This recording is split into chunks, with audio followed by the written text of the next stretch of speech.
Hello everyone, welcome to What If Bell and Syr Adopted a Daughter, the Eye Spirit of Orario Movie 2. Before we start, please go support at 556 for writing that awesome fanfic. This is the translated version I made. There will be some mistaken characters' gender, but of course Bell is a male. Chapter 14. A new beginning for both of them. The sun peeked over the horizon. The cold and tense night had come to an end. Hope in the hearts of those who had participated in the battle that defined the future of the vast city of Orario was finally restored, and tranquility reigned in a pleasant silence that allowed them to be at peace with themselves. At the foot of the rubble of the Demeter family seat, the Wheat Mansion, there were several individuals participating, including gods and mortals, but above all a young couple sitting on the snow-white ground that refreshed their tired bodies. On the lap of a beautiful gray-haired girl, who was crying with a smile on her face, rested the head of the albino who proclaimed himself the hero of the night, the one who defeated the fearsome Nidhogg who would destroy life as they knew it in the city. Fatigue took its toll on him, the accumulation of exhausting tasks he completed tirelessly for several days took its toll on him that night when he finally fell asleep after a sea of nightmares and regrets. He found the peace he was seeking in the caresses and attention of the waitress, who prevented him from making the worst mistake of his life and who brought him back to the path of righteousness. However, one individual, a golden-haired god, arrogant and dissatisfied with the outcome, wasn't planning on staying silent. The silence that had gripped him out of shock at seeing his imminent death before the very man who had ruined his plans was dissipating, turning into indiscriminate anger directed at him. Her eyes, wide open, completely dilated, found relaxation. She frowned, her eyebrows furrowed. Her fingers, her nails, dug into her palm, dripping with blood. Frustration. That was the right word to describe what I felt. Failure. It was the word that weighed on his shoulders when he realized he hadn't gotten anything out of his long-awaited night of victory, as he called it, as it should have turned out. Her lips trembled, her throat emitted visceral sounds unrecognizable to the human ear, in a poor attempt to formulate a sentence, to expel a scream. He watched the two aforementioned boys intently, feeling his blood boil. They ignored his presence. What had been a debate between the pair about whether to live or die turned into a mellow, romantic scene worthy of a stupid teen comedy. It angered him, filled him with rage.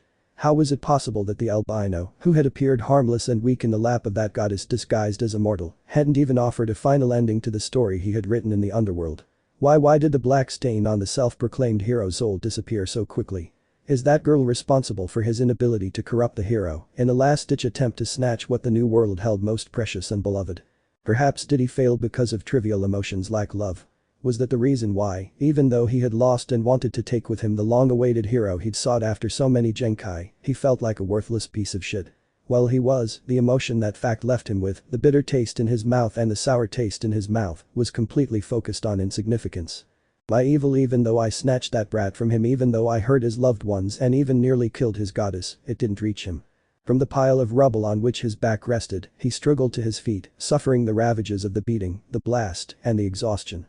His feet sank into the snow, he moved forward with pauses, dragging his wounded and broken leg. The red liquid that flowed from his body dyed the white field, the pure canvas, in a scarlet line towards them. You.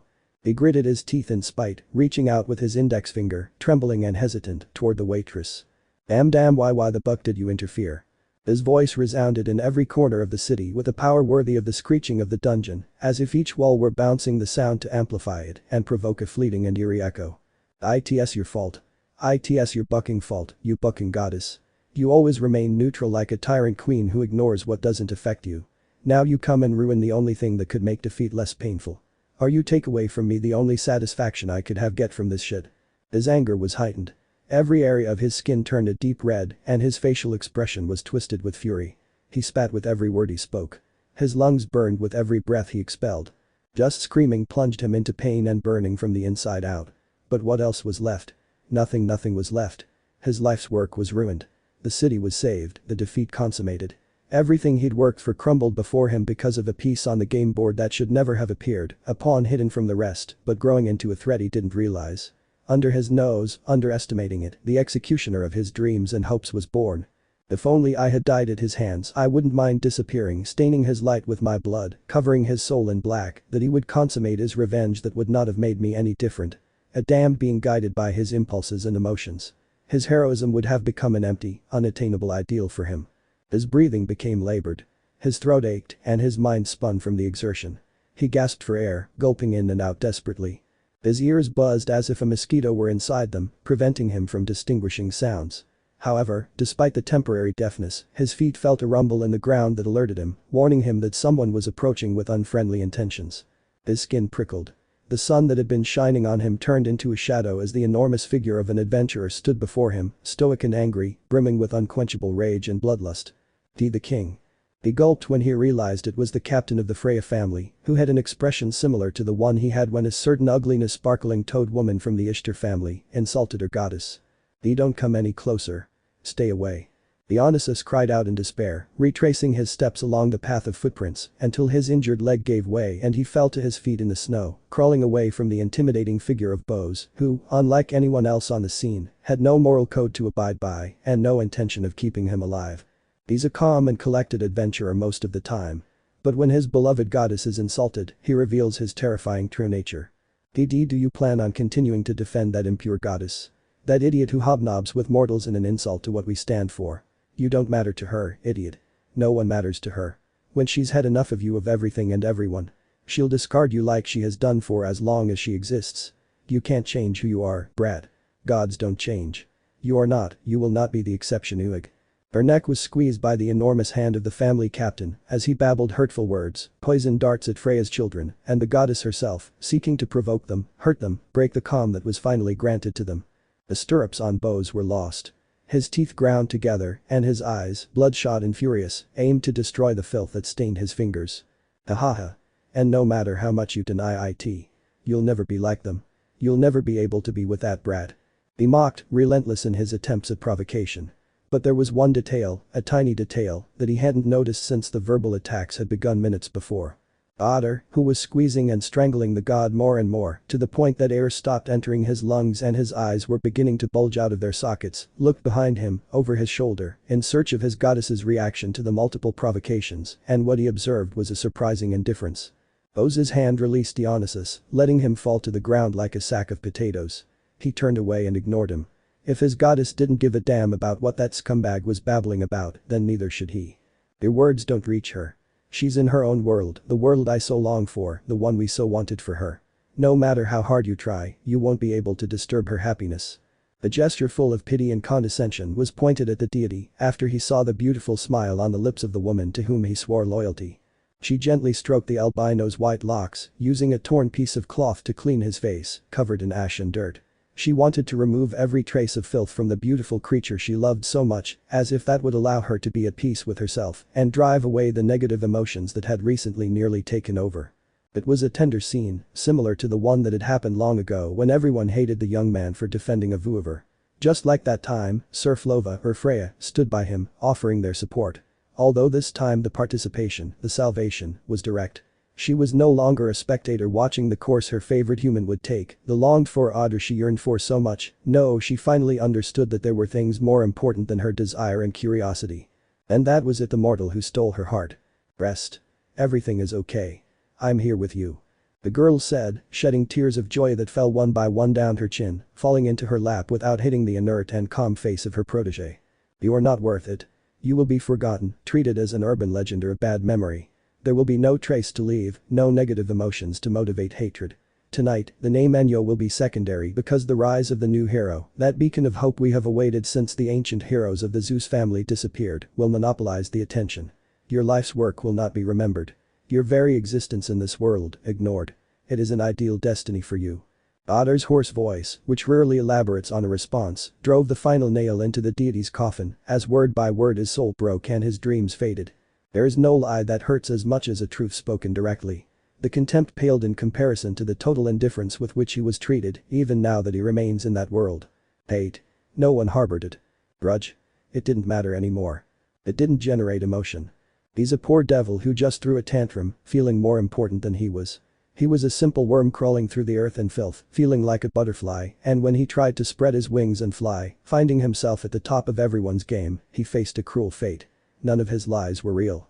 What he believed in was nothing more than the fantasies of a child without the strength to fulfill them. He lowered his head, empty inside.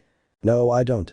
Still clinging to the idea that his existence had a profound meaning, he attempted to argue against it. But when his mouth was opened.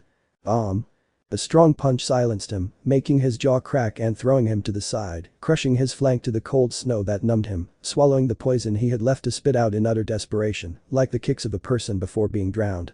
Fufu. That foolish Loveland maiden doesn't have the time to listen to your tantrums. However, I am available to listen to you. I only hope you'll be able to speak after I've quelled my fury. The eyes, red as fire, were revealed in the goddess of lies, who stood like a banner before the fallen and confused god. Not because she was an ironing board, lacking breasts, needless to say. Loki. You forgot that we have unfinished business. The aforementioned woman's knuckles cracked as she snapped them as violence took hold of her at the mention of her name. That game of two, which cost him several of his children, could not go unpunished. The reward must be collected upon victory, and he would be made to pay for every tear his beloved children shed, the blood they spilled, and the pain they endured. Meanwhile, with the waitress herself. She continued her work of cleaning and caressing without pause, as if it were an endless routine. She didn't want to leave his side. She wanted to stay with him until he woke up. No, even if he woke up, she wanted to continue being with him for the rest of his life, for the rest of his days. She loved him, she truly loved him. The man she'd waited so long for was lying on her lap. However, that wasn't what filled her with joy and happiness, or at least not the main reason. I was able to save you, I was able to bring you back to the light when even I wasn't in it. I'm so happy to have you back. The Belle I loved didn't disappear. She wept inconsolably. Her arms trembled as she placed her forehead against his in a gesture of unity. Her tears, which streamed down her cheeks, lightly moistened his face. Oh, forgive me. I got carried away. He apologized even though the young man wasn't conscious. He splashed water on his face and searched for the rag, which he threw away when he saw it was wet and stained. However, a hand extended a handkerchief to him. It was Helen, her daughter, who accompanied her in the work and supported her, so that everything worked. Helen. The deity's lips trembled in an irregular smile. I was able to save my Audra, I was able to do it. He shouted with excitement. Yes, Freya-sama. The assistant responded, catching the emotions. It's on my lap, right? I'm not imagining it, am I? The goddess hesitated. She couldn't believe reality and interpreted it as a flaw whose end she feared would come to. Yes, Freya-sama. bellcranel is here with you. This is the real world. You managed to fight for what is right, and this has been your reward. The girl's attitude was reciprocated with tact and kindness by Helen, who again insisted on using the handkerchief for her to take. The waitress nodded and accepted it. Before even cleaning herself, she continued rubbing the boy's cheekbones, cheeks, and mouth, giving herself a secondary role within her priorities. He raised his face, looking at the clouds with a kind and deeply grateful expression, as if he owed a debt to the blue skies. The snowflakes fell silently, like a blanket of peace that covered the ground and transformed the landscape into an ethereal, almost sacred canvas. Each flake was unique, like a small memento that the spirit of the snow, that beautiful girl with a radiant smile, left behind in a delicate and loving farewell. As they fell upon the skin of those who remained there, those he loved, those cold fragments, seemed to bring a warm, unexpected comfort, like the embrace of someone dear to him who was no longer there. Each snowflake spoke a unique message that wasn't understood, but felt. In that last breath of winter, the spirit took its leave, leaving a trail of love and nostalgia. She was retreating, already fulfilled and waiting to see those she considered her parents take that inevitable step toward eternity. The air was filled with a soft whisper, a whisper of gratitude and tenderness that floated, resonating in the silence of dawn. Thank you, Noelle. Thank you for coming into our lives. We love you, my girl. When we meet again we will truly be your dad and mom. Freya made a promise to the heavens, abandoning her role as a mortal, filtering her divinity into those purple eyes, overcoming the gray ones. In the distance, the Ganesha family appeared on the scene, preventing the red-haired goddess, who was ruthlessly kicking Dionysus to the ground and filled with resentment, from killing the criminal. They didn't know if there were still remnants of Evilus or other forces. The relationships they formed with other gods and families would be valuable information, so killing him now would mean losing their main source. However, Shakti-Varma, the captain, looked at the golden-haired deity with distaste as she handcuffed him. As one of those who lost loved ones in the Dark Ages, she held a deep grudge against one of the two-faced agents and managers of that era. Although people were stronger than Dionysus believed, the spirit of mortals will never cease to amaze the immortal beings called gods. Even wanting to kill him, she didn't stray from what was right, from the morality that made her herself. That was another defeat for him. A string of small defeats in less than a few hours, all of which began with those two. Don't make my job difficult. Briefly and concisely, the blue-haired woman handcuffed him, lifting him up like a dirty rag and pushing him without consideration for the wounds he had on his lower extremities. On the way to Orario prison, they both crossed in front of Syr, Helen and Belle. The coincidence in their exchanged glances. The waitress's carefree cheerful smile, the assistant's anger, the fainting man's calm. They irritated him, they angered him. Every feeling from that day forward until he returns to Tenkai will be hatred for all eternity. Hatred for a goddess, hatred for a mortal. Suddenly he burst out laughing amidst the waitress's caresses of the albino, seeking a reaction, trying to be heard. TCH. Hey. Keep walking. He straightened his body, exerting strength to stay standing without giving in to the force exerted from behind by the captain of the Ganesha family, earning a complaint from the latter. A slow, visceral, eerie laugh came from the blond man. His locks fell as he lowered his head. He slowly turned to face the three of them. It was a last-ditch effort. To sow discord. It won't work, you delirious, lovelorn idiot. The Audrey you so long for doesn't exist. That child is just another of your stupid whims that sooner or later you'll abandon. And even if he or she is who you want him to be, sooner or later you'll have to make a decision, abandon him and be alone again, or abandon everything and everyone to be by his side in Tenkai. The message, clear, transparent like crystallized water, aimed at the heart of the goddess who knew that context perfectly, being aware of the truth of his words, not being able to deny them, and not trying to refute him either. Her fingers, which had been tirelessly caressing her lover's white locks, stopped. Dionysa smiled, seeing a crevice to dig into. He's immortal. Not in 1,000 lives will they be enough to be happy. Destiny will separate them. The years will pass and he will be lost. No matter how much you try to play happy family with him. Convince yourself what you want. Sooner or later you will say goodbye. That is the curse of beings like us. The curse of loving those beings with an expiration date. Shakti, who hadn't heard the waitress's confession to Bell and wasn't aware of who he really was, felt confused, somewhat loosening her grip, so out of shock, she didn't react quickly to silence him. However, that was unnecessary. The provocations no longer reached the dangerous level. Contrary to the reaction he'd imagined, far from the desired effect, the young woman resumed her caresses, returning his gaze with a smile. Yes, a pure and sincere smile. Without a hint of malice or resentment. Lacking displeasure or retaliation. The evil man's eyes widened. He didn't recognize the woman before him. The tyrannical, self-important goddess who could obliterate and plunge an entire city into oblivion on a whim sat there, looking like a lovesick girl who wouldn't allow anyone else into her rose-colored world. The aforementioned beautiful, lively lips parted, revealing part of her perfect white teeth before she uttered a response. I know, Dionysus. She responded, unconcerned, free of the fear that would have brought her to her knees at other times. My love may seem fleeting considering the time we'll be able to spend together. To the other gods, it would represent a mere blink of an eye, in which, upon opening their eyes again, the world they knew has changed drastically. Longevity and immortality are a curse for those of us who enjoy the small moments of happiness. He muttered. The tone of his voice gradually lowered as he lowered his gaze, connecting with Belle's face. He rubbed his thumb over her cheek, and her eyelids reacted somewhat to the stimulation. For the first time since she'd opened her arms to her beloved, she seemed sad. Eternity frightened her. Losing the boy in her lap after thousands of years of searching for him caused a tightness in her chest. But the most special moments in your life, when happiness overflows, aren't characterized by lasting joy. Nothing lasts forever. Not even the gods. Sooner or later, what once existed will become extinct. No one can escape that fate. I was proud to say I would die for him, to stay by his side forever in heaven. Now I understand that the best gift I can give him, the ideal way to show the sincerity of my feelings, is to live for him. Everyone would die for those they love. Few dare to resist the sadness of continuing even when they are gone. The waitress's statement resonated in the air, a revelation as unexpected and light as the whisper of a breeze. The gray-haired woman, without fear, without hiding, shared her identity as if it were a secret hidden in a smile, a truth she no longer intended to hide.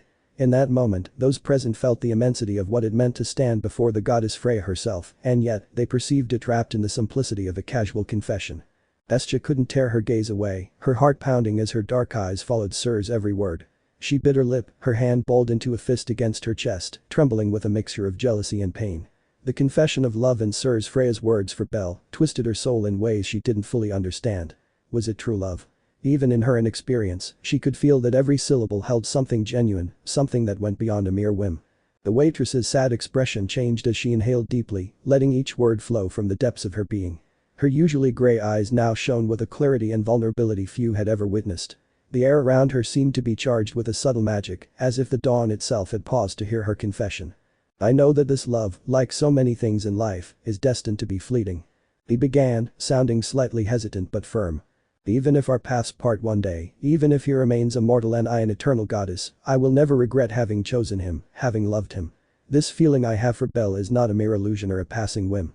It is a truth as profound as the dungeon itself." His words floated in the air, each syllable imbued with heartbreaking sincerity.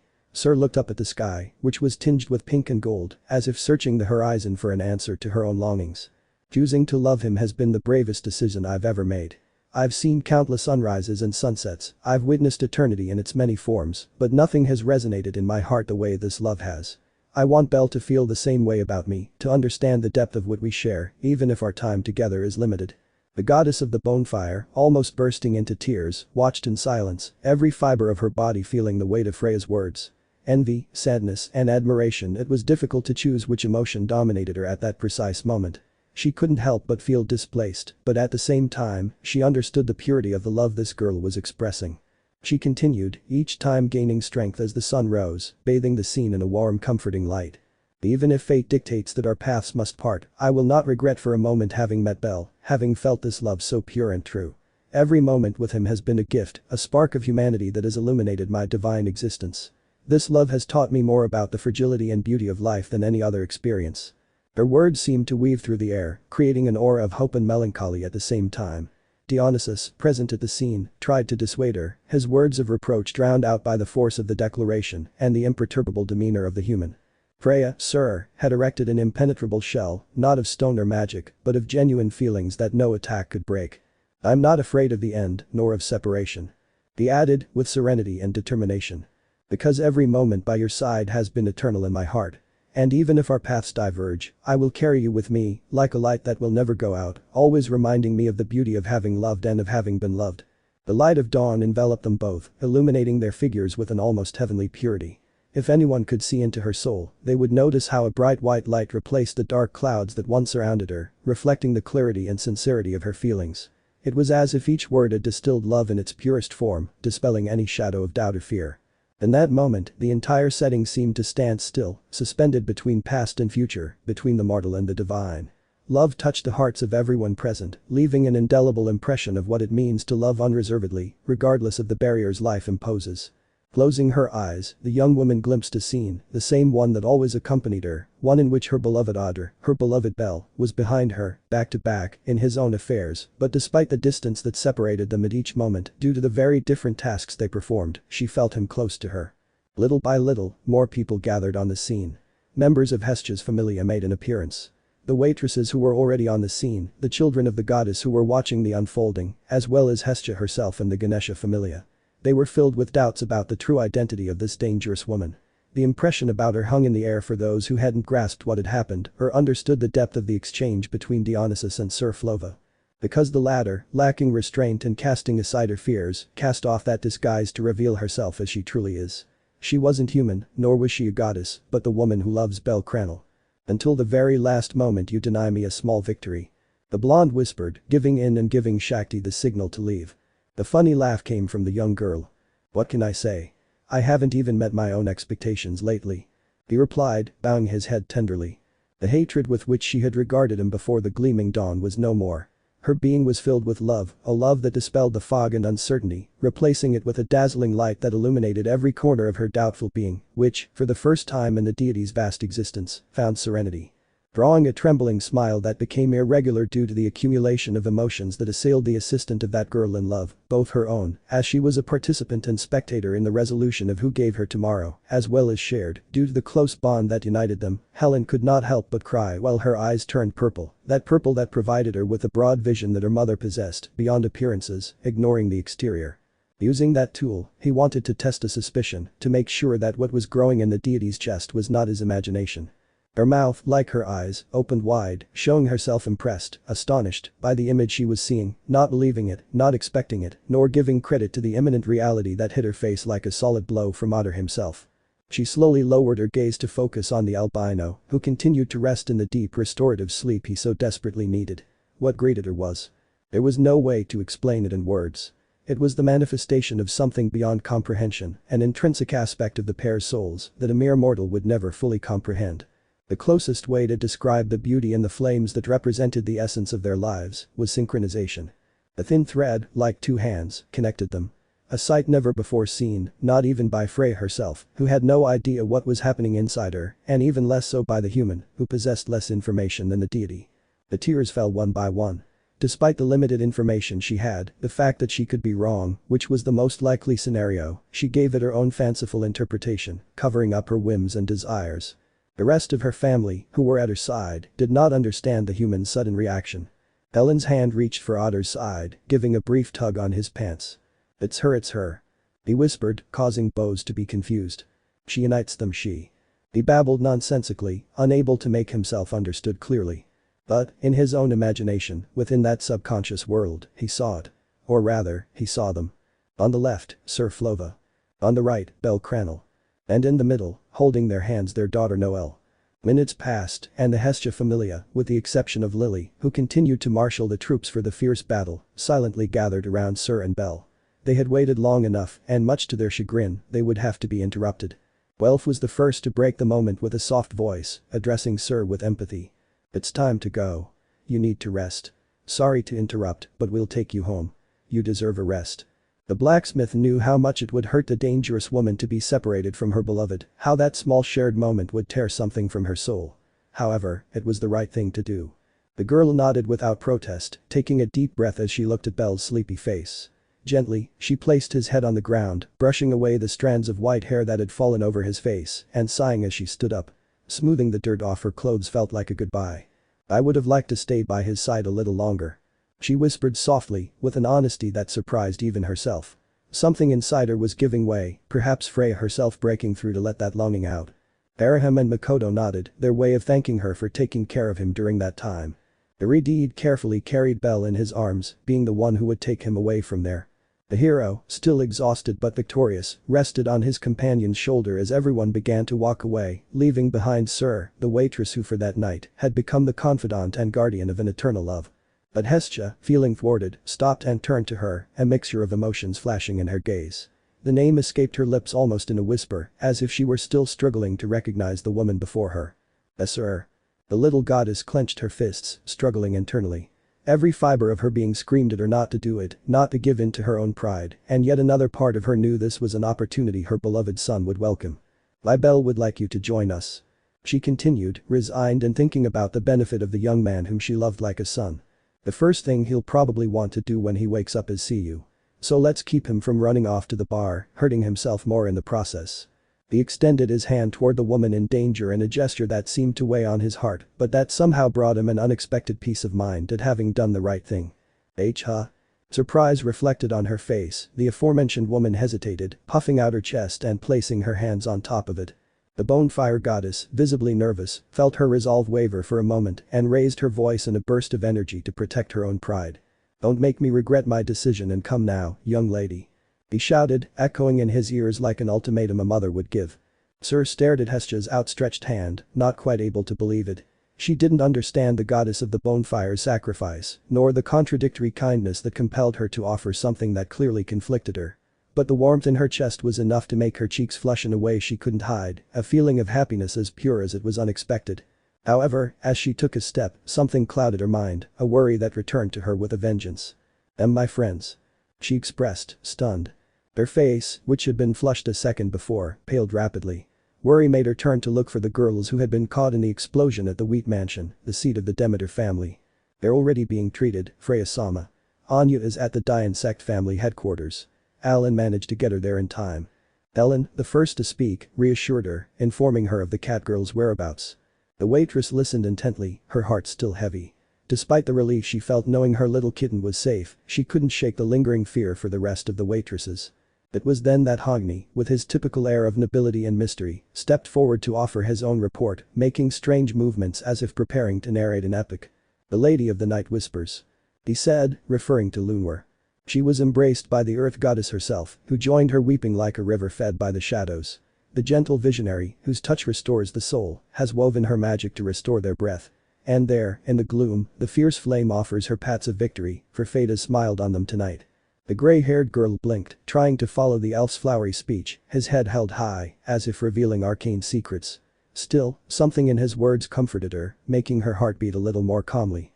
And of course, Chloe the kinky cat is being treated by Hythe. Hedin added, a little more practical and direct, in a formal tone, as if trying to balance the drama of his companion. When the family's mistress turned to the direction pointed, she saw her daughter, the red-haired healer, treating the catgirl's ailments. The catgirl smiled strangely, lost in the fantasies of her twisted imagination. Personally, the red-haired woman didn't want to delve into this oddity. Nothing's stopping you, right, Sir Sama? Otter added, approaching with a slight nod of his head and offering her an approving nod, showing her abundant peace of mind as he reaffirmed his assurance that his dear friends were fine. The young city girl looked at the four, feeling a mixture of relief and affection in their every gesture. All those strong, serious warriors, who rarely showed emotion, now smiled at her with unusual gentleness, and that was what broke the last wall of support she had left. You're scarier smiling than serious, guys. He confessed, and suddenly broke into a nervous laugh. Tears welled up as he looked at his companions with deep gratitude. The rest of the group looked at her, a little bewildered, while a drop of sweat trickled down the foreheads of the two elves, the bows, and the human. However, they maintained those awkward, unnatural smiles, as if, just for her, they had been able to learn to be tender for a brief moment. The waitress lowered her head in a grateful bow, whispering a small thank you before turning and running towards the Hestia family, her heart warmed and beating with a renewed sense of hope. It's a pleasure that you can join us, Sir Dono. Thank you for coming, but are you alright, Sir Sama? Since you were near Bell Sama, we assume you were hit by the explosion. Don't you need to be healed? The pair of Orientals, friendly as is customary in themselves and from the place they come from, expressed their greeting, the beautiful Renard with golden locks being the one who also seemed worried, not knowing what had happened before they arrived on the scene. Fufu. I'm perfectly fine. I've never felt more alive than I do today. By the way, isn't this the first time we've talked? I don't remember having a direct conversation with either of you.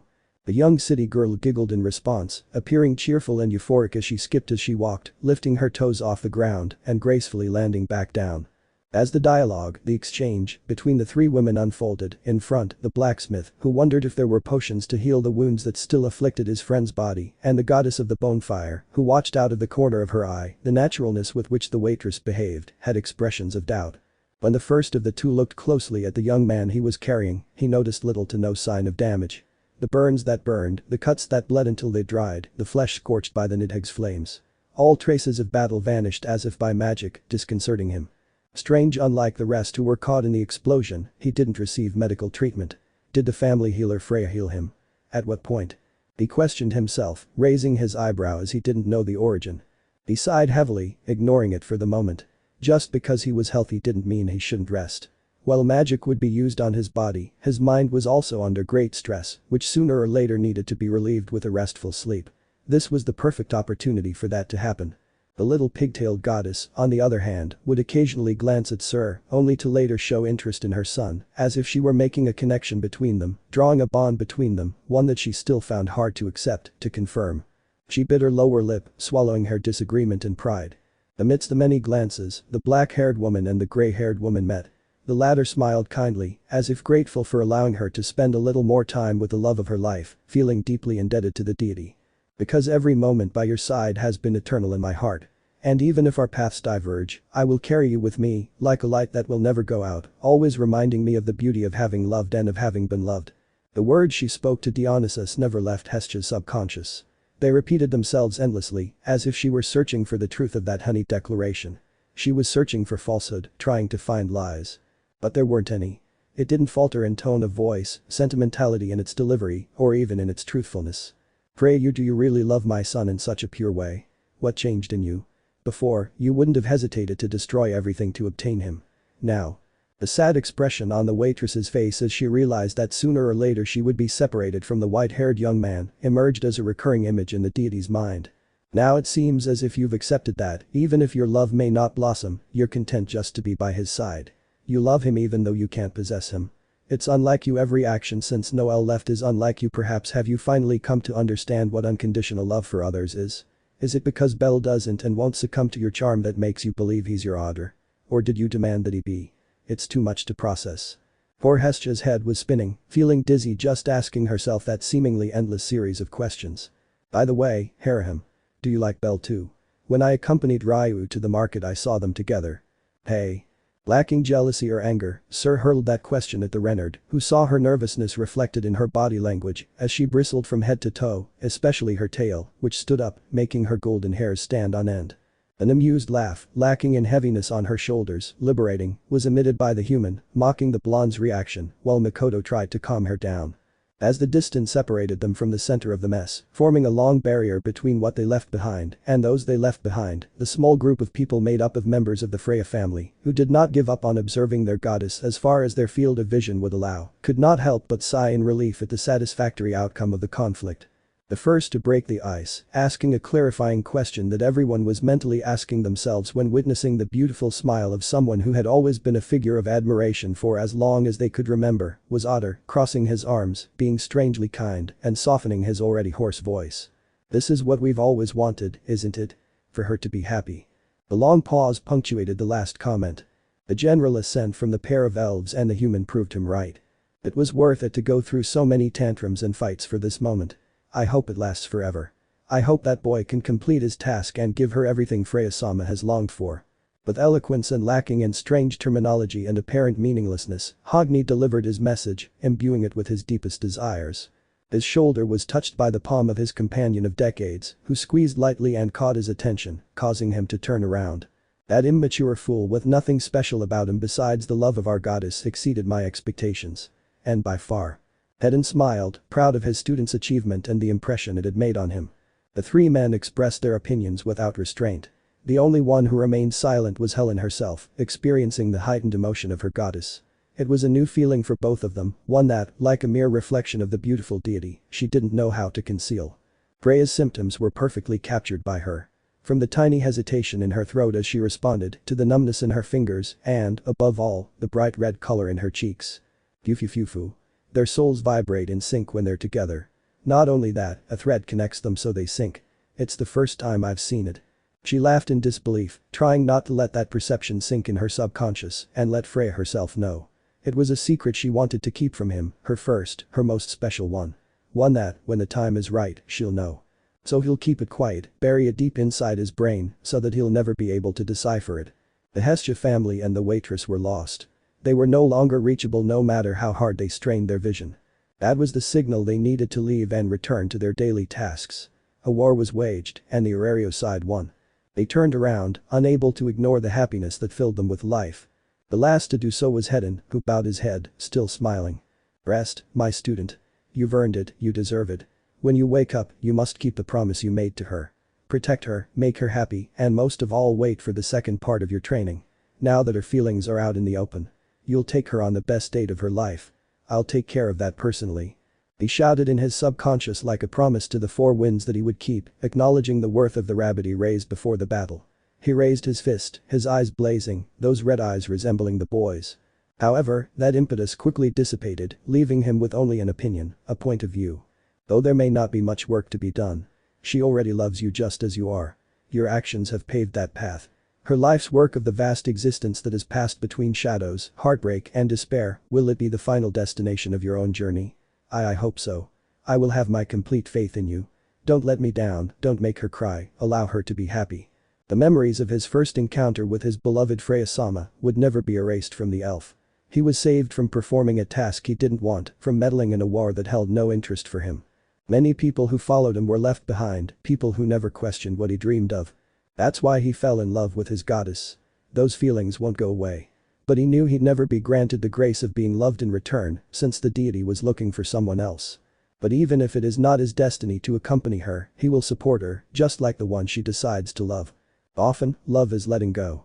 Other times, love is caring for the other's well-being without asking anything in return. I have my expectations set on you. Don't let me down and save her. Or else. He whispered, summoning electricity into the palm of his peanut without uttering the magic chant. Save her from the yoke of the goddess of beauty. Take that burden off her shoulders and show her true freedom. He finished, turning around and finally leaving, catching up with the rest of his family who weren't interested or noticed his absence. In the chimney mansion. The Hestia family had entered the room, each heading their own way. Syr, with her natural flirtatiousness and ease of interaction, walked beside Harahim. "So, Harahim-chan, tell me, what do you like about Bell?" He asked Renard, a curious and amused smile on his face. The topic hadn't changed since they'd started. He was still probing the blonde's emotions like a showbiz reporter. Harahim, fox ears pricked and tail wagging nervously, tried to answer between giggles and blushes. It's not something easy to explain. he replied, hiding his face a little with his hands. The scene was so natural that Makoto, who was following them closely, couldn't help but feel bewildered. How is it possible that this same woman was crying a few minutes ago and now acts as if nothing happened? That was his thought. But he didn't comment, watching with mild interest as the waitress managed to integrate into any situation. However, the brunette couldn't contain her curiosity. She took a step forward and, with her characteristic seriousness, asked her directly about the very thing she was looking for in her friend. "So do you like Bell-sama?" I knew the answer. I just wanted to hear it from his own voice. No one who saw the romantic and unique statement he used as a response to Dionysus could deny that irrefutable fact. The waitress, with a smile that seemed to capture all the charm in the world, nodded repeatedly, causing Makoto to be surprised. "Of course. I love him more than anything in the world. I love him so much that just being around him makes my heart race. I really do," he cried, placing his hands on his cheeks and writhing from side to side as if he loved to talk about it. "But tell me, Makoto-chan, you like Take Mikazuchi-sama, don't you? I've heard rumors about it." She asked him in a tone that seemed innocent but carried a sharp intent, raising her eyebrows. The rumors were a lie. As the goddess of love, she had no trouble identifying that emotion in others.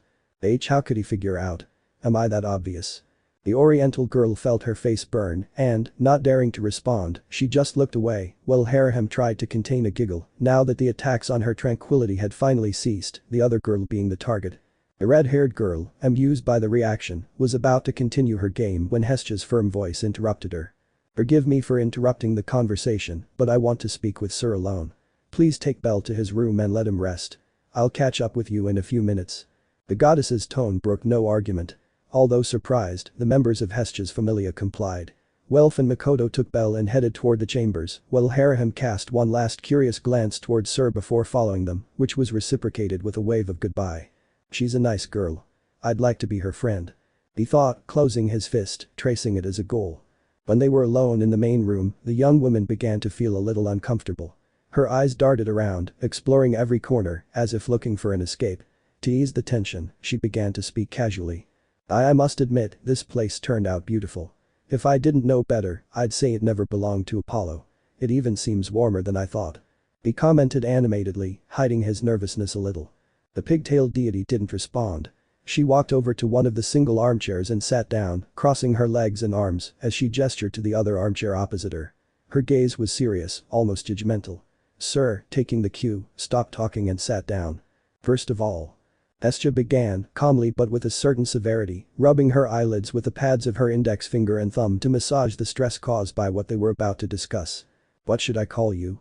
"Syr Freya." The question hung in the air like an invisible weight. The person receiving both names lowered his gaze, losing the playful sparkle he'd had before. "I don't know anymore." Short and to the point, he admitted after a few seconds. The volume was low, almost a whisper. When the brunette raised an eyebrow, clearly intrigued, the girl took a breath, searching for the right words to express what she felt. "When I was Freya, everything seemed clear. I was the goddess of beauty, the master of my destiny, the one who could bend the world with a simple wish. But now..." Her answer broke slightly as she closed it, preventing her from finishing. "Now I don't recognize myself." She looked at her hands, as if searching for answers in them. Then she looked up at Hestia, who was watching her intently. "I'm not completely Freya, but I can't say I'm just Syr either. I'm caught between these two sides of the same coin. Sometimes, a part of me yearns for the freedom and simplicity of Syr, but I also feel the need to cling to my identity as a goddess. I can't find a balance, and it's as if both sides are fighting for control." She hugged herself, afraid of what a victory for both sides would mean. His companion in this interrogation blinked in surprise but remained silent, allowing him to continue. She, as if to illustrate her point, dropped the barrier that maintained her mortal appearance. Her hair returned to its silvery hue, her eyes turned a deep purple, and the atmosphere around her seemed to change completely. It was Freya, the goddess. And yet, her face didn't display the confidence that usually characterized her. "Just as I can now be Freya, sometimes I find it easier to hide behind Syr. But neither of them is enough to fill this void I feel. Both of us want to be like the other, and in the end neither of us succeeds." His gaze shifted toward the cold fogged window, and a melancholy smile appeared on his lips. "You know, this reminds me of my time in Odin's flower prison. I was surrounded by beauty, but I couldn't touch it. That prison was a reflection of who I am now, trapped between what I was and what I want to be." Hestia leaned forward slightly, her expression changing. What had once been judgment was now understanding. It wasn't easy for her to sympathize with Freya after everything she had done. But there was something in her voice, in her words, that made her sound more human than divine. "And what do you expect to find?" He finally asked her. "I want to find my place. I want to be someone who can stand by his side not as a goddess who controls him, but as a woman who truly loves him." Freya said, on the verge of breaking down in tears. "Hold her hands every day, feel her warmth. Be the first face to greet me in the day. Be the last one I see before I sleep.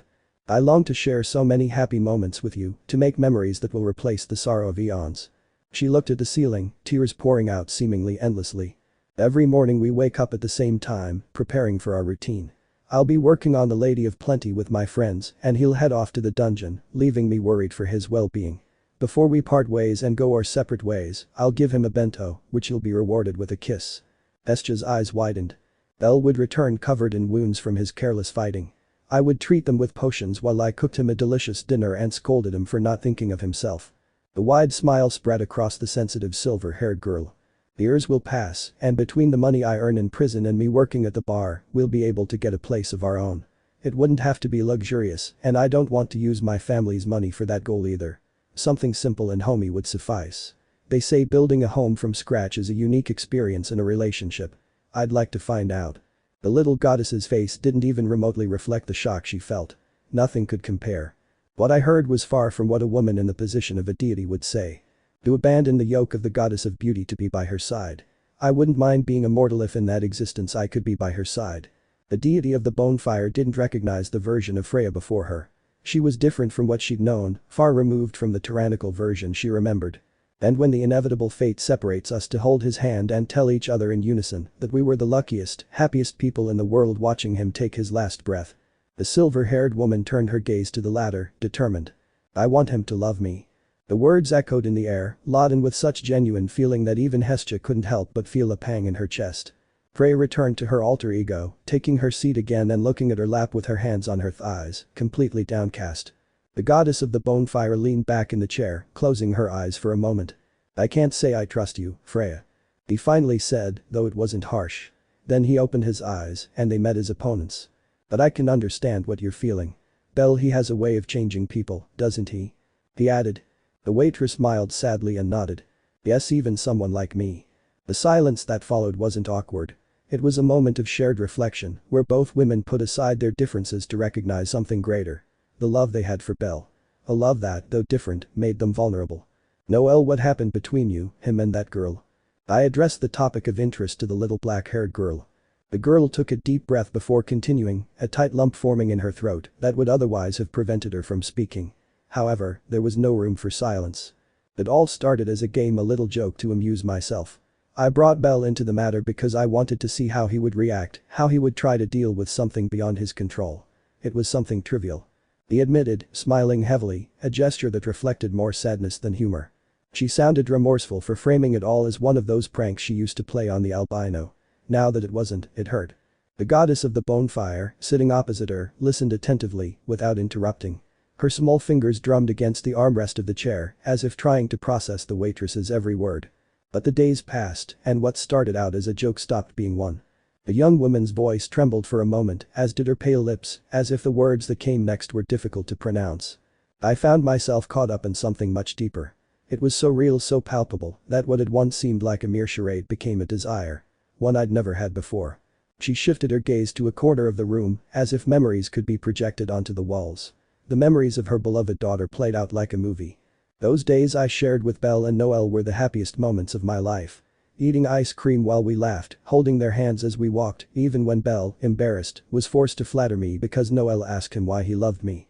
She continued with a gentleness that contrasted with the intensity of what she felt. She even giggled at the mention of her husband's grief in that staged happy family that perhaps wasn't just an act. Hestia blinked. It was hard to imagine the goddess she'd once feared experiencing something so mundane, yet so profoundly human. "From the first minute I saw him, I knew I loved your son, Hestia. No one could convince me otherwise." The girl continued, with a look that seemed lost in a distant place. "But thanks to Noel I realized something I never imagined. I could love beyond Belle. In fact, I already did. I loved my friends, my children, even her." The gray-haired girl's tone cracked as she spoke that last word, and the brunette felt a knot in her stomach. It was impossible not to be moved by the sincerity emanating from the girl in front of her. "He taught me that there's more to love than romantic love. What he felt for us, what we felt was another form of love I'd just discovered.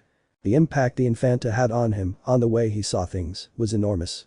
Thanks to her existence, to having found her that day like any other I resolved, without knowing it, to be a better person. To change for the better.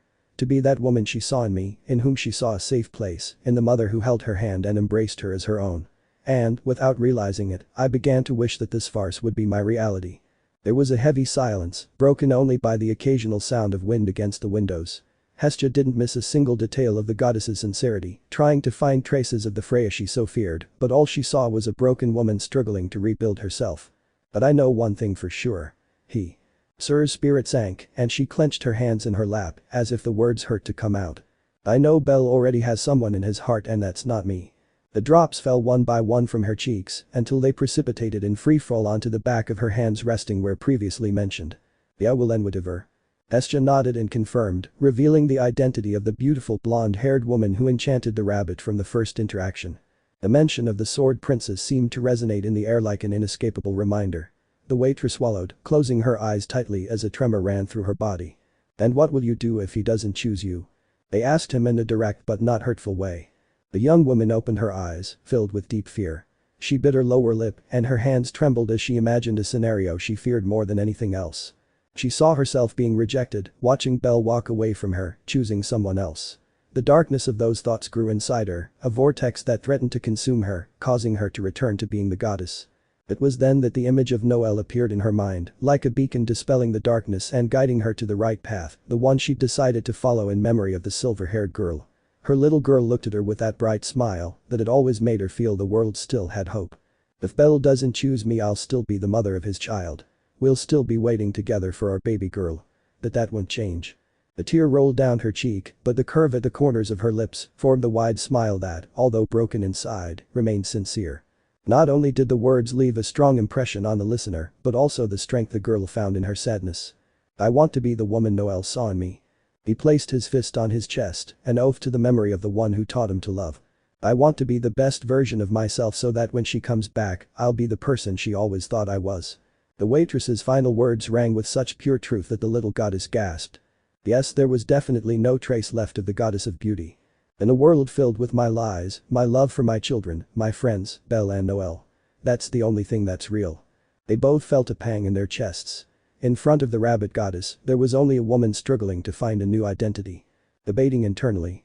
Afraid of jumping to conclusions and making a mistake, Hestia came to a resolution unexpected for the city girl who was wallowing in her melancholy, paying no attention to the aforementioned's body and facial language. You have my approval, Freya. If you want to go to the very end, go ahead. He said, after a long sigh. The red-haired girl's cheeks turned a faint pink, and for a moment, her confident facade faltered. Belle was also happier than ever when he was with you and my granddaughter. The deity added, outlining a friendly gesture. So you'd better bring her back with me. Ween would have loved to meet her. He extended his hand to Syr, seeking to seal the deal and reaffirming his full support for the journey he would embark on for the love of the albino. I hope you find what you're looking for. That aimless compass finally finds a direction. You no longer have to choose between being Freya or Syr. I assure you, he'll accept you either way. The young woman's eyes filled with tears upon hearing those words. With a delicate gesture, she wrapped her own hands around the goddess's, bringing it to her forehead as the tears fell uncontrollably. Thank you, Hestia. She murmured between sobs, crying inconsolably. Maybe accepting this new version of Freya isn't a mistake. Good luck, city girl. So that means can I stay the night here? I don't take up much space. I'm sure I'll fit perfectly in Belle's bed, my dear mother-in-law. At that last bit, a vein popped out on Hestia's forehead and she furrowed her brows in anger and pulled her hand away. Too soon, you perverted brat. But you told me you support what I feel. It's normal for me to call you mother-in-law, isn't it? No. And stop calling me that. Moo. I don't understand anything anymore. But I want to sleep with Belle. In the shouting match, the waitress threw herself to the floor, sitting with her legs and arms crossed, pouting in outrage. However, slowly opening one of his eyes, he looked at his new confidant. Tee-hee. She stuck her tongue out at him, revealing that it was just a joke to lighten the tense atmosphere resulting from the conversation. Well, not entirely. No tee-hee, miss. You're not going to fool me. Now stay away from my son. Sleeping with him is strictly prohibited. Hestia yelled, tapping him on the forehead with the side of her hand. That hurts. She complained without being taken into account. Hours later. The soft glow of a new dawn filtered through the curtains, bathing the room in a warm golden light. That same luminosity struck the rabbit's face as he blinked slowly as he regained consciousness. His body, though aching, felt at peace, as if the exhaustion of the previous days had finally caught up with him. He looked around, disoriented, not immediately recognizing where he was as he tried to sit up. Suddenly, a thought flashed through her mind. Her eyes flew wide open and a name burst from her lips. Sir. In her haste to get up, she got tangled in the sheets and fell out of bed with a thud, taking a pillow with her. Unconcerned about the impact, she began to get up while babbling nervously. I have to go find her. I don't know if she'll be okay. Sir, wait. It was then that a sound stopped him in his tracks. From the bed, a soft moan, followed by the rustling of the sheets, caught his attention. He turned slowly, feeling the anxiety in his chest give way to confusion. Good morning, Belle. The sleepy female voice said. It was the girl he wanted to find. There she was, lying on the bed, a white nightgown falling delicately over her shoulders, her loose hair falling in soft waves around her face. She was rubbing one of her eyes as she yawned. The young man froze completely, as if his mind couldn't process what he was seeing. Then, reality hit him full force, and his face turned bright red. What's going on here? He exclaimed, jumping back and tripping over the pillow he had brought to the floor. His companion tilted his head slightly, still yawning, trying to decipher the reason for the fuss. Is something wrong? He asked him about the overreaction. What are you doing here? How did you end up in my bed? She received that as an answer, being pointed at with a trembling finger. The red-haired girl let out a small laugh, covering her lips with her hand. I slept here, of course. Hestia allowed me to stay to look after you. After all, who better than me to make sure you're okay? He answered her, as if it were the most normal thing in the world. Take care of me. Belle repeated, still in shock. His mind tried to sort through the events of the previous night, but everything was a blur. Syr watched him for a moment before sighing softly. You were very agitated during the night, you know. You were talking in your sleep. You mentioned my name several times. She commented in a mischievous way, wanting to provoke him. The young adventurer felt his face burning even more, to the point where it seemed to be on the verge of exploding. But that doesn't mean anything. It's probably another one of your jokes. He stammered, waving his hands desperately. The point is, there was no need for you to stay here. I would have come looking for you anyway. He clarified, without abandoning his restless state. Oh? So you'd rather I left you alone, after everything you've done for me? You're inconsiderate, you know. You should be grateful for having a beautiful girl to say good morning to. Syr narrowed her eyes, pretending to be offended, then puffed out her cheek and crossed her arms as she looked away. The rabbit opened his mouth to reply, but no words came out. He wanted to protest, but something inside him told him he really couldn't blame him for anything. And if he did, things might get worse than they already are. I didn't mean to make you uncomfortable. He finally murmured, lowering his gaze to the floor, giving in to the attempts of the dangerous woman who was sitting on the edge of the bed. She looked at him sweetly before slowly getting up from the mattress. Her movements were calm, almost as if she wanted to avoid frightening him further. You didn't bother me at all, Belle. She reassured him, approaching him. On the contrary, I was worried about you. I wanted to make sure you were okay. She took his hand, wrapping it in hers. The aforementioned man, who bristled at the skin-to-skin contact, looked up just in time to see her stop right in front of him, her expression seeming to combine gratitude, concern, and something else he couldn't quite decipher. Thank you for everything you did for me. For us. The girl added, tilting her head and smiling at him, just like she had before she fainted the night before. The sun made her shine like a star in her adult life. I just did what anyone would do. If anything, why, you were the one who saved me. He answered her, looking away, still feeling his face burning. No, Belle. The girl shook her head slowly, leaning forward slightly. What you did was much more than that. I'm not the heroine of this story. You're the real hero. All I did was return him to the path he should never leave. He confessed, caressing her cheek. For a moment, silence filled the room. Belle felt his heart pound in his chest, and he wasn't sure if it was because of Syr's proximity or the effect that last sentence had on him. Finally, the girl stepped back, allowing him to regain some space, realizing that she was being too direct and making him uncomfortable. Well, I think it's time I made myself some breakfast. Unless you want to do it, of course. She added in a playful tone, revealing the carefree waitress she used to be. I can do it. Or is there no one else in the mansion? The boy said, seeing an opportunity to escape. Syr laughed softly, bringing a hand to her mouth to hide her smile. As you wish, hero. As Belle hurried out of the room, still trying to calm his tangled mind, she watched him with a warm expression. Fufu. Good morning, Belle. She repeated to herself. It was another day full of possibilities. a new beginning for both of them. Chapter 15. Being immortal with you. It was a peaceful morning in the city of Orario, despite the turbulent experience that each area of that great metropolis, which had only just met its end a few hours earlier, endured. The smoke caused by the fearsome Nidhegg's fire breath still formed a black cloud above, partially blocking out the sun, which was struggling to penetrate the dense barrier of dirt and filth by sending out its rays. The smell of ash and coal did not disappear, it was carried by the cold and fast breezes that crossed in different directions, providing a drop in temperature when combined with what was mentioned above. Despite these conditions, the destruction lurking in various places, the businesses, homes, and decorations beloved by citizens, the calm that was felt was invaluable.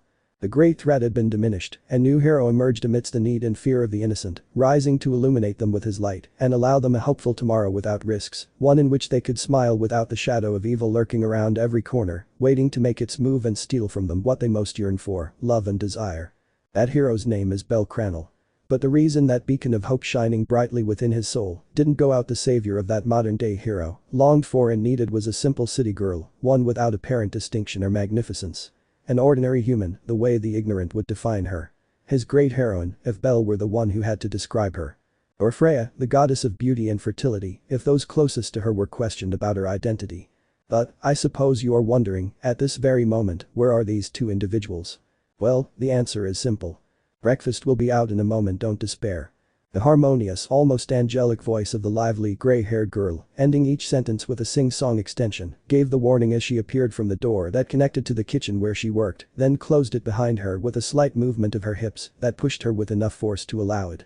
At a large table that could easily fit 8 people, sitting, waiting for the food to be served, were a goddess of singular appearance and striking pigtails, a hobbit with brown hair with her arms crossed with a difficult-to-read expression, a red-haired blacksmith with an amused expression on his face, who had at his side a certain young adventurer with white hair and red eyes, resembling a cute and tender rabbit, who looked down at his lap with clear discomfort.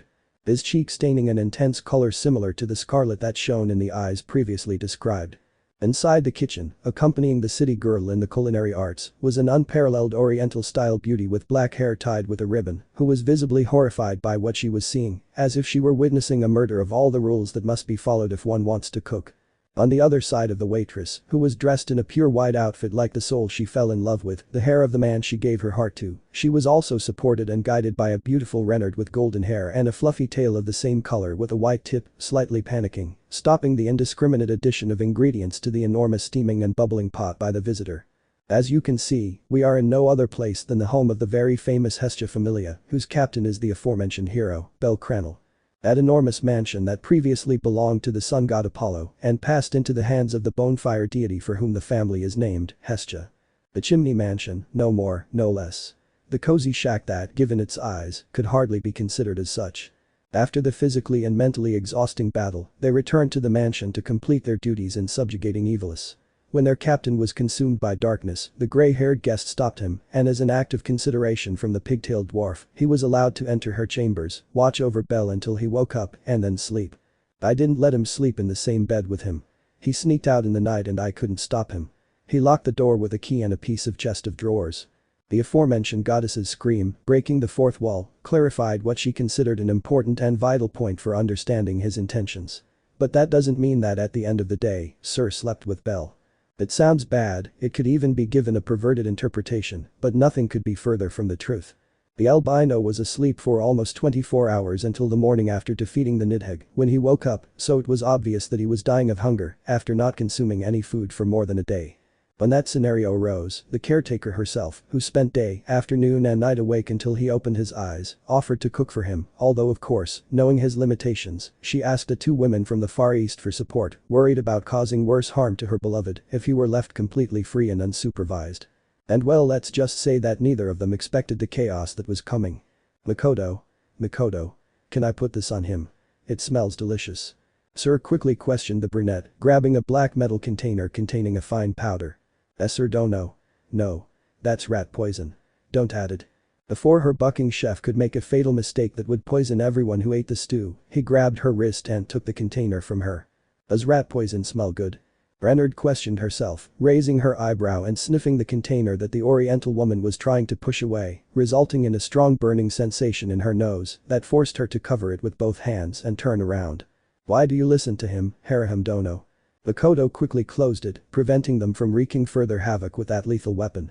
Being adventurers no, being level 2 both she and her friend have heightened senses, so a fragrance as strong as the one emitted by that poison wasn't enough to cause significant harm, but it was enough to make them uncomfortable upon smelling it. Oh. Sorry, girls. I'll try to read the labels. Syr apologized, moving through the kitchen aisle and opening the drawers in search of more ingredients to add to the stew, as if the 10 types of meat they had in the fridge and the thousands of spices she threw at him when she started weren't enough. It's the first thing you should do, Syr-sama. If you don't read the labels, you won't know what you're doing. Please allow me. No. It's my responsibility to cook for my Belle. I don't want to be interrupted. Just make sure I don't add anything lethal. When the blonde tried to help her search, her help was quickly denied, receiving the same excuse she'd heard since the three of them entered the kitchen.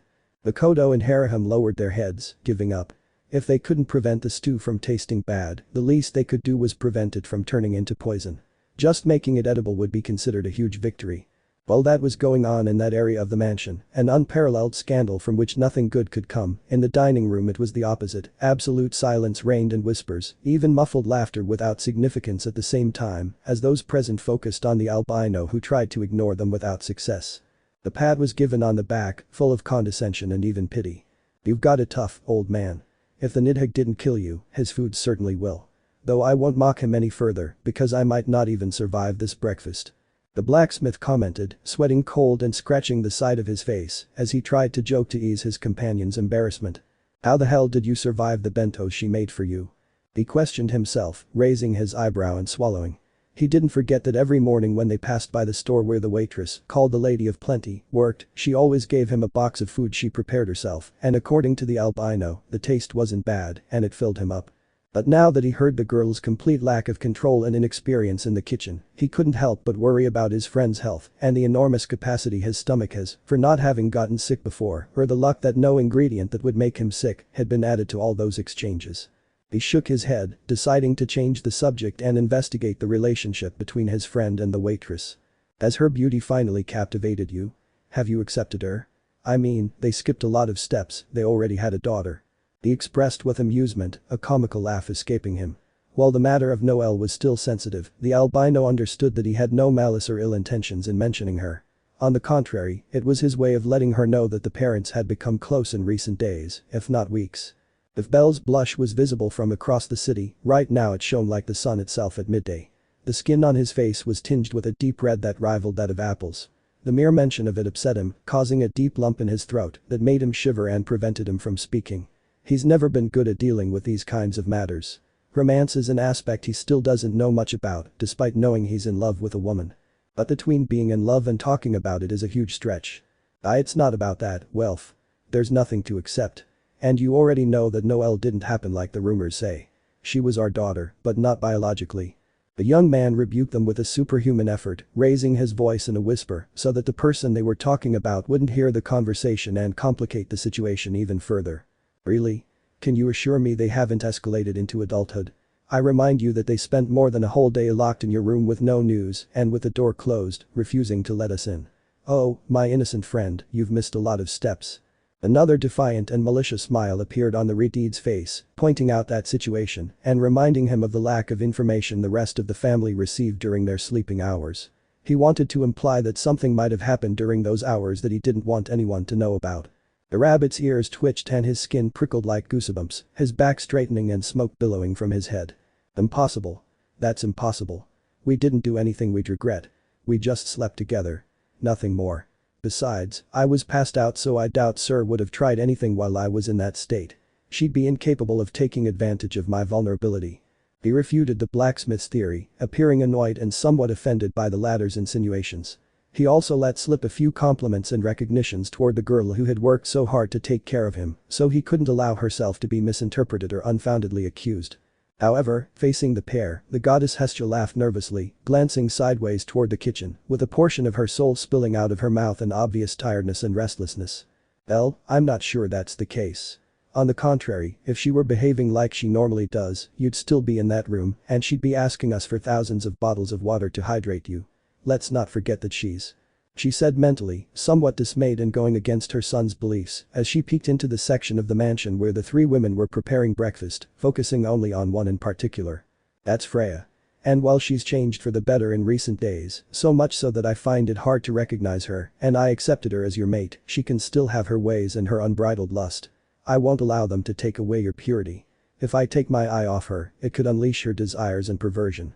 She screamed internally, setting her soul and eyes on fire, raising her fist in the air, without taking even a bit of attention away from that threat to the morality of her family, who, behind that innocent face and beautiful words that came from her mouth in the conversation they had after arriving at the headquarters, hid an unbridled desire to possess the man she had fallen in love with.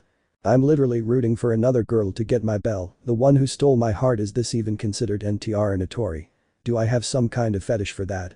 There are too many doubts." The amount of stupidity, regret and even ridiculousness that was formulating itself in the mind of the little pigtailed goddess was countless, so the best thing in this case was to just ignore it and continue.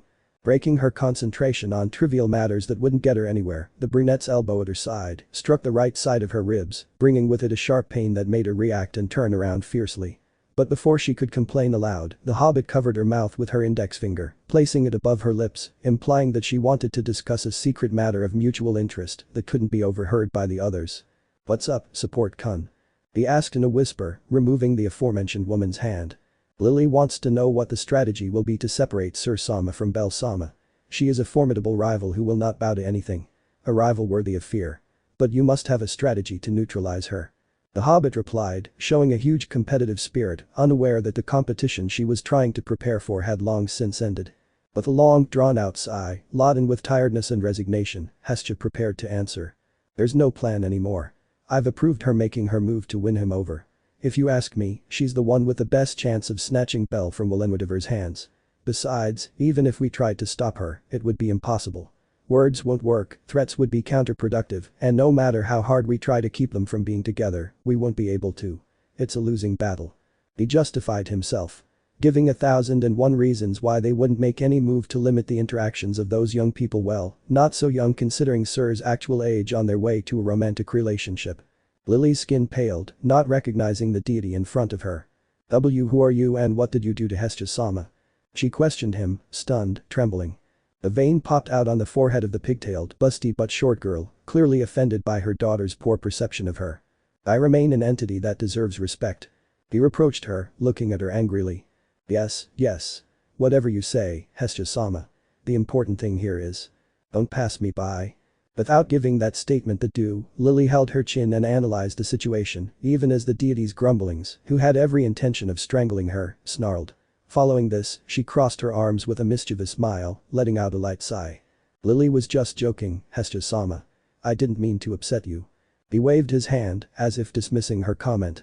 "But you don't understand what Hestia Sama means." "That's certainly the case." Hestia nodded, though the relief was momentary. A chill ran down her spine, as if an invisible shadow had loomed over her. Her mind couldn't help but imagine the worst. Had someone else overheard their conversation? Perhaps someone with motives to misinterpret it. The hobbit, noticing the change in the goddess's countenance, raised her eyebrows in surprise before hastily clarifying. "Ah, Hestia Sama, you shouldn't worry. Lily wasn't saying that, as you imagine. She wouldn't be able to listen to other people's conversations. It's just." Lily tilted her head slightly, searching for the right words.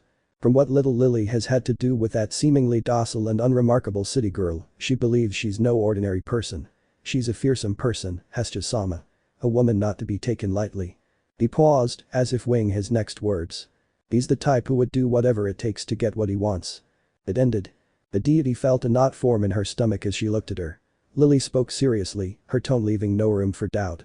"That's partially correct," she thought to herself, acknowledging that her daughter's perception was incredibly accurate and suppressing a nervous laugh. However, the reality was even more complicated than she could imagine. He settled back in his seat, leaning against a backrest to try to calm himself. His eyes automatically traveled to the kitchen, where Syr was moving gracefully, preparing something while her companions hurried behind her. The simplicity of the scene did nothing to ease his unease. "Is something wrong, Hestia Sama?"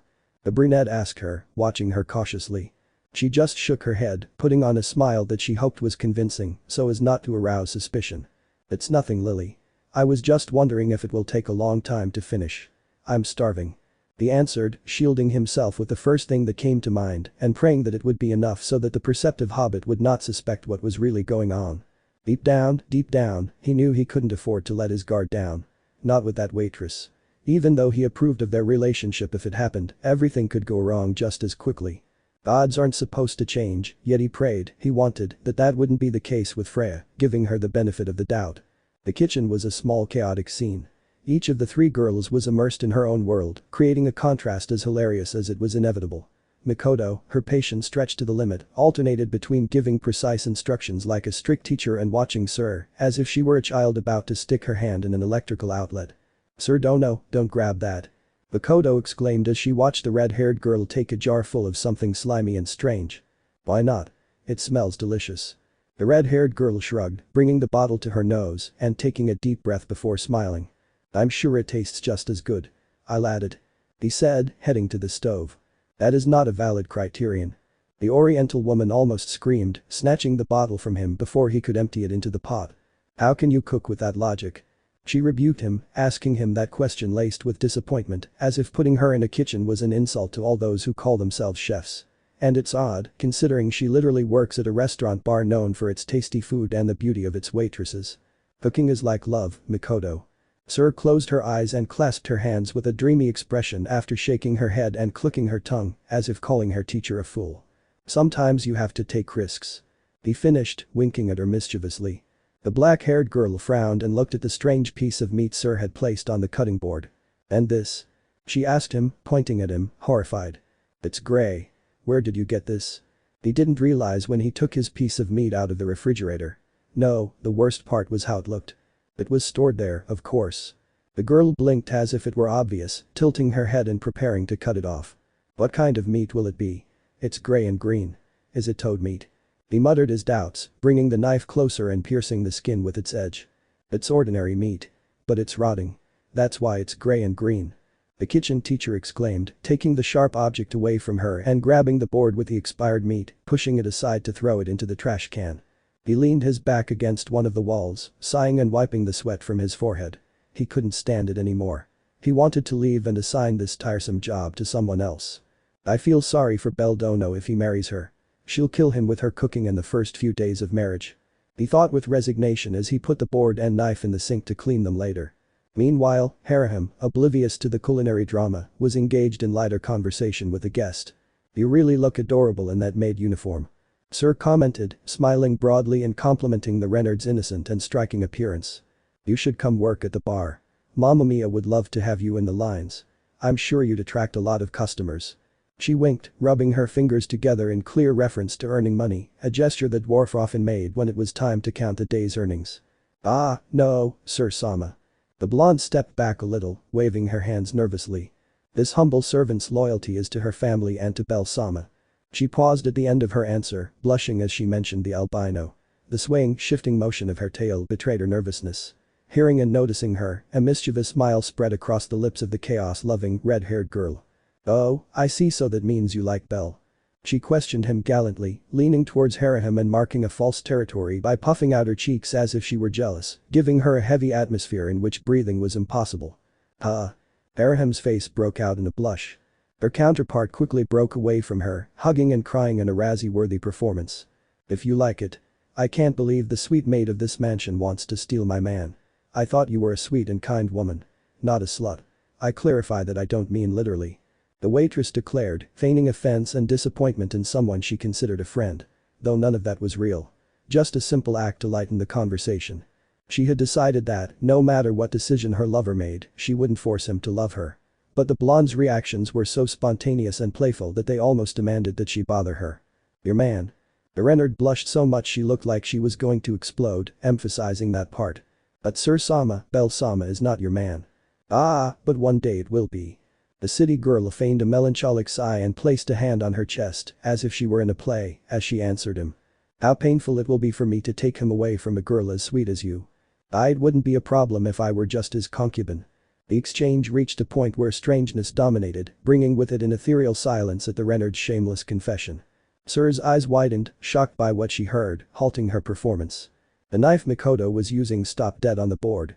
She looked at Haraham in disbelief, then rushed over to give her a light smack on the head. "Don't say things like that in front of Syr Dono. You might scare her away." "Huh?" The black-haired girl reproached her friend, while the gray-haired girl didn't flinch, on the contrary, she remained as beautiful as a statue. At that moment, the pot began to bubble suspiciously and a strange smell filled the kitchen. Ah. The Oriental woman ran to fix it, leaving the pair behind to continue their conversation. Syr remained motionless, her eyes wide as she mentally repeated Haraham's words. The thought of being shared, even in a symbolic sense, crossed her mind and something inside her faltered. Could I really allow something like that? She muttered to herself, though her voice was lost in the bustle of the kitchen. His thoughts wandered to a promise he had made long ago, one that now weighed more heavily than ever. His spirit sank, and the smile he always wore began to fade. I promised my Noelle that when she came back we would give her a sister and a brother, I said it jokingly, but… She placed a trembling hand on her stomach, feeling a knot in her chest. Her mind returned to that brief conversation, a moment when the warmth of family seemed within reach. I being a goddess, how could I fulfill it? The weight of that truth hit her hard. Although she had the appearance of a human, although she could love, live, and dream like them, there was an insurmountable barrier separating her from that world. As a deity, motherhood was beyond her reach. The great pleasure of becoming a mother wasn't a realistic goal, one she could achieve by simply wishing for it. Her shoulders tensed and her gaze shifted to Bell. He was across the hall, being pestered by Welf as he tried to defend himself with a shy smile. She couldn't stop her own smile from twisting into a sour frown. She lowered her head, biting her lower lip in an attempt to contain her disappointment. If I weren't a goddess. The whisper came from his lips, inaudible to everyone, but echoing in his own soul. For a moment, she allowed her imagination to take her to a different world, a world where the yoke of her divinity didn't exist. In that ideal world, she could live like any other woman, love without restrictions, dream of a future with Bell, and give him the brother she promised her Noelle. What if I were mortal with you? However, the aroma of burning burst into the kitchen like a silent alarm. Makoto quickly turned to the stove and, noticing the forgotten rice, raised her voice. Sir Dono. The rice is burning. The gray-haired girl, who was still deep in somber thoughts, jumped when she heard her. Huh? Ah! It can't be. He exclaimed, rushing to the stove in comical agitation. He quickly extinguished the magic stone fire device and lifted the lid. Please don't let it be ruined, please. He muttered as he carefully checked, stirring the rice with a wooden spoon. Finally, a relieved smile spread across his face and he breathed a sigh of relief when he saw the rice was still intact. It's perfect. Makoto rolled her eyes, crossing her arms as she watched her. How does Mamma Mia keep her kitchen from burning up with you working there?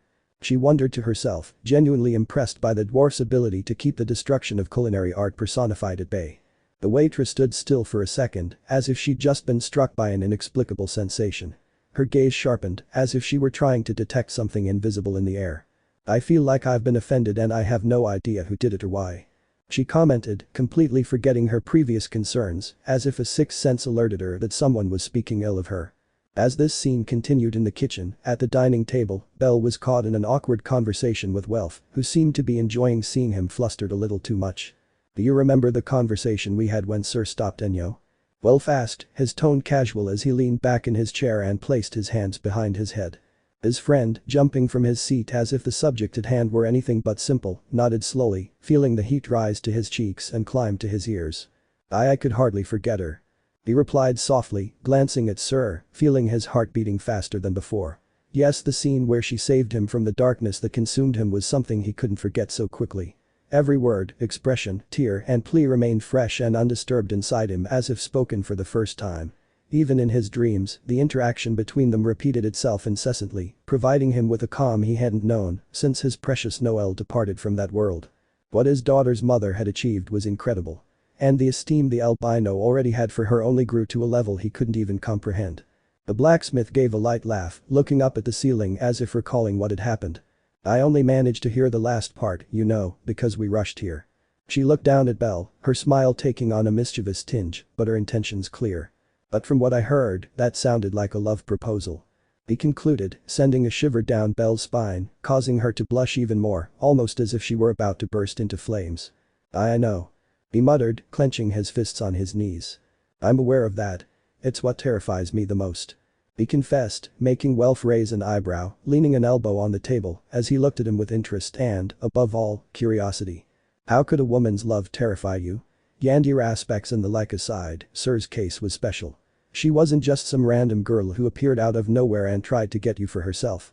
At least not from the perspective of the redeed and not the current goddess disguised as a human. It was none other than the girl who has always been straightforward with him and whose fates have been joined by a tragedy, thanks to an indestructible bond that allows them to understand each other, share that pain, and use it as a driving force to continue with their grief and fulfill the promise they made with all their hearts to that girl, to that angel who united them and continued to connect them, despite no longer being among them in the earthly world. And why does it scare you so much? Without beating around the bush, being as direct as the ever-burning is characterized, I pose that question to you. The albino remained silent for a few seconds. His fists clenched more tightly, as if he were struggling to find an explanation that seemed valid, or as if the very reason for being terrified by this no longer felt so solid. By longing. The blacksmith straightened his posture, remembering something with an expression of understanding. The princess of the sword, right? His companion closed his eyes, biting his lower lip, letting the strands of his hair fall over his face. The atmosphere became somber and melancholic. That's what makes it so complicated, he declared, revealing the doubt that was eating away at him. He rubbed his hands over his thighs, trying to bring some warmth to them. The day was hot, with a cold wind blowing occasionally, but despite that, the young man's fingers felt like they could freeze to the touch. That was the depth of his feeling, the uneasiness that came with thinking about that special person and the role he undoubtedly wants to play by her side. It was not easy, on the contrary, to understand what was happening, what he wanted, and the doubts that arose without apparent resolution devoured him internally like hundreds of hungry worms, tearing flesh and skin. He gave a long drawn-out sigh, which sent a shiver down his spine, making his skin crawl like goosebumps. I don't want to hurt her. I don't wish to hurt her with my indecision and the love I already have for someone else. Her feelings are real, the love she professes for me is real. These are no longer the typical jokes she used to play on me from time to get on my nerves and make fun of me. I can feel her penetrating affection seeping into the fibers of my heart and taking pride of place within it. But every time I try to see her with those eyes, to choose her messages prevents me. It's as if her figure is dragging me back, preventing me from accepting her.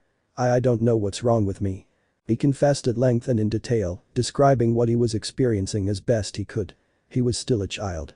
Even though Hedon had trained him, and even though his arrival in the dungeon had forced him to mature more quickly, he was still a child who, in critical situations where many could be injured, didn't know what to do, guided merely by his instincts and impulses. His hands tightened on his pants. The frown on his face furrowed, and the lump in his throat seemed to suffocate him, so much so that he began to hyperventilate, on the verge of tears. Just imagining Syr crying for rejecting her hurt her soul. She didn't want that, couldn't allow him to be the one to cause her suffering. She promised to heal her and support her. But if that inevitable point where she has to choose ever comes, there's a huge chance that vow will be broken and tears will run down that city girl's cheeks. He couldn't split himself in two. He wished he had that power, but the reality was different. When the time came, a decision had to be made and a heart had to be broken. However, right now he's not even sure who he would take in his hand if that opportunity, that scenario, presented itself. On the one hand, his dream, the woman he's yearned for several months now. The princess of the sword who has motivated him to be stronger, to continue to reach her. The Syr. Words are not enough to describe what Syr meant to the young albino man, the impact she's had. He'll never forget the bento boxes she gave him, made with all the love she managed to instill in him. The taste wasn't the best, but the gesture was what filled his heart.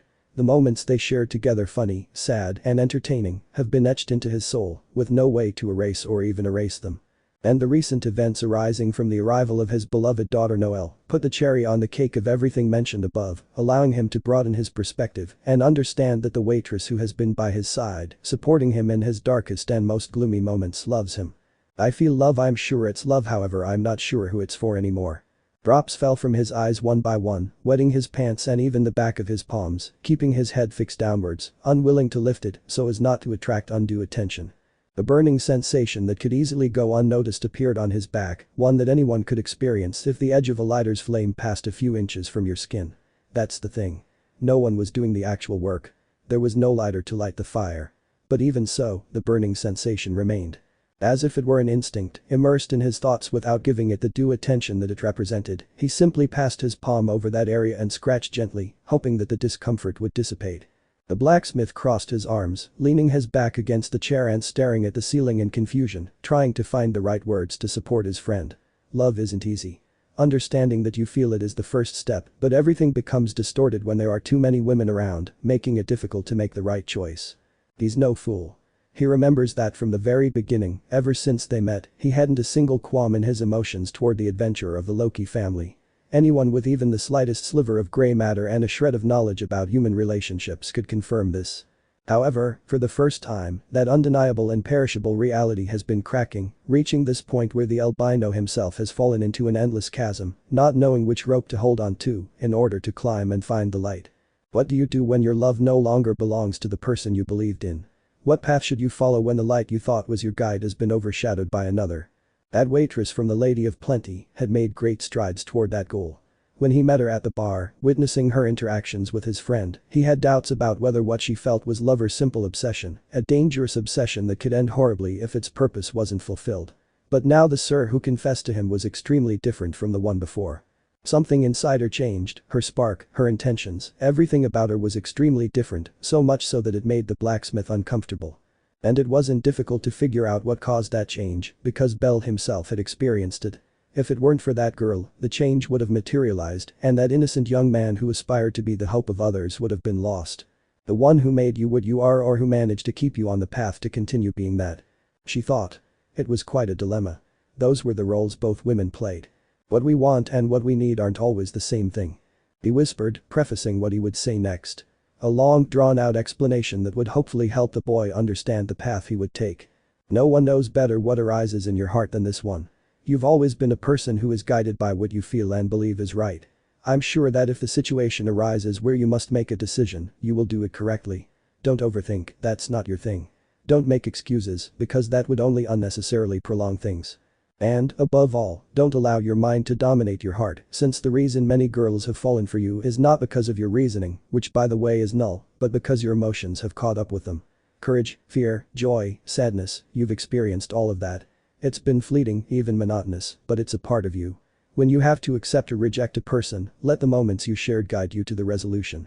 Syr has already confessed to you, and you won't be able to avoid your answer forever. She has been patient in not insisting, considerate in taking your condition into account. For now, handle that matter before even considering burdening yourself with another. An important event. Because, as we well know, you'll soon reach level 6 and reach A's. When that happens, you'll confess to her, or at least that's your plan. But that's not here yet. Think about now, about what's within your reach. Because if you put it off and both situations come together, it could be too late and bring you regrets, and both hands that have been extended to you could slip away. His attempt to clarify the multiple scenarios that would arise, the divisions in the paths that could change his happy ending, were just around the corner. The blacksmith is right, no one can deny he's right. From what he says about his best trait being to be guided by his ideals and emotions, even though it can sometimes be counterproductive, to the fact that when it comes to love, you shouldn't be ruled by your thoughts. Pros, cons. Right or wrong.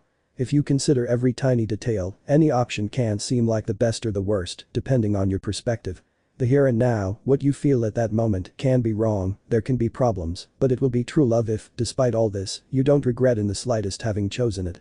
The albino gently clenched his fists on his knees, the weight of his thoughts crushing any attempt at tranquility, and what his companion had said only served to reinforce that unease. He was aware of the fragility of his situation, of the real possibility of losing them both before even having the chance to make them happy. That fear gnawed at him, a fear so deep he could almost feel it vibrating in his chest. The fear wasn't for him, but for them. His immaturity, his indecision, could be the seeds of suffering he wasn't willing to allow. I wish I had more time to think about it. He said to himself in an almost inaudible whisper that hid his indecision, as if he feared that his words would gain more weight when heard by others. His eyes wandered around the room until they settled on Syr. She was busy in the kitchen, her silver hair falling like a delicate curtain over her face as she concentrated, the other girls supervising her every step, whether it was slicing a carrot or washing vegetables. As Makoto mentioned, she was the embodiment of culinary chaos, a relentless hurricane ravaging the kitchen. Looking at her like that, with the two nervous Asian women, made him smile. There was something about her presence that made him feel a little lighter, as if the chaos in his heart had calmed for a moment. Without realizing it, without even being aware of it, he looked at her with the devotion of a madman in love. More time by his side to find out. He muttered, entranced by the figure of this city girl, lightening his load. The sparkle in her eyes returned, the dull tones dissipated, allowing him to breathe freely for the first time since he began the exchange with his companion. I love you, Bell. The memory of that I love you, spoken at the most vulnerable and heartbreaking moment, returned to his mind like an insistent whisper. The young man felt the heat rise to his cheeks and ears, and his first reaction was to shake his head vehemently, as if he could dispel those thoughts with a simple movement. You're lost, my friend. Welf's voice brought him out of his reverie. He patted him on the shoulder a couple of times, firmly but understandingly. "Look, whatever you decide, I'll support you, but don't take too long." I advise him, receiving the boy's look, visibly confused. "Because?" Seven questioned him, causing the blacksmith to roll his eyes as if the answer was the most obvious thing in the world, and he leaned back in his chair, crossing his arms behind his head. "Because a woman won't always be willing to wait for something that might not happen." He smiled with a touch of irony before continuing. "If you're going to accept her, do it in a way that makes it clear you love her. Make it special for both of you. Although, to be honest, it'll be hard to overcome her confession in the midst of chaos." He scoffed, acknowledging that the waitress's proposal was one of the most beautiful he had ever witnessed. The boy felt a pang of embarrassment in his chest, looking down as the redhead punched him a couple of times on the shoulder in a lively and continuous manner, bringing him more discomfort, as if the discomfort he already hadn't been enough. But once the initial excitement had passed, the blacksmith continued in a more serious tone, which was perceived by the recipient of the message and changed his attitude.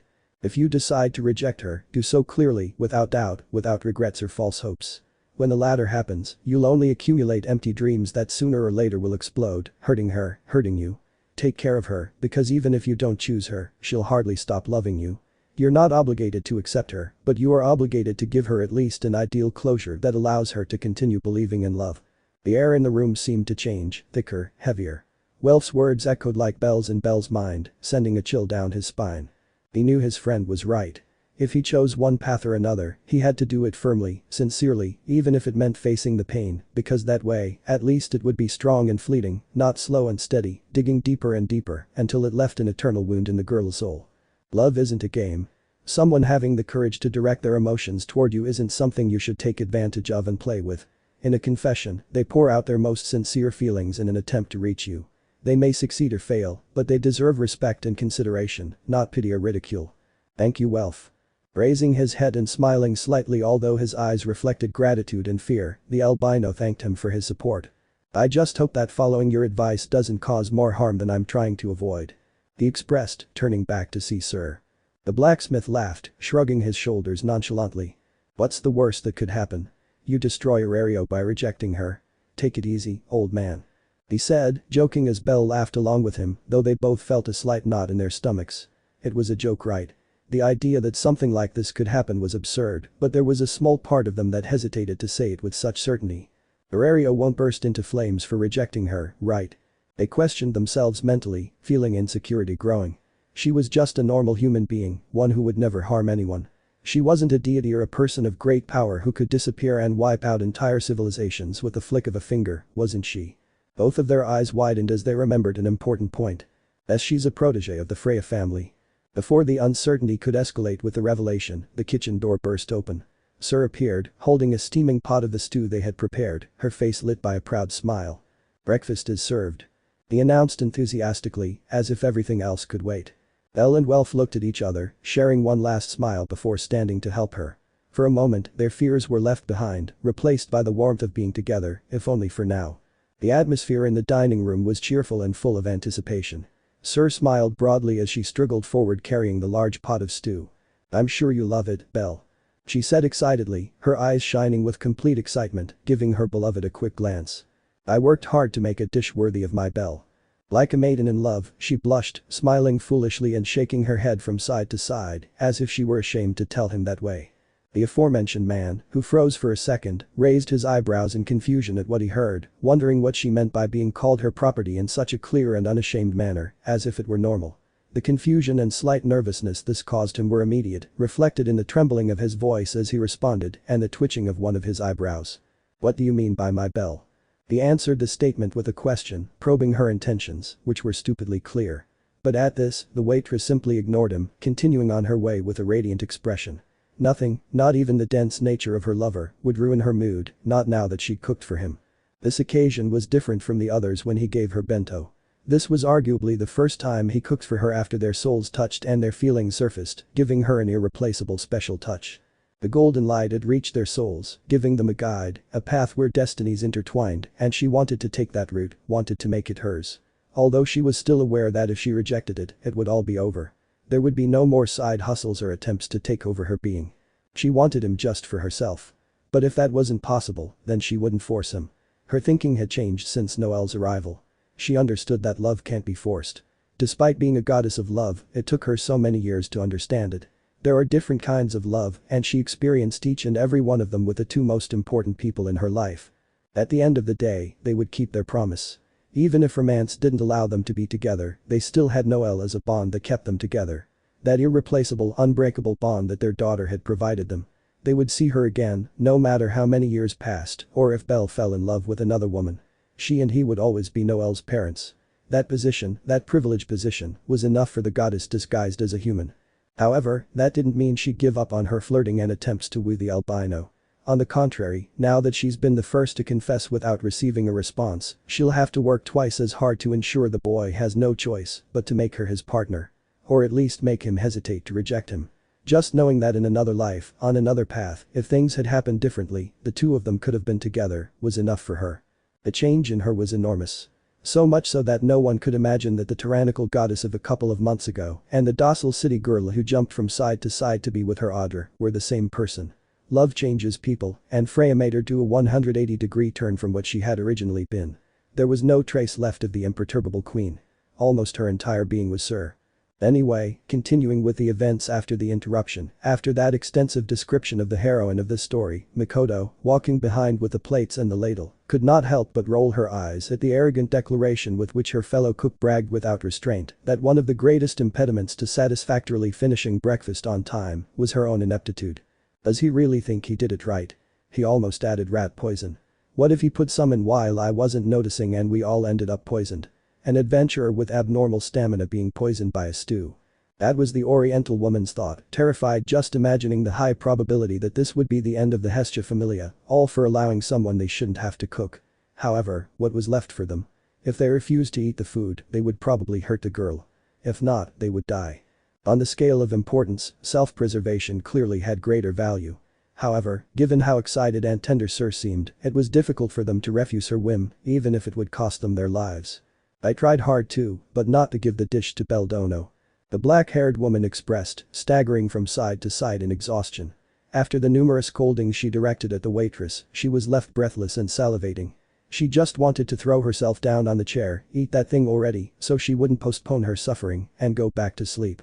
At that simple comment, everyone tilted their heads in shock. But so you wouldn't ruin it, Sir Dono. This addition to what had been said earlier frightened those present. Even Hestia and Lily tried to flee, sensing that this was all going badly, but Haraham stopped them as if it were a method of torture, although the Reynards' innocence denied that possibility.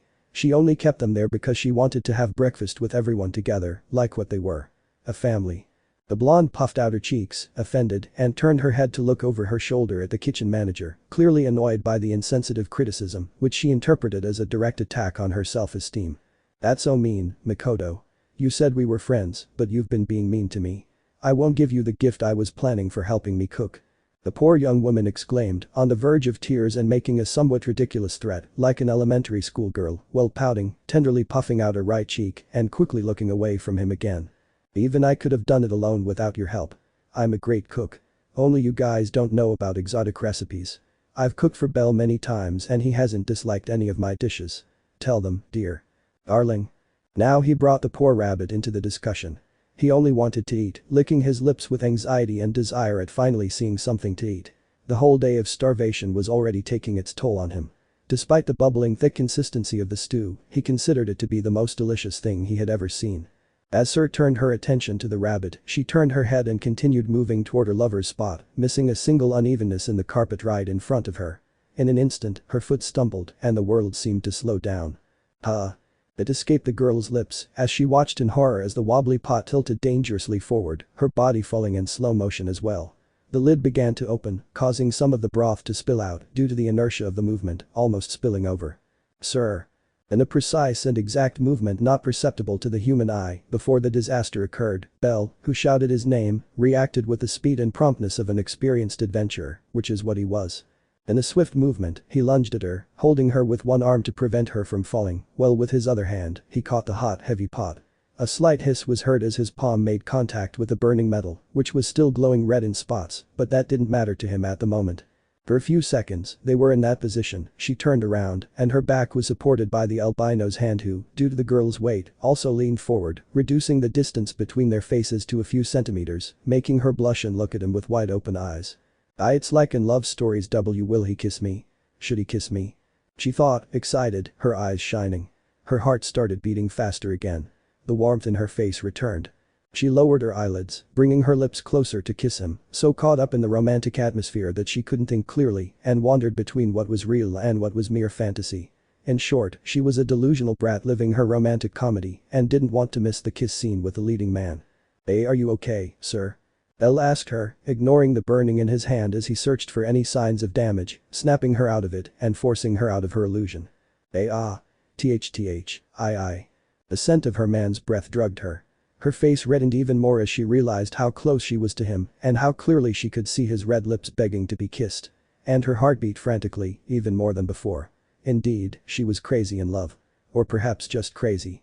At this point, it was difficult to determine whether love was driving her crazy or if that was her default state. "Why yes, I'm fine." After stuttering, she managed to stammer out a coherent response with inhuman effort, nodding quickly as she looked away, completely flustered, avoiding eye contact as her sanity couldn't bear it. The albino helped her straighten up and carefully placed the pot on the table. Only a small amount had fallen onto the carpet, so the breakfast was safe and they could eat it. At the same time as she performed this action, a slight burning sensation appeared in her hand, now free from the metal base of the container, which was momentarily roasted. It was then that Makoto noticed Bell's expression and pointed at his hand, realizing what was happening and the reason for the pained expression on her family's captain's face. "Bell, don't know, your hand. It's burned. Badly burned." He exclaimed in concern, covering his mouth with one of his hands and realizing that the wound was more serious than the boy himself would like to admit. Those present looked at where the point was pointed and the boy frowned slightly and raised his hand, showing the slight red burns on his palm, combined with the embers and dirt from the fire when he was in direct contact with that area of the pot. Everyone was worried, but the person responsible for the incident took it the worst. She quickly approached him and grabbed his wrist, examining him more closely. When she realized the damage was serious and considerable, well, her astonished face collapsed, plunging her into a state of complete despair that left her unable to react or even speak. His mind began to fill with a whirlwind of thoughts, all revolving around guilt and worry. The incident was caused by his distraction. No, Bell. This is all my fault." She exclaimed, putting both hands to her head as her eyes filled with tears, exaggerating the consequences, but they couldn't blame her. Her emotions were running high. The fear of losing the people she loved made her exaggerate in matters of this nature. "I shouldn't have talked so much," or tripped. "You're an adventurer, but I'm the one who should be protecting you in these things. I promised I'd protect you too, but now I hurt you." The waitress's crying grew louder as she trembled and let her tears fall to the ground, expressing clear and unequivocal regret for an injury that, for an adventurer who 24 hours ago was fighting the fire-breathing Nidhogg, should have meant nothing. Trying to calm her down, the boy wanted to talk to her, to give her words that would reassure her and stop her from worrying, but Syr had already panicked, so she wasn't allowed to reply. "I'm going to get a first aid kit right now," she said hurriedly, turning towards the door, but before taking a step, she stopped again, as if she had remembered something more urgent. "And no, a potion is better. But there aren't any good ones here, so." She turned to him again, her eyes full of determination. "I'll take you to the Die Insect family headquarters, I'll carry you in my arms. Come. They can heal you, and I'll pay whatever it takes, even if I have to take out a loan. This shouldn't have happened, Bell, this shouldn't."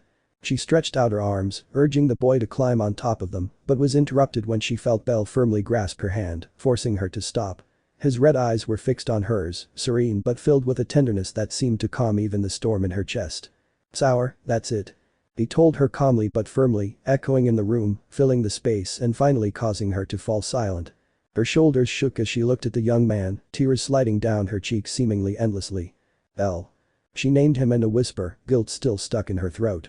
I can't allow anything to happen to you because of my clumsiness," she said, bowing her head. Bell sighed, a small smile forming on his lips. Carefully, ignoring the burning in his palm, he brought his other hand up to the fretting waitress's face and wiped away the tears that continued to fall with a simple gentle movement of his thumb. "Seriously, I'm fine. It's nothing serious," he stated softly, as if he were talking to someone he wanted to protect more than himself. "You don't need to look for potions or doctors, sir. A bandage and some ice will do the trick," he suggested. She was still trembling, her chest rising and falling with agitation. but Belle's warm touch slowly calmed her. Sorry. She insisted on her apology, even though there was nothing left to forgive. Her tears slowly subsided, giving her relief from how mortified she felt. I'm really sorry. Please don't hate me. He repeated, placing his hand on top of Belle's, which was still transmitting heat to his face. The young man shook his head, removing his hand from his face after a few seconds to hold it and squeeze it lightly, interlacing his fingers with each other. You have no reason to apologize. He gave her a smile that seemed to light up the room. The important thing is that you're okay. I could never hate you for a mistake. If anyone wants to take care of me, it's you, sir. He declared, filling the girl's heart. She looked at him, her cheeks still flushed and her eyes slightly moist. Although the guilt hadn't completely disappeared, the warmth of Belle's words made her heart beat more calmly. For the first time, in that brief moment, the chaos faded and there was only the two of them and the gentle smile he gave her. Sir Dono, in the bathroom you can find bandages and ointments to treat Bell Dono's burn. Don't worry, he's been through worse in the dungeon. The Oriental woman said with a drop of sweat running down her forehead at the last somewhat unnecessary comment she added, pointing to one of the doors, the first one, found in the hallway that led to the rooms. Hi. I'll go get him. In a hurry, the red-haired girl came out of her romance movie trance and nodded repeatedly, heading in the indicated direction in a hurry, breaking free from the albino's soft grip and rushing, almost tripping. Having been left behind, the rabbit just sighed with relief and smiled a little happily that the waitress's fears hadn't escalated beyond what was appropriate. It was the first time I'd seen her so desperate and worried about something so trivial. Not even when Noelle left that world did she appear like that, just resigned and broken. Without a doubt. He's afraid of losing me. He whispered, his expression changing to one of concern as he watched her from behind open the bathroom door and step inside. She was terrified, truly terrified, of losing another person. It was as if that city girl had never known what it was like to lose those she loved. In her entire life, her entire existence, she had never cared enough for anyone not to wish for their departure. Or at least it was how it had been when death had appeared suddenly, relentlessly, with no time to process or assimilate it. The comfort she had felt day after day made her believe it would be forever, that it would never disappear. It became commonplace, a repeatable event throughout her life, until that little girl became an adult and what started as a joke became reality. But it wasn't. He raised his hand, holding it with the other, unable to control the speed of his heartbeat and the emotions that welled up from his chest with no apparent end. Inside, something he didn't misunderstand, a voice he didn't recognize, was imploring him. Protect that smile. And it wasn't just that. Bring you many more. He bowed his head. His lips trembled and a small part of him felt fulfilled by that conclusion, which little by little formulated the resolution the albino couldn't reach on his own. Without realizing it, a pat was given to him on the back, full of condescension and, above all, support. She's madly in love with you, dude. I don't think waiting too long will work for you. I recommend responding to her proposal before she sneaks into your room again. Just not with the intention of looking out for you. The blacksmith commented on this, giving him a mischievous mocking chuckle which he accompanied with a punch on the shoulder that pushed his friend to the side. The boy's cheeks flushed again. It would be easier to focus on the moments in the last few hours when they weren't red than on the ones that were. That was the effect of his indecision and, to a certain extent, his innocence. You don't say things like that. Stop bothering me. The rabbit shoved him with his shoulder, nearly knocking him off his feet. It seemed he still didn't understand the difference in strength between them. That also applied to the Redeed, who insisted on annoying his friend, who would send him back to Rakia with a single blow. I can't find the bandages. I've already opened all the drawers and I don't see a single first aid kit here. That restless scream came from the bathroom, originating from the chambermaid who accompanied the volume of her voice with sounds of things falling to the floor and even others breaking. The two men exchanged glances. You better go help her before she destroys the bathroom. Behind them, Hestia gave that order to her son, the captain of her family, rubbing her eyelids with her index finger and thumb. Her head ached from the accumulation of stress that had only increased over the past few days. If this continued, she would return to Tenkai for a splitting headache. Hi. The rabbit immediately obeyed, hurrying into a light trot to avoid further chaos. His legs still ached from the encounter with that monster. The wounds had healed, at least on the outside, but the exhaustion that had plagued him still showed signs of weariness. Yes, that boy definitely needed a longer rest or at least a hospital checkup. It's not normal for him to be close to death every week and a half. Allow me. Normally they store that kind of thing up on the shelf. Entering the room, the rabbit caught the attention of the dangerous girl, who continued rummaging through the drawers and throwing away things that were no longer useful to her, causing everything to be scattered on the floor. Ah, yeah. The aforementioned responded, opening the way for him and stepping aside. Araham won't like cleaning this up. She never complains, though. The rabbit commented, lightening the mood. Phew, can she get angry? She looks so adorable and sweet, I can't believe she's capable of that kind of attitude. Syr said, letting out a small laugh that she covered with her fingers upon hearing it. The chance of that little sun turning black was minimal, almost ridiculous. The boy stretched out his toes, reaching for a green box with a red cross on the front and lowering it. I've only seen her upset once. Cassandra told her she was too heavy when we were on the expedition. It seems like comments about her weight aren't her weakness. She expressed, recalling what happened a couple of weeks ago when Maich's daughter implied that Renard was fat, although that was not her intention at first. Returning his gaze to the gray-haired girl, his eyes lost their shine, tilting his head as he smiled at her in a Yandir-like manner. Bell, woman's weight is her biggest insecurity. She'd clearly be upset. You're never to talk about a woman's gait or make jokes about it. Understand? She said threateningly, grabbing him by the collar of his jacket so that their faces came closer together and emphasizing her statement that seemed like an unwritten rule among people of the female hex. Hi. Understood and noted. Frightened by the sudden change in the girl's aura, he had no choice but to accept and nod repeatedly. HMPH. Don't forget. Almost offended, puffing out her cheek in another sweet and tender pout, she snatched a first aid kit from the rabbit, opening it and taking out the bandages, with the aforementioned's astonished gaze fixed on her back. If I become her partner, would she be the dominant one? Would she get jealous of me for being surrounded by women? Clearly I wouldn't be unfaithful, but if without having a partner there are people who call me scum and a womanizer, even though I have many acquaintances, what would await me if I decide to settle down? No, the worst thing without a doubt would be for her to see me with another girl. She doesn't seem like the type to listen to explanations or appeal to reason. Without a doubt she would let herself be swayed by her impression. Elle imagined an imaginary scenario in which the two were couples and the consequences it would have. What resulted from that projection terrified him to the core. He caught a glimpse of the waitress ordering any girl who dared to speak to her boyfriend to disappear. He wept inwardly, fearing for his own life. If, while training with Hidden Sensei, he had shown respect and appreciation for Syr, but dislike and hatred toward him for having her fall in love with him, the situation would obviously be worse if the elf, or the other members of the Freya family, found out that he was cheating on her, even if that wasn't the reality.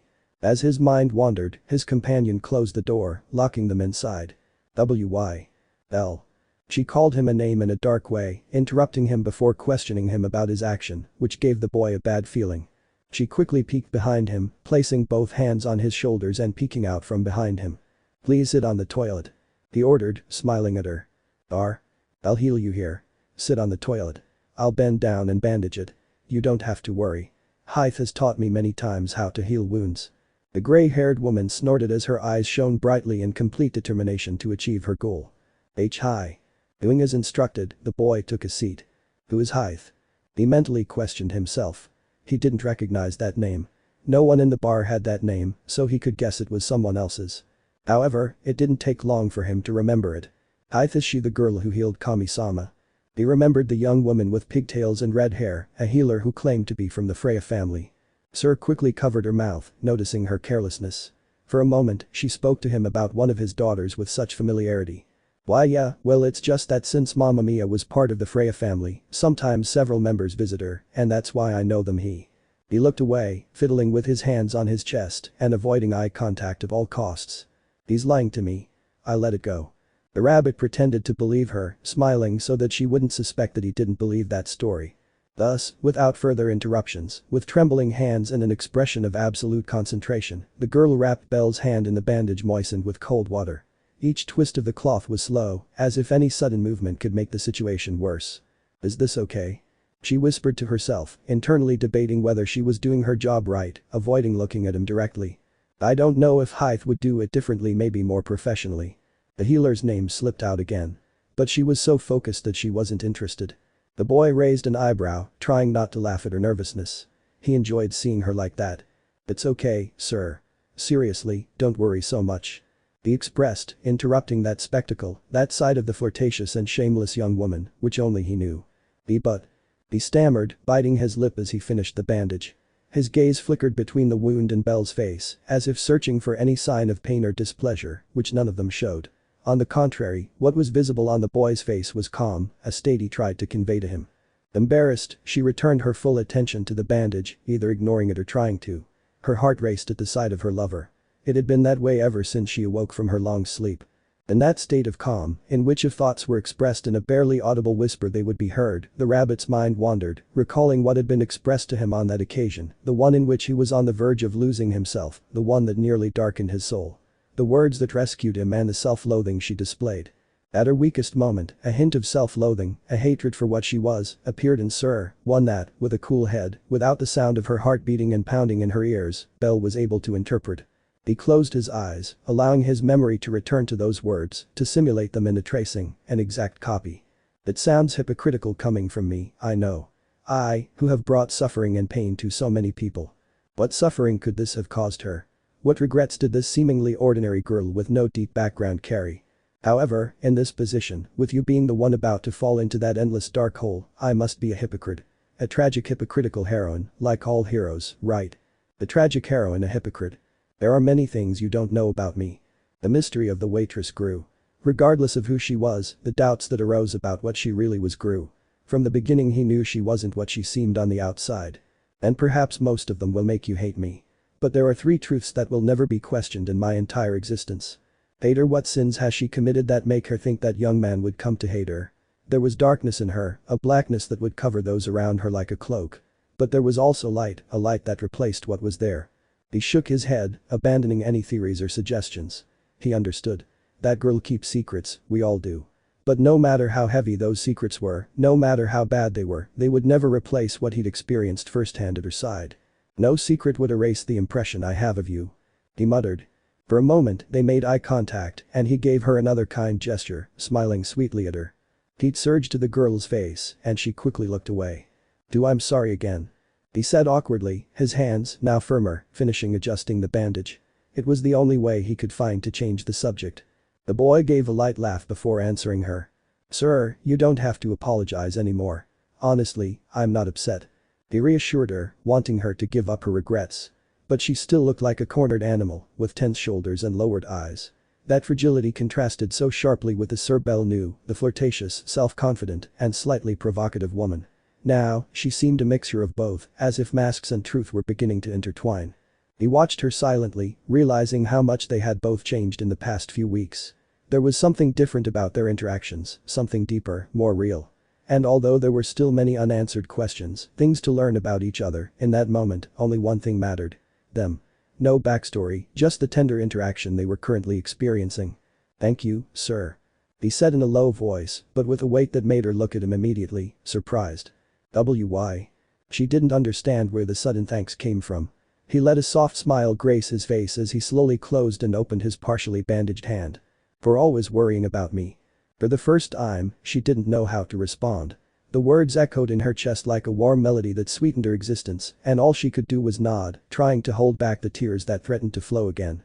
No longer out of sadness, regret or fear, but out of happiness, an indescribable happiness that consumed her, filled her with bliss. All her days with him were the best experiences she could ever receive, the greatest gift ever given. In that state, with that appearance, the albino's heart leaped. He admired her beauty, her sincerity, her purity, and her genuineness. Without knowing why, as if an invisible force had taken hold of him and forced him to open his mouth, he uttered the following words, an eternal oath that could fill their relationship with misinterpretation, a relationship that had a high probability of taking an unwanted path. But still he wanted to say it. I'll stay by your side, sir. Nothing you've done in your past will change my mind. Make all the mistakes you want, laugh, get angry, compromise, possessive, maybe jealous.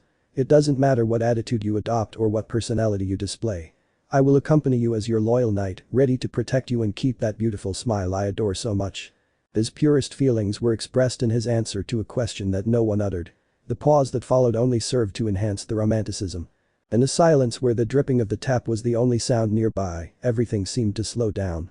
Syr's hands had stopped, ceasing to bandage the burn for a second, remaining static with her gaze fixed on the white cloth. The pounding of his heart made him doubt whether he had clearly heard the message that was being sent to him. Slowly she looked away from what was in front of her, to see, from below, the boy who had made such a beautiful proposal to her, that brought her incomparable happiness. The impression reflected in her ash-gray eyes was such that they shone brightly, like 2 suns in their prime. They trembled, as did her eyebrows. The red that took over her skin was as red as an apple. She didn't make a sound, much less answer, a lump in her throat prevented her from processing what she heard, stopping her. At this, the young man took a deep breath, searching for the right words to continue.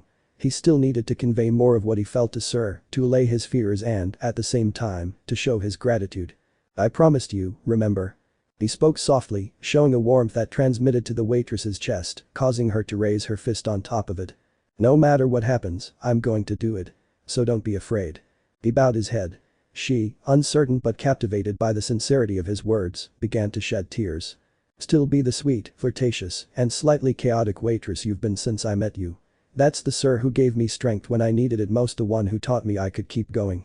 The red-haired girl stared at him with wide eyes, her heart seeming to beat at such a frantic pace that it would jump out of position at any second. "I like both versions of you, Syr.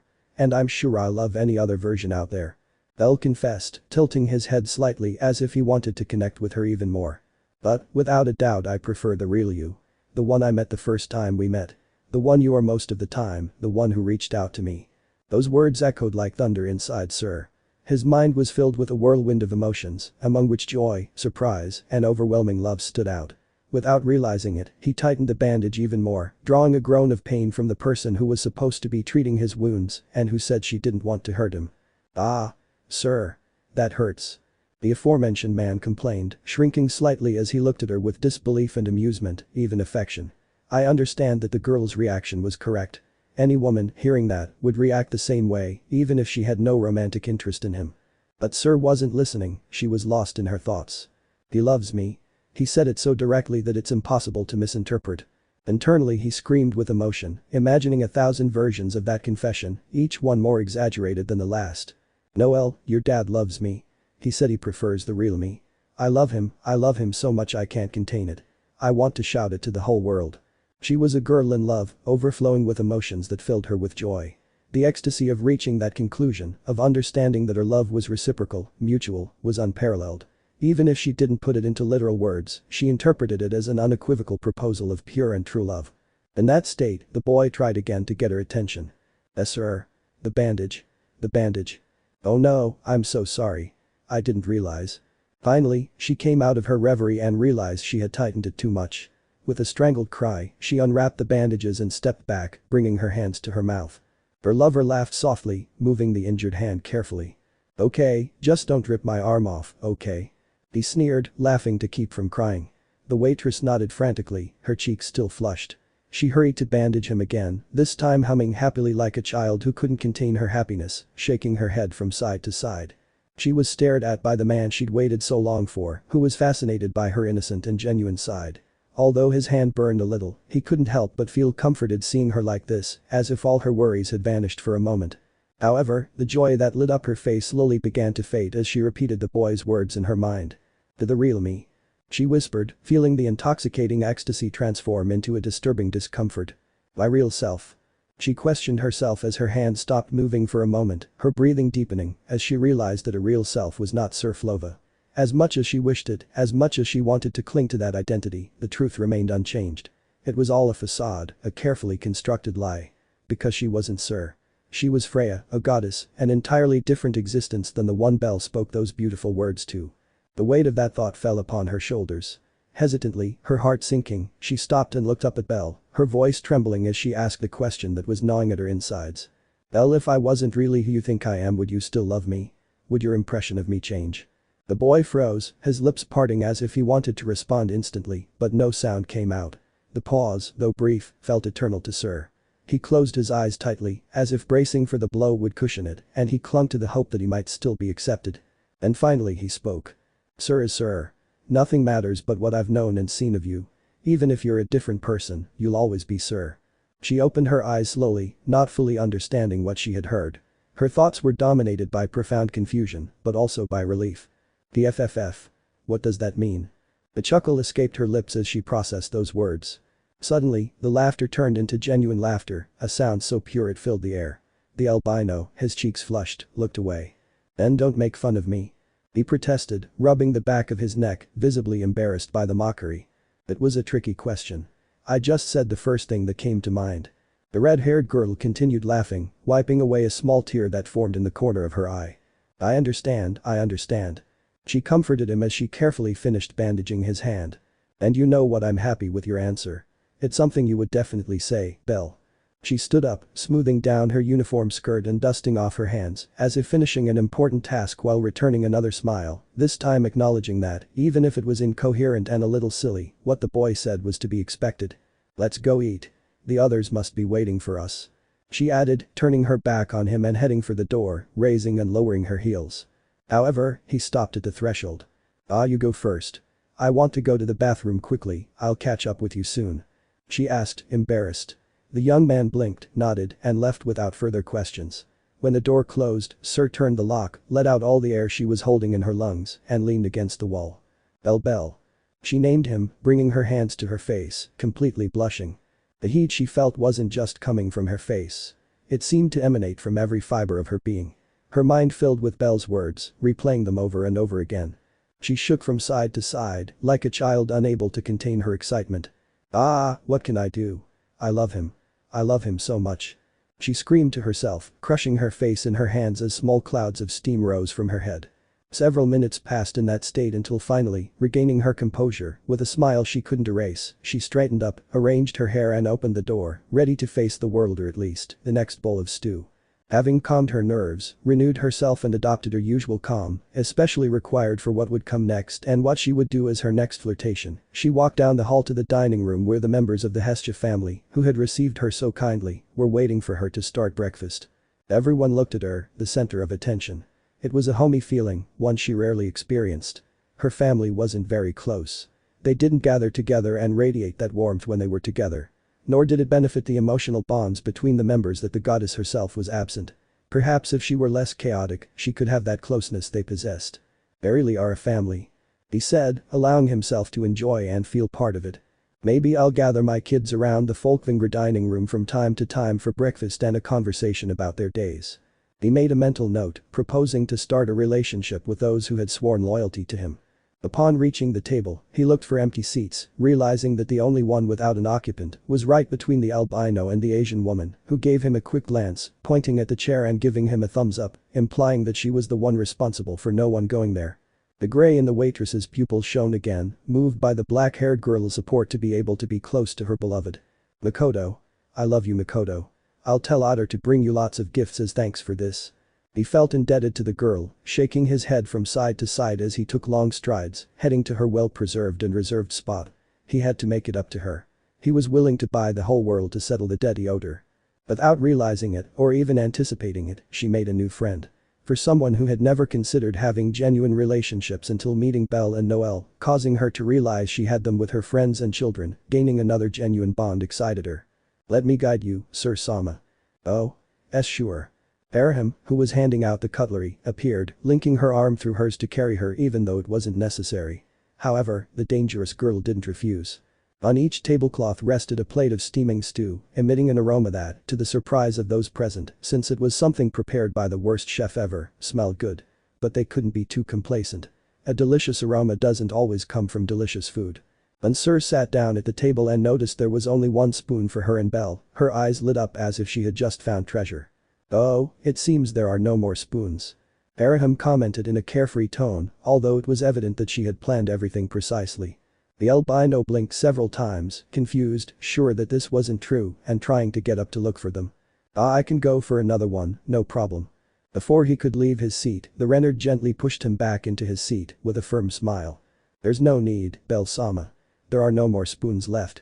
The blonde insisted, shaking her golden tail from right to left, giving herself away, but without any response from the rabbit who looked at her with strangeness and even a certain feeling of betrayal, while the waitress, quickly understanding the situation, put both hands to her chest and pretended to be deeply moved. "Arahim, you're an angel. I promise I'll have Alan cross continents to the Far East to bring you the most beautiful kimonos in the world. From today on, you're my best friend." In Folkvinger, Alan felt a chill so intense he dropped his spear, while other members of the Freya family looked to the horizon, worried about their future. Meanwhile, at the bar, a certain foolish elf felt her position as best friend was in jeopardy. Belle broke out in a cold sweat, uncomfortable at the prospect of sharing a spoon. Their saliva mingling was like an indirect kiss. A bit idiotic to think that was something to be embarrassed about, considering he'd already been kissed by her, but once a prince, always a prince. "Then no problem, sir. I can wait until you're done to use it," he said nervously, giving that possibility in a poor attempt to avoid the inevitable. However, Syr wasn't going to pass up such an opportunity, especially when her two new best friends had set the stage for her. With a playful smile, she took the spoon, dipped it into the stew with graceful movements, and interrupted him before he could move. "Let me feed you, Bell. Go on, open your mouth. Say ah for me." The albino opened his mouth to protest, but Syr bowed her head, narrowing her eyes and feigning hurt before even receiving the refusal. "Or is it that you don't like me feeding you? If so, can I wait until you finish eating?" She asked in a voice so tender it seemed designed to make any retort impossible. She was a master manipulator, using her charm to move him and tug at his heartstrings. You know the worst part? It was working. The boy felt his eyebrow twitch. Discomfort was etched on every inch of his face, but seeing her like this, he had no choice but to give in. "Ah, okay." He expressed with resignation, opening his mouth slightly and quickly, wishing this would be over as soon as possible. "That's it, good boy," the waitress declared with a bright smile, carefully bringing the spoon closer to him, simultaneously placing a hand under the fork to prevent the broth from spilling. Now close enough, Belle took the first bite and she remained still for a second afterward, watching him as if it were the most adorable event in the world. "I wish I could record this moment in my memory," he communicated, not wanting to miss any shot or event. The young man swallowed quickly, hoping it would be over soon, but she wasn't going to stop. "You're doing great, Belle. You're adorable," he said to her in a sweet way, while gently stroking her hair as a reward, like an owner with her pet. The albino looked down, uncomfortable, as the others watched them with varying expressions. Haraham and Makoto exchanged smug glances, even sharing a knowing high five, while Lily and Hestia squirmed in their seats, clearly displeased. "I can't believe this is happening." Lily, crossing her arms, was dying of embarrassment at the fact they were so affectionate. She learned the meaning of the word cringe for the first time. "That should be me." Hestia lamented with a gesture that oscillated between fury and sadness.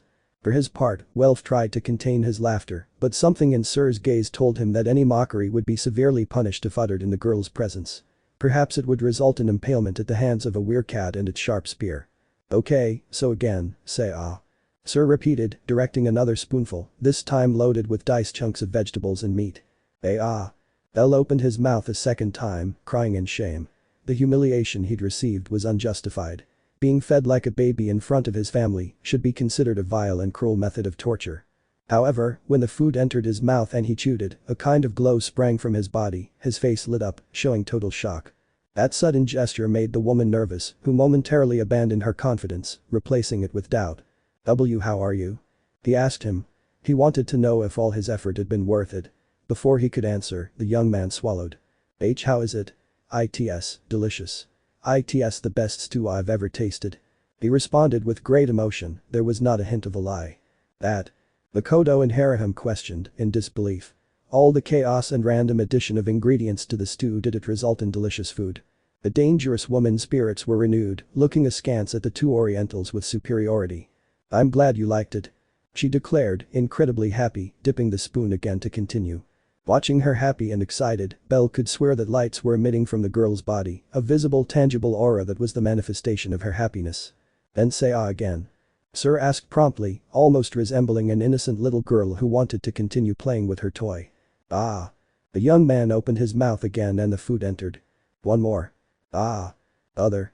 As this was repeated continuously until the contents of the plate were finished, Syr looked completely and purely happy. "The happiness I haven't felt in years. One that, without knowing it, I long to recover." And he had succeeded. Small details. Cooking for someone you love. Feed that person. Spend time with him. They are the little things that give life flavor.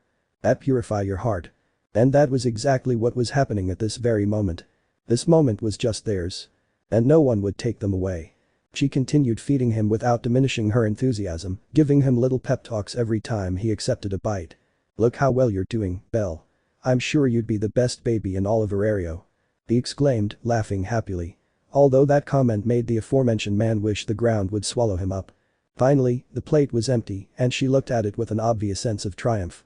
"You ate it all, Belle. Good boy," he said while patting him lightly on the head as if he were congratulating a small child. The rabbit, enduring the humiliation, decided it was time to return the favor. Wait, sir. Now it's your turn. I'll feed you." She raised an eyebrow, clearly amused, and handed him the spoon with a smile dripping with mischief. "Oh? It's okay, Belle. I'm in your hands." The albino took the spoon, trying to remain calm, and clumsily began feeding them. But what he had hoped would be a small revenge quickly turned into something entirely different as they accepted every bite with unbridled joy. The girl closed her eyes, savored slowly, and occasionally let out small moans of satisfaction. Bell, this is delicious. He murmured in a soft, velvety voice, smacking his lips exaggeratedly. Apparently, the soup wasn't the only thing that was hot, and because of this, Bell's face was burning like a torch. Sir, please eat normally. He demanded, looking away to avoid getting even more nervous. What's up, Bell? I'm just enjoying the food you give me. Syr replied in an innocent tone, although her eyes shone with mischief. Welf could no longer bear the scene of melodrama and exaggerated sounds, so he stood up abruptly, looking at his friend. I'll eat later. He warned, turning quickly and walking towards his workshop without even finishing his plate. The little pigtailed goddess, who was already at her limit, also stood up from her chair, clenching her fists and glaring at them. It's a stew, you damned nymphomaniac. He shouted, clearly referring to Syr, or rather the goddess behind Syr, before leaving the dining room with a stomp that echoed throughout the room. Arahim and Makoto, who had originally planned the whole situation, began exchanging nervous glances. Both were completely blushing, unable to bear the moans and gasps Syr let out with every bite. We didn't think this through. The black-haired girl commented, quickly standing up. Yes, Bell-sama and Syr-sama need privacy. Renard added, redder than a tomato, before following her companion elsewhere. It didn't matter where, as long as it was away from the couple who knew neither privacy nor shame. Finally, Lily, who had remained steadfast until then, could hold back no longer and joined the rest, pushing her chair back as she placed her hands on the edge of the table. Bell-sama is a pervert. She exclaimed, pointing an accusatory finger at him before turning and storming out of the dining room. The aforementioned, completely lost, raised his hands in defense, trying to explain himself. What did I do? I'm just feeding him. As the others disappeared from the scene, Syr watched the scene with a mischievous smile. With a careless gesture, she winked at them before playfully sticking out her tongue. They are so easy to annoy. She thought, amused, turning to Bell as he turned to her with a stern expression. Why did you do that? He asked her, clearly exasperated. She feigned dementia, shrugging her shoulders and putting on an innocent expression as she twirled the spoon in her hand. What are you talking about, Bell? I was just enjoying the stew. He responded so casually that it almost seemed convincing. The boy sighed, putting a hand to his face. I really don't know how we got to this. He declared, wanting to cry. Syr simply laughed, leaning toward him to pinch his cheek. We got here because you're too cute to resist. Soon they finished eating, and it was time to leave. Bell walked her to the entrance, displaying a certain shyness and hesitation. Do you really have to go? He asked her, avoiding looking at her directly as he played with his hands. She raised an eyebrow, amused. What's wrong, Bell? Don't you want to leave me? She hinted at him, once again trying to tease him into showing that nervousness she loved. And, as was now customary, the albino flinched, waving his hands vigorously. It's not that. Just well, if you want, you could stay a little longer. Because I'd love to stay with you. For the rest of my days, if possible. The gray-haired girl laughed softly, interrupting his justification with a bold statement, but then her expression changed to a more melancholic one. I really would like to, but I have to see how everyone is. My friends, my classmates. He paused, his gaze becoming softer and more concerned. Eyes. He added, naming the cat girl. She was hurt when she saved me. I want to make sure she's okay, that she's recovered. The young man nodded understandingly. It wasn't easy to be so comfortable enjoying the company of others when one of your friends was in a complicated state of health. I understand. If you want, I can accompany you. He planned to offer, but Syr denied it with a smile, gently placing a hand on his chest and a finger over his lips to silence him. Thanks, Bell, but it's something I have to do alone. The rabbit hesitated for a moment before nodding, his eyes still showing a trace of concern as he noticed how scared she was. It's okay. I hope everything is okay with Anya. It will be. Syr responded immediately, with complete confidence, giving him one last look before turning to leave. But just before taking the first step, she stopped and leaned toward him, placing a soft kiss on his cheek that left him completely frozen, unable to process what had just happened. That was for the roses you gave me. The woman communicated, smiling tenderly as she took a few steps back. And I'll give you the next one at the end of our date. I'll be looking forward to it, Bell. With one last look filled with hope, the blonde girl turned around and ran off, leaving the boy stunned at the entrance. Our roses? Date. The boy repeated, completely confused as he stared into space, trying to remember something that might make sense of those words. When he couldn't, he sighed and placed a hand on his head. I think I'm more tired than I thought. I'd better go to sleep. It had been a difficult day. Despite having slept for more than a day, he felt physically and mentally shattered, so he headed to his room, feeling the weight of the day on his shoulders. When he opened the door, he found something unexpected. Someone was there, waiting for him. "Hello, my student." The refined, authoritative voice brought him out of his reverie. Sitting calmly and sternly on the edge of his bed was a blonde-haired, bespectacled elf. Hestia. He recognized him, surprised by the unexpected presence in his room. Before he could process what was happening or ask what he was doing there, he felt a sharp blow to the back of his neck and a sense of déjà vu. One day I just want a day of calm. Bell thought as he fell forward, unable to resist the drowsiness that had gripped him. The world faded quickly as his mind let out one last wail. "I hate my life." And he fainted. Chapter 16. Hero or Knight. Hua. The sound of a bucket of water was heard, followed by a moan from a white-haired young man lying on the ground with his arms tied, as well as his legs. The cold water hit his face, interrupting his delirious mind, which had begun to wander after being forced into a forced sleep. The last thing he remembered was the face of an elf rapidly approaching his own. After that, everything went dark. A darkness that was all too similar to the darkness surrounding him at that very moment. He rolled onto his back, staring at the big picture and feeling disoriented. His vision still wasn't focusing properly, and he struggled to form a single line of thought despite the many questions that arose in his mind at finding himself in an unfamiliar place. Where am I? He struggled, trying to move his hands and push himself to stand, but every effort was in vain. Strong restraints prevented him from separating them. For some strange reason, he was no longer terrified of waking up in these kinds of situations. Call it disinterest or habit, but the boy, contrary to what the situation warranted for others, felt calm, knowing that at any moment his long-awaited explanation and the purpose of this express kidnapping would arrive. "Eden-sensei, are you here?" He questioned, mentioning the elf's name, his question hoping to be heard by the dark, resonant, and disgusted voice the elf possessed. Instead, however, he was greeted by the same silence as before, with only the creaking floorboards preventing any noise. Spinning like a hard-armored, an armadillo-like dungeon monster, he collided with one of the walls, his crushed face, sensing a faint, rather familiar scent. This raised doubts in his mind. He tried to associate the scent, but he couldn't. At least he didn't have time to think about it further, because heavy footsteps approached his location, proving that there was indeed someone else inside the room. The young man, still with his back turned, recognized the careful steps, as well as the person responsible for them. "You know, Eden-sensei, this wasn't necessary anymore. After our training in Riviera, I think inviting me to meet up was enough. Last time, you just intercepted me in the alley and we left. Why not do it again, yuck?" As she turned to look at the elf, the first thing she noticed was the gleam of his distinctive glasses. He spoke of the violence inflicted in this kidnapping and how unnecessary it was. However, her words were suddenly halted by a powerful kick to her abdomen, causing her to let out a groan of pain, feeling the air in her lungs leave her body, saliva leaking from her mouth, and her back hunching forward, twisting. Eden-sensei. What are you doing? Yua. When he tried to protest, another kick was delivered to his face, sending him off the ground and crashing into the previous wall, almost breaking it if it weren't for the good quality of the wood. The trickle of blood spilled from Bell's nose, and he began to cough uncontrollably, giving in to the damage and unable to do anything to stop it. At that moment, dominated by darkness, a click was heard, heralding the return of light to where they were. The flash that greeted him made him frown and press his eyelids against his eyes, shielding himself from the sudden change.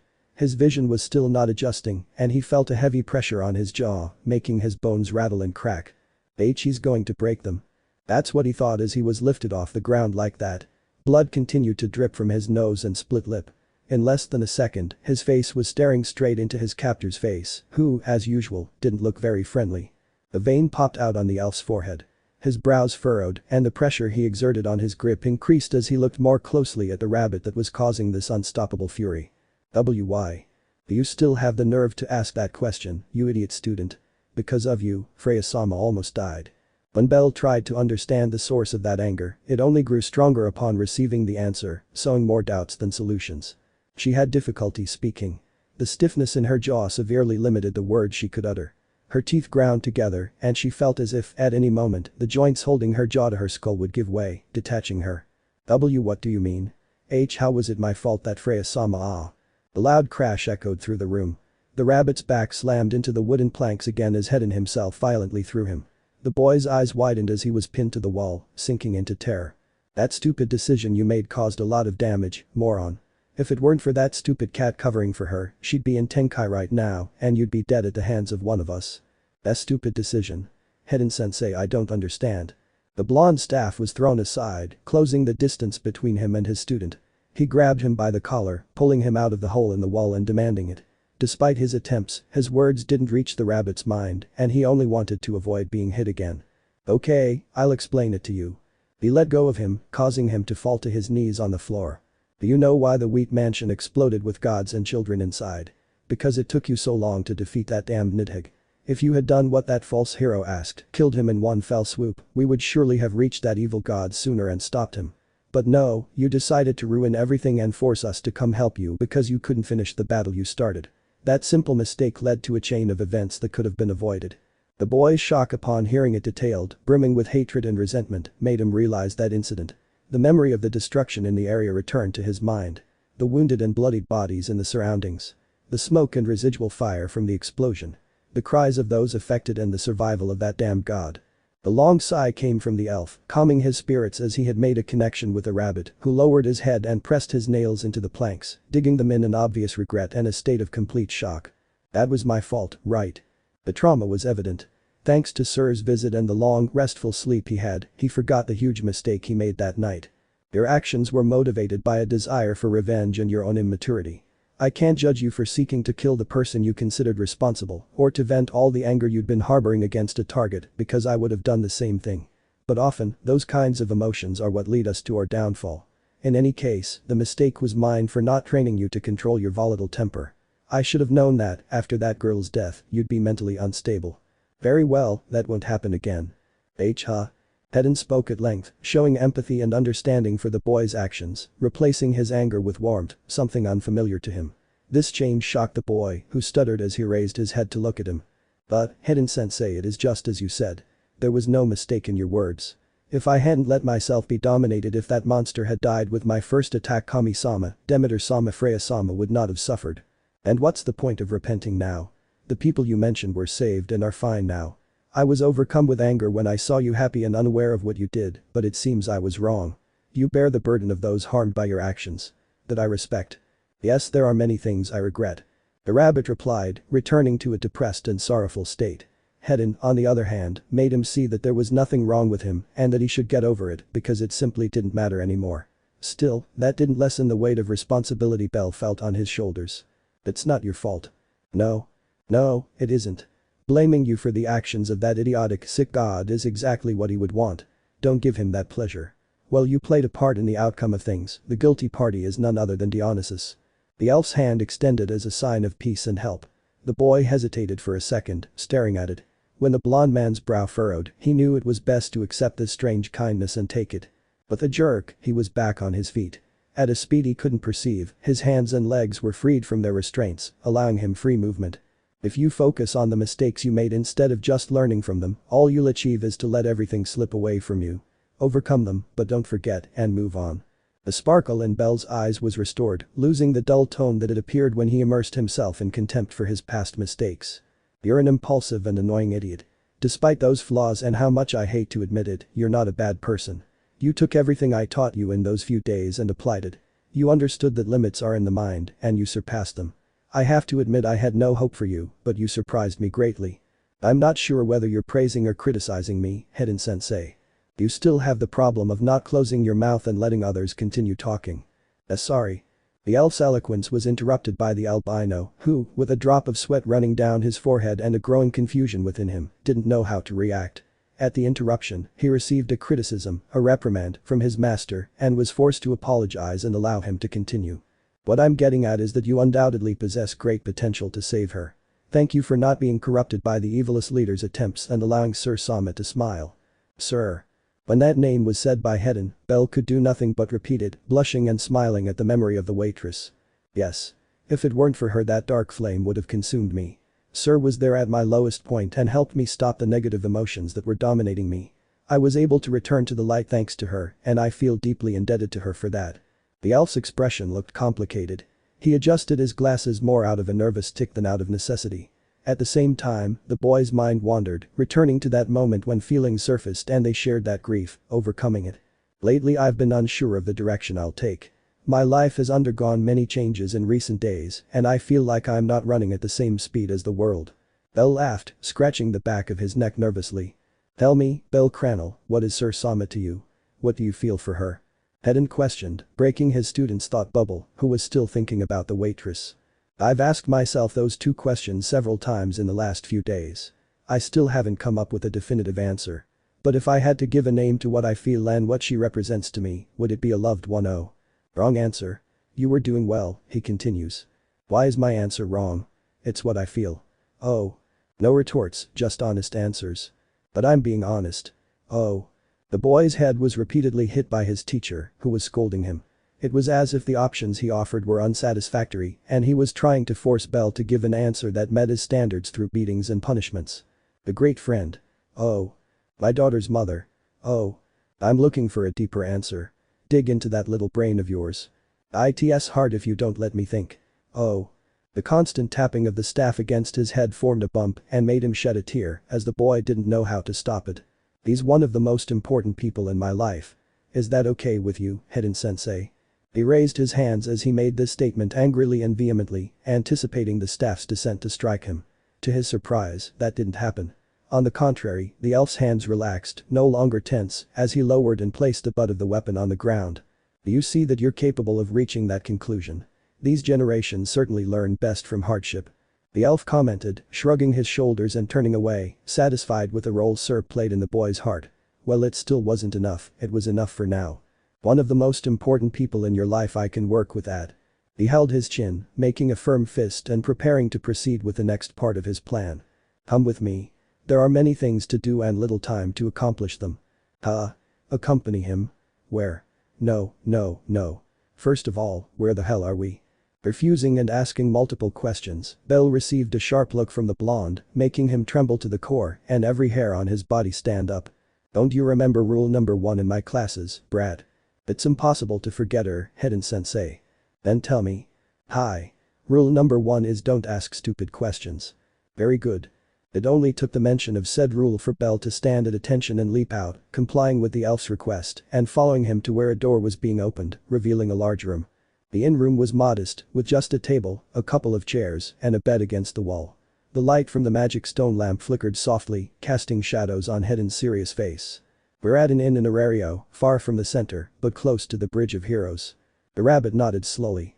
The Bridge of Heroes wasn't a strange place for him, but the situation seemed strange, especially having been brought there. And why exactly am I here? Because this time, I will be your teacher again. The correct question was asked, receiving a terrifying answer as the elf adjusted his glasses. The young adventurer felt a chill run down his spine.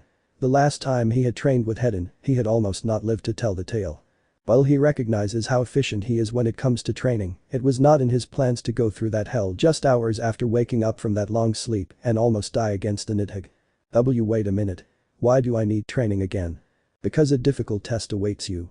It will undoubtedly be the most complicated thing I'll ever do in my long life. Hedin, closing his eyes solemnly, shook his head as he cleared his eyes, as if he found it tiring just to imagine what was to come. The boy gulped. If someone like Hedin said it was a difficult test, it must be something truly dangerous. Is it a dungeon monster? An enemy from Orario? The elf opened one eye and looked at him pityingly before shaking his head. No, your enemy is something much worse. A callous, incompetent, country bumpkin. In his stern tone, he enumerated the many flaws of the enemy they had to face. He displayed tremendous contempt, even disgust, for that poor wretch. As the description was given, Bell's confusion grew and he began to imagine that disgusting being who didn't even deserve the right to life. And that enemy. He paused dramatically before pointing it out directly. It's you. The elf's finger pointed at him, judging him. Upon receiving this revelation, Bell went blank and thousands of question marks appeared above his head in obvious bewilderment. What? I have to make you into mate material for Syr Sama. You have a date with her in a few days. There was a deathly silence. Hedin ignored his student's incompetence and explained the upcoming commitment, one that even Bell himself had no idea about. Just as I imagined, you're not even aware of the seriousness of the situation. The boy could barely process what was happening. He still didn't know whether to feel relieved or terrified. The blonde's eye at the brat's incompetence made him raise his hand to his forehead. It's not that. I just don't know what.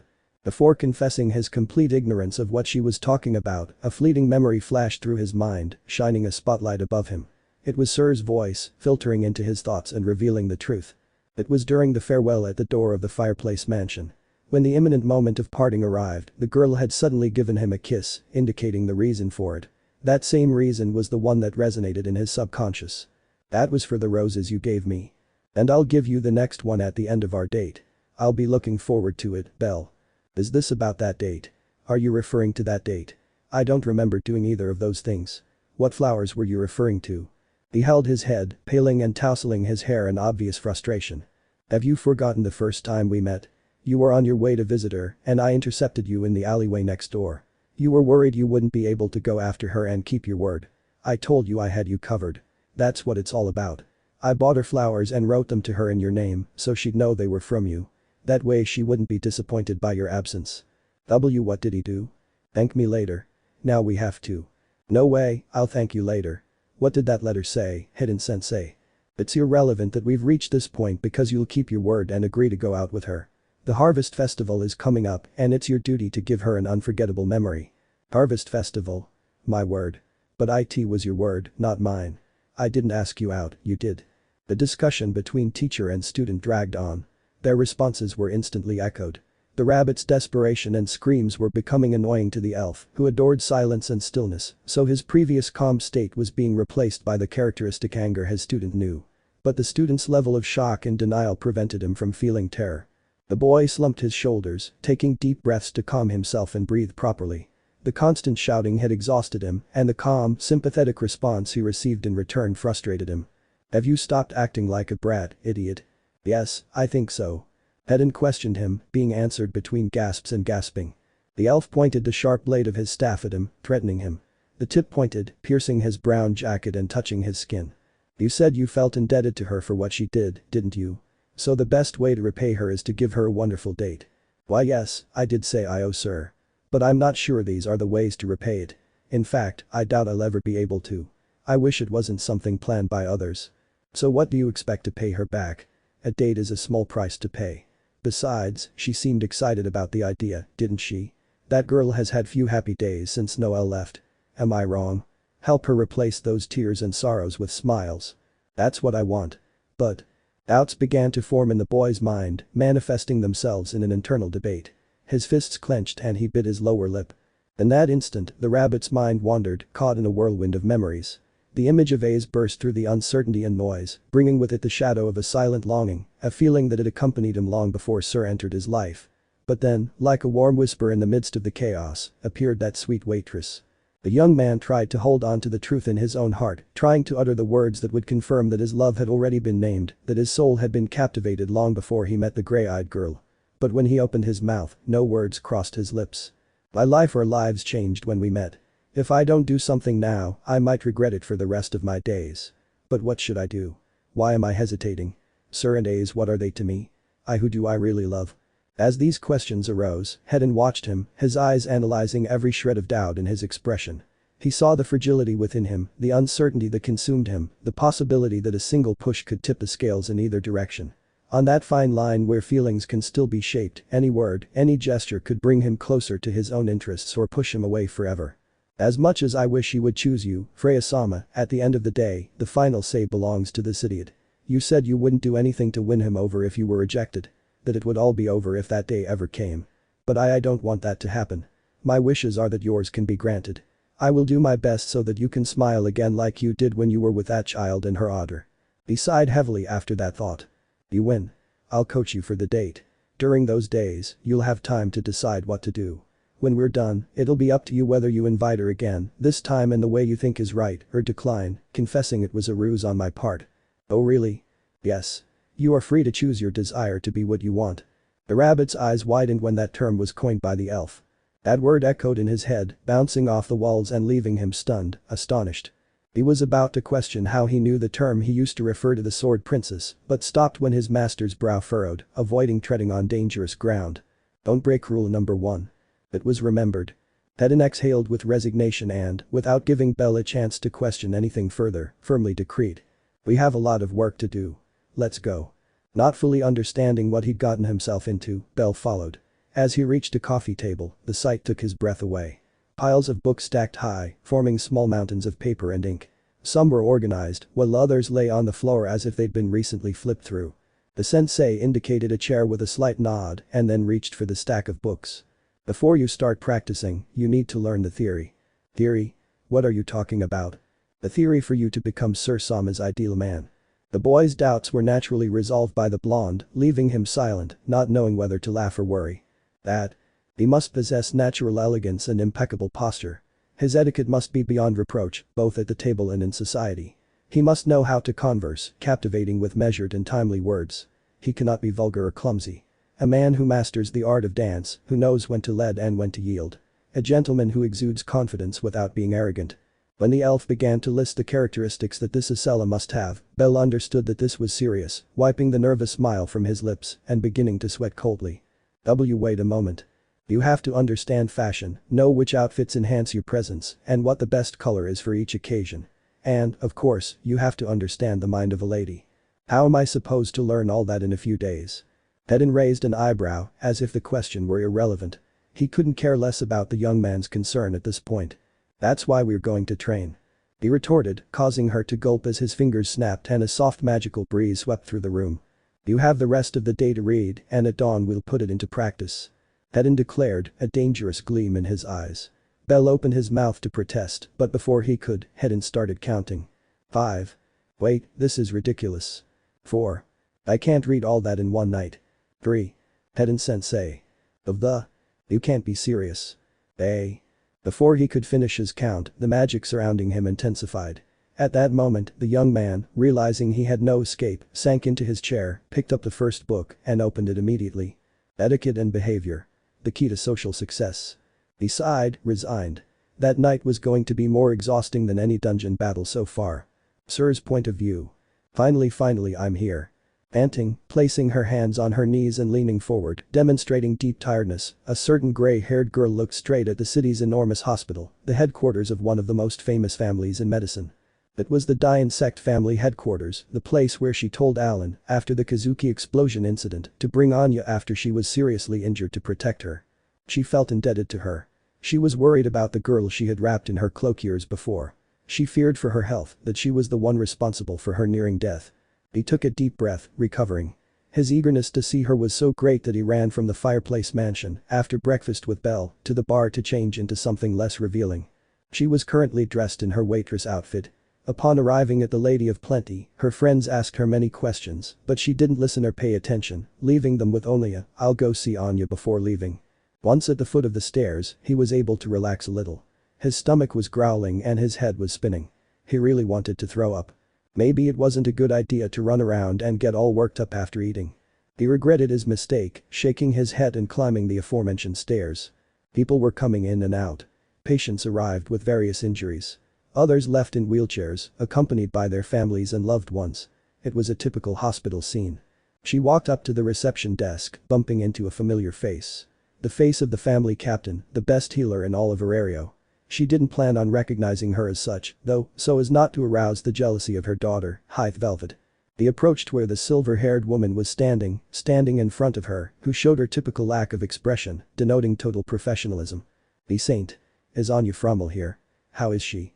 She was supposed to have come here 2 nights ago." The waitress asked, letting out the few bits of calm her body collected to question the doctor, who was surprised by it. "Yes, it's on the 2nd floor. What's your health status? It's not serious, is it?" "Not at all. On the contrary, she responded perfectly to the treatment and we were waiting for her internal injuries to heal completely before discharging her." "Internal injuries? So it's more serious than you make it sound." The young woman only focused on fragments of the doctor's answers, ignoring the rest. "Please don't make such a fuss. I remind you that you're not the only one with an acquaintance in this hospital." "Huh? Oh yeah, sorry." Airmid took it upon herself to calm her down and lighten her effusive mood with a light reprimand. If she'd known who the waitress was, she wouldn't have spoken to her so casually. But that aspect had changed many days ago. The bossy, demanding queen had disappeared. "As I was saying, Anya is stable. She's already awake and it's visiting hours, so you could go see her." "Really? I want to go now. But I'm sorry to tell you that it won't be possible." Why?" "Because there's already someone in the room with her right now. It's Von Freya, who, given his last name, I assume is her brother. Since she brought her, he hasn't left her side. He even threatened us during the operation and wouldn't leave the operating room." The waitress's gray eyes widened as she heard the incredible story told by the healer about the presence of her son, Alan Frummel, accompanying the sister she swore she hated. She couldn't help but smile, hiding the gesture with her hand. It was hard to contain her joy at the catman's attitude toward his little kitty, the nickname he had given Anya when she adopted them. "I knew all along that you didn't push her away because you wanted to, Alan. At the end of the day, even if you acted cold and rude to her, you still love her.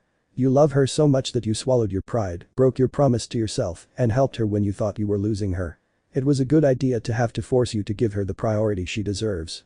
The sweet gesture the gray-haired girl displayed during that thought was seen by Ermid herself, who understood her joy.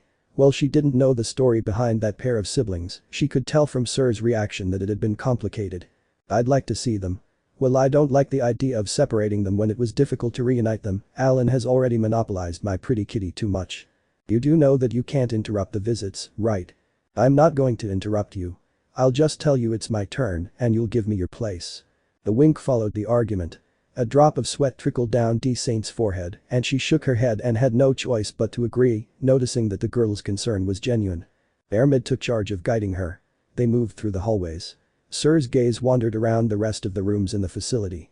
She could see, thanks to the small transparent glass window in the doors, that many of the patients were being accompanied by their loved ones and loved ones. What's more important in life? Fame, power, or the people who mourn your loss? His mind wandered, thinking about that, about a future when people who have left a legacy must perish. What's the best way to recognize them? Many would say a statue or epic poems bearing their name. But that's not the case. The best way to honor those who are no longer with us is. He clutched his chest, remembering his beautiful daughter's smile. The voice that brightens his days so much. Never forget her. They continued their journey, arriving at the hospital elevator, which worked similarly to the one in Babel. They went up to the second floor, the one where the brown cat and her brother were. Sooner rather than later, they arrive at the promised place. The healer tells Syr not to take too long to convince the werecat and that she'll be on the lookout for him to come down to make sure he's really gone. The gray-haired girl simply nodded, confirming that she knew. As they chatted and Ermid left, Syr listened to Anya's laughter and murmurs. In fact, there were too many Nayas to put into a sentence. However, not a single sound came from Alan himself. A mischievous smile appeared on the waitress's lips. "You're a first-class son, dear brother." He mentally mocked, understanding that his son's silence was a product of his lack of ability to socialize, being totally contrary to Anya, who was difficult to silence. If it were possible, she would stay on the other side of the door, listening to her friend conversing with an expressionless wall. It weighed on her soul to interrupt them. However, there were many things she wanted to say to her friend, to apologize for. He brought his fist to the surface of the door, knocking on it a couple of times. The one-sided conversation inside the room ceased, giving way to the catman himself, who was impressed by the sight of the gray-haired woman. "Please say, Sir Sama. Hey Alan. May I come in? You've monopolized a lot of Anya. I need my Naya fix, too." "Sir Naya. I thought you would never come, Naya." "You thought wrong. I couldn't forget you." The warm welcome from the brown cat, the surprise of the black-haired man, and Sir's lively, affectionate responses resonated throughout the room. "I guess I should leave you two alone. See you later, Sir Sama." Alan lowered his head, withdrawing from there. "Hey Naya. Didn't you forget someone already? Bad Ani-chan, Naya. TCH. Don't be rude to your sister." "Yes, Naya. I know you're at Sundir, Naya, but at least show that you love me, Naya. They're just as irritating." Syr and Anya joined forces to convince Von Freya to say a proper goodbye to Anya. All of this was new to him. The displays of affection and the warm way in which the sister he'd long kept at a distance received him. He didn't know how to react. It would take time to get used to it. "You've already wasted many years running away from him." Syr muttered, slapping him on the back, making the black man bristle. "But I'm glad you're making an effort for her. Take things slowly and in your own time." Alan's fists clenched. Memories of the past flooded back, that past filled with loss and hopelessness he shared with her. The fear of losing her lingered inside him, but he understood that pushing her away would only make the one person he wanted to protect no longer exist. "See you later, Anya." He finished before leaving the room and Syr came in, closing the door behind him in obvious frustration. When they were finally completely alone, Syr couldn't hold back any longer. She ran to Anya and wrapped her in a desperate hug. The catgirl smiled tenderly, although a grimace of pain crossed her face. "Sir Naya, not so hard, it hurts, Naya." But the waitress didn't loosen her grip. On the contrary, her arms trembled and before she could stop herself, tears began to fall. "I'm sorry. I'm so sorry, Anya." Anya blinked in surprise and felt her friend cling even tighter to her. The girl's words came out with a deep sorrow that plunged the cat into sadness. Again you were hurt protecting me. Again you had to be saved and because of me you were almost killed. Syr whispered between sobs. Her body shuddered against Anya's, who, despite the pain, gently stroked her hair. Silly, don't cry because you'll make me cry. They both clung to each other. Buried feelings were finally emerging. Forgive me for everything. The waitress struggled to speak. The backlog of regret stored in her heart seeped out. The pain and sadness she felt over the bad experiences the brunette had endured due to her responsibility weighed like multiple boulders on her back. Even though I took you away from your brother you never stopped smiling. Sir. Tears prevented her from seeing clearly. They blurred her vision. The trembling in her grip was felt by Anya, who felt her heart ache at seeing her in that state, witnessing the weakness of that goddess she had thought to be insensitive and uninterested in others. I should have protected you more. Not let those things happen to you. You were just a child, you're still just a child, one I didn't know how to care for. One I gave hope to and then took it away, one who had the only thing left in her life, her beloved brother, taken away from her. Freya-sama. At the dangerous girl's confession, the cat girl spoke the name of her goddess, the goddess she had unjustly resented. She was never to blame for the decisions her brother made in her name, nor for the evil others subjected her to. But she blamed him anyway. Yes, it's me, my pretty kitty. Syr pulled away a little, placing her hands on the brunette's cheeks, tilting her head and showing her tears sliding down her cheeks, impressing the aforementioned. Why, since when? Always, Anya. Incomplete questions came from the cat's lips, trying to get an answer that was not denied. As for why, well, I just wanted to be free. Free? Yes. I hate with every fiber of my being the burden of being a beauty goddess. He lowered his head, clenching his fists as he revealed his sincere emotions regarding the yoke of that title. A field of flowers surrounded by whatever I wish for, whenever I wanted. Yet, nothing is real. Sometimes, looking at the world before my eyes, I wonder if it's orchestrated by that old man, watching me with an arrow pointed at my heart. She looked up, staring at the ceiling of the room, but remembering a different setting than the one they were in. It was, just as she'd said, a field of lavender flowers. One in which she stood alone amidst the endless expanse. She walked slowly, touching the petals with her fingers, praying to know something more. My destiny was always like that. Tied to a position I didn't choose, with no real ties. Despite representing love, I didn't know what it meant, how important it was, and, above all, that I already felt it. Anya listened intently. Her grey locks fell from her face. Her lips trembled, and the force of her fist looked painful. She took a few steps back, breaking away from the hug and showing him directly what she meant. A faint purple glow appeared, surrounding her friend's body like some kind of aura. When it ended, their bodies changed. Height increased, hair grew, and other kinds of differences manifested. And when I say I felt it, I don't just mean the love I have for Bell. Noelle made me understand that there are different kinds of love. You can be capable of loving a mother, a father, a man, a daughter. A smile appeared on the goddess's lips as she stared at the cat. To a friend. Tears spilled out, overflowing like water from a dam, from the chestnut's eyes. What we experienced at the bar were the most beautiful memories I've had in all the eons I've lived. Each one of them, in your company, is worth more than any title of goddess of beauty. You and the rest are more important than a silly position that I no longer desire. The deity took Anya's hands, wrapping them in hers and pressing her forehead against them. So please don't hate me. I don't want any of you to walk away from me because of who I am. Anya's lips parted. She seemed hesitant. In the seconds that eluded her, Freya's heart felt like pins were stabbing its surface. Sir Naya Freya-sama. The aforementioned woman's eyelids pressed shut, fearing the worst. Sorry Naya. I thought so. I'm sorry, but I'm going to hug you Naya. Really tight Naya. Resisting the worst, Freya's hope vanished at the first part of the reply, resigning herself to her daughter's hatred. But when she finished, she felt herself enveloped by her daughter, who pressed her face into her chest, soaking him with tears and dampening his uniform. I could never hate you Naya. You're my friend Sir Naya. I don't care what face you have, you'll always be Sir Naya. Freya remained static, stunned by what she heard, so much so that she was unable to reciprocate the hug. This is the first time you've been speechless, Sir Naya. From below, Anya looked at her and smiled mischievously, making her react and return the gesture. Fufu. You still have many years to go before you make fun of me. He ruffled her hair in a friendly manner, making the girl purr and laugh loudly. It was a tender interaction, one neither of them believed they could have with the other. While this was happening, they were in a scene of delight that made them ignore everything else. Good afternoon Naya. You idiot, don't make any noise. Why are you always so loud? Suddenly, the door to the room slammed open, echoing in the room and forcing the pair to turn their gaze toward the unexpected visitors. They were a group of 4 women. The first was a black cat who had the same peculiar way of speaking as Anya. She was followed by a brunette human who was also loud and had a habit of reprimanding the previous one. Then, an elf with green hair and blonde roots peeked out, sighing heavily. And last but not least, a dwarf who stood with her arms crossed, silent, until her eyes widened as she realized what she saw. The others soon realized the same thing, their eyes widening, as did the owner of the bar where they worked. Lunwer and Chloe exchanged knowing glances. Ryu, on the other hand, didn't know how to react. The only one who deigned to break the silence was Mamma Mia.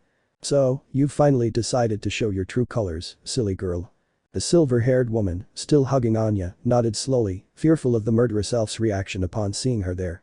She couldn't forget that, there and now, she wasn't in her human guise, but the goddess Freya herself, a complete stranger to her. "What are you doing here?" Ryu's brow furrowed, taking a step toward the free, exactly what those present had feared. Anya clung tighter to her goddess, and the other two waitresses panicked. "Huh? Two? She's their goddess, Ryu. Don't bother." "Yes, Naya. Remember, Anya still belongs to the Freya family, Naya. She probably heard that she was on the verge of death and came to see her, Naya." Noticing the stuttering in the goddess's attempt at explanation, Lunwer and Chloe intervened, standing in front of their friend to block her way. They both glanced sideways at Freya, winking at her. Apparently Anya wasn't the only one who didn't care who she really was. That incident a few days ago showed them the truth. The suspicions that arose at the beginning of the siege on the Wheat Mansion were confirmed by the verbal battle between her and Dionysus, culminating in the outbreak of the headquarters and Freya's presence in this hospital.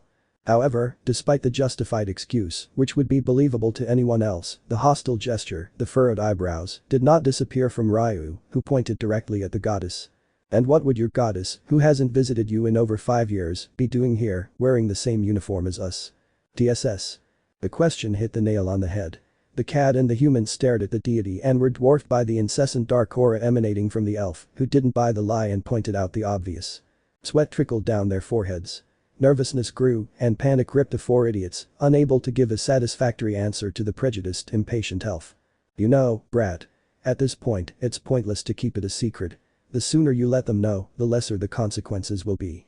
"What do you mean, Mamma Mia?" The dwarf's suggestion, followed by a long sigh and a shake of her head, made Ryu hesitate, questioning her about it. However, that was enough for Freya herself, given her nickname Brat, to agree, nodding and separating from Anya, pushing aside Lunwer and Chloe, who were unsure of what she would do. "It's obvious you wouldn't recognize me, right, Ryu?"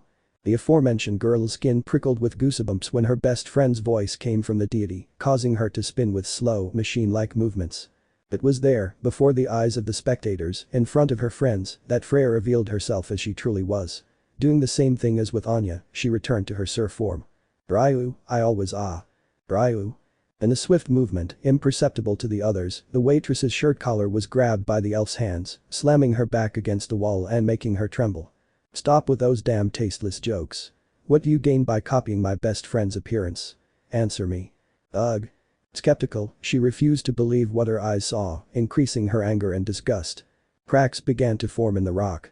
The pressure he was exerting against this phony was such that, if nothing was done, he might accidentally send her back to Tenkai in a fit of anger. "Wait. Don't do it." Lunwer wanted to intervene, as did the two cats, but Mamma Mia's arms prevented them. "Mamma Mia. Why are you stopping us? Don't you realize he's going to kill you? We have to stop him, Naya. He's not thinking clearly, Naya. See, Naya. This is something that's bound to happen. If they're interrupted, everything will go to hell and their relationship will be broken forever." The waitress's replies were ignored by the dwarf, who gave her reasons for not allowing them to get involved in that conflict. Answer. Syr was gasping for air as she tried to free herself from Ryu's grip, but to no avail due to the difference in strength. "Mamma Mia.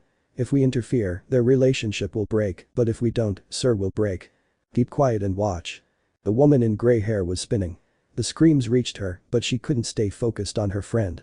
It's me, Ryu, it's always been me." "You're lying. Stop lying, you damn goddess." "Ugh. I'm not lying since we met in that alley during the rainy night soaked in blood, your empty eyes, your stained soul."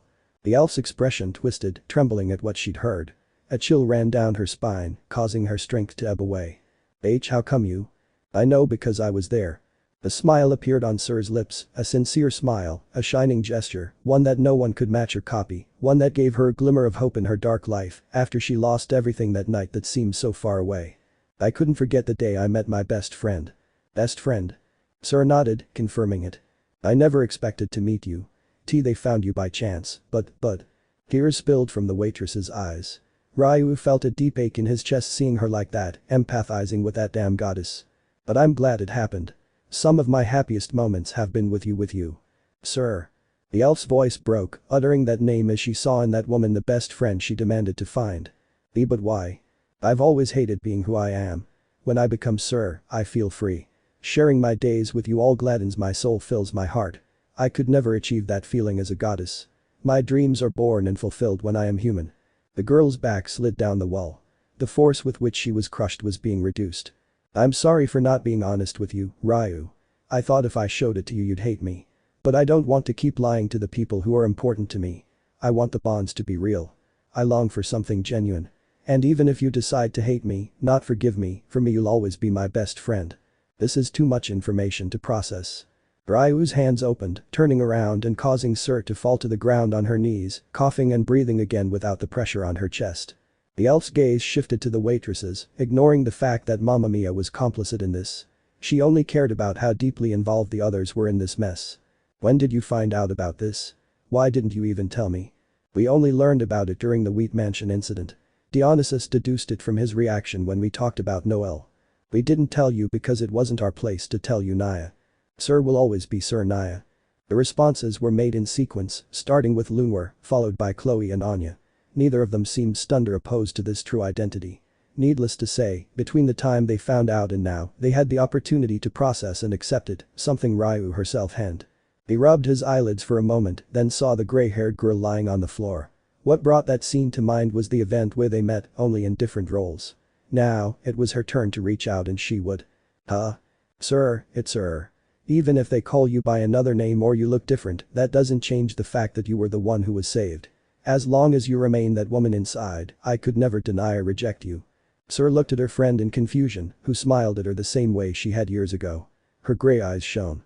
Tears welled up and emotion spilled over. Hesitantly, he reached for hers.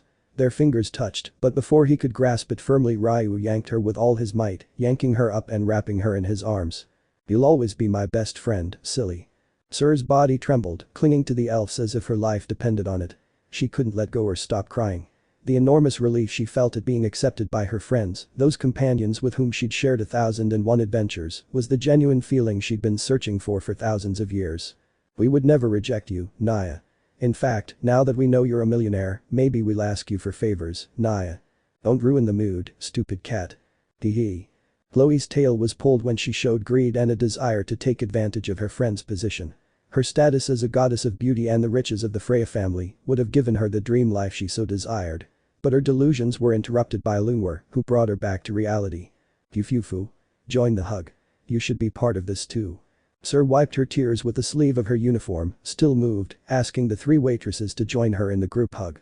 She finally felt what it was like to be accepted by those she loved, to have a hand extended to her by those special to her. It was an emotion nothing could match. Ooh, Naya. Anya's eyes shone brightly, finally seeing the opportunity to touch Ryu, who has refused for several years to have that kind of contact with any girl at the bar other than Syr. Perhaps the weight of lies had caused much havoc and misfortune.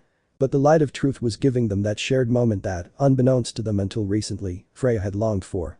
Mamma Mia watched the scene with a smile, leaning against the wall with her arms crossed.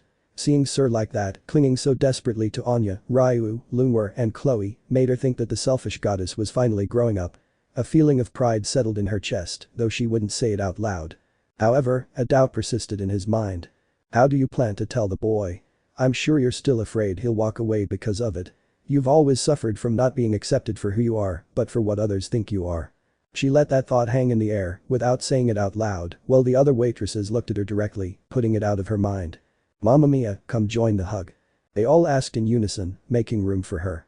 The dwarf clicked her tongue, but finally let out a sigh and, without warning, wrapped her arms around both girls with a force that nearly suffocated them.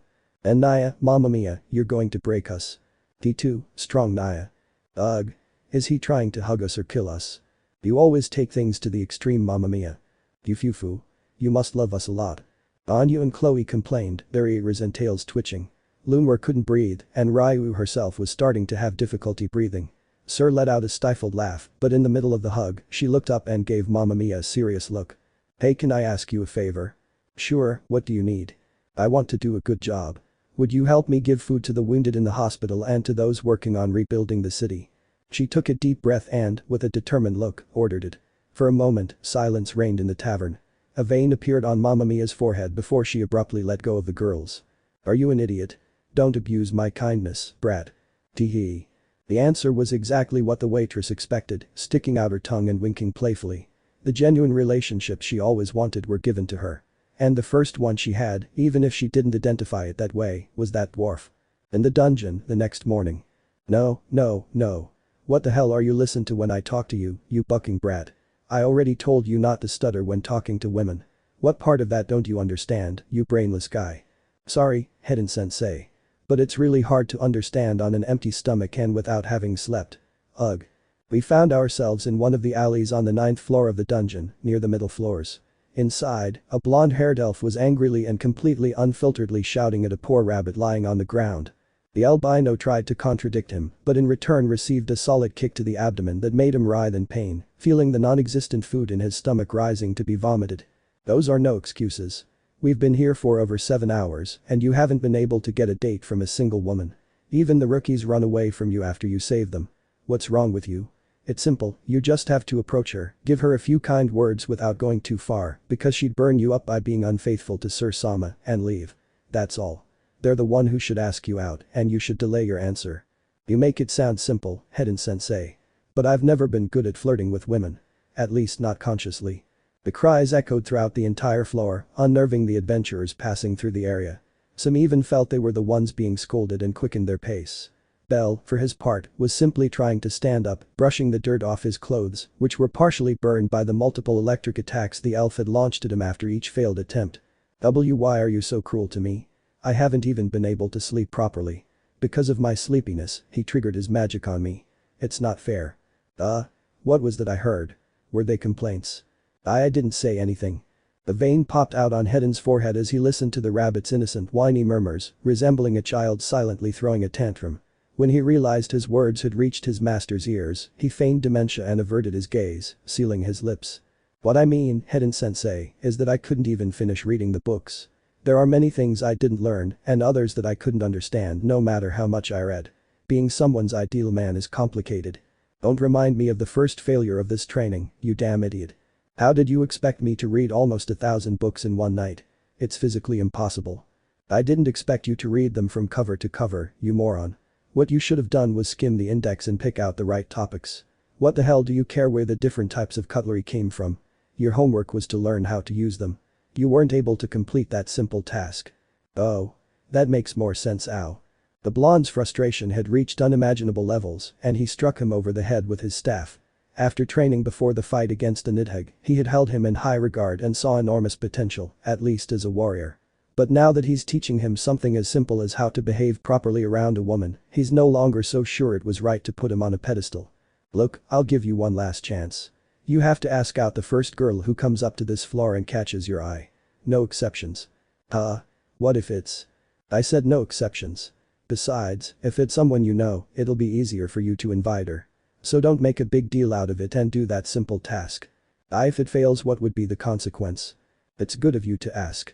If you fail again, what I'll do to you will be so grotesque and cruel that the only thing that will go to the meeting with Sir Sama will be an envelope containing your ashes. El, already pale, paled even more. He wondered in his mind whether the elf would be capable of such an act, calling him a chatterbox. However, he couldn't ignore the fact that, even though they'd spent a lot of time together in recent days, he still belonged to the Freya family, and she didn't know much about him. So the best option was not to push his recent meager luck and resign himself to accepting the situation. Gulp. I'm ready. He sighed heavily, swallowing and confirming that he would. Hedon smoothed his hair with his hands, like a father would a son, but without the kindness of that kind of relationship, and kicked him out of the alley, back toward the main street. He stood, staring straight ahead, his heart beating 1,000 times a minute, not literally, of course. Mentally, he prayed that if this was a woman he knew, she wouldn't be difficult to deal with. Lafia would be one of the worst options. If I ask her out, she'd insult me, beat me up, and burn me. Alicia's case is just as bad. If I ask her out, she'd talk to me about the grotesqueness of human-elf relationships, and that would warrant a Kalis Hilder from Hedon-sensei. That was his initial thought, crossing out the least viable and most problematic options, praying internally that fate wouldn't play a nasty trick on him. If I had to choose, I think Tiona or Cassandra would be the ones who would accept without much trouble. The best part is, they wouldn't misinterpret my intentions. The Amazon and the human in the panorama, excluding the women of his own family, were the most viable options he envisioned. While he was deep in thought, the echoes of footsteps brought him out of his trance. He immediately straightened his back to appear dignified and formal before the possible newcomer. Each new step made his heart beat faster. Who would be the girl he would ask out on a date? He mentally rehearsed his proposal if it were a woman, going over every word, every possible response, and tensing his body in case he failed, preparing for the punishment. But then, from his position, he glimpsed a familiar figure approaching, golden hair peeking out.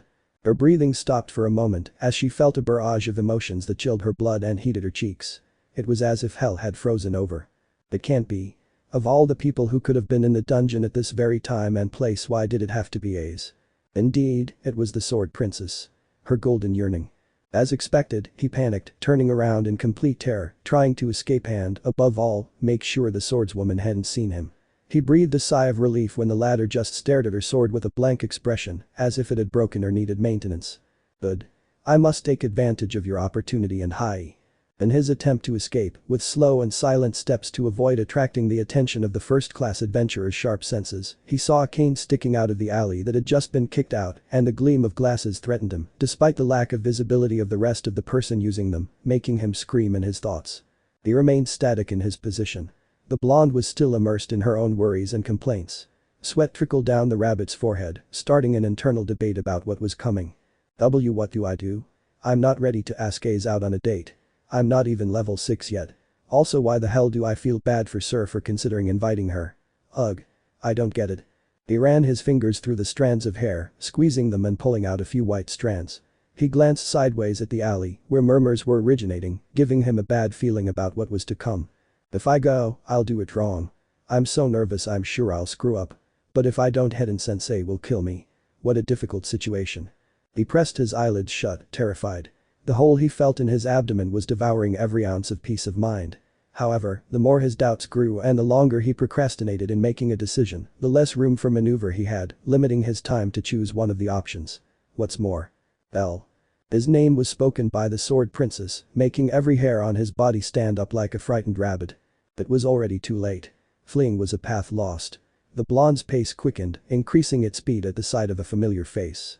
The rabbit looked around nervously, pressing his eyelids against his eyes, allowing thousands of years of reflexes and survival instincts to guide him, ignoring logic and reason.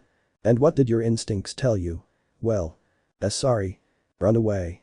Apparently, they decided running away was the best course of action. Their feet moved at top speed before the astonished gaze of the blonde, who felt a certain déjà vu about the situation, wondering if they had regressed to the past when they had first met. My highas, idiot. Kalis Hildre. Hi. The scream coming from nowhere alerted A's, who, following this, saw a blue flash emerging from an alley and hitting the boy, stopping his strategic retreat.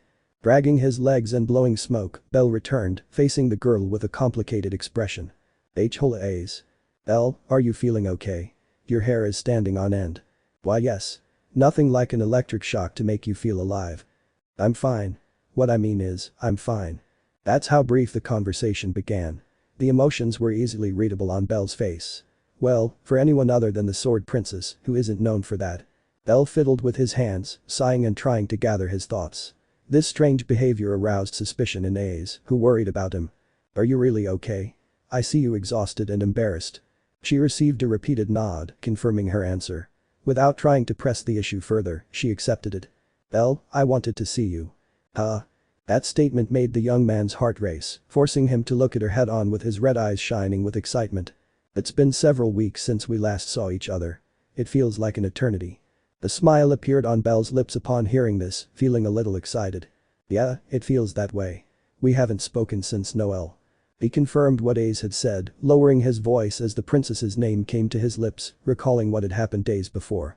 On that day when that wind spirit had entered his life, a couple of hours before finding her, he had been training with the Sword Princess on the walls, as was their custom.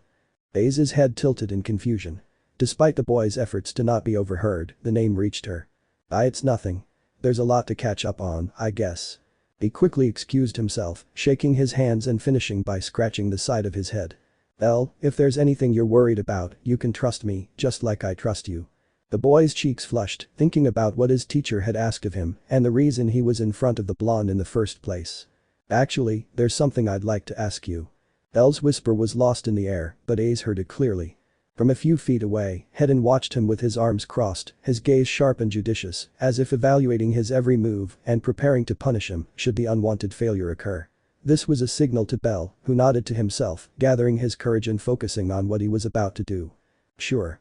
I'll help you with what The albino took a deep breath, filling his lungs with courage, and without hesitation, he took Ace's hands in his own, causing the swordswoman to open her eyes slightly, surprised by the sudden contact and the warmth that this simple act transmitted to her.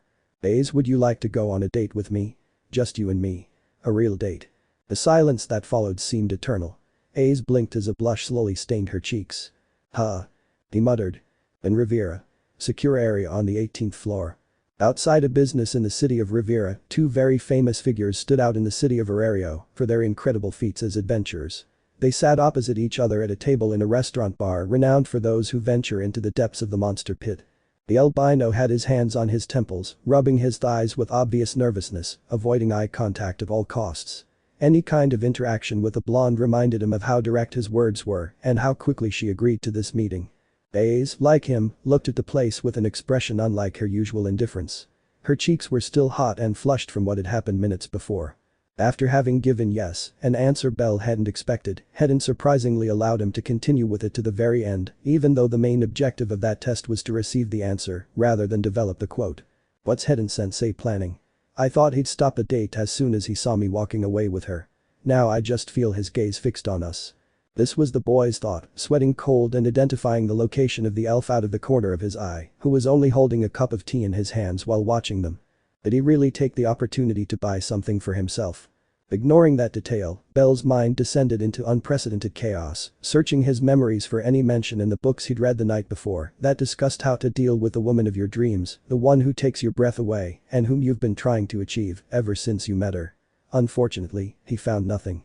Maybe if he tried harder and finished reading them, he'd find the answer. Anyway, the regrets had to take a backseat. They were already there, and nothing would change that. Thanks to a conversation with a group of girls whom he had met during his training, he learned that the particular restaurant he brought her to had a dish just for couples. Under other circumstances, it would have been impossible for him to invite Ace to something so embarrassing, but he didn't have enough time to consider other options, so he settled on this one. No one dared to break the ice. The stillness that enveloped them was so icy it would freeze hell itself. One couldn't organize his thoughts, and the other simply didn't have the social skills to hold a conversation. Or at least, that was the case until the tapping of a staff against the ground made the albino react, feeling a chill run down his spine. Miss Ace. Stuttering, he called out to the blonde in desperation, forcing her to straighten her back and stare at him due to the suddenness of the action. How was your day? Were you training in the dungeon? Yeah. The answer was blunt and direct, as if a stone could speak. This discouraged the rabbit a little, who lamented the situation. However, before he could insist further, the girl's lips parted to add more to her previous comment.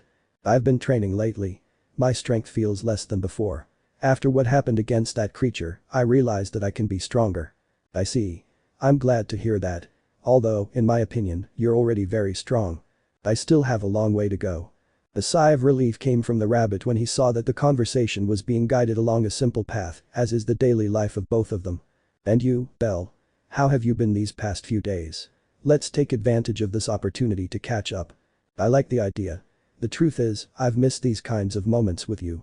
Bell scratched the side of his head, leaning back against a chair, admitting this and causing a certain effect on the swordswoman, who widened her eyes but did not inquire into the subject. Although I hadn't been able to sleep until recently. The mood plummeted. The boy's smile faded for a moment as melancholy took over. This caused Ace to tilt his head. Why? Is there something worrying you? He asked her. Bell gave a long sigh. A lot of things, actually. I think the least of them was the Nidhogg incident and the battle against Evilus. I see. The blonde's fingers tapped loudly and steadily on the table, curious about this, but unsure if it was appropriate to ask. However, the albino noticed that because of him, the atmosphere had returned to its original state, clearing his throat and changing the subject to lighten the mood. But tell me, Ace, are you really okay with sharing half of that dessert with me? Why wouldn't I be? It's just dessert. It's just the name. Couples dessert. Lafia told me she means couples of friends. She invited me over for it a few weeks ago, but things happened. Afia lied to him. Hearing Aza's response and the excuse the elf used to try to drag her to this place, Bell couldn't help but laugh inwardly at the attempt. Also, Riveria told me I should stop eating sweet or fatty things. She scolds me a lot about it. The girl's eyebrows furrowed, reflecting the typical annoyance of a child whose parents forbid her from eating a certain food. This made his companion laugh. I suppose Riveria-sama could teach Kami-sama a thing or two. Thanks to her, we eat Jag-American almost every day. It's only when Makoto or Haraham cook that we change our diet a little. What's wrong with eating Jag-American every day? It feels like heaven to me. It's not really a complaint against Jag-American, they're delicious. But they're not a good source of nutrients. HMPH. You sound just like Riveria. Aza's cheek puffed out at the last bit, annoyed that the rabbit agreed with the high elf regarding the limitation of that type of food. The warm, delighted smile played on the rabbit's lips. He was enjoying her company. He was pleased to be reunited with her. She tucked her golden locks behind her ear, displaying an angelic beauty that was beyond the goddess's envy. But something felt off. Out of place. That feeling of sadness inside him screamed at him that it was wrong to feel that way about her. He couldn't find a reason, nor a clue. Silence returned. The lack of exchange was more marked than before. However, Aza's restlessness told Bell that she wanted to continue, wanted to ask him more questions, to delve into what they'd experienced, but that her fear of being too intrusive was limiting her. If you'd like to discuss a specific matter, no matter how trivial, don't hesitate to let me know. I'll answer your questions without hesitation. The girl's expression was completely shocking. You didn't need to be a genius to notice that she was wondering if Bell could read her mind. It wasn't that, it was just that she was very bad at hiding what she was thinking. Hesitant at first, not knowing how to put the right words together, she paused for a few seconds and expressed her doubt without question. A few weeks ago I heard a rumor. At first I didn't think anything of it, but I saw it. Are you?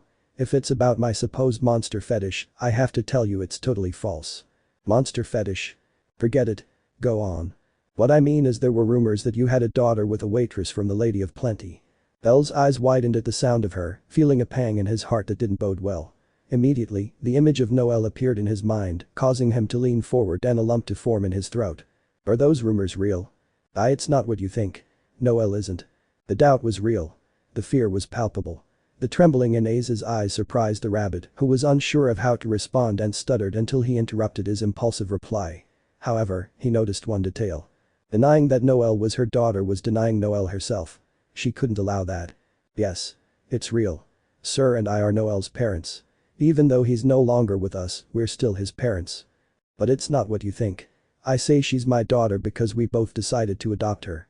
She's not related to either of us by blood. Sir found her one day like today almost 2 weeks ago. I met her when I visited the bar and I fell in love with her. How could I not? Within seconds of meeting me, she called me dad and I couldn't deny her that happiness. When Ace paled at the affirmative response, Bell proceeded to explain the situation to her to avoid misunderstandings. The blonde's eyes lit up brightly upon hearing the story. Even if it was just a summary. A brief smile touched her lips and a comment escaped her when she heard it. You found her and gave her a family. She's like me. Like you. Did something similar happen to you? The swordswoman's lips trembled. Her skin prickled, sensing she'd said too much. However, despite being forbidden to speak of her origins to others, Bell was still Bell. Almost 9 years ago Finn, Gareth and Riveria found me in the dungeon. I was scared. My parents had died when I was very young. They became my family. After? The aforementioned woman's brow furrowed. A lasting trauma still haunted her without rest or respite. He could feel that resentment and, more importantly, the pain that wouldn't leave her. It dominated Bell's subconscious, overcoming even the shock of learning that she had witnessed his encounter with the Loki family in this pit of monsters called the dungeon. Hey. Here you go, you pair of lovers. A couple's crepe ready to be eaten. Oh. Interrupting the albino, the restaurant manager appeared, bringing 2 plates of appetizing-looking food. Aza's own reaction was immediate, momentarily forgetting her past state and concentrating on the present, on that delicacy about to be devoured. Each of them received their plate, which was placed before them. In a hurry, Aze held it with both hands, bringing it to her mouth in the blink of an eye. Her cheeks flushed, and her eyes shone with excitement, the excitement a child displays when delighting in life's small pleasures. Even though doubts about the origins of the Sword Princess still lingered in the air, this one-of-a-kind moment, which she wished would last forever, kept Bell from asking a question that would ruin the mood. He wanted her to remain happy, to keep that smile on her face that she's rarely shown. They ate happily, but their conversation continued. They touched on daily topics. experiences from the past few days and interactions with family members. It was a pleasant moment, filled with joy that made them forget the bitterness of the past and the sorrows they carried. A second, perhaps a few hours, that each person needed to disconnect from reality and enjoy the small fantasy born from the fleeting pleasures of this ever-changing existence. Time passed at an accelerated pace. Neither of them realized it, immersed in the other. It was as if no one else existed in the world they shared, being the only inhabitants there. At some point, the topic of conversation returned to Noel. Bell was lavishing praise on his daughter, mentioning any witty comment he wanted. She had a beautiful laugh. I loved it when she would smear ice cream on her cheek just so I could wipe it off. Oh. There's also that time Mamma Mia put her on my back and wouldn't get off all day.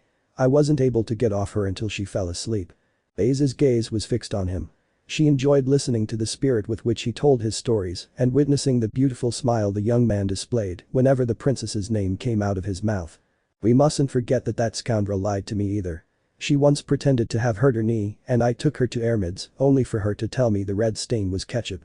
And yet they charged me almost 20,000 valas for the consultation. The memories seemed endless. If left alone, he could go on for hours about that little girl, his daughter. Despite having only shared a few days together, the amount of memories stored in his head was enough to fill an entire room. You talk about Noelle as if you've known her all your life. That was the blonde's comment. Bell lowered his gaze slightly, weighing his words before answering. His voice came out calm, but laden with meaning. For Noel, those days we shared were his entire life. If I could go back in time I would have made more memories with him. Today I feel like they're not enough. The silence that followed was brief but intense. Then, with unexpected tenderness, the sword princess raised her hand and placed it gently on his head. You have nothing to regret. You did your best. Noel's life was happy because of you. The warmth of her palm seeped into Bell's skin and he felt his chest tighten and his cheeks instantly heat up. He wanted to reply, but his tongue stuck. And then, as if it were the most natural thing in the world, she said something that made time stop. If someone had come to my rescue when I needed it, I would have liked it to be like you. No, I would have liked it to be you. The man's world shook. For a moment, he heard nothing else. Not the murmur of the people around him, nor the gentle breeze that caressed the city. Only those words, resonating deep within him. He remembered the day Ween fell into his arms under the weight of her decision, the desperation of facing Ace in that fateful moment. And he remembered her voice. The voice of that broken girl when, with a lost gaze, she confessed that she had never been saved, revealing a trauma as deep as the dungeon itself. Why did they save you? The young man couldn't imagine what it meant to carry that pain. He couldn't comprehend the magnitude of a wound that had grown with her, with every battle, with every moment of loneliness. But I knew it was real. Genuine. And yet, there she was. Eating her crepe with a faint smile, as if those words she'd just spoken were nothing special. As if the weight of her past didn't define her, as if, despite everything bad she could still be happy. He looked at her, feeling a pressure in his chest that left him breathless. Slowly, without even thinking, he placed a hand over his heart. As if trying to contain what was beating wildly inside him. As if, for the first time, he understood how much she meant to him. I couldn't tell if it was love or just empathy. But I was sure that I had feelings for her. Giving it any kind of label at this point felt wrong. I'd be failing to give it a name. There are sorrows that penetrate the soul. Wounds that never heal, scars that never fade. But we must learn to live with them. Our duty is not to allow them to define us. That's what Ace Wallenstein was trying to do. And unbeknownst to Bell himself, he was largely responsible for that progress, those steps toward the longed-for happiness that the girl in the dungeon was seeking. Are you going to eat that? Ah yes. Ace watched him for a moment before tilting her head slightly and gesturing to the crepe in her hands.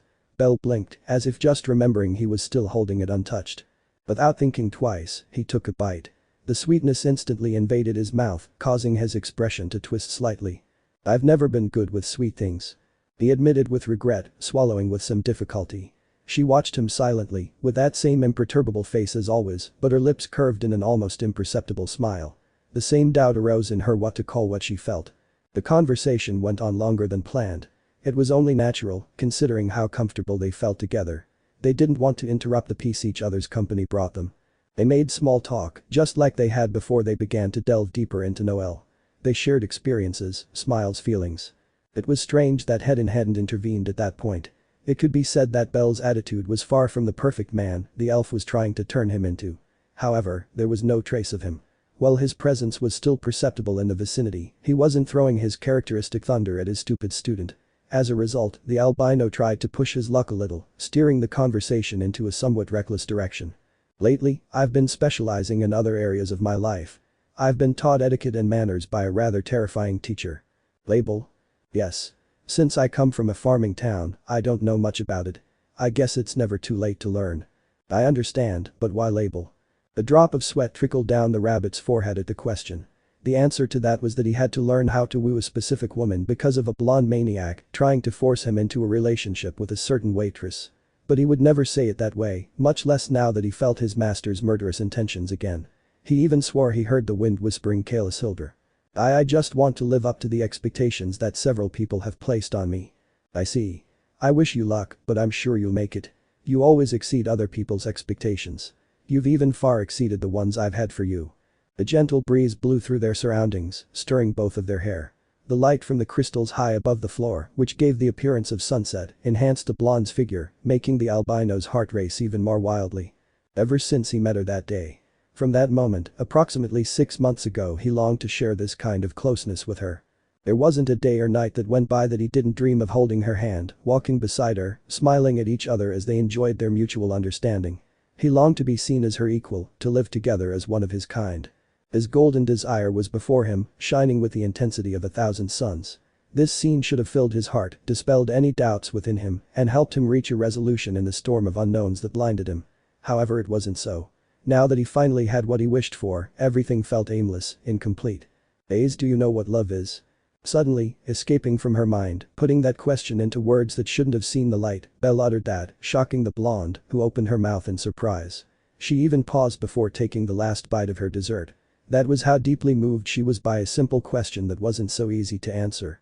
The rabbit's expectant gaze made her realize how serious the matter was. Well, the aforementioned man's intention wasn't to be so direct, having come to that, he would take the ultimate consequences. His hands dropped, placing the crepe on the plate and exposing his uncertainty. "I only know what my mother told me. She always used a particular story as an example. A tale of heroes." "What was that story?" "The mercenary hero. The story of the story of the hero Albert Waldstein." "Oh. That's a really good reference. The love between the wind spirit Arya and the hero Albert Waldstein was truly beautiful. It's one of my favorites, to be honest." Ace nodded suddenly, feeling understood and happy that this comment had awakened that childlike kind spirit that she adored so much in the boy. "I don't know what love is. I've never been in love either, but if I had to say what a person feels in that state, it would have to be something similar to what those two felt." Saying that, the sword princess looked at the crystals above them, drawing a light smile on her lips and then facing her companion. "Mom insisted I find my hero, the one who was just for me. I don't know if I'll find him yet, and I'm not focused on that. However, when I get her back, I hope there's a hero by my side." Ace's words still echoed in the rabbit's mind, but this time they didn't weigh heavily. Instead, they enveloped him with an unexpected warmth. He smiled softly, understanding that the girl had waited too long for her resolution. For an answer to something that, perhaps, she herself didn't know how to put into words. But as he watched her, a feeling of unease arose in his chest. A radical difference between the look Ace gave him whenever they were together. This was because she didn't look at him the same way Syr did. It was in that instant that he remembered Syr's gaze with overwhelming clarity and a surplus of detail. In her eyes, he had always seen more than simple affection or admiration. There was something deeper, more intense, a tenderness wrapped in desire, a warmth so pure it almost frightened him. When Syr saw him, her gaze became soft, caressing, as if she wanted to memorize every detail of his face. Her eyes shone with an indescribable emotion, with the sweetness of someone who treasures every moment. As if he were her entire world and all she longed for was to be by his side. As if she had waited for many years to finally meet him. What that waitress exuded wasn't just constant flirting and intentions to annoy him. There was truth behind her actions. A truth that was fueled when her declaration of love was made. That love she possessed was real. In Ace, however, she was different. In her gaze, I saw gratitude, longing, but also a trace of loneliness, of emptiness. Not that fire.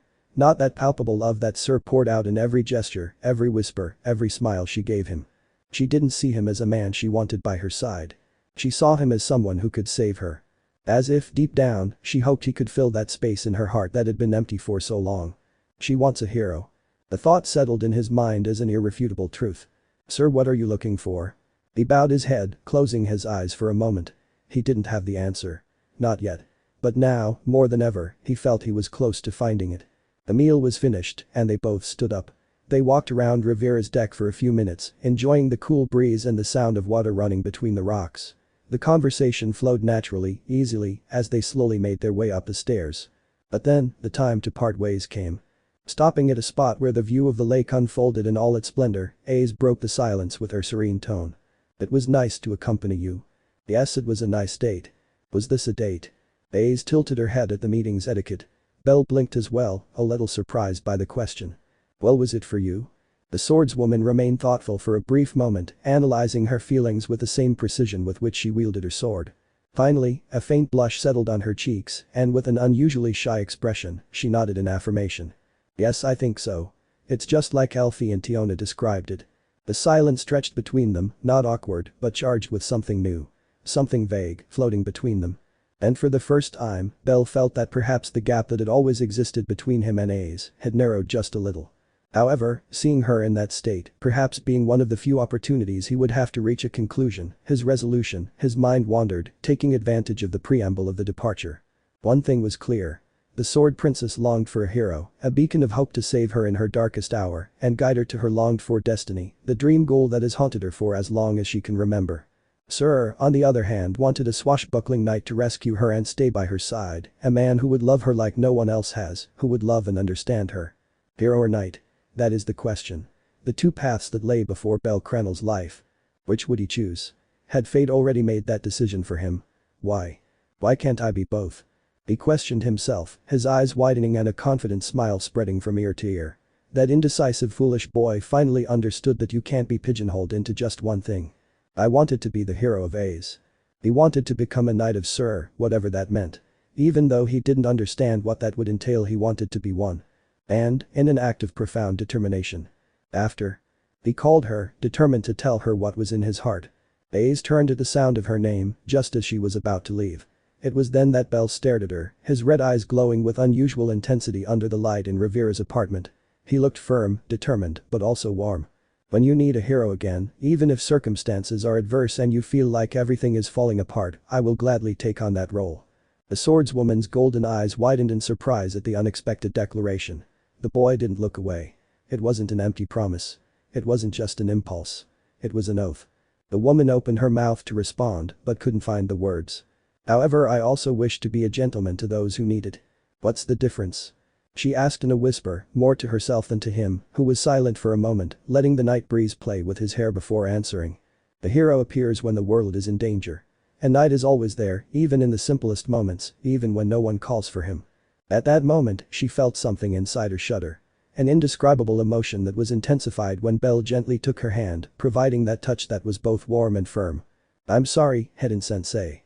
But I can't keep quiet about what I feel." Mentally, he apologized to his teacher. Maybe he wasn't following the strategy he'd been taught, but this was what his heart was telling him. "I promise that even if there is darkness inside you, I will save you and be your hero." The strength in his voice, the conviction in his words, made Aze's chest feel lighter and at the same time, heavier, as she held her breath. A warmth spread within her, climbing to her cheeks, forcing her to look away. But she didn't want to look away. Not when her heart was beating like that.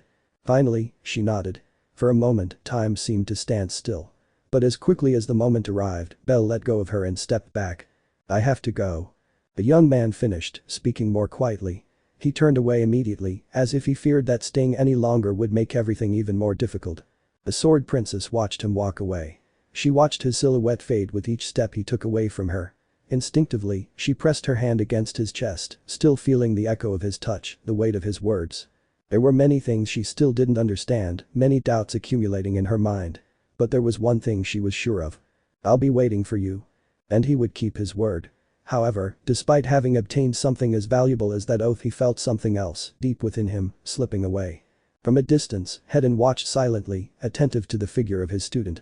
The smile slowly spread across his face, with the satisfaction of a man who, although cautious, couldn't help but feel intrigued by the young man. A reckless promise by any measure. It warrants a careless Hilder without a doubt. Nevertheless, you accomplished your goal. You made that girl happy and gave her hope. It wasn't an empty promise. The elf closed his eyes for a moment and looked up at the sky. "I long to see your resolve." He leaned his back against the cold wall. The star-like crystals reminded him that there was still much to do. "Can you save her, Bell? Can you save my goddess from the yoke she carries on her shoulders?" The answer still seemed uncertain, although Hedin felt the young man had taken the first step towards something much bigger. Something neither of them had anticipated. Chapter 17. My resolution. It was a quiet afternoon inside a very famous bar, one that receives many visits from adventurers and people not alike in the same line of work. Customers were coming and going at a brisk pace. Many visitors were desperately missing sharing a few beers with their colleagues and eating the delicious food served. Above all, they longed to soak up the joyful, happy atmosphere emanating from the waitresses inside, who greeted everyone with a smile from ear to ear, reflecting on a previously experienced experience that filled them with positive emotions. 5 jars of beer to table 7 Naya. On the way. The drinks at +2 have run out Naya. I'll take care of it. Ryu, be careful with the tray Naya. You don't have to repeat it, Anya. I'm being careful. Orders were issued from behind the bar where several customers watched a relaxed brown cat with her arms behind her head, leaning back against the back of her seat, brimming with confidence and a hint of contagion from the power that had gone to her head. The elf who was addressed last was almost able to make the cat's worries a reality, tripping over a loose piece of wood on the floor, but regaining her balance so that nothing she was carrying would be damaged. The beer in the mugs only shook a little. A tiny fraction of her foot dripped onto the tray, but nothing to complain about. With a powerful thud of her heel on the floorboard, she settled it to prevent the rest of her companions from going through the same thing. Move those hands Naya. Dirty dishes won't clean themselves Naya. Anya, I swear if you snap your fingers at me again your back will be the least of your worries. Yufufu Naya. I want to see you try Naya. TSK. The vein popped out on the forehead of the human, with her sleeves rolled up as she vigorously scrubbed the stains off the dishes with a sponge and soap. The anger at this bossy attitude was starting to drive Anya mad. At the beginning of the day, it started as a joke, but she'd taken it so seriously that it had become tiresome. The dishes for table 8 are set, Naya. Hurry up with whatever you're making, Chloe Naya. The black cat's tail bristled at the haughty tone of his voice. She gritted her teeth and even felt his fangs digging into her lower lip, wounding it and causing a small drop of blood to flow out, which was nothing compared to the thirst for this very liquid she wanted to spill. Mamma mia, could you please repeat why we're putting up with this treatment from Anya? Because if you don't give me a reasonable explanation, I'll break her back and she'll need those crutches for the rest of her life. Lunwer turned to the dwarf standing inside the kitchen with her star cook, the young and petite May. She simply sighed heavily before answering. She insisted on helping because she didn't want to sit idle for another day. It's a strange tendency to work, but a pair of eager hands never hurt. That doesn't convince me Naya. Get ready Naya. Pua. As if on a spring, the black cat leaped straight at Anya, aiming her claws at her next victim's face. However, the bar owner's enormous hand easily grabbed her face, lifting her off the floor and threatening her. Also, due to her health, she can't overexert herself. The wound caused by that evil god stab wound reached her spine. Airmid commented that it wasn't serious enough to prevent her from walking for life, but that she'll need time to return to her normal state. So, much to her chagrin, you'll have to endure it. You understood Naya. I could let go now, Mamma Mia Naya. Chloe's face was released and she fell to her knees, stroking her hands, exiling them as they ached excessively from the pressure the dwarf exerted. Even though she only used a sliver of strength to lift her, the pain was no less. You heard me Naya. I'm the absolute leader of the bar, and my word is law Naya. That damn cripple. Thank the gods they didn't give her power because she would have been a tyrant. Chloe and Lunward discussed Anya's arrogance. They mentally devised several plans to kill her and make it look like an accident. However, they preferred to leave them as unrealized ideas because, if they did, they would be blaming Mamma Mia for causing her to lose a waitress and Alan Frummel for harming his beloved little sister. Speaking of the latter, for some strange reason unknown to them, he's been frequently visiting the bar wearing a black hood that doesn't hide his jet black tail or disguise his identity. In just the time the business has been open, he's shown up twice. He arrives, orders a beer, and leaves. Anyway. We're not here to read about the sudden change that Sundeer cat went through when he thought he'd lose his little sister. No. The reason this chapter started at the bar, or the person, to be exact. Saba, serving customers with a huge smile on her face, a product of the joy in her heart. Her forehead was sweating profusely, being wiped from time to time with a white cloth that she had stolen, carefully removed from the room of the boy she slept with 2 nights ago. Her beautiful silver hair swung from side to side, swirling in the wind. Some strands clung to her skin from the dampness. This didn't seem to affect her. It only increased her desire to work. Beside her, equally oblivious to the argument between the 2 cats and the human, a beautiful elf with golden hair finely tied with a ribbon, exchanged places every so often with her friend. I'll pick up the dishes. I'll take care of serving more drinks. They rotated with impressive synchronicity. As one cleared the table, the other took her place, placing steaming, delicious-smelling food and full glasses of beer that made the customers' mouths water. It's incredible. They've improved a lot. Yes.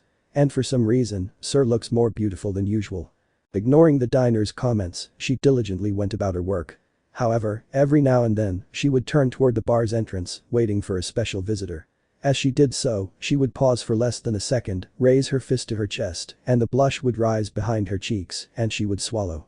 This small act was imperceptible to the others, who paid no attention to every tiny detail about the girl. But, for her best friend, it became more noticeable as time went on. "Why didn't you come, Belle?" The girl wondered. Her lips trembled with unease and a slight sense of despair. Both symptoms disappeared when the allotted time for thinking about that question ended, returning to her work and resuming the beautiful smile that was beginning to enchant those present. Not literally, nor through the influence of her skill, it should be noted. It was simply her striking aura of a city woman that captivated everyone.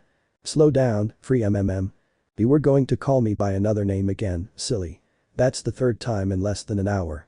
Ryu's lips were silenced by Sir's two quick and sharp hands, which prevented him from revealing his true identity in a crowded place. "It's starting to get tiring having to keep you from ruining my identity, Ryu. Try to be more conscious of what you're doing." Sorry." Syr whispered to her, retrieving the tray, which she placed for a second on an empty table. Had it been another time, like the previous occasions mentioned, she might have thrown it away, earning a scolding from her boss and the self-proclaimed leader. "It's going to be hard to get used to. You can't even say it." The gray-haired girl slumped her shoulders wearily, exhaling as if her soul were leaving her body. The elf, for her part, just looked away, scratching the side of her head while laughing uncomfortably, a drop of sweat running down her forehead. "Although I have to admit, now that I know who you really are, it makes sense why you'd abandon us during the hard work days. Most of these occurred when there was some kind of conflict involving the strongest families in Orario. Like the time you were sent to Rakia to appease that idiot Arizama." Why yeah, that's why I was missing. It's not like I had someone taking my place as a goddess, so I could just lounge around quietly with the excuse that I had unfinished business to attend to." And don't think I was missing because I hated long hours. It's exactly as you say. I couldn't abandon my family. For you to have kept that secret from us for years without us suspecting, one would think you're a good liar. But now you're like an open book. Change terrifies me. It makes me think I was the idiot." Syr fiddled with one of her locks while trying to whistle and look away, thereby throwing off her perceptive best friend. Needless to say, it didn't turn out as she expected. The blonde shook her head, completely disappointed with the real version of that figure who imposed terror and longing. "Lazy goddess." Who do you think you're calling a lazy goddess? Do you? But I've been working non-stop all day. It's about time. We're finally getting fruit from your tree. Ugh. The blatant and lacking in empathy responses silenced the waitress, who simply bowed her head. It's just as they say. Silence is consent. They both looked around. There were no raised hands to request a waitress's service. Nor were there any open cups signaling a desire for refills. In short, rush hour had passed, and they could finally have a break from hours of relentless work. The first of them wiped her sweat with the cloth described above. She then offered it to her best friend, who refused to accept it. "Fufufu. Your loss." Syr thought, rubbing her cheek against that sweat-soaked piece of cloth. "That's unhygienic." Ryu also had her opinion about sharing it. She even felt a certain repulsion from the slime the blonde-haired girl spewed while she remained covered in that rag. Something inside her made her suspect it wasn't a normal piece of cloth, but she was afraid to ask because she might not like the answer. They walked back to the bar together, where the rest of the waitresses had already sat down to rest. As they did so, the elf expressed her doubts about her companion's constant attention to the door. "You're waiting for Kranel-san, right?" Why yeah." At the question, Syr blushed again, playing with another of her strands that hung and bounced like a spring. From the number of times she'd done that, it already looked like a curl. "May I know why? It doesn't seem like your typical eagerness to see him. He looks like I wish." "You could say you're right. It's just that, after sharing a bed and waking up together at dawn, it's only natural for a girl to want to see her beloved, haha." The elf's eyebrows rose at the unexpected response, which revealed a story she hadn't heard. While she was aware that she had gone with the hestia familia to the fireplace mansion to look after Belle, she hadn't expected that visit and care would involve spending the night in the same bed. In a swift movement, he grabbed her by the shoulders, dragging her to the nearest table, where they sat down without the goddess disguised as a human noticing until she already had her bottom, well formed by the way, on the wooden chair. What did you just? I don't want any excuses, sir. Tell me, what do you mean by sleeping with Kranel-san? Ryu placed his elbows on the table, forming a triangle with his hands that was positioned above his nose to further emphasize his questioning. Imperceptibly, Syr formed a malicious smile on her lips as she was presented with a golden opportunity to annoy her best friend and, in the process, investigate a matter that has her a little doubtful. "Oh, Ryu. What are you trying to make me say? Explanations are unnecessary. These aren't things a young lady like you can listen to. I'm 21 years old. Considering the longevity of your race, you are a girl. And compared to you, I'm a baby. But that's not the point. Hey. Mind your words. I want to remind you that I'm not thousands of years old. I've turned 19 thousands of times." The human's gaze sharpened when the elf made a statement she didn't agree with, emphasizing her disagreement and threatening her. However, given recent events and Ryu's knowledge of her true personality, that only forced her to roll her eyes in disbelief. "Also, you look too nervous, Ryu. Are you planning on stealing my bunny? I must warn you, I don't plan on losing. Even if it's against you, I'll win." It's not about that." The gray-haired girl snorted, puffing out her chest and raising her fist as the flame of competitive spirit shone in her purple eyes that revealed themselves with emotion. "When did you fall in love with him? It doesn't matter what I'm like. You know how I am, and I've said from the start that I love Belle. But I'm interested to know how the kind and upright Ryu lion was captivated. Was it her soul? Her kindness? That smile that shines like the setting sun? Tell me in detail." "I'm not in love with Cranel-san. Don't put words in my mouth." Syr's incredible ability to turn the tables in her favor was one of the skills the poor blonde still couldn't master. She always tipped the scales in favor of winning. From cheeks to ears, the massive blush that took over the elf's face didn't go unnoticed by the waitress, who curled the corners of her lips again. She was like a piranha smelling blood.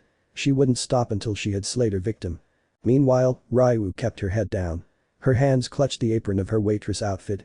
The memories of that terrifying yet strangely comforting experience wouldn't leave her. They remained vivid in her thoughts, filling her with confusing emotions. She even heard the voices of her friends from beyond the grave demanding that she make mufufu or eat rabbit meat. If those two were here, they'd pounce on Cranel-san. Especially allies and Kaguya. Why do I have the feeling that in another universe they devoured him? Her eyebrow twitched as she imagined a world where her friends were alive and enjoying the albino.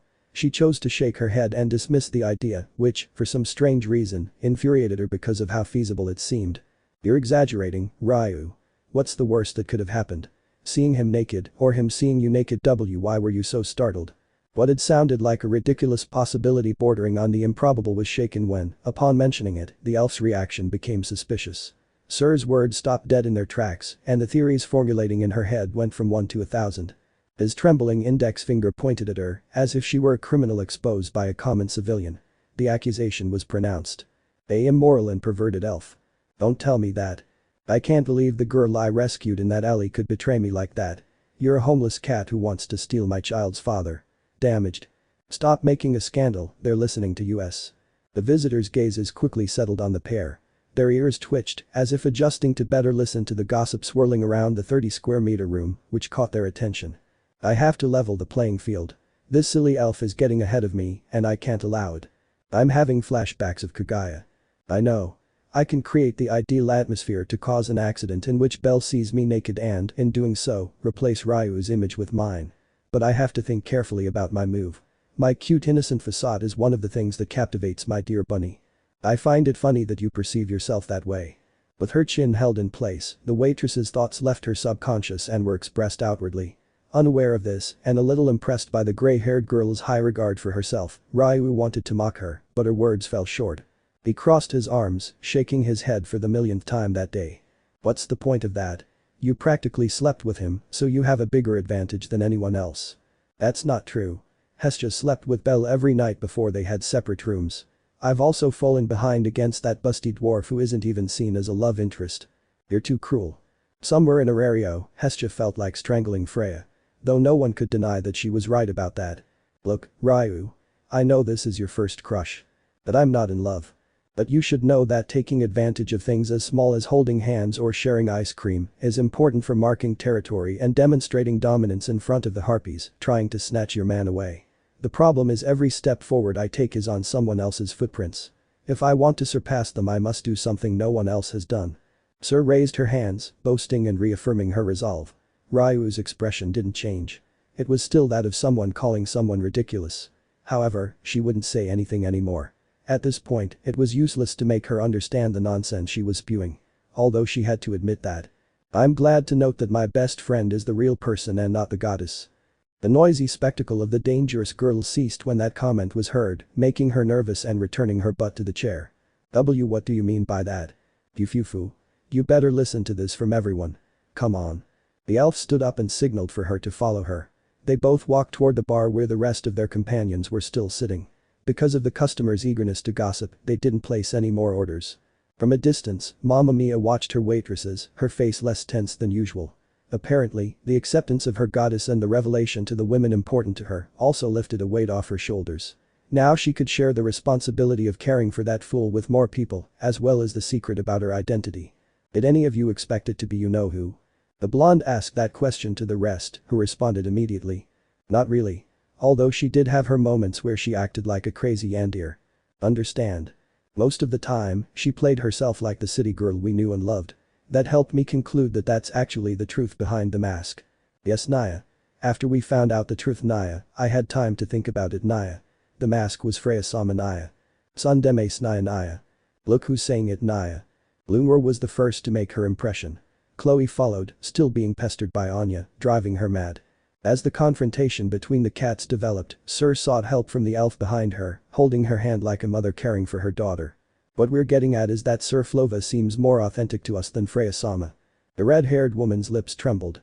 She lowered her head, letting her strands of hair dangle like pendulums, finally curling at the tips. I would like it to be so. However, that would mean denying the kind of person I was and, in fact, still am in part. She looked up, observing the others to be heard clearly and leave no room for misunderstanding. She'd already taken the first step. She confessed the secret that was eating at her. But they still hadn't spoken about what it entailed. I am two sides of a coin.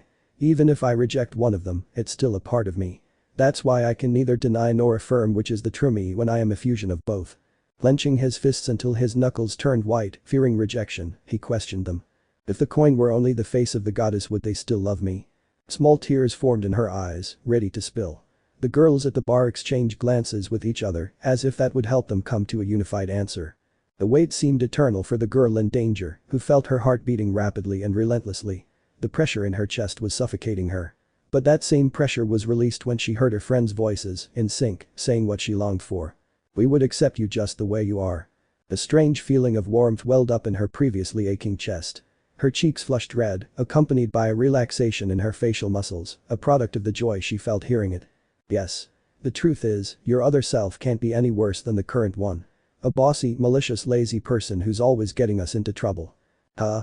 The emotion of the moment was ruined by Lunwer's cruel, yet accurate comment. Only a true friend is this direct with their loved ones. Yes, Naya. You scared me more as Syr Naya than as my goddess. What do you mean by that, Anya? The vein was popping out on the waitress's forehead and she was starting to feel insulted by how rude her daughter was. Hey Naya. Don't be so cruel, Naya. Even if it doesn't seem like it, she has feelings, Naya. What do you mean, even if it doesn't seem like it, Chloe? The black cat landed next to her and whispered in her ear. I stood up for her, Freya-sama, Naya. That deserves a few thousand valis and some cute little boy butts, right, Naya? Naya. Perverted cat. Annoyed by Chloe's obvious selfishness in defending her, Syr reacted instinctively, grabbing Chloe's tail and pulling it forcefully as a reprimand. She also yelled at Chloe for her fetishes. Now that we know you, Freya-sama, you were the least likely to criticize Chloe's perversion. Yeah. Lunwer joined in the pranks. She loved reversing roles. You couldn't always return the teacher's teasing and mockery in those settings. They were paying for the years of annoyance she'd put them through. Mama MIA. The girls are bothering me. Lying down and puffing out her cheeks in a tender pout, the gray-haired girl sought help from the dwarf, who was laughing out loud. Ah ha ha. My mom. Ha ha ha. Sorry. I just found your tantrum-throwing attitude endearing. I give you permission to continue. Give me more of this show. Why do you encourage them? The bar owner didn't give her the support she was looking for. On the contrary, she joined them. Today was the day of bothering Syr. As for her, in her anger, her eyes flew open, a purple glow igniting in her pupils. It wasn't enchantment magic, but it was a flash unsettling enough to freeze the air for a second. She elegantly straightened her back, tilting her head like an offended queen and looking at the group in front of her with cold determination. Are you going to keep bothering me? He asked them in a soft but threatening voice, like a warning veiled in velvet and steel. The girls looked at each other and burst out laughing. Please, sir. You wouldn't even scare a slime with those little eyes. The first to laugh was Lunwer, who arched her back in laughter. Tears of laughter spilled from her eyes. Oh, how scary Naya, he's going to turn us into his slaves Naya. The other one to mock the queenly attitude she tried to impose on them was Chloe, pretending to tremble as she hugged herself, shaking herself. The waitress frowned, her purple glow flickering in annoyance. She puffed out a cheek, pouting like a disgruntled child, and muttered under her breath. If I really were the tyrant goddess everyone whispers about, maybe then they'd have some respect for me. Tyrant you Naya. You're too cute for that Naya. Syr snorted, turning her face to the side with wounded dignity, though she couldn't stop the corner of her mouth from twitching, suppressing a smile. See? To us, you're Syr Flova, and that won't change. Ryu looked at her with the kindness of a friend, trying to calm her doubts that arose from the fear of rejection. It was no problem. None of them would push her away or fear her. She was already part of their group of misfits, whom she calls friends. It was impossible to leave them even if she wanted to. Before she could respond, one of the girls suddenly approached and wrapped her shoulders in a warm hug. In an instant, the others followed suit, surrounding her in a whirlwind of affection and laughter. Syr was caught in a group hug, barely visible between their arms and heads resting on her back and shoulders. That doesn't matter, Syr. What you were, what others believe, we already know who you really are. And we love you like that, Naya. With your quirks and your spoiled brain nature, Naya. So we're going to keep treating you the same Naya. Don't even think you're going to get rid of us now Naya. Syr blinked, puzzled by the warmth in her chest. She wanted to say something, make some sarcastic comment, but the words stuck. Instead, she just closed her eyes, let the purple glow slowly fade, and, with a surrendered smile, hugged them as well. Thank you. The dwarf simply smiled. She gave them a few moments to enjoy the beautiful moment they were sharing before interrupting. Yeah. So much for sentimentality. It's time you got back to work. You have to compensate me for the lost money. I remind you that we won't be opening the bar for 2 days. All the waitresses looked at her in annoyance, some of them clicking their tongues in disagreement at her lack of empathy. Stop staring at me. The faster you work, the less time it will take to recover what was lost. So the girls nodded resignedly, returning to their posts. The only one who didn't seem bothered by this was Anya, who was just being bossy, not really contributing anything other than serving drinks to customers who came to the bar. However, these customers were conspicuous by their absence. Perhaps they were terrified of interacting with the brown cat, recognizing her overprotective brother. Syr cleaned her apron, removing the traces of coma that were still staining it.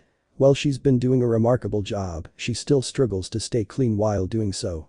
Before getting down to work, she looked again at the bar door, hoping it would open and the boy who continues to warm her heart would appear. With a smile from him, she could recharge her batteries and work for several more hours without a break. However, a couple of seconds passed without any change, and she resigned herself to it. She would try another time. From one of his pants pockets, he pulled out a handwritten letter in truly beautiful handwriting that continued to brighten his days. He read it for the millionth time since receiving it, raising his hands to his cheeks and writhing like what he was, a maiden in love. I'm still waiting for my compensation for not visiting me. He whispered, putting it away again as he folded it carefully, avoiding damage. It was his most precious object. Are the flowers Bell bought me still as beautiful? I didn't have time to go look at them yesterday or the day before, and I'm worried they're wilting. He voiced his doubt with concern, placing his palm on the opposite cheek. They're obviously drying out, Syr. They're flowers, after all. We tried putting them in vases, but there are too many. No way. It was the first gift I received from Bell. I have to go water the rest. You're on work hours. Interrupting her worker's escape, Mamma Mia shouted that reminder from the kitchen, threatening her with her gaze. That's why I say I'll work and see you later. You worry too much. Eventually, those flowers will have to wither completely. It's inevitable. Although I'm sure if you tell Cranel-san you like them, he'll bring you more. He's that kind of man. The Lavaler elf blushed again. In her mind, she showered the albino with praise. Words that would never see the light of day, flattery and memory she would keep within her. I hope so. The city girl replied, tying her apron more tightly and proceeding with the work for another day. Drinks came and went. The food was gone in the blink of an eye. The hours passed naturally. Laughter, fun, tips galore. The rewards for good service and hospitality were obtained in abundance. The dwarf's eyes formed the symbol of the coin she liked so much. The smell of money replaced the smell of rich food. A greedy woman who, if she wanted, could demand a reward for her years of work in the family from her goddess. However, there is no greater pleasure than earning your own money, and she knew that perfectly well. Little by little, people began to leave the bar. Their turnover was decreasing, leaving a few tables free, something unthinkable just a few hours ago. During this time, the first-class Sundeer brother returned a couple of times, repeating his routine. Soon, Syr and Ryu, tired and sweaty from their exertion, were given the pleasure of a rest. They took seats at the vacant table. They talked about trivial things. Things normally discussed between friends who have known each other for years. Syr even tried to delve into the crush the elf denied. However, one topic remained on the latter's mind and she mustered up the courage to touch on it. Syr. Are we the only ones who know about your other side? Haven't you told Bell? The gray-haired woman's back slowly straightened, somewhat shocked by the sudden change in atmosphere. She slowly lowered her head. Her fingers tapped rhythmically on the wooden table. She seemed nervous, wanting to avoid answering him. However, she couldn't hide it. It was something that had to be discussed sooner or later, so she shook her head. I haven't wanted to tell him. I'm afraid of being rejected or disappointing him. Bell doesn't seem like the type to tolerate a lie, much less one involving a relationship. I'm terrified that he'll take it as an offense and dismiss what we experienced as a mere act, a lie. I've kept up this facade for years. I hid it from everyone from Noel. Sir. She trembled slightly. A friendly hand gently stroked her back. What if, when we meet my daughter again, she rejects me? What if she doesn't recognize me? That would kill me. The blonde remained silent. Whatever she had to say to him had to wait. It's not right to interrupt a sad person's progress. You've known me for many years. We've been able to establish a solid friendship in which, with difficulty, you've accepted me just the way I am. That is all I need to feel confident about confessing this to Bell. She stared at the ceiling, almost spilling into the chair, straining against the back of the chair. Her mind wandered. Memories she wanted to erase. Experiences that would haunt her for the rest of her life. The things she committed, the horrors she brought about, all in pursuit of one thing. Love. I was never loved for who I am. Everyone saw me as an object of desire, someone to possess.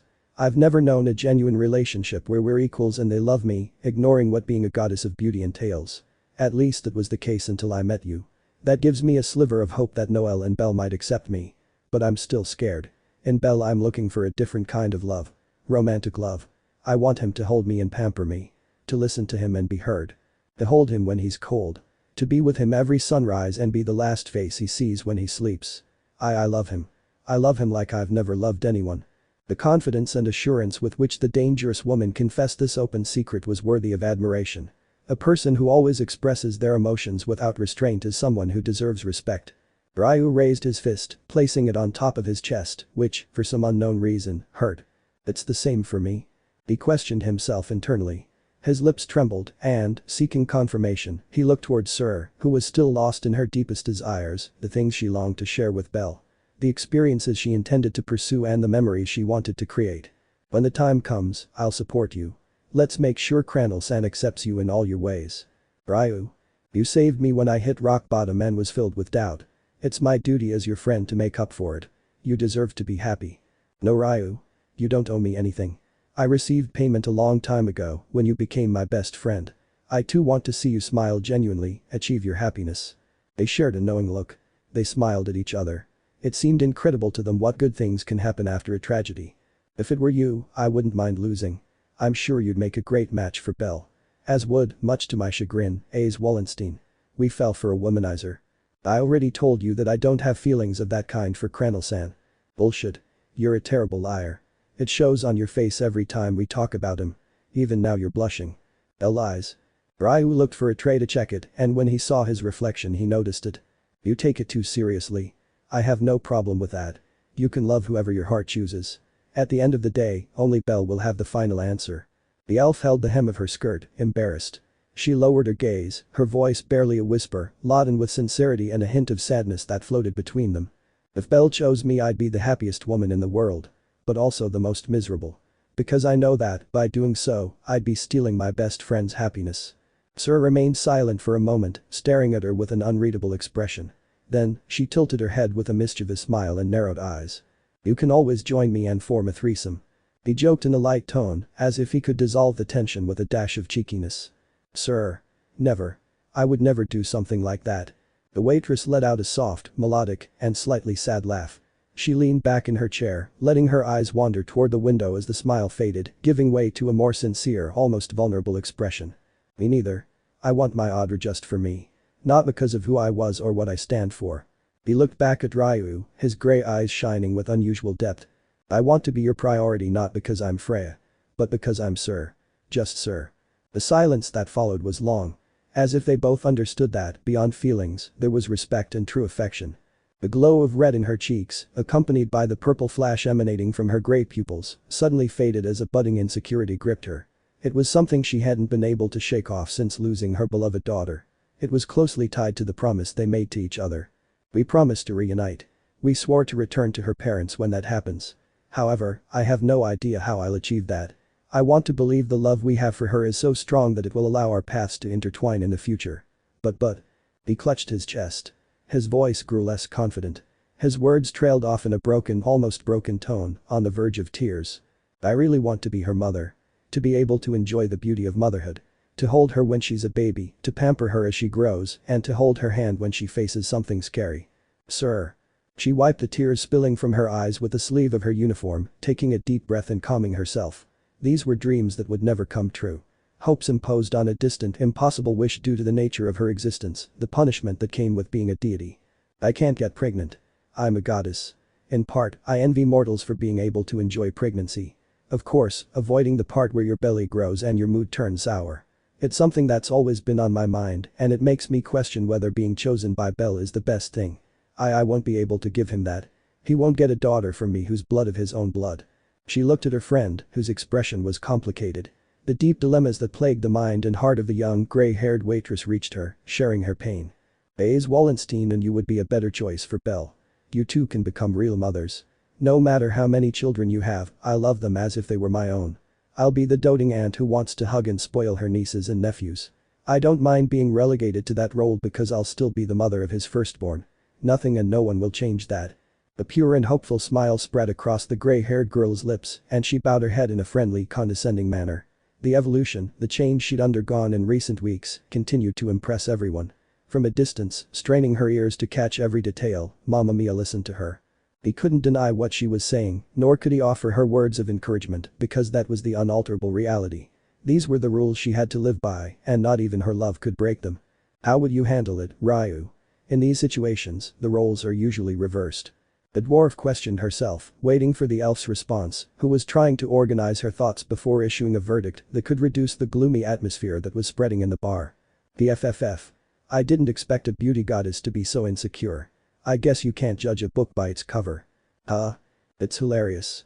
That one of the women who inspires the envy of millions finds herself in that dilemma. Why are you making fun of me? I opened my heart to you and you laugh. How cruel. The elf burst into laughter, slamming her palm on the tabletop and writhing in laughter. Meanwhile, the expression of indignation on the face of the little girl, the object of ridicule, was extremely funny, adding to the mockery. Her cheeks puffed out like a squirrel's. She pumped her fists up and down, then punched the blonde in the shoulder, trying to force her to stop. Her attempts failed. For an adventurer of Ryu's rank, they were like the gentle impact of a breeze. It's just nonsense that worries you. Ridiculouses? Yes. Because, think about it, do you think Bell will care if you can't get pregnant or give birth to his children? He's not that kind of man. I'm sure that if he truly loves you, he'll choose you above all else. I'm also sure that Noel will enter your lives sooner or later one way or another. Have a little faith in the man you love and the daughter you're expecting. Syr's tantrum subsided, turning into complete astonishment. What her best friend said reached her heart, making her swallow and cry again from emotion. Having the man I love, the daughter I'm expecting. She told herself tremblingly, still clutching her fist. However, given the inconvenience Ryu had caused her, she would have to get revenge. It didn't matter that, after the clarification, he had given her a little hope. That couldn't go unpunished. Yufufu. So Bell. Didn't you call him Cranel-san? When did you decide to become such a shameless elf that you forgot about formalities with men? Yufufu. Why, you're wrong. It was a mistake. He slipped up. The thing is, he's been asking me to call him that since we left the deep floors and I haven't had the courage to do it directly. Besides, I'm embarrassed that he'll notice and know. Look what you're making me say, sir. Ryu immediately stirred at Sir's suggestion, lighting up as if a spark had been fired into her chest. Meanwhile, the girl watched her slowly sink without intervening. It's not that. I didn't mean that, it's just that you. The blonde stammered, getting more and more tangled up, her cheeks burning with pure nervousness. The girl looked at her with an expression that mixed tenderness and amusement, like someone watching a small animal trying to hide behind a transparent leaf. Her eyes shone softly as she approached and surrounded her with an unexpectedly warm hug. Stop pretending you don't feel anything. That silly elf, the one who kept to herself and acted strong, she's gone now. Only you remain. My best friend. Don't call me that. Kagaya and Lyra did it too, and it was annoying. Syr smiled mischievously and, without letting go of the hug, replied. So, as your new best friend, it's my duty to keep the traditions alive. And without warning, he playfully slapped one of her buttocks. Ryu sat up as if he'd been shocked. What are you doing, sir? Why did you do that? For good luck. After the spanking, Sir's justification was accompanied by a shrug of the shoulders, as if it were the most obvious thing in the world, hiding the laughter behind a hand. And how do you know that? Ryu stopped mid-sentence, eyeing her suspiciously. The tradition her friends followed every time they entered the dungeon or faced a dangerous mission wasn't something known outside their family circle. Despite that, the waitress was fully aware of it. She narrowed her eyes in amusement and murmured with a hint of nostalgia. Because I knew you long before that encounter in the alley. You were famous, Ryu. And I observed certain activities of the Estrie family. Some more peculiar than others. I have to admit that, as you said, we can't judge a book by its cover. The elf raised a hand to her face, as if she wanted the earth to swallow her up. I want to die. I love you too, my silly grumpy elf. Don't call me stupid. Syr hugged her even tighter, rubbing his cheek against hers. However, the waitress's sweet and sloppy attitude was interrupted when a loud slam came from the bar's entrance, drawing the attention of both the workers and the customers. To the surprise of everyone, those who had abruptly and boisterously introduced themselves to the Lady of Plenty were members of Hestia's familia, accompanied by the goddess, who looked everywhere for one of their own. The unease on their faces and the gasps as they gasped for air due to obvious fatigue aroused unease in the elf and the goddess disguised as a human, who hurriedly left their seats. Ah. Syr Loquecia. Syr Loquecia. The deity with prominent breasts and pigtails on each side pointed at her, running towards her and almost typing if it weren't for Ryu's hand getting in the way, stopping her dead in her tracks. I don't want any lies. Tell me if you've seen Bell since yesterday. The eyes of those present widened, denoting their shock at the sudden request. What do you mean by that, Hestia-sama? Did Bell disappear? Yes. It's been almost 24 hours since we last saw him. Sir's question was immediately answered by the black-haired girl, who continued trying to move forward, pushing the elf's palm with her forehead, as if she were a bull. The waitress's heart raced, and she stepped forward, pushing Ryu aside to wait on Hestia. She bent down, her height level. What do you mean he's been missing for almost a day, Hestia-sama? That can't be possible. Ah. From your attitude, I can tell he didn't come to visit you either. Hell, I was sure he'd be here. So where did he go? Confirming the waitress's ignorance of her son's whereabouts, Hestia turned around, biting her thumb in frustration as she held a paper envelope that appeared to have a letter inside. Wait, Hestia. What's going on? Syr grabbed her shoulder, forcing her to turn around. She forgot the honorifics and feigned respect she paid to the gods in her anxiety. After a long sigh, also succumbing to Freya's threat, he gave her what she asked for, extending the letter toward her. The hand that had been tightly gripping it opened, releasing it. In a hurry, the red-haired girl carefully read the inside of that piece of paper, investigating its contents and trying to understand the apparent disappearance of her beloved. Since he went to sleep after you left the mansion, we didn't notice he was gone. We thought he was just resting, or that the exhaustion from what happened with the Nidhogg was still taking its toll. But an hour ago, when Haraham tried to bring him lunch, she found that letter. Training? What training are you referring to? I have no idea. That idiot isn't in any position to push himself. His body hasn't fully recovered yet. Hestia tugged on her pigtails, stamping her foot repeatedly on the ground as if she were a horse about to gallop. I'm only sure of one thing, and that's that letter wasn't written by Bell. The handwriting is different. Someone must have kidnapped him. But who? Evilus doesn't exist anymore and, well, you're here, so there's no one who wants to hurt him. Syr narrowed her eyes, staring at the letter Hestia was showing her as proof. At that, she lowered the paper, clearing her face and waxing the deity.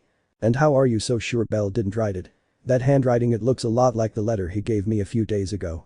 He looked at her with suspicious calm. The tension in the air became tangible when he unfolded his letter and showed it to her. To verify that he wasn't lying, they laid the two letters on the table. They compared them carefully, letter by letter, stroke by stroke, and the shock that hit the waitress when she realized they were almost identical was incredible. But then Hestia frowned, pulling another crumpled paper from her robes. Although they look similar, I can swear he didn't write them. In fact, here, I saw Bell write this. It was an essay he wrote during exam season with Ina. You'll notice there's a big difference here. The red-haired girl delicately took the paper, but when she saw it her face fell.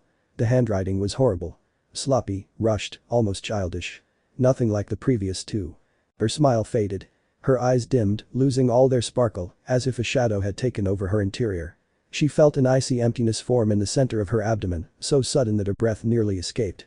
And then, like a distant echo that now made sense, he remembered Hedon's words from the previous morning.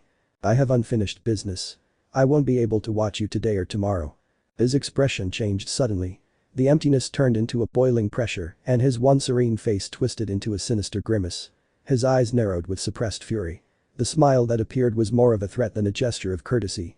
He raised his fist as if in threat. The veins on his forehead, a result of anger, gave him an appearance that would intimidate Otter himself. The first to react was Chloe, who took half a step back. Hey Naya, now it's scary Naya. Yes. What happened just now was child's play compared to the face he's making now. The next to succumb to her friend's intimidation was Lunwar, a drop of sweat running down her temple. "I take back all my past jokes Naya." Anya muttered, clutching her chest as she hid behind her boss. For a second, she remembered the innocent creepy goddess who had found her, replacing the flirtatious friend she loved. Yet, despite the terror they spread, Syr barely listened. She clenched her fists, trying to contain the turmoil within her. She whispered to herself, as if clinging to an invisible truth. Hedon wouldn't do something like that. Not without reason. There's no way Bell would agree to go with him without a fight. Something happened. Something isolated. Something we don't know about. Maybe we're under attack from an enemy nation and they've gotten rid of the most dangerous person in Orario. He took a deep breath, clinging to what remained of his sanity. However, as much as he tried to convince himself of this, it was incredible, almost ridiculous, that strangers could defeat Bell so easily. Maybe he went to the library. Maybe they released a new volume of that series he loves. Or he's with Hogni, competing in chess. Like the good Sundeer friends they are. The more shields he put up, the less convinced he became that the white elf wasn't responsible. His voice trembled. Not from fear. But from anger. "Line up." Suddenly, a woman interrupted.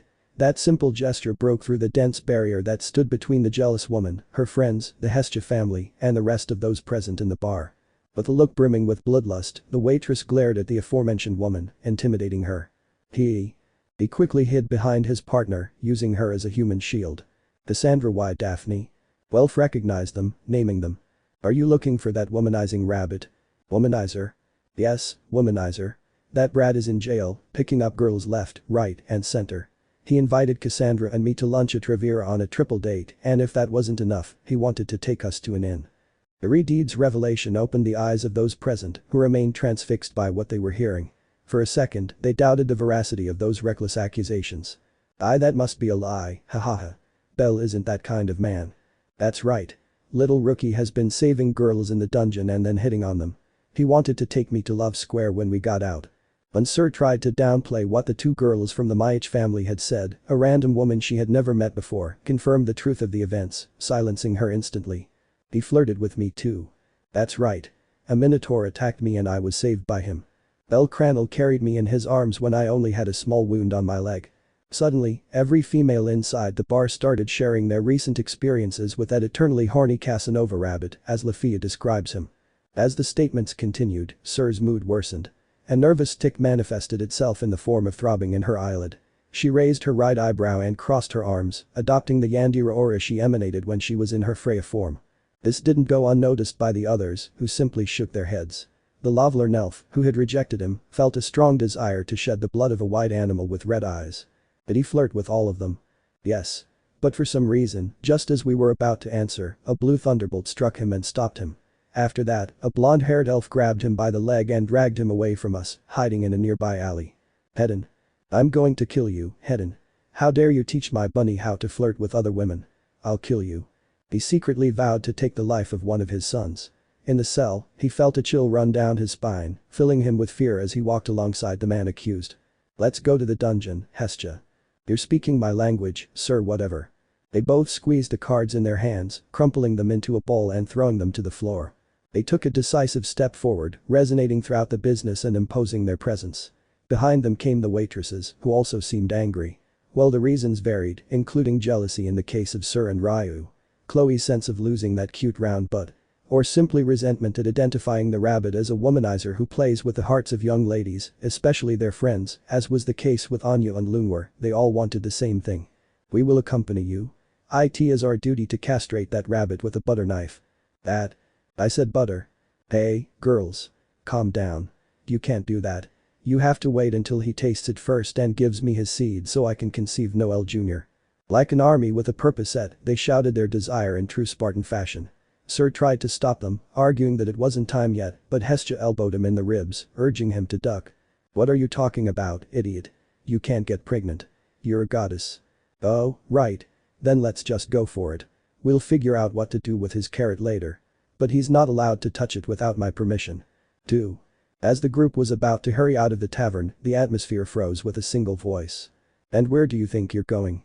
Mamma Mia appeared like an imposing shadow in the doorway, her arms crossed and one eyebrow raised. Before they could react, she extended her hands with astonishing speed. Naya. He grabbed Anya and Chloe by their tails, causing them to squeal in unison, and Ryu and Lunwar by their uniform collars, as if they were naughty kittens caught in mid-escape. "Ugh, let me go, Naya. That hurts, Naya." Chloe protested, flailing her legs and arms as she continued to hang from her tail which twitched in pain. "It's not fair, Naya. It's an assassination mission, Naya. Bellcranel deserves to die for flirting with other girls while having Syr, Naya." Anya also claimed, trying to get away without success. Ryu gritted her teeth, resigned to her fate, while Lunwar sighed with her eyes closed. The dwarf, with a simple gesture, gave them a look that could have brought down a minotaur. She walked with them, dragging them to the kitchen. "They have a day to work. And as long as there's no one to replace them, they're stuck. Understood?"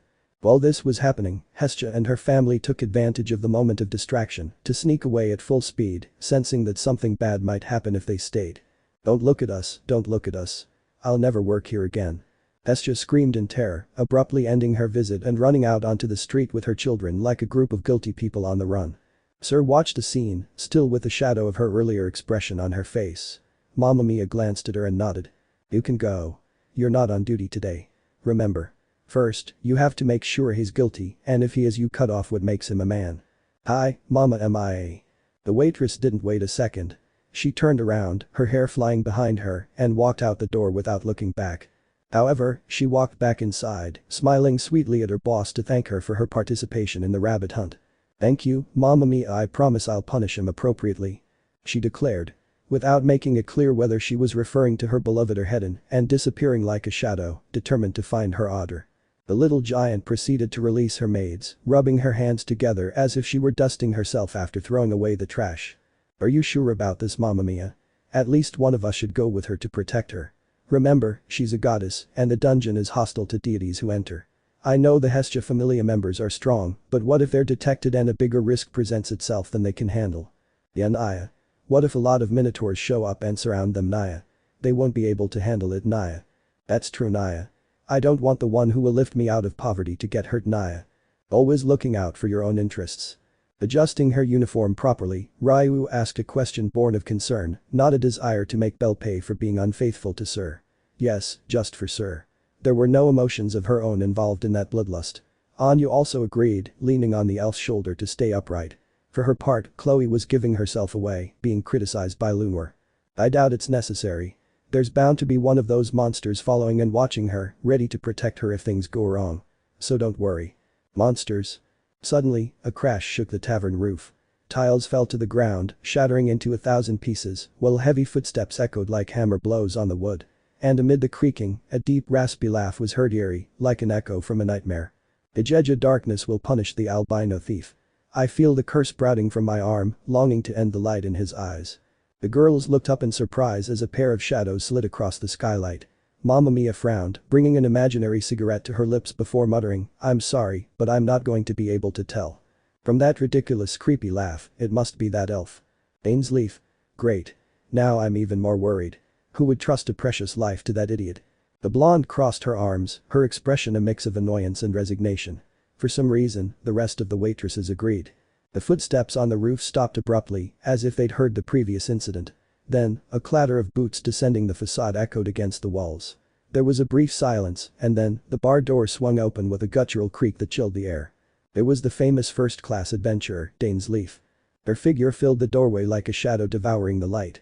Her silver hair fell in strands over her face, and her half-closed eyes shone with a barely contained red glow. He looked like the final boss of a video game.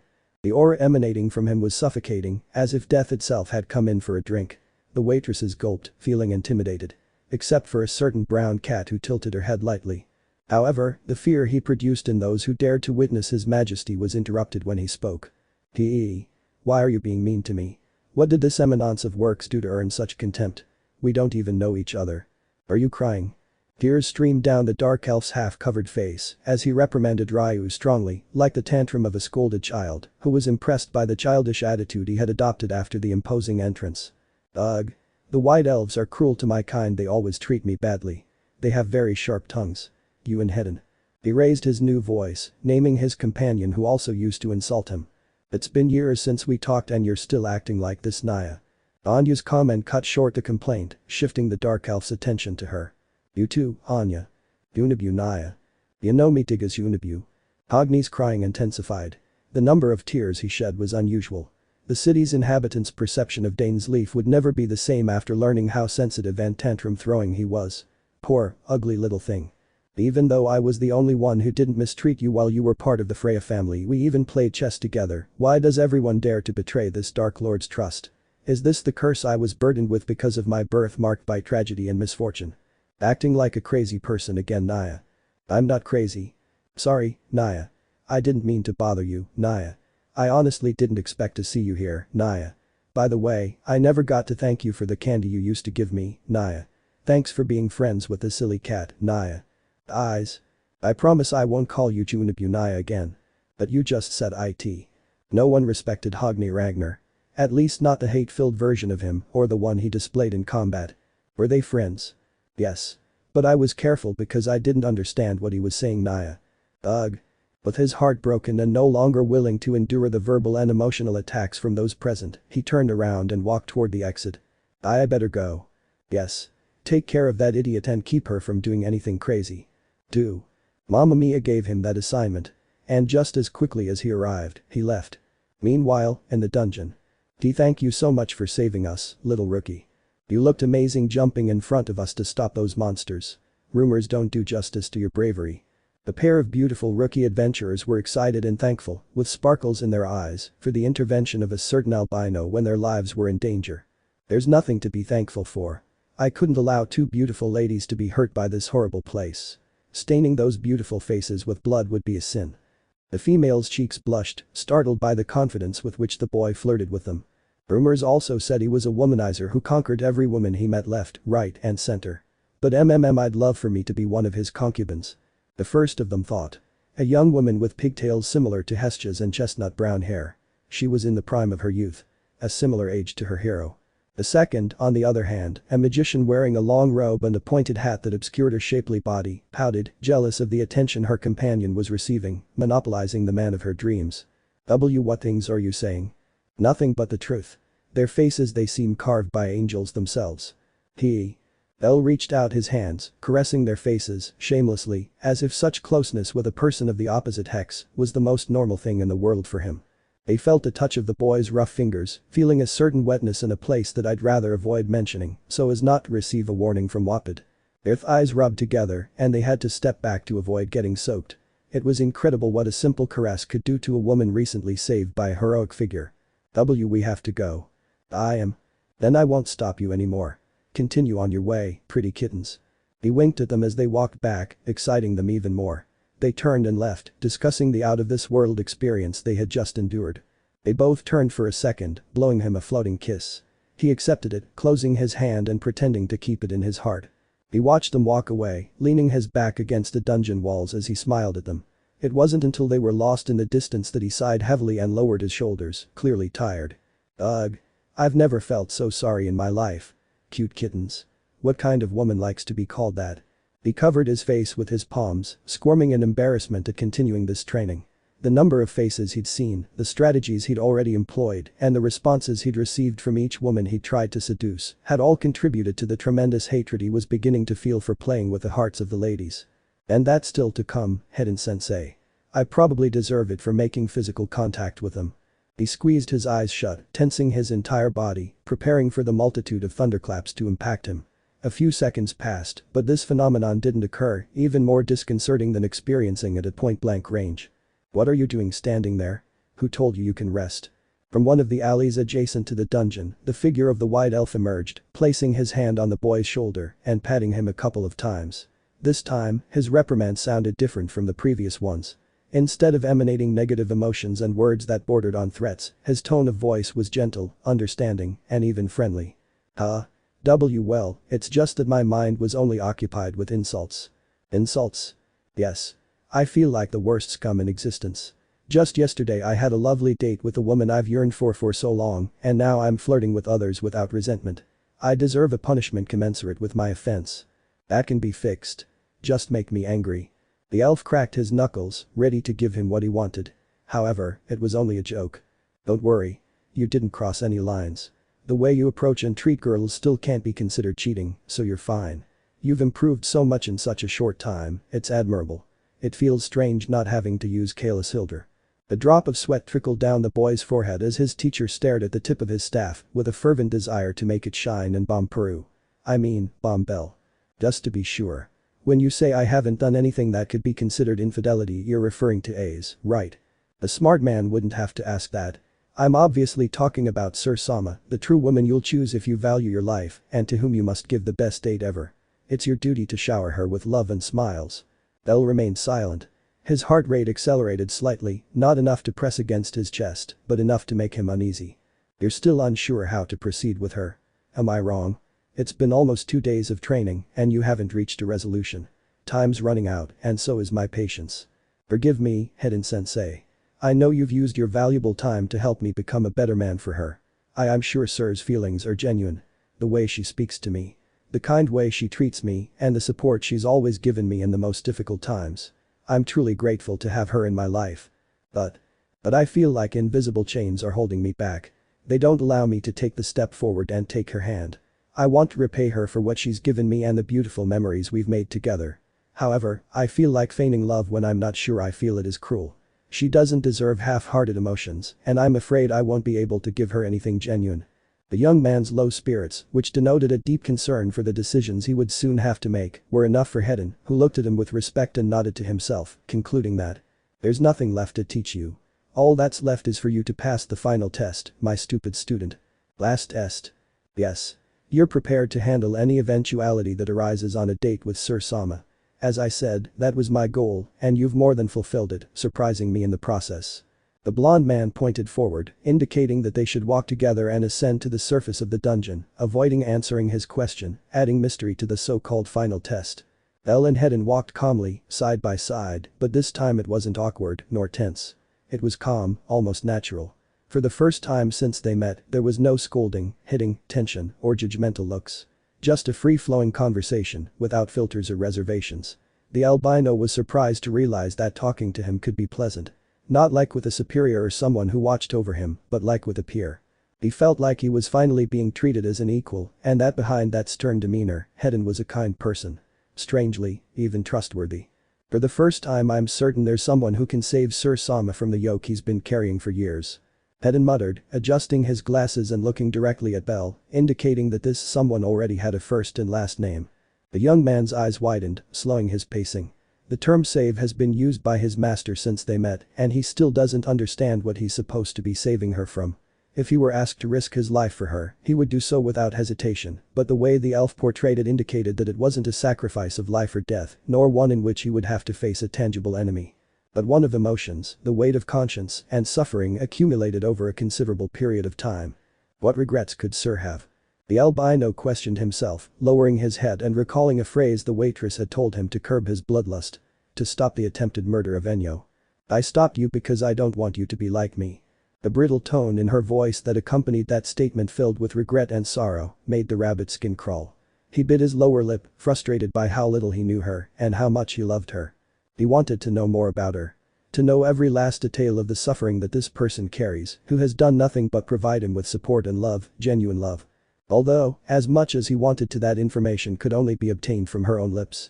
It wasn't anyone's place to tell her the sins she'd committed, the suffering she'd endured, and those terrible acts that had scarred her. So, even though doubt gnawed at him, he didn't ask Hedin about it. Sooner or later he'd have the courage to ask her directly. Time would tell if he was worthy of knowing the face behind the mask the dangerous woman had put on, so no one could see the fragility with which she perceived herself. The beautiful bird forced to be preserved inside a cage. She stood out for her beauty, but she also possessed the power to flap her wings and cause a huge gale, destroying anything that came near her, even if it was an accident, even if it wasn't what she intended. As long as she was guarded by a predator ready to kill her when she got out of control, her happiness would never be achieved. The tale told to nothing, looking at the upper floors that could be seen in the distance, was spoken eloquently by the stubborn white elf. No matter how much she wanted out, the danger she represented forced others to lock her in a golden cage, but whether the bars were made of diamond or something else, a prison is still a prison. Bell listened attentively. He didn't understand the metaphors his teacher used, but the emotions he conveyed word for word reached him. Surrounded by flowers, receiving whatever she asked for, that's how that bird grew. However, as in the life of every being, mortal or immortal, human or animal, something substantial was missing. Hedden looked sideways at his student, as if he wanted him to give the answer. You're not ready for that yet. When you find what's necessary in our hearts to live fully, let me know. Hi. Noticing the boy's hesitation, he decided to give up on his attempts to involve him in the story, relegating him to a secondary role, one that would soon rise as the protagonist. Hedden walked a few more steps before stopping, without looking at Bell, his gaze lost in the distance. His voice came out low, contained but clear, as if each word had been thought through many times before being spoken. Sometimes we are relegated to a role in life and forced to fulfill it, as if our decisions had already been made long before we were born, as if our actions were merely repetitions of a script written by someone else's hands. And we accept it because we believe there is no other option, because we are convinced that being useful is more important than being free. We become tools, cogs in a system, shadows serving a purpose that is not ours. And yet there are people who appear in our lives like an unexpected break in that destiny, people capable of seeing beyond the role we play and reminding us that we are something more. Not because they tell us so with words, but because they live in a way that draws us in, transforms us, forces us to imagine a different tomorrow. She was that for me. A smile filled with melancholy and reflecting the deep love he had for the waitress appeared. For many. She took that absurd burden we carried without protest and undid it with a look, with a silent but firm faith. She gave us a reason to continue that wasn't based on duty, but on the desire to exist for something worthwhile. And now that I see her trapped in her own role, in her own destiny, I can only hope that there is someone capable of doing for her what she did for me. Someone who will pull her out of that darkness not with force, but with truth. With affection. With courage. Because even if she doesn't say it, even if she doesn't ask for it, she deserves to be saved too. Bell listened with a heavy heart. The word sank in his mind with a mixture of wonder and respect. There was something wrong with the timing, the implications, but he didn't ask. He couldn't. He shouldn't. Interrupting someone who was pouring out their heart was wrong. Besides, his teacher hated stupid questions. The white elf then turned, looked at him briefly, and without another word, gently patted him on the head. It wasn't harsh. It was warm, almost brotherly. Hedden maintained his calm pace for a few more seconds, until he broke the silence with a lower tone, almost reflective, but no less intense. I hope you're the one who can save her, Bell. That you're the one who can reach her where even those of us who have known her for years haven't been able to. Because if it's not you then there won't be anyone else. And in that case, I'll have nothing else to do but kill you for wasting my time, you insolent rabbit. The albino stopped dead in his tracks, his eyes wide open, unable to respond. A chill ran down his spine. Hedden glanced at him with a faint smile. It's a joke. It didn't look like one at all. The elf shrugged slightly at his student's trembling, ignoring it. It was for now. But I can't promise you anything if things don't work out. I'm not a patient man, especially when it comes to her. The boy swallowed, not knowing whether he should feel relieved or more worried. Then the elf's voice changed tone. There was no longer any threat, no more harshness. Only an honest serenity, a melancholy covered with hope. Do what your heart tells you, Bell. Not what others expect of you, not what you think is right just because it sounds noble. Listen to your inner self. Maybe you just need to see her, have her in front of you, to know what to do. And when you know, don't hesitate. Because if there's anyone who can reach her, it's you. Only you. The shock in Bell's heart, produced by Hedden's hope and faith in him, forced him to swallow, deeply moved by how much he valued Syr. If my teacher holds her in such high regard, then I have chosen the right mother for my child. He thought, smiling to himself as a memory that now seemed distant manifested in his subconscious. The smile that dazzled even the deepest darkness, that made his heart race at the mere sight of her. That woman who, although he still didn't know exactly how she made him feel, he didn't want to lose. Hedden stopped again, this time at a crossroads in the path, and with a firm voice, without losing the calm that had accompanied him throughout the conversation, he said. This will be your final test. And you can accept it or not. Bell looked at him, confused. What are you talking about? Hedden watched him silently for a moment, then spoke with a seriousness that cut deep. I bet you're free. You're no longer tied to anything, Bell. You can leave if you want. You can return to the surface, find your path, follow your heart without burdens or expectations. No one is going to stop you. You can go to Syr and tell her that letter and those flowers weren't yours, that I was the one who delivered them, that everything she believed was part of a plan you never asked for. You can cancel everything. You can also refuse to go on a date with her.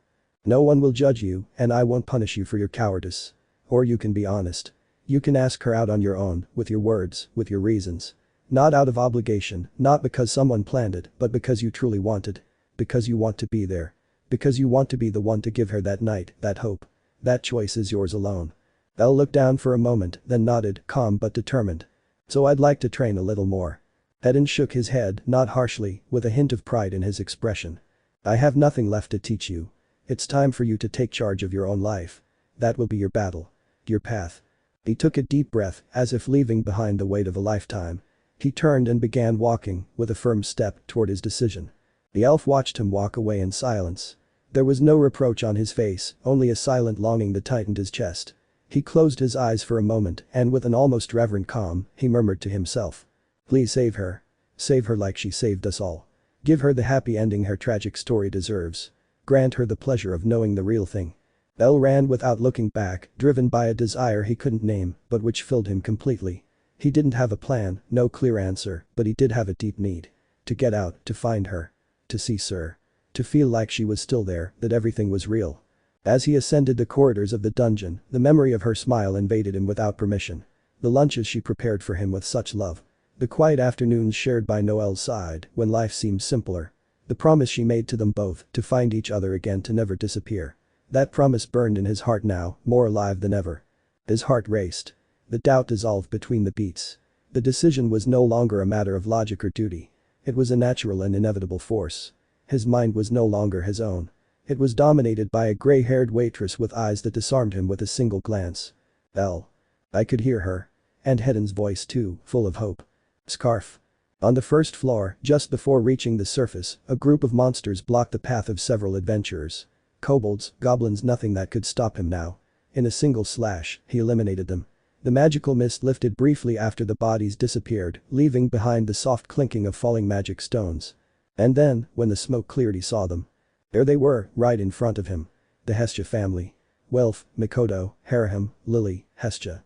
And Syr. His gaze immediately locked on her. The others seemed annoyed with him, Lily with her arms crossed, Hestia frowning, but none of that mattered. There was only the beautiful gray-haired waitress. The young man moved forward slowly, unhurriedly, fearlessly. With each step, he told himself that this time he wouldn't listen to reason, only to his heart. He didn't utter a word. Everything he had to say was being discussed in his mind. Syr, however, didn't greet him with a smile. She stepped forward, her cheeks flushed and her eyes shining, not from anger, but from an emotion she didn't know how to contain. She pointed at him forcefully, though her voice trembled slightly as she spoke. Do you think it's okay to go around hitting on girls while leaving me waiting like an idiot? She called out to him, her voice on the verge of breaking. She'd been staring at the bar door, hoping to see him. An illusion born from a lie. We're nothing, I know. But still, it's not fair that the man I love ignores me like that. Silence fell over the room. Hestia and Lily, they gaped, trying to join in the shouts, but they couldn't overcome the waitress's reprimand. Syr, for the first time, had declared herself without veils or metaphors. And Bell looked at her. But then, something in his expression changed. Immense warmth ignited in his eyes, and his lips formed a smile as tender as it was determined. He took a step closer and, without warning, gently knelt before her. Syr gasped. Her heart began to race, as if it couldn't handle the excitement. Syr. He named her Bell in a calm, deep voice, his gaze fixed on hers, as if no one else existed in the world. As if she were his entire world. Would you do this man the honor of accompanying you on a date during the goddess festival? I want to be with you from beginning to end. The wind seemed to stop. The fallen leaves danced around them with the delicacy of an omen. The world became a whisper until a deafening scream broke the stillness. Ah! The scream echoed throughout the floor, scaring some adventurers who were just passing by. But the young woman couldn't hear them anymore. She only felt that chest of hers about to burst, that vertigo so warm it seemed like a dream. That boy, that albino with a trembling heart and a burning soul, had just touched her soul with a simple yet beautiful and sincere request. For a moment her world was perfect. Chapter 18. My knight, my prince, the guardian of my dreams, my Bell. It was a day like any other in the city of Orario. The birds sang to the rhythm of their fluttering wings. The activities within the free market were the usual nest of chaos and noise, where people came and went in both directions on the street. However, there was one very striking detail that set this seemingly ordinary morning apart from the rest of the great metropolis's experiences. A scent permeating the air made those present smile for no apparent reason. A fragrance so sweet and joyful, as if they were anxiously awaiting the next morning. Some voices murmured plans. Others confirmed them. People had the courage to meet with their special someone and, with all their heart, ask him to meet tomorrow to spend that holiday together for which Orario was preparing so long in advance. The goddess's festival was just hours away. That grand festivity that would bring relief from the bitter experiences they had endured in recent weeks. A liberating festival that would finally allow them some respite after the multiple attacks and malicious actions of that organization of chaos that had attacked, seeking to plunge their tranquility, the peace so many had fought to maintain, into complete misery. Several heroes stood out in the so-called assault on Nos mission. But the greatest of them all, as well as the most unexpected considering the prominent names who rubbed shoulders with them, such as Finn Damon, Otter, and Alan Frummel, was that rookie who hadn't even lived within the walls for a year. That young man who, little by little, has built a reputation as enormous as the Tower of Babel itself. And, in fact, one particular event that had occurred the night before had him as its protagonist. If that weren't enough, the other side of that rumor lay in the aforementioned enormous architectural structure. At the top of it, inside a red-hued room, with velvety walls, floor, and ceiling. In the center, sat the throne of a queen. The so-called Queen of Orario. As you can imagine, that penthouse, which boasts an incredible view, was inhabited by the renowned goddess of beauty and main figure of the upcoming goddess festival, Freya. However, at that moment, the place that should represent the highest level of nobility and charm was plunged into chaos of biblical proportions.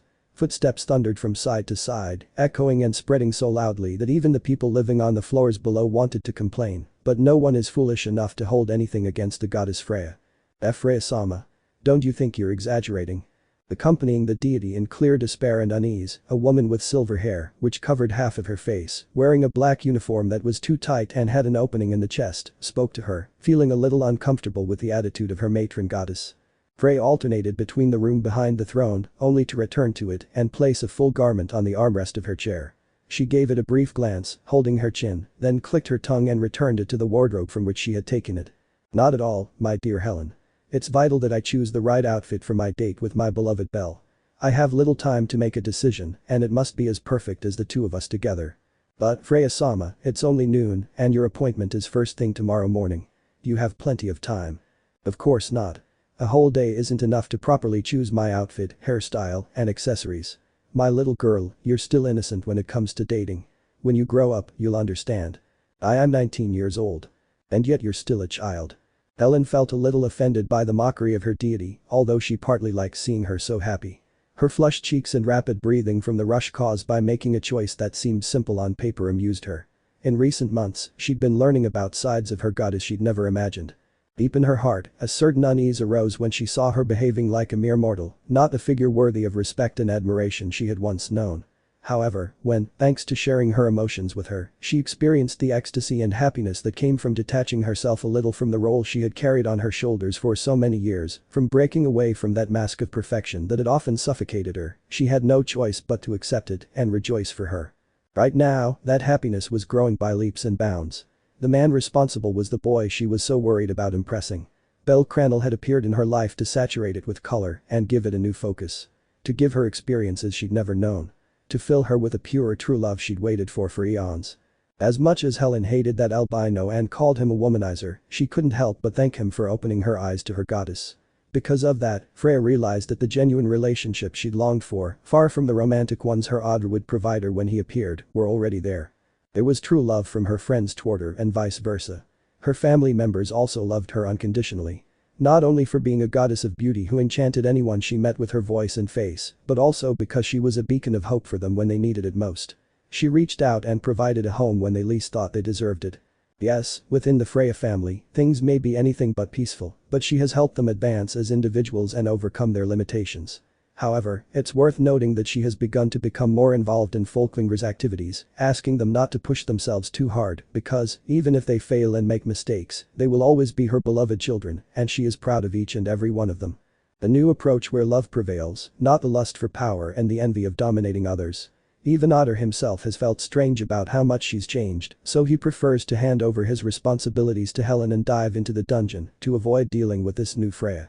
It's not that he stopped loving her. It's just that he had to get used to that personality, which was so different from the woman who had taken him in so many years ago. Yes, that's all. Now, seeing her twirling from side to side with a smile from ear to ear, glowing red with excitement and happy to exist, filled the woman closest to her peer with joy. Who better to understand what she suffered and yearned for than Helen herself? Anyway, she sighed heavily, yielding to him and allowing him to act freely, but not before giving him a few words, which she called his attention in the following way. "Freya-sama, could you come here for a minute? There's something I want to tell you." Is this very important? I'm in the middle of something that deserves my full attention. I promise I only need a minute. Okay. The deity, abandoning her pacing, approached her daughter and looked at her curiously. Helen is normally a silent presence who only speaks when she asks him to. He could be considered a completely still watchman, someone who doesn't act on his own. Someone who only waits for orders to make decisions. However, things had changed for her too in recent weeks. I completely understand that you're excited and want to have an experience worthy of a player romance. However, I'm more than certain that bellcranel will only care about you being by his side for these 2 days. I have no doubt that all he wants is to see you, feel you near, and well. Helen paused, her cheeks flushed. It was difficult for her to put her explanation into words. In fact, her thoughts mirrored what Freya herself had hoped for, though the silver-haired woman didn't have the same courage or ease in saying it without embarrassment, so her innocence betrayed her. What I'm getting at is I don't want you to mask your true self to fit what you think bellcranel wants. He'll accept you just the way you are. With your flaws and virtues. Flaws and successes. There's no need to go out of your way to please him because. He lowered his gaze. A slight smile emerged. He also displayed a certain charm for the young man, one that would never transcend or allow itself to emerge. He, even though he hasn't put it into words yet, already loves her. Helen. Freya's voice trembled for a moment at the sound. She brought her fist to her chest as she felt her heart race. Her lips trembled in an uneven smile as she tried to hold back her tears. They stared at each other. Their gestures were similar. They tilted their heads in the same direction. They smiled the same way. The lump in their throats felt the same, and their tears, falling one by one, came out in stunning synchronization. I appreciate your kind words. I'm happy that you're finally opening your heart and showing me your own feelings, my girl. Freya-sama. The silver-haired woman's cheek was delicately caressed by her goddess, who displayed a gentle, sisterly expression toward her, like that of a mother proud of her daughter for all the progress she has made and achieved on her own. And no wonder. She has been her daughter's inspiration to also take her own path. However. But I don't have time to waste. I have to choose the perfect outfit for my ideal man. He turned around, abruptly breaking the sweet moment they were sharing without any shame on his face. Helen's eyes widened and his lips parted. His shoulders slumped in disbelief, his right eyebrow twitching in an obvious nervous tick of disappointment. Did my words not matter to you? I struggled so much to find the courage to say them. In less than a second, he went from empathy to anger. For the first time in 19 years of his life, he wanted to strangle his goddess. It made him feel like his speech had been thrown into the trash like a simple handkerchief with runny nose. He simply exhaled with obvious exhaustion and followed her. If he couldn't stop her, at least he could accompany her through those endless hours of indecision that were to come. They went to the room where she slept. In a bed fit for a queen, veils covering her, and a huge wardrobe containing only 3 items of clothing. How could she be so indecisive when the options were narrowed down to just 3? That's when Helen felt his goddess was a bit silly, something she would never openly admit. But he was starting to agree with Mamma Mia's point of view about what a spoiled, silly brat was. Freya took the 3 racks of outfits and threw them onto the bed, one next to the other in a perfect sequence to admire in detail their elements and the choice she had over them. I definitely wouldn't wear the waitress uniform. It's a date and I need to show a different, seductive side to make him fall even more at my feet, but not so much that he continues to believe in my air of an innocent girl who wouldn't break a plate. You've broken more than one at the bar. I'm speaking metaphorically, Helen. So innocent girl. Is that how she feels when she's her? You're making me angry. The brief exchange between goddess and daughter was somewhat amusing for the latter. The fear of offending her has disappeared. They can speak freely without fear of each other's reaction. It's the same relationship the girls at the bar are currently having with Syr after learning her true identity. I can't choose this white dress and hat either. Why? It looks cute and simple. Besides, when he went to the orphanage with Belle, he seemed to like it. I'm sure if he uses it again, it'll have the same effect. It's impossible. A woman who isn't yet the girlfriend of the man she wants to impress is strictly forbidden from wearing the same outfit twice. What if he thinks my fashion sense is limited to this, or if I make him believe I'm so confident in having him in the palm of my hand that I no longer care about my appearance? I can't let him get the wrong idea. What kind of man does bellcranel think he is? I doubt he can tell the difference between a dress and a skirt. He's completely ignorant when it comes to etiquette and bearing. No. I don't want to push my luck. Not after he was trained by Hedon to woo women. I haven't seen him since yesterday and I have a feeling he'll be watching our date, so he's probably properly schooled him in the art of wooing a woman. I must prepare my heart in case Belle acts like someone determined and proactive.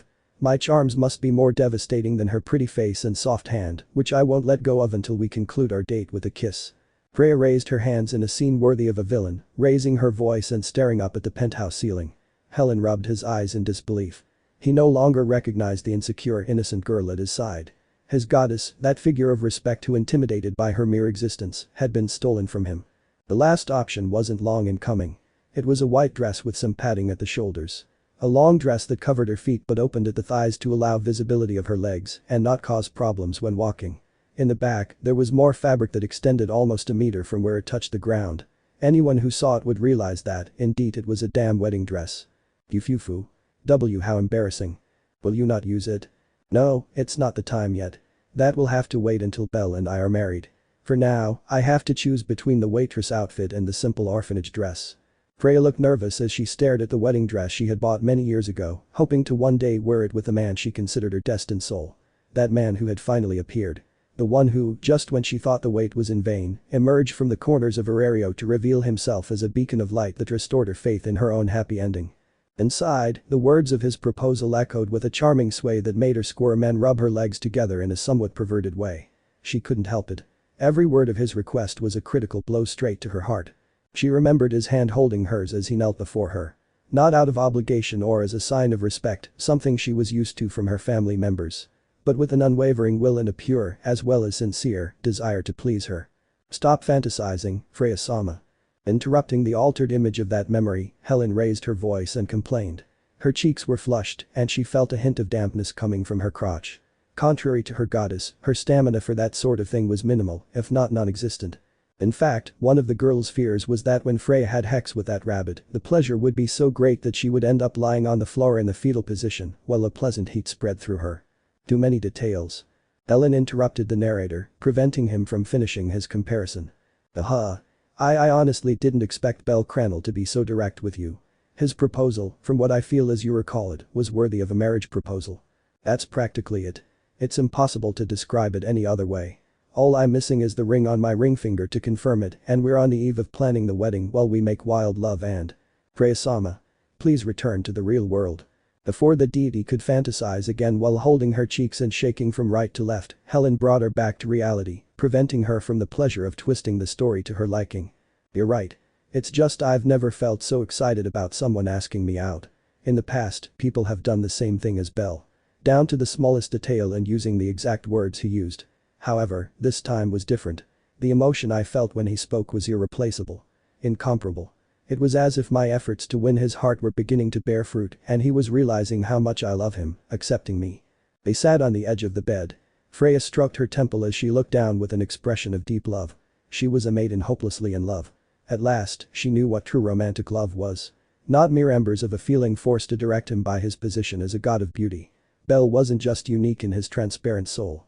Also in his ability to elude her charm, even when addressed directly.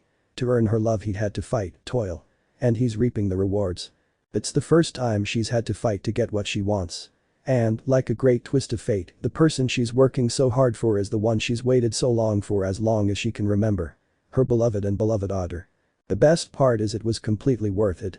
Being in that position where I felt close to being with the one I love, I can only be grateful that things turned out this way. The taste of love is more delicious when it took a lot of hard work to achieve. But you want to know how it happened? Because of my excitement yesterday, I couldn't tell you. If you agree with that, I will listen to you, Freya-sama. Don't be modest. We're connected, and I know you're curious. It's not a bad idea to ask me directly without me suggesting it. We're friends, right? Freya-sama. Those words struck a chord with the assistant. They had a more devastating effect than expected. That's why I'll use you as a surrogate when my Belle and I want children. I have no doubt they'll be beautiful if your features and Belle's combine. Freya-sama. I'm just kidding. You should have seen your face. Don't joke about it. It's a serious matter. The whole family would kill me if they found out I had sex with your partner. Height of all people. I know. It's just a harmless joke. Thanks to Ryu, I realize there are more important things than having children. Yes, Belle and I want to bring Noelle back to become our beloved daughter, giving her the life she was denied. However, sometimes we must hope that fate will find a way to put things right.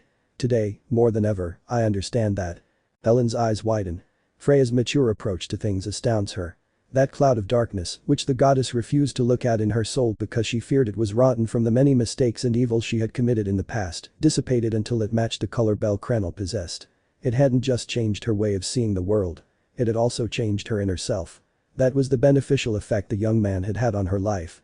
The purity of his soul had purified the corruption that Freya was so afraid of in herself. Tell me how the proposal went, Freya-sama. Don't leave out any details. Fufu. If you insist, I won't refuse. She puffed out her chest, placing her hand on it, and filled with arrogance at the pleasure she took in talking about it.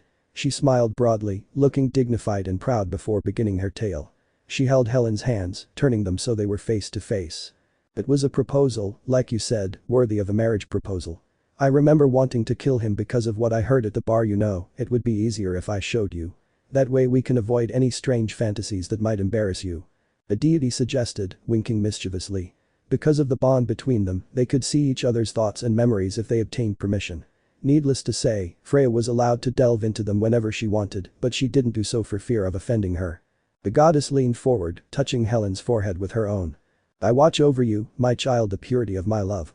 Helen, a little hesitant, had no choice but to comply with the request. She leaned forward in the same way, and their foreheads connected as they held hands in excitement. They closed their eyes at the same time to watch without interruption. However, when the darkness cleared, what was revealed before Helen made her eyes suddenly open and turn completely red. What was that, Freya-sama? Why was bellcranel naked with a flower in his? Oh, sorry. Since you interrupted my previous fantasy, I just paused it and didn't finish it. That's not something a little girl should see. Fufu. Syr sneered and closed her eyes again, ignoring the strangeness in Helen herself, who would not erase that image from her mind at least for years to come. She swallowed, uneasy, but reconnected her forehead with her goddesses. This time, that action brought her to the scene. What had happened the night before? Flashback. Syr's mind wandered through the shadows of her memory, dragging her back to that night. It was as if time had stopped at that instant, as if the echo of that moment still resonated loudly in her chest. The darkness of the sky was dotted with stars, and Orario's magical lanterns cast a warm light over the cobblestones. The air smelled of damp earth and a recently extinguished fire, a scent that still carried the remnants of the incident they had just endured. But none of that mattered anymore. Not when what was unfolding right under her nose was a significant and weighty event she'd never expected to experience. She wasn't interested in the beauty of the night, the chill of the breeze, or the crowd surrounding them. She was immersed in her own world, one in which only that young man with white hair and a confident gentlemanly bearing, and herself, existed. They were oblivious to anyone else. However, this didn't prevent them from being the center of attention. No matter how much they ignored the presence of the crowd surrounding them as if they were watching a play starring great actors, the comments were immediate. If there's one thing that characterizes the inhabitants of Orario, it's their hunger for curiosity, gossip, and topics to talk about. In short, they're damn busybodies who stick their noses into anything. The murmurs were immediate. The crowd surrounding Bell and Syr stirred a storm of commentary and speculation. No one dared to raise their voices too loudly, but the words filtered through those present with complete clarity. Did you mean a date? Here. Now. Although I'm not surprised. I think that's the girl who was rumored to have a daughter with him. No way, this guy doesn't waste time. He jumps from girl to girl like it's a cheap comedy. A damn womanizer who takes advantage of his position as an emerging hero to conquer women. It's as if the sons of Zeus united in him. And what about the Sword Princess? Wasn't she the one with whom you had that intense scene at that restaurant on Riviera, sharing a couple's sandwich? In the middle of the dining room, not even thinking about the other guests. He was looking at her as if he was about to propose right there. And she looked so in love. Well, that was nothing. Did they forget the blonde elf? She saved him from a damn minotaur on the upper floors. A minotaur. And they say he was the one who protected her in the first place. That alone already won him half his heart. And don't forget Maicha's daughters. He drives them crazy too. Especially the blue-haired one. Wasn't she the one who fainted once, saying something like the rabbit was going to devour her? What kind of phrase is that?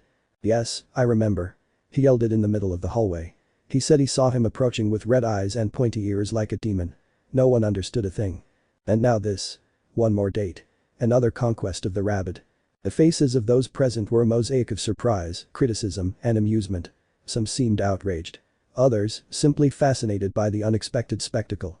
Bell's figure at the center of that circle became, for many, that of a romantic lead, although for others, that of a scandalous Casanova with no intention of stopping. And yet, despite the collective judgment that was beginning to form around him, Syr heard nothing but the beating of his own heart.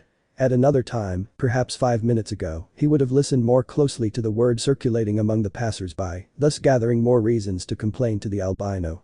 However, he didn't feel like paying attention to what they were saying. She still had her fist on her chest, feeling the warmth in Bell's hand as he looked down at her with an intense, determined gaze. The kind she never imagined she would possess. The perfection of that instant, which seemed to freeze time so that she could enjoy it even more as the seconds passed, was intense.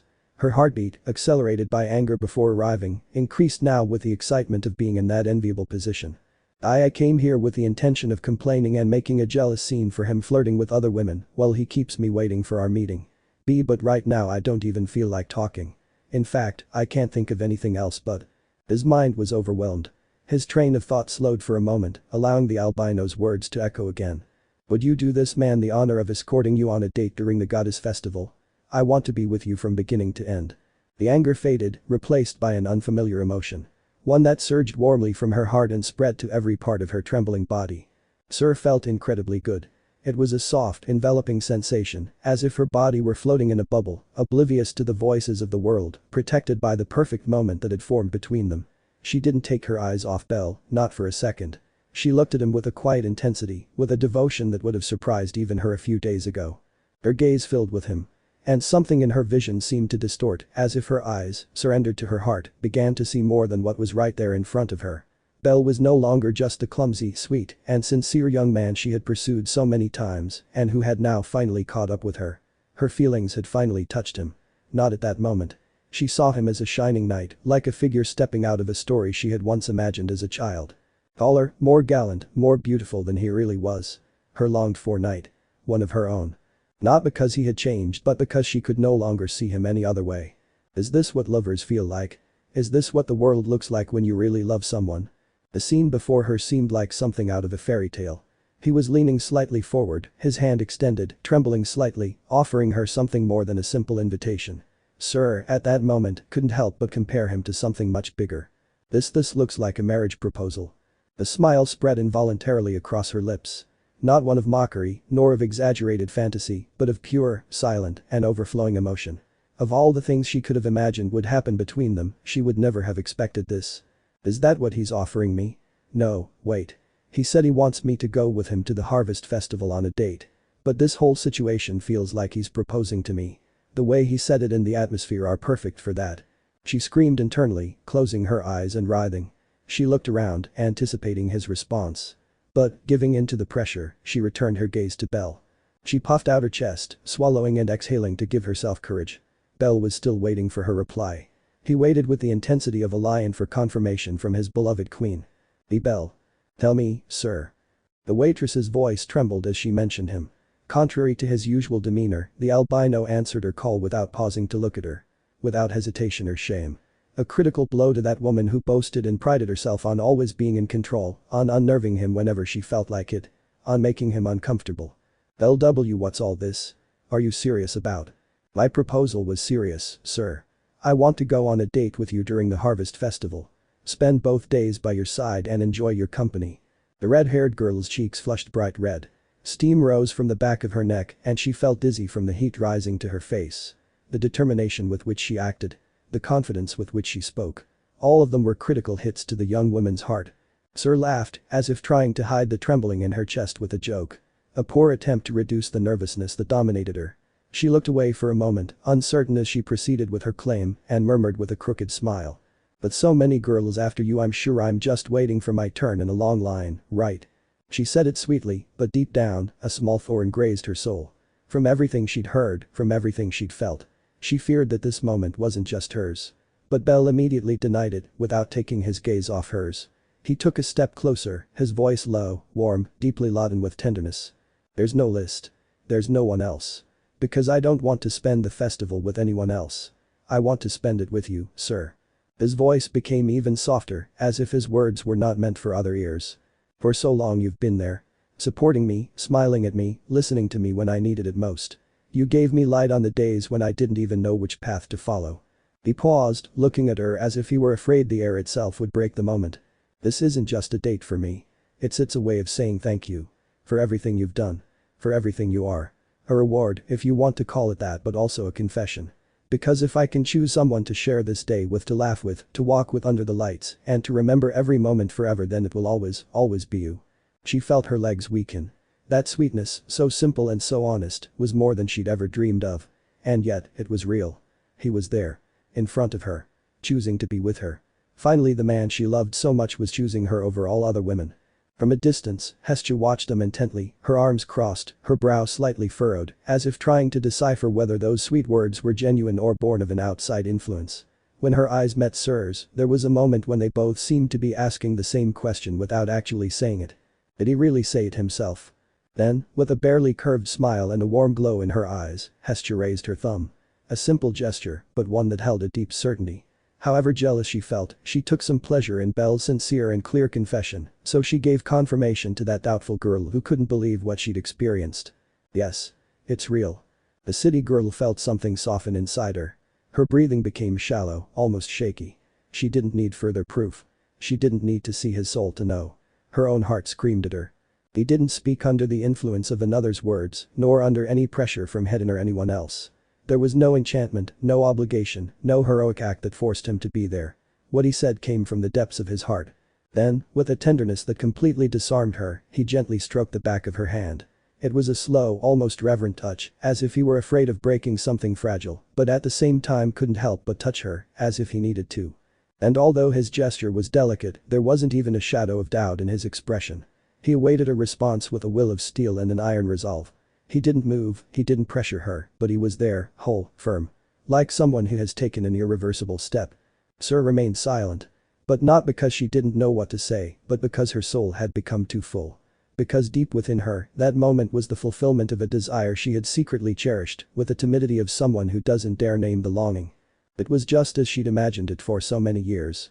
In her deepest longings. In those dreams that played out in her mind every night. In every moment of rest. In every instant she rested her eyes or blinked. There wasn't a moment when she didn't imagine this scene. When she wanted to live the dream she'd so desperately sought. When the person she'd prayed to meet was there with her, holding her hand without a doubt, choosing her without having to. Only with a fervent desire to please her because he loved her. Even if the words hadn't been spoken, even if the I love you hadn't yet formed on either of their lips, Syr knew. She felt it clearly. She didn't need Bell to wrap her in sweet verses or to swear his heart under the moon. She didn't need the world to stop either. The way he looked at her was enough, the warmth of his hand on hers, the calm firmness of that simple gesture. She was already in his heart. She lived there, touched him, even if he didn't fully understand it yet. That had to be enough. Yet for a moment, a shred of doubt crept into her chest, rendering her immobile. Not because she didn't want to answer, but because something inside her creaked.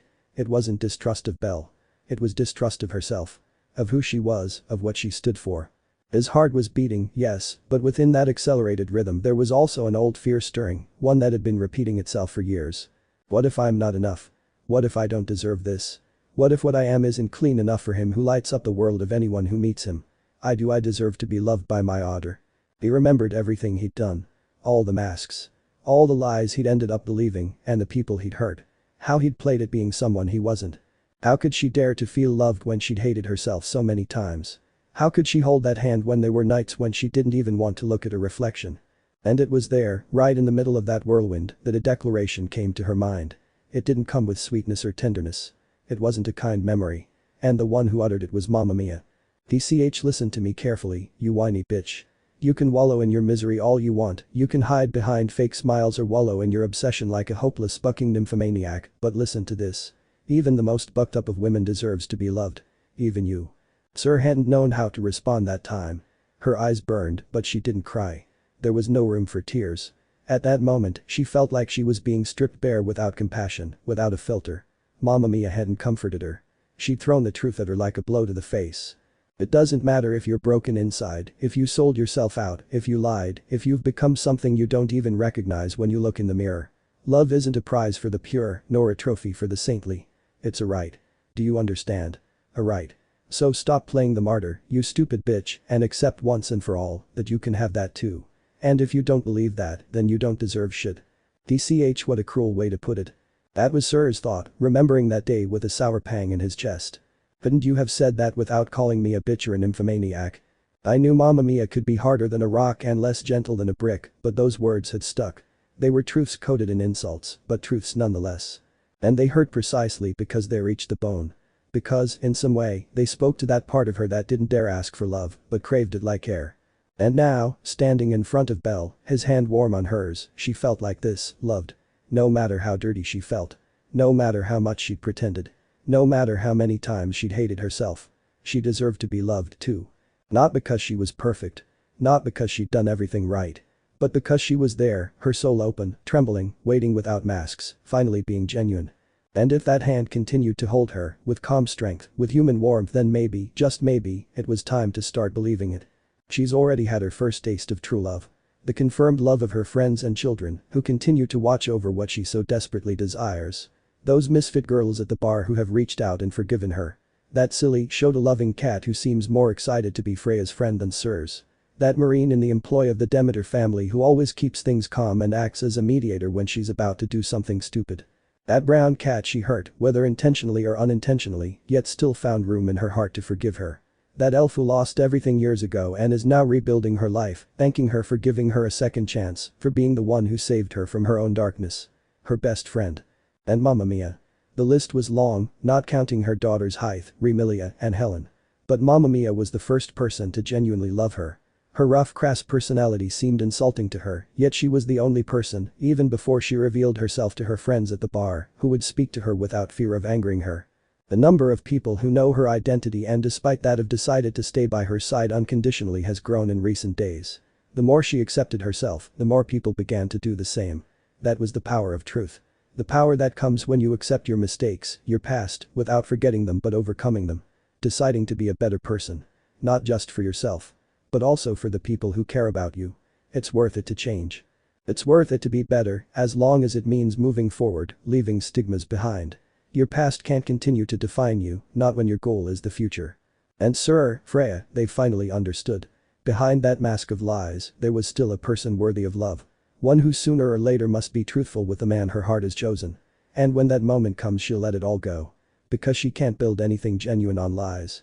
Because she knows better than anyone that, whoever it is, the man who has decided to hold her hand will still accept her. Her heart finally calmed down. Her doubts dissipated like a dark cloud giving way to a rainbow. Yes, Mamma Mia was right. Even a crazy nymphomaniac like her deserves to be loved. And if that love comes from Belle, everything will be okay.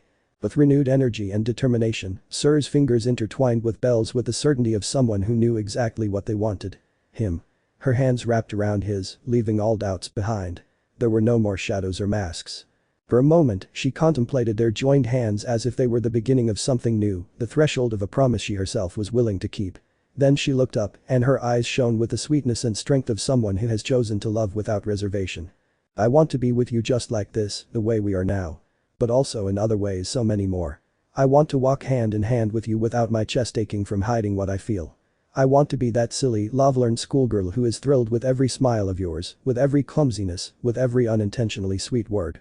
Her eyes watched him with deep love, with tenderness, while in her mind the words flowed with intimacy.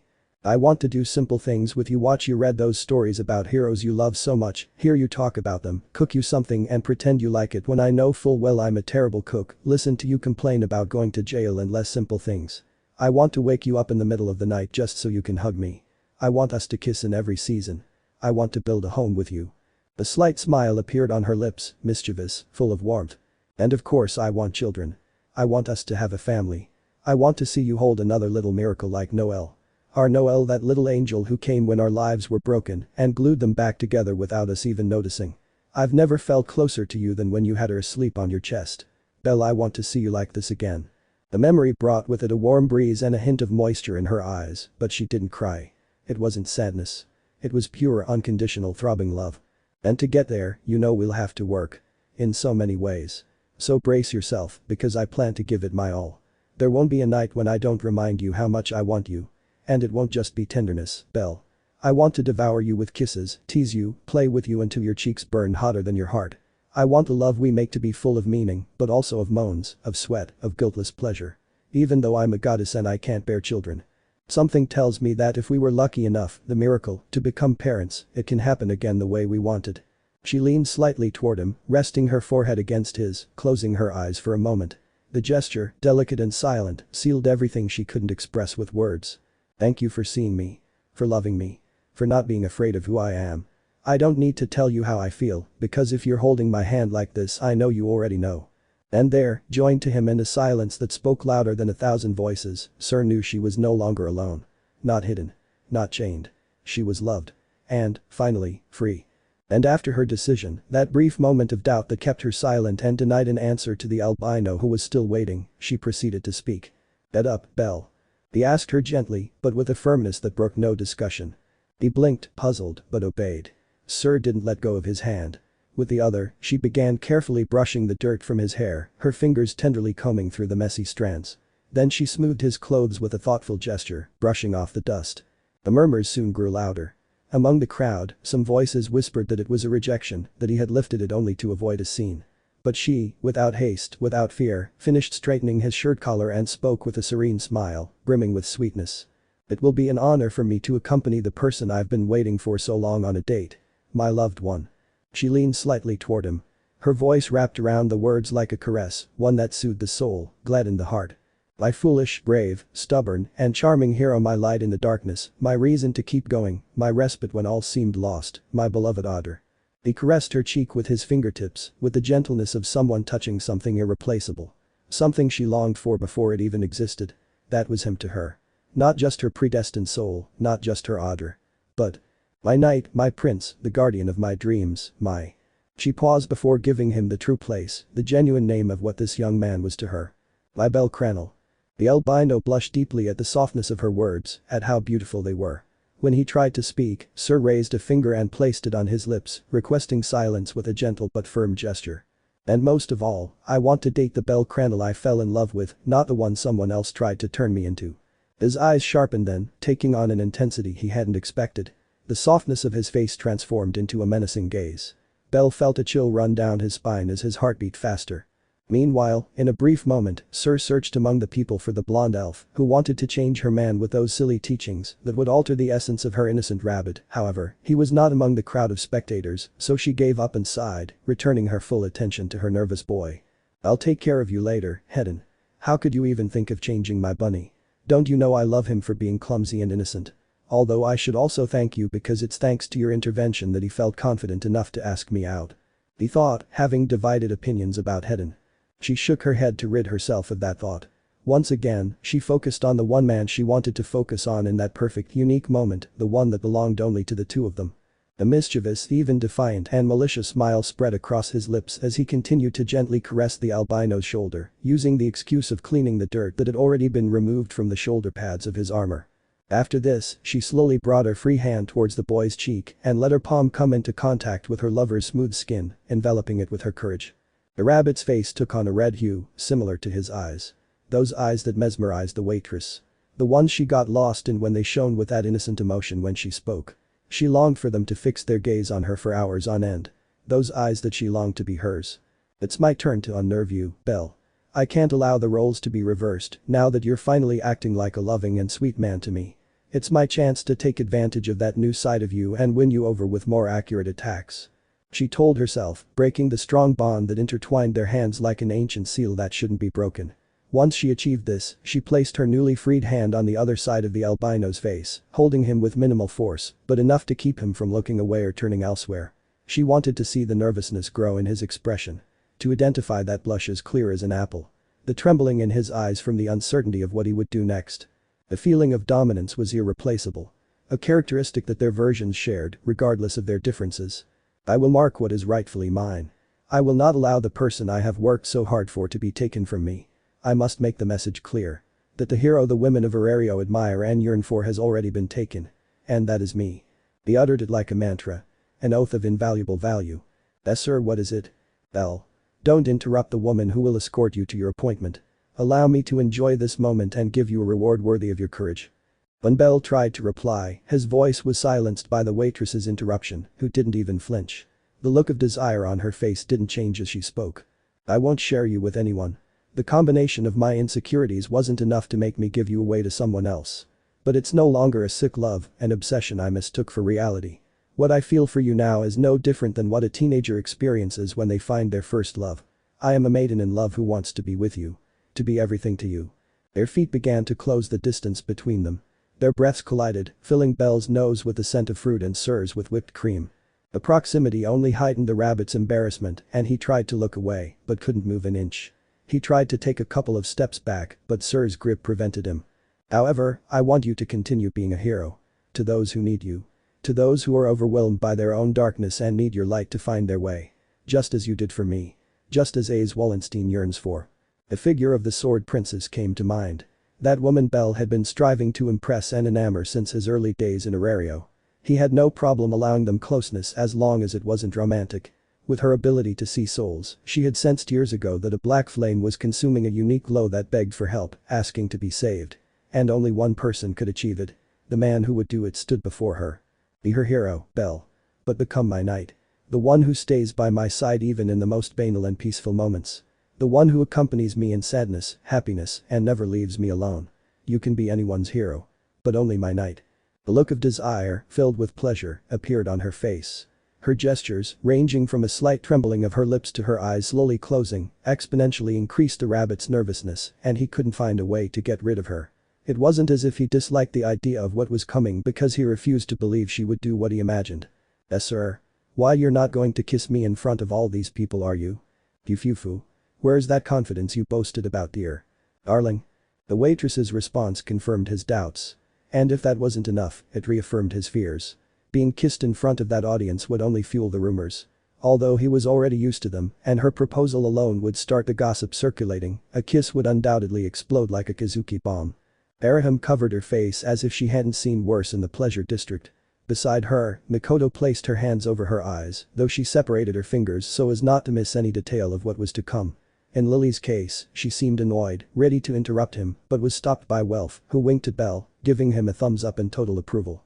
In short, the blacksmith was Team Syr like the author himself. The one who had an unexpected reaction, as far as Bell was concerned, was Hestia. She just crossed her arms, sighing heavily. She seemed unsurprised by Syr's initiative. As if the question wasn't whether she would do it, but when. Bell, for his part, without fully understanding why, closed his eyes, as if waiting for something to happen in the total darkness. And that wasn't all. Her lips parted slightly as she held her breath. It was as if her body moved by instinct, guided by an emotion she couldn't rationalize.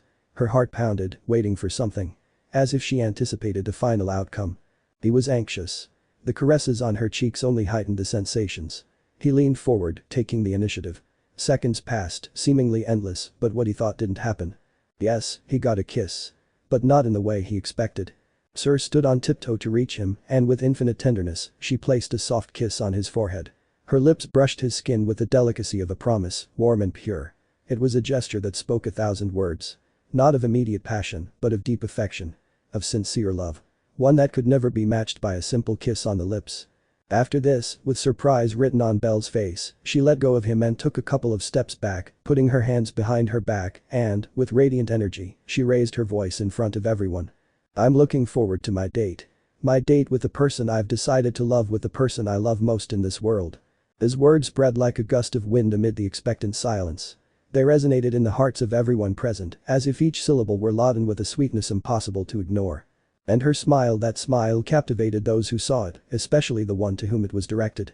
The albino remained motionless, stunned, touching his forehead with his fingertips. A soft smile spread across his face. Syr, at that moment, seemed more beautiful than ever. Bright, free, full of life. A charming woman who no longer approached him with empty flirtations, but with an unparalleled love. Genuine and undeniable. And just as the magic of the instant seemed to settle, the ground trembled slightly beneath him. Before he could react, he was tackled by Lily, who knocked him down in jealousy and frustration. Following her, Mikoto, Harahim, Welf and Hestia approached him. But what was that, Bell-sama? He kissed her forehead. Right, Bell-sama. Right. You're a womanizer, Bell Dono. So you've made a decision, my friend. You make me proud. Meanwhile, Syr was hopping away from the spot, seemingly floating. She was whistling softly, her hands clasped behind her back, her expression completely innocent, though her cheeks were still tinged with pink. I glanced at the scene where the rest of the Hestia family surrounded their captain. She and the patron goddess of that family exchanged glances, nodding in complicity. Inwardly, she thanked Hestia for the support she's given her. Her life wouldn't be long enough to repay her for the affection the deity has shown her when she least deserved it and needed it most. Without a doubt, Hestia is the goddess of the hearth, one who will watch over the people within it. And, apparently, she was already part of that dysfunctional family. Yufufu. Everything's going great. A date, a confession, and proof that this guy will be my future husband. What a perfect day. But tomorrow will be even better. And with a mischievous laugh, she disappeared into the crowd, convinced that, very soon, all her wishes would begin to come true. End of flashback. Ellen remained silent as he watched his goddess thrashing from side to side on the bed, holding her cheeks and fantasizing. He reached the point where he stopped narrating and replaying those memories, replaced by a strange compilation of Bell in different outfits, as if he longed to dress him in a variety of ways at some point in their future relationship. The assistant broke the connection and swallowed. She didn't want to be an accomplice to that strange desire. Not for her own sanity, but because she was afraid he might also like the idea of Bell wearing cosplay. That was sweeter than I expected. The word syrupy is an understatement. Right. It was almost a marriage proposal. We're engaged, even if it's not official. Yes, yes. Ellen handed the plane to his goddess, who placed her hands on the mattress and leaned forward to emphasize her point. He also made it clear to the women that he would be hers alone. It was a good strategy. That information would spread to others through word of mouth. Yes. I destroyed those potential home-wrecking cats' hopes of stealing my bunny. Nothing and no one will take him away from me. I've made it clear that eternally heat-inducing rabbit is mine and mine alone. Be eternally in heat. The silver-haired woman's cheeks flushed at the nickname Freya used for bellcranel. It wasn't a subtle or light way to describe the albino. Noticing the confusion on her face, the deity quickly explained. It's just a joke. Something I heard about thousand elves several years ago. That elf has a real grudge against my bunny. Because that's not how I explain that nickname. Besides, if she were eternally in heat, we wouldn't be talking about a date, but rather planning a hot spring vacation with a happy ending. Although surely behind that hatred Lafia Viritus professes lies love. Still tsundeers are no match for women like me. We brakeless trains will dominate the protagonist. I see. For some reason, Helen felt that the term tsundere also included her, so that insult reached her. After explaining herself, Syr let out a long sigh, as if doing so would dispel the last shreds of doubt. She calmly stood up, moving away from the bed where she had shared that intimate conversation with Helen. I still have one important decision to make. She stood in front of the bed again, analyzing her only two options for the millionth time. Her fingers slid over the fabric of the white dress that held special memories. The one she wore on her first date at the orphanage with the rabbit.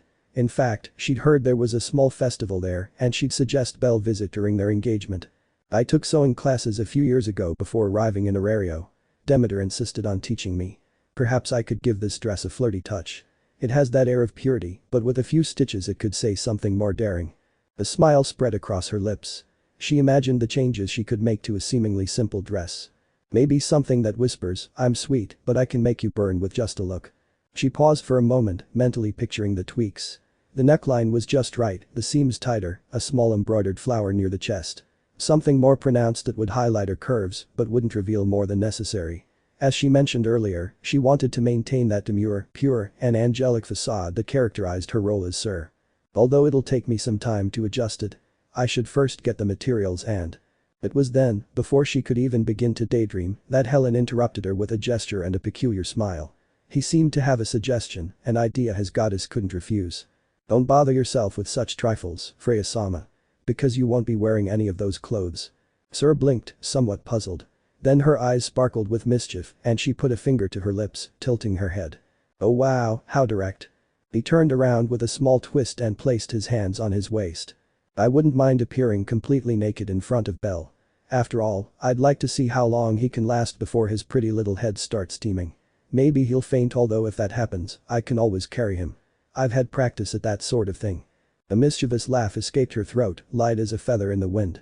Her eyes blazed with playful fire, delighted at the thought of making him lose control if only a little. Ellen slumped his shoulders. He didn't understand how Freya had come up with that idea. No matter how much she changed, the lust that characterized her was still present. That's not what I mean, Freya-sama. What I mean is, you don't need to worry about making those clothes, because. Just as Helen was about to finish her prayer, a dull noise that made the walls of the room shake and the veils around the bed they were on shook, signaling the arrival of a rather peculiar trio of women. Due to the scandalous scene, both Helen and Freya turned in that direction. Not only had they crossed the entrance to the penthouse, but they had also reached the goddess's room. However, they didn't sense any danger. On the contrary, they relaxed and sighed with relief when they recognized those responsible. Entering as if they were in her own home, lacking shame or manners, one of them raised her voice full of confidence and caught the attention of those present. "She won't wear those clothes because we're taking her shopping, Freya-sama. We cannot allow our dear goddess to wear a worn and old garment." Complimenting her companion's statement, a girl with disheveled brown hair added her own message, peeking out from behind the pink-haired girl with pigtails, as if that would allow her to avoid the stern gaze of the owner of the place. However, alongside this duo of young beauties, a woman of considerable age also stood behind them, her hands on her hips like a vase. "What are you doing here, Hythe, Remilia and Mamma Mia?" They arrived just in time. Shocked, Freya whispered each of their names. However, Helen intervened, commenting on his joy at seeing them, standing up and walking to her side. "What are we doing here, Freya-sama? We already talked about it. We'll go shopping with you like the wonderful daughters we are. I've always wanted to have a girls' afternoon with you." "Hey?" Besides, Helen was very insistent and made it seem like a matter of vital importance, so it was impossible for us to refuse. Although it's not as if I disliked the idea in the first place. "Remilia." The impression was etched on the goddess's pale, slightly flushed face. Meanwhile, Mamma Mia nodded, embarrassed by this pair of young men she hadn't seen in several years. Not since her time as an adventurer in the Freya family. However, the bond with her goddess united them. Without any sign of respect or submission, Hythe was the first to step forward and put her arm around Freya, crushing her cheek against hers as she rubbed against it like a kitten against a piece of furniture marking her territory. "Hythe." The suddenness of this action unsettled the deity, but the words of her daughter, that famous and beautiful healer on the level of Ermid Tisaner, relaxed her, touching a sensitive chord in her heart. "I've always wanted to do this, Freya-sama. When Helen told us she was changing, I didn't believe it. But as the days passed and she continued to be with me in Folkvanger, I realized it was a reality. My beloved goddess finally behaves like a mortal. I can finally treat her as a dear friend without any remorse, instead of a superior." Freya's lips parted at the sound of it. Her heart felt fulfilled. An indescribable emotion welled up in her chest. And this only became stronger when Remilia herself joined in the embrace. That expressionless girl, who remained silent like a porcelain doll without willpower, was acting without orders. The smile that spread across her lips was worthy of a frame. A reminder that even the apathetic can appear happy. "Bellin told us he needed help to make his dreams come true, Freya-sama. It didn't take much thought." Freya felt her lower lip tremble and a lump form in her throat.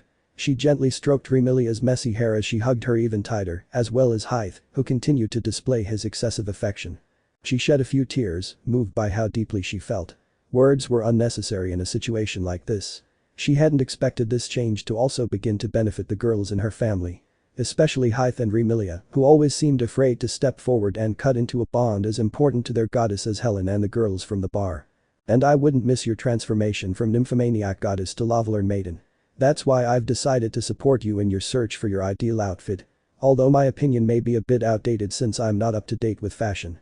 Mamma Mia, typical of her personality, spoke without filters and without fear of insulting the deity. She clearly didn't care about adding derogatory names to what, on paper, was a kind statement. Helen stepped forward, explaining his plan. He fiddled with his fingers but couldn't hide his smile, a smile born of his goddess's happiness at being in this position. "When I heard about the date, I decided we wouldn't leave her alone with this, Freya-sama. That's why, this morning, I went to the bar to ask for help from her friends. However, Mamma Mia wouldn't let them take another day off work, so I turned to Hythe and Remilia. Not because they're a replacement, but because it was the perfect opportunity to help her bond more, to expand her circle of trust." This made sense as soon as I heard it. It also justified the dwarf's presence there. Unlike her colleagues, she was the owner of the business and didn't have to ask permission to leave. "I have no problem with my girls joining us. But why didn't you give Ryu, Anya, Chloe, and Lungar the day off, Mama Mia? Is he a heartless monster? Don't be so clever with me, you cheap goddess. When your fairy tale reaches its end, you'll pay me back for every buck lost due to your constant days off. Be grateful that I'm at least allowing you to be free for now and that I'm accompanying you, because when you return." The dwarf cracked her knuckles as she approached her goddess with a terrifying aura that made her feel small. "You won't even have time to faint from exhaustion, sir." The bar owner concluded, emphasizing her superiority in terms of hierarchy. "She may be a goddess and all she wants, but in the Lady of Plenty, she's nothing more than a simple worker. And a very bad one, at that. Aren't we enough for you, Freya-sama? How cruel." "Huh? I didn't say that. Just when I was hoping to be her friend. Don't get me wrong, Remilia. The thing is. PFFF. Freya felt the need to justify herself to the pair of healers, but they quickly exchanged glances upon noticing her nervousness and laughed as proof that this act of deception was a simple joke. "We were just joking, Freya-sama. We know how important the bar girls are to you. We just want to have a place in your heart just like they do. May she also see us as invaluable friends she can trust." Hythe and Remilia complimented each other. They looked down at her, still clinging to the deity's body in a strong embrace that never wavered for a second. "Although," Ellen added, approaching her and standing behind her, hugging her from behind as if trying to show superiority. "I think I can steal the best friend title from Ryu. There's no one in the world who understands her better than I do, Freya-sama. Girls." Freya's whisper was heartwarming. Her voice trembled for just a moment, just before a light laugh escaped her lips. Unable to hold back, she hugged them all tightly, her eyes half closed, her heart overflowing. She was no longer a distant goddess or authority figure. She was simply an excited woman, surrounded by people who no longer viewed her with fear. That tyrant goddess she no longer exists. The one who locked herself away in her tower of pride, the one who used her power to dominate, who only wanted people's respect. She's gone now. He paused, and a deep emotion gathered in his eyes, almost like tears about to well up. "I want to truly live. I want to have friends, as many as possible. People who care about me, who hug me without fear, who love me for who I am and who I can also love with all my heart." The air softened, as if the world breathed with them. Hythe, with his direct tone, took a step forward. "Then let's not waste any more time. We need to go shopping. We need an outfit that will make bellcranel gasp." The group laughed, but Remilia, with an almost suspicious seriousness, raised a hand. "And lingerie too. In case things escalate." Silence fell immediately. Everyone stared at her in disbelief, their mouths agape. "Remilia." His name echoed off the walls like a choral exclamation. No one saw it coming. Freya narrowed her eyes and tilted her head, clearly amused. Well, and since when did the little princess have such daring thoughts? They say that the silent ones are the most dangerous." Remilia fidgeted, her face completely red and a trickle of steam escaping from the back of her neck. It's not that. I'm just saying it's a possibility we can't rule out. We have to be prepared." The laughter echoed loudly. Even Mamma Mia smirked and gave them a look of mock authority. "Alright, brats. If you're all done letting off steam, let's get to work." And so, with hearts lighter than ever, the group headed for the southern district of Orario, toward the free market. The streets awaited them with their colorful bustle, full of promise, dazzling dresses and perhaps, some daring lingerie. It took a few minutes before they reached their destination. The streets of the southern district were bustling with life. Merchants shouted prices, children ran between stalls, and the aroma of freshly baked bread wafted through the air. However, their attention was quickly diverted when a group of women walked through the shopping area. Several people began whispering. Some recognized the girls from the old Freya family, walking alongside the waitress who had practically confessed to the little rookie the night before.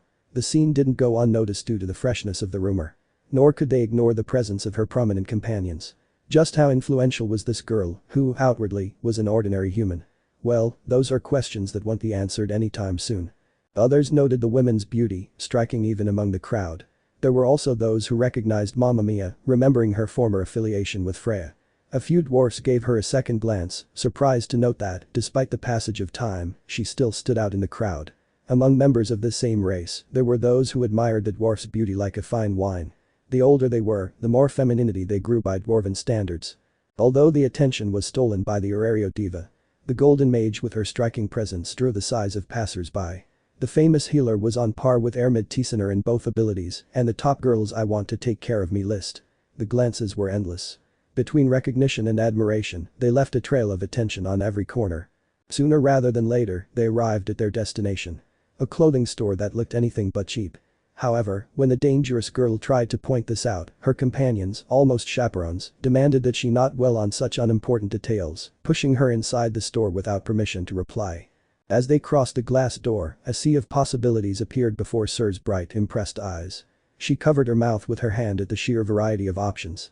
They ranged from simple one-piece dresses in simple colors, with the occasional extravagant one, to garments she'd never seen before, such as a pair of Amazon-like pieces of cloth that became transparent when heated. "How can I choose between so many?" "Patch this one, sir." "Hey. This is also a good option. You'll have to try it on to see if it's your size and worthy of your enviable beauty." Wait, girls. This dress will definitely impress bellcranel. Try it on right now." The waitress desperately caught her friend's suggestions as they tossed them off the racks one by one. They seemed excited, almost certain that their opinion would be taken into account. What no one expected was that the three girls' well-intentioned suggestions would turn into a competition to see who would emerge as the winner. How did they determine the winner? Simple. If at the end of the day Syr chose the garment they suggested, it was a clear and unassailable victory. As they exchanged challenging glances, heated by the flames of conflict, the poor gray-haired girl shouldered more weight in her arms. Within a few minutes, a mountain of clothes rose several feet from her face, covering her face and obscuring her view. Taking advantage of this, Mamma Mia, who had remained serious until then, analyzing her only suggestion, spotted an outfit that, in her opinion, was the best for the brat. Hythe, Helen, and Remilia were all choosing clothes that would suit Freya. However, they were forgetting the tiny detail. On the date, the one who would be revealed to the world and hold the albino's hand would be Syr. So, with that in mind, she placed the coat rack on top of the pile of clothes and stepped back. The poor waitress didn't even notice who had added weight to the mountain. And, before the trio of unconscious brats could continue carrying Syr, Mamma Mia stood between them with her hands on her waist like a vase and shouted at the top of her lungs, frightening everyone present, including the owner of the store. "That's enough, you idiot girls. Not even 10 lifetimes will be enough for Syr to try on every outfit in the place. Each of you pick an item and give it to her. We'll vote on the best one based on that." The wood rumbled. The coat racks shook, and the mountain Syr was carrying fell to the floor, spilling everything and leaving only Mamma Mia's choice in her hands. Freya's trio of daughters looked at each other, agreeing with the dwarf's statement. They picked up the clothes scattered on the floor and returned them to their places. After this, they meticulously analyzed until they came to a decision. Meanwhile, Syr approached the woman, who was like a bossy mother to her, and thanked her. Thank you, Mamma Mia. You can't even say it. I understand them in part, you know.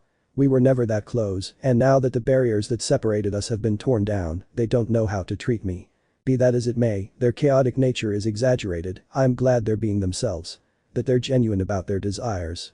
That's the foundation of a good friendship, isn't it? Recognizing the other person's flaws and accepting them despite that. The smile spread across Syr's colorful cheeks as she watched over her daughters with an unparalleled warmth rising in her chest. Likewise, Mamma Mia herself smiled, placing her hand on the girl's shoulder and patting her. A simple gesture, but one that demonstrated the closeness that united them. You're finally getting it. It only took you thousands of years to realize it. It's a good thing you're immortal, because if that weren't the case, you would have died without even knowing it. HMPH. What did you want me to do?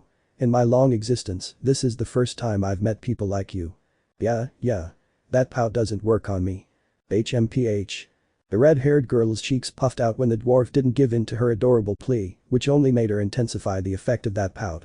It's undoubtedly a dangerous weapon if aimed at the right person. In this case, either of her children or Bell. We're done. Here, Syr. Model these clothes for us and we'll grade you out of 1 to 10. Hythe interrupted the intimate moment between these former friends by tossing her a dress, which the aforementioned woman caught reflexively. Following her, Helen and Remilia also handed her their own choices. The giggle came from the waitress, who nodded in confirmation, turning around and heading into the dressing room. The 4 girls waited for her return. They waited a couple of minutes, eager to see her beauty shine in a garment they imagined she would look radiant in. They were no different than a typical group of friends going shopping, except that here the compliments wouldn't be empty and hypocritical like in movies of this kind. A young woman from the city emerged from the dressing room with a certain nervousness and uncertainty, something strange coming from an acclaimed diva, a goddess of beauty, slightly lifting her skirt so as not to trip over the edges of the long golden gown that fell in soft layers to her ankles. The sheen of the fabric caught the light with every movement, as if her body were covered in liquid stars. The design hugged her figure elegantly, fitted at the waist, with a sweetheart neckline that was suggestive without being exaggerated. Her shoulders were covered in a translucent fabric that fell in soft waves like a veil, lending an ethereal air to her gait. Upon seeing her, Remilia let out an excited cry, bringing both hands to her cheeks, while her eyes literally shone with hearts. Seeing her beloved goddess like that filled her with an irreplaceable and incomparable pleasure. A once-in-a-lifetime sensation that few people have the pleasure of experiencing in many lifetimes. A gift brought from the heavens that only the fortunate ones manage to achieve after many efforts. She's perfect, Syr Sama. She looks like a golden princess descended from heaven. No. A goddess. A goddess of love dressed to win the heart of her chosen one. Of course she must look like that. My beloved and great goddess of beauty who will steal the sighs of all who see her. Hythe, for her part, nodded with equal intensity, clasping her hands against her chest, clearly on the verge of tears. While some feel pride in seeing the radiance of a loved one, this was exaggerated. The level of admiration and devotion she reflected with a single glance was something only goddesses of beauty with their faithful retinue could possess. No one could blame the healer for such a level of reverence toward the deity disguised as a mortal. She's so beautiful it makes me jealous. Bellcranel is going to die from the impact. I can die in peace now. Heaven has opened its doors to me.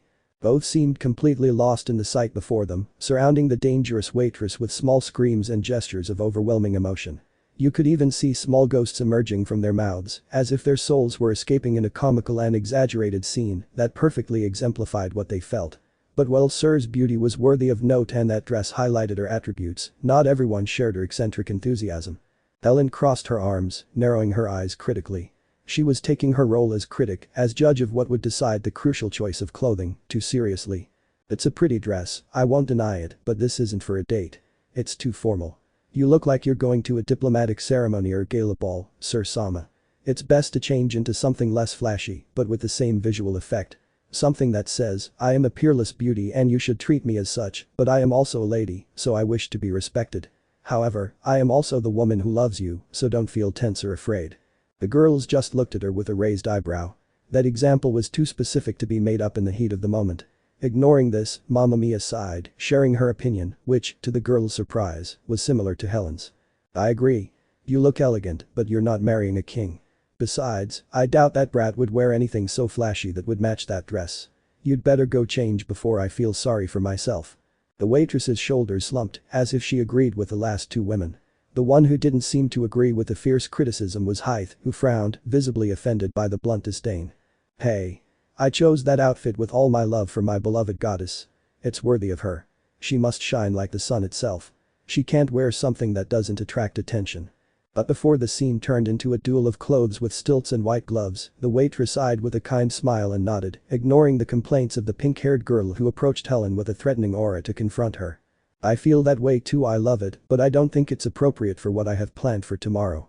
I want him to see me as the woman I am, not as a golden ornament. The words fell softly but firmly. Hythe slumped her shoulders, her pride hurt, muttering something about poor artistic vision and not being ready for my genius. Meanwhile, Remilia was already eager to see her goddess in the next model, praying it would be the one she gave her. A few more minutes passed before the gray-haired waitress emerged from the dressing room again, this time draped in a long dress the depth of red of freshly poured wine. The cut hugged her figure elegantly, fitted to the hips and then fanning out in a fluid drape that grazed the floor. The neckline crossed, barely showing the curve of her collarbones, while delicate gold leaf embroidery climbed from the hem to her waist, where a thin scarlet velvet belt was knotted. A pair of gold chains extended from her shoulders like decorative straps, adding an air of sophistication to the ensemble. On her wrist, she wore a dark beaded bracelet that Remilia had insisted on trying on. Upon seeing her, Freya's two daughters jumped at the same time, as if propelled by an invisible spring. Thanks to this leap, they closed the distance between themselves and their goddess, moving around her to examine the garment in detail and not miss any small feature of their beloved deity's remarkable beauty. They were no different than fangirls gazing at their idol. Yes, yes, yes. This is the one. You look like an empress from a distant land. A sorceress of love and fire. Belle is going to collapse. Remilia's scream echoed around the room and she jumped a few times in place. Hythe, for his part, clasped his hands together with a stifled squeal, covering his mouth and shaking his pink pigtails like the propellers of an abyss. Syr felt a little uncomfortable with the close, focused stares at her body, but it wasn't anything she wasn't used to. Besides, it calmed her down a bit that they were just like their real selves. It amused her how much people change when they're within a circle of trust and no longer forced to behave. She wants to continue to get to know the different sides of those she considers close and loved. That's shocking. Passion red. Destiny red. You're winning him over just by existing. Red is the best color to capture a man's heart. With this, he'll definitely have you in bed when the date is over. Now let's go get some lingerie. But while both of them were brimming with enthusiasm, Helen maintained a steady gaze, his analytical eyes going over every detail with surgical attention. His arms were crossed, his brows slightly furrowed. He came to a conclusion and noted the flaws that no one else had mentioned. After this, he took a deep breath before speaking. It's a very pretty dress, but it's not for her. The color is too overbearing. With her silver hair, gray eyes, and snow-white skin, the contrast doesn't flatter her. It doesn't highlight her beauty. It buries it. The dress steals the attention instead of harmonizing with it. In short, it overshadows our beloved Syr-sama. That can't happen. It's a grave mistake. The phrase fell like a bucket of ice water in the heat of emotion. Remilia turned pale. I did that. I destroyed my goddess's beauty with my clumsy and unworthy hands. No. He dropped to his knees dramatically, clasping his hands as if praying to the heavens. Forgive me, my queen of enviable beauty. I'm useless. A fool with no aesthetic sense. Take my eyes off her, I don't deserve to see her splendor. I don't deserve to be considered her friend if I chose something that prevents her from showing herself as what she is, the most beautiful woman in this world. A young woman from the city put a hand to her forehead, visibly uncomfortable with the intensity. She bent down to calm her disheveled daughter, who was pressing her forehead to the ground due to her deep bow when apologizing. Emilia, it's not that big of a deal really. I like that you chose it. It's fine. It's just like Helen said. I want Belle to see me and only me. Well, it's pretty, I'll definitely attract a lot of attention, and I don't want that. My wish is only to win my Belle's heart. The girl remained bowed on the ground as if awaiting divine absolution. When the goddess patted her back, she finally calmed down and stood up again. One detail that no one noticed was that she no longer called the albino otter. The term was replaced by my Belle. Mamma Mia, contrary to last time, didn't add anything. She just shook her head, crossing her arms, thinking that this shopping trip would take longer than she expected. Although if Helen was so blunt and severe about her companion's clothes, it must be because she had the ideal choice that would outshine the rest, right? And I thought you guys knew what you were doing. Looks like we're going to be here all day. The dwarf sighed heavily, watching Syr turn around and head back to the locker room. It's not like she disliked spending so much time doing that, it's just acting feminine, and doing typical girly things was never her strong suit. Nevertheless, Hythe and Emilia exchanged a brief exchange, nodding in agreement. Refusing to be defeated in the first round, they went to the racks and grabbed more clothes, tossing them to Syr in the dressing room in the hopes that they would be chosen on the next try. As a result, the waitress's modeling went on longer than it should have, leaving behind the clothes Helen and Mamma Mia had chosen. However, nothing changed. The scene repeated itself like an endless cycle. The girl would disappear behind the dressing room curtain and soon emerge in a new outfit that elicited excited cries from Emilia and Hythe. Each piece seemed to steal their breath away, regardless of whether it was appropriate or not. For them, there was no possible flaw in their muse. They were like fans at a concert, cheering each appearance with nothing but sighs, exclamations, and hearts in their eyes. Meanwhile, Helen sat firmly in her chair, arms crossed, carefully observing every detail of cut, color, and style. Although she had never been on a date, her aesthetic sense and practical logic made her the critical voice of the group. She had no qualms about rejecting dresses that, while beautiful, didn't do justice to the young woman's pale hair or dull the depth of her gray eyes. She repeated over and over that clothes should enhance, not compete with, her beauty. Minutes passed. Then an hour. Then 2. Syr wasn't walking anymore. She was dragging herself back to the fitting room. With each change, her patience frayed like the seams of a poorly tailored dress. When she reached what must have been the 40th outfit, she stopped on the verge of collapse. That's enough. I'm not trying on another piece of clothing. Whatever I'm wearing now, that's what I'm wearing. The young woman exclaimed, a vein popping out on her forehead. Her kindness had a limit and it was about to be surpassed. The girls were slightly startled by the firm tone, but they nodded in unison. An expectant silence filled the room as they waited for what would, at last, be the final choice. And then the curtain opened again. There she was, the young, gray-haired waitress, wearing an Amazon outfit that looked more like an insinuation than a garment. The fabric was light, coppery in color, almost transparent in places, and barely covered the bare minimum. The straps across her torso revealed more skin than they concealed, and the slits at her hips defied any notion of modesty. It was an outfit worthy of a fantasy warrior in an adult novel. The waitress said nothing. She just looked down at herself, sighed deeply, and murmured dryly. This one doesn't count. Emilia, who had instinctively begun to clap, froze mid-gesture. Her face instantly turned red. I grabbed it by mistake, I swear. I thought it was an elven robe. The brunette said, covering her face with both hands as steam came out of her head. Hythe started laughing uncontrollably, Helen just shook his head, and Mamma Mia mumbled something unintelligible while trying not to choke on her own laughter. The dangerous woman disappeared again behind the curtain without even looking back. Now yes, this will be the last one. Syr declared from the dressing room before the curtain was drawn, and she revealed herself in all her splendor. The final choice that wouldn't be debated or rejected.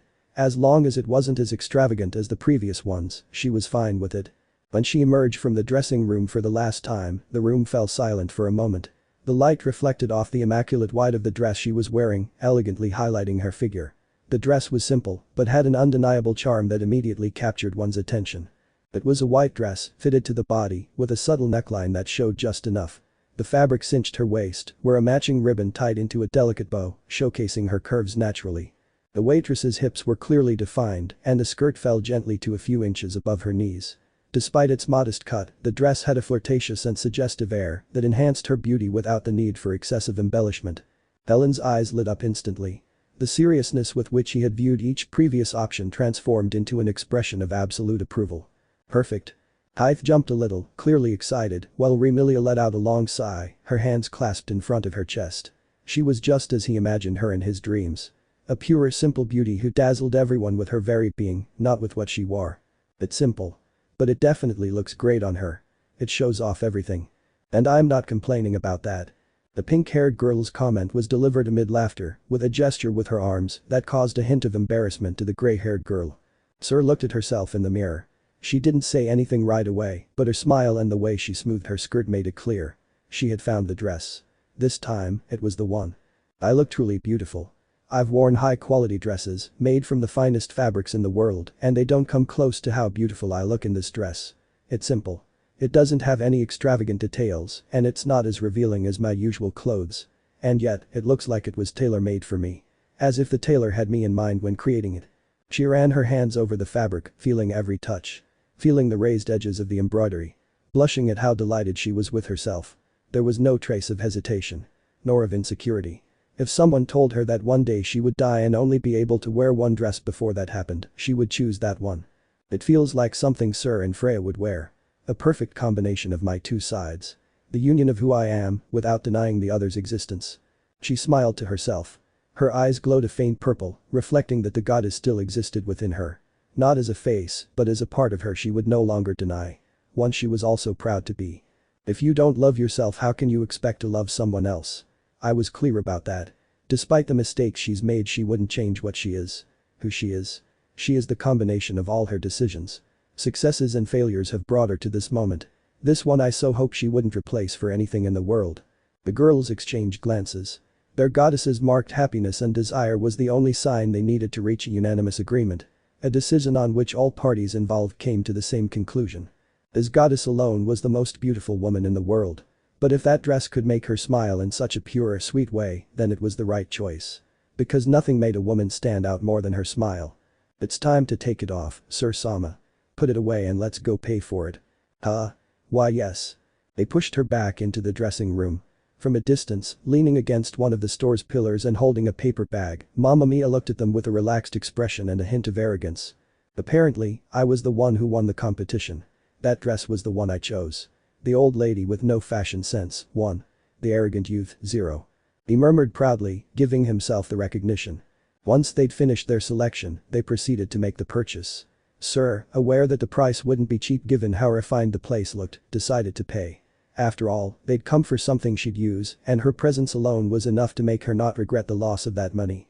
Needless to say, she'd use her family's funds, because she wouldn't have enough money to pay for something like that with her waitress's salary.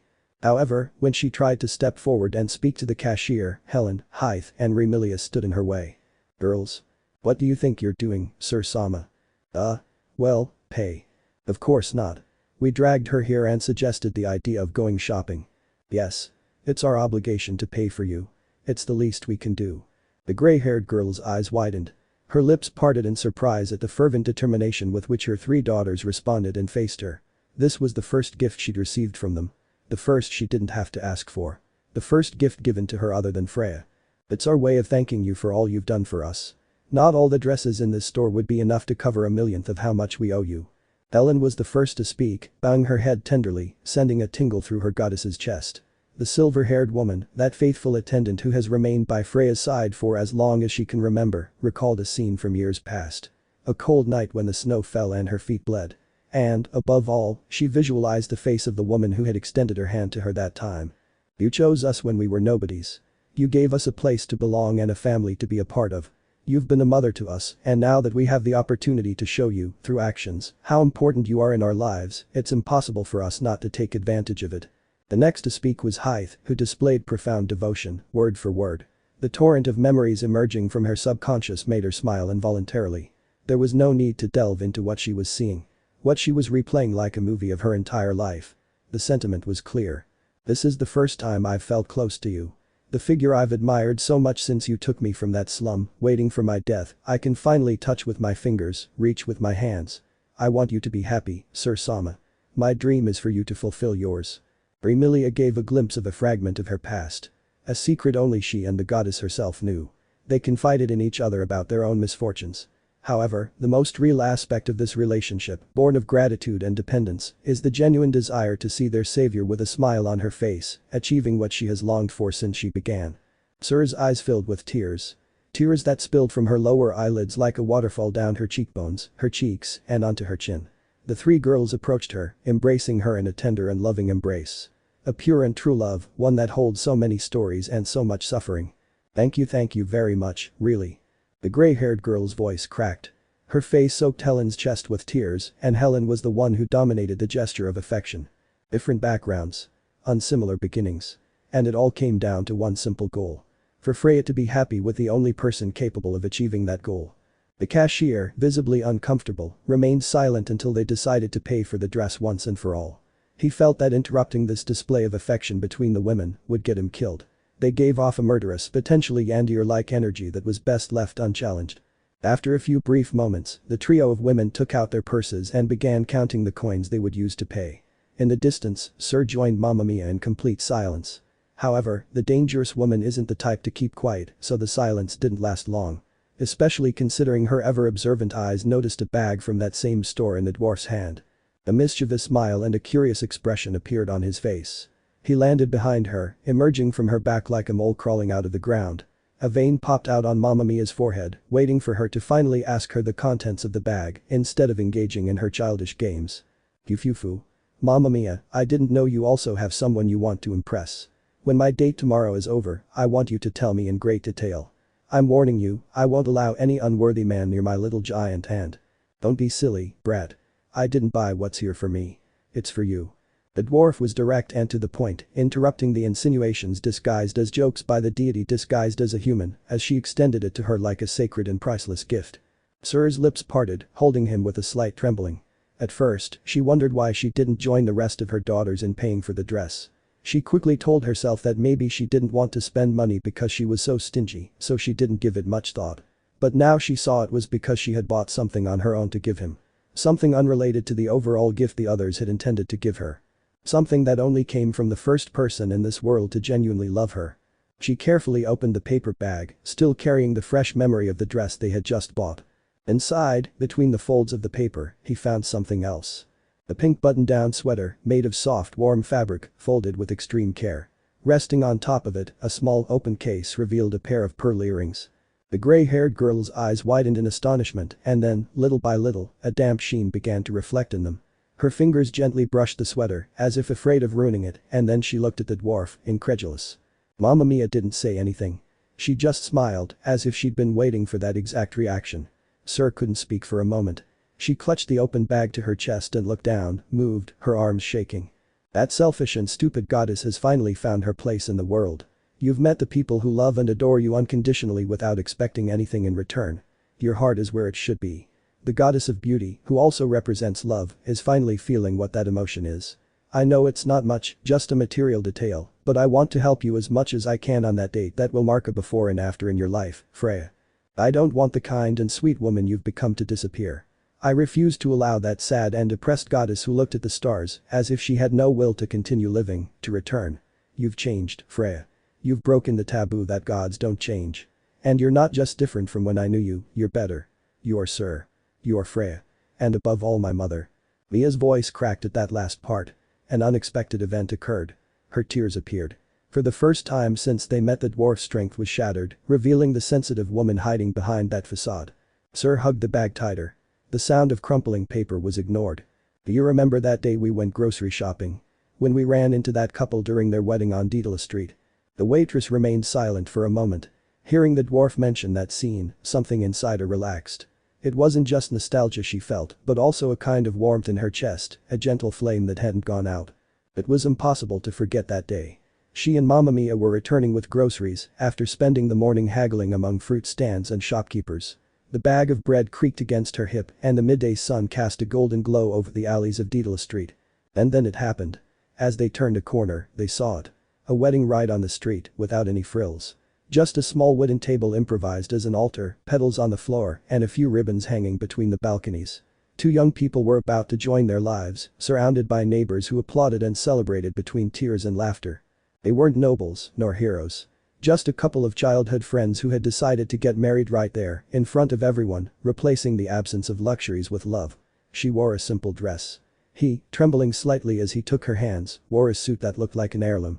When the priest spoke the final words, and their lips met in a kiss that sealed their promise, to the applause and cheers of the neighbors, something inside Syr shuddered. There were no tears in her eyes, but the pain was clear. Like a crack in her chest that widens with every beat. Not out of jealousy, not out of sadness, but out of the deep, silent longing to one day experience a scene like that. A union like that. She wished she could be in that position. To have someone look at her that way. To be the one to hold the hand of the person she loved, certain that they would always choose each other. When the memory faded, the silver-haired girl lowered her head with a serene smile. She had unwittingly replaced the couple's faces with her own. In her mind, she was the one dressed in white, her hair loose in the wind. And in front of her, with the same nervous yet enamored look, was bellcranel. In a sigh, they both answered yes in unison. That was her deepest dream. Her purest longing. Not that of a goddess, nor that of a dangerous conspirator. But that of a young woman who, at last, allowed herself to imagine her own happy ending. He nodded, answering Mia's question. Receiving confirmation, she continued. Back then, you told me you wanted to be that woman. To be the one who wears the white dress and shares her life with the man you call your otter. But now I see you didn't choose Bell just because you think he's that otter. You chose him because he is who he is. Because you love him. You didn't fall in love with that brat because of who you thought he was, but because of who he is. And, Freya, this is your chance to be the one who makes girls dream of getting married someday. To be the person who takes the hand of the one they love and has a perfect life. Not because there aren't any problems, but because you'll have Bell to fix them. Go for what you think you deserve, hold him by your side tooth and nail. Fight to show him how much you love him. Make him confess his love for you. Let the barriers break and your souls touch. When the dwarf finished, her voice breaking and her eyes sobbing profusely, Syr couldn't resist. Tears overcame her and she threw herself into her arms. She hugged her tightly, as if trying to capture in that gesture all the gratitude, affection, and tenderness she felt for the woman. She clung to her like a daughter would to her mother. Because deep down, that's what Mia meant to her. I'll be eagerly awaiting your arrival at the bar and the ring Bell gave you. When the wedding arrives I'll be ready to be the one to walk you down the aisle. This caused the crying to intensify as Helen, Hythe and Remilia returned with the newly purchased dress. What's going on? Why did you make her cry, Mamma Mia? Heartless monster. The three girls complained, unaware of the depth of the conversation the pair had had just seconds before. After that, they left the free market, heading back to the Tower of Babel, where the young woman would have to prepare for what was to come. And, in less than a blink of an eye, the long-awaited day arrived. It was a calm, serene morning, as if even heaven itself knew how important the day was. The sun shone softly between the clouds, casting its golden light over the streets of Orario. The beloved day, the one he had waited so long for, finally arrived. The city was enveloped in jubilation. The harvest festival filled every corner with music, sweet aromas, and joyful voices. The streets were a tapestry of vivid colors. Garlands of wheat ears hung between balconies, and children wearing flower crowns ran between stalls while merchants shouted their offers to the public in search of customers. The air smelled of baked goods, fresh fruit, and promise. There was joy in every step, life on every corner. The appointed time was near, and Syr ran. Each step echoed in her ears in time with her racing heart. She felt the breeze stir her gray hair as she made her way through the festive crowd, dodging vendors, laughing children, and adventurers sharing morning toasts. And even with all that bustle around her, for her there was only one destination, one image, one wish. The fountain near the guild. There, where it would all begin. There, where her dream would finally take shape. Where everything she had kept quiet, felt, and hoped for could finally blossom. That was the meeting place. Where Bell and Syr's lives would reconnect. Does my hair look okay like this? I usually tie it in a single knot so it doesn't fall off my shoulders, but this time I left it in a single ponytail. Also, will he like my clothes? I know they're very pretty, and Helen was full of praise when I got ready to come. But what if he doesn't like them? I know a lot about Bell, but that doesn't include his taste in women. Long hair or short? Plain clothes or statement clothes? Will he compliment my earrings? Won't he find me strange for wearing a jacket that only covers my arms and half my stomach? Will he like the smell of my fragrance? What if he was expecting me to wear a shorter dress? Since I'm usually flirtatious, perhaps he got the wrong idea and thought I'd wear something more revealing. His mind was in chaos. Thousands of thoughts fluctuated simultaneously in his head, giving him no respite and with no apparent end in sight. He stared ahead, his hand balled into a fist over his chest, holding back the restless beating of his heart, which seemed to want to burst from its refuge. Is he waiting for me? If he took lessons from Hedon on how to treat a woman, he's probably been at the meeting place for 2 hours or more. It's the kind of thing Hedon did when he attended his marriage ceremonies before he abdicated the throne. Quite the refined, upright elven king. However, that's not something Bell has to do. I love the skittish, nervous rabbit who captured my heart the day we met. The one who's a little clumsy when his embarrassment betrays him. The one who says the right words at exactly the right time, unaware of the effect they have on the hearts of ladies like me. Her chest. Her mind. It filled with Bell. All she could think about was that boy. The more images of his sweet pure smile appeared in her mind, the greater her cravings grew. Her speed increased, wanting to arrive as quickly as possible and be welcomed by him. I wanted to find out what outfit he'd wear. I wanted to see him using Hedon's strategy so that, after scolding him for not being genuine, he'd ask her to relax and act just like she is. That he didn't need to change to please her. That just by existing, he was perfect for her. More than he'd dreamed of. More than he'd ever thought he deserved. As he ran, he remembered how much he'd been through to get to this point. The masks he'd worn, the lies he'd told, the times he pretended not to feel. The losses, the decisions, the mistakes. The people he'd hurt to achieve his goal. Even Noelle. She had manipulated, she had betrayed, and at times she believed that fate would deny her the right to love honestly. But she also remembered the people who had stayed by her side. Those who reached out without asking for anything in return. Those who saw in her more than the name of a goddess or a waitress at the tavern. People who showed her, with their actions and their tenderness, that even someone like her could change. Because yes. She was Freya. But she was also Syr. She was both. She lived between two worlds, between two faces, two voices, and two pasts. But she no longer saw it as a contradiction, nor as a sin she had to hide. It was her truth. Her essence. Her path. She didn't regret being who she was. Because that long-awaited day would be hers. That day, finally, she would show her true colors. She would be honest with him. She would speak to him from the depths of her soul, without armor or lies, without fear of judgment.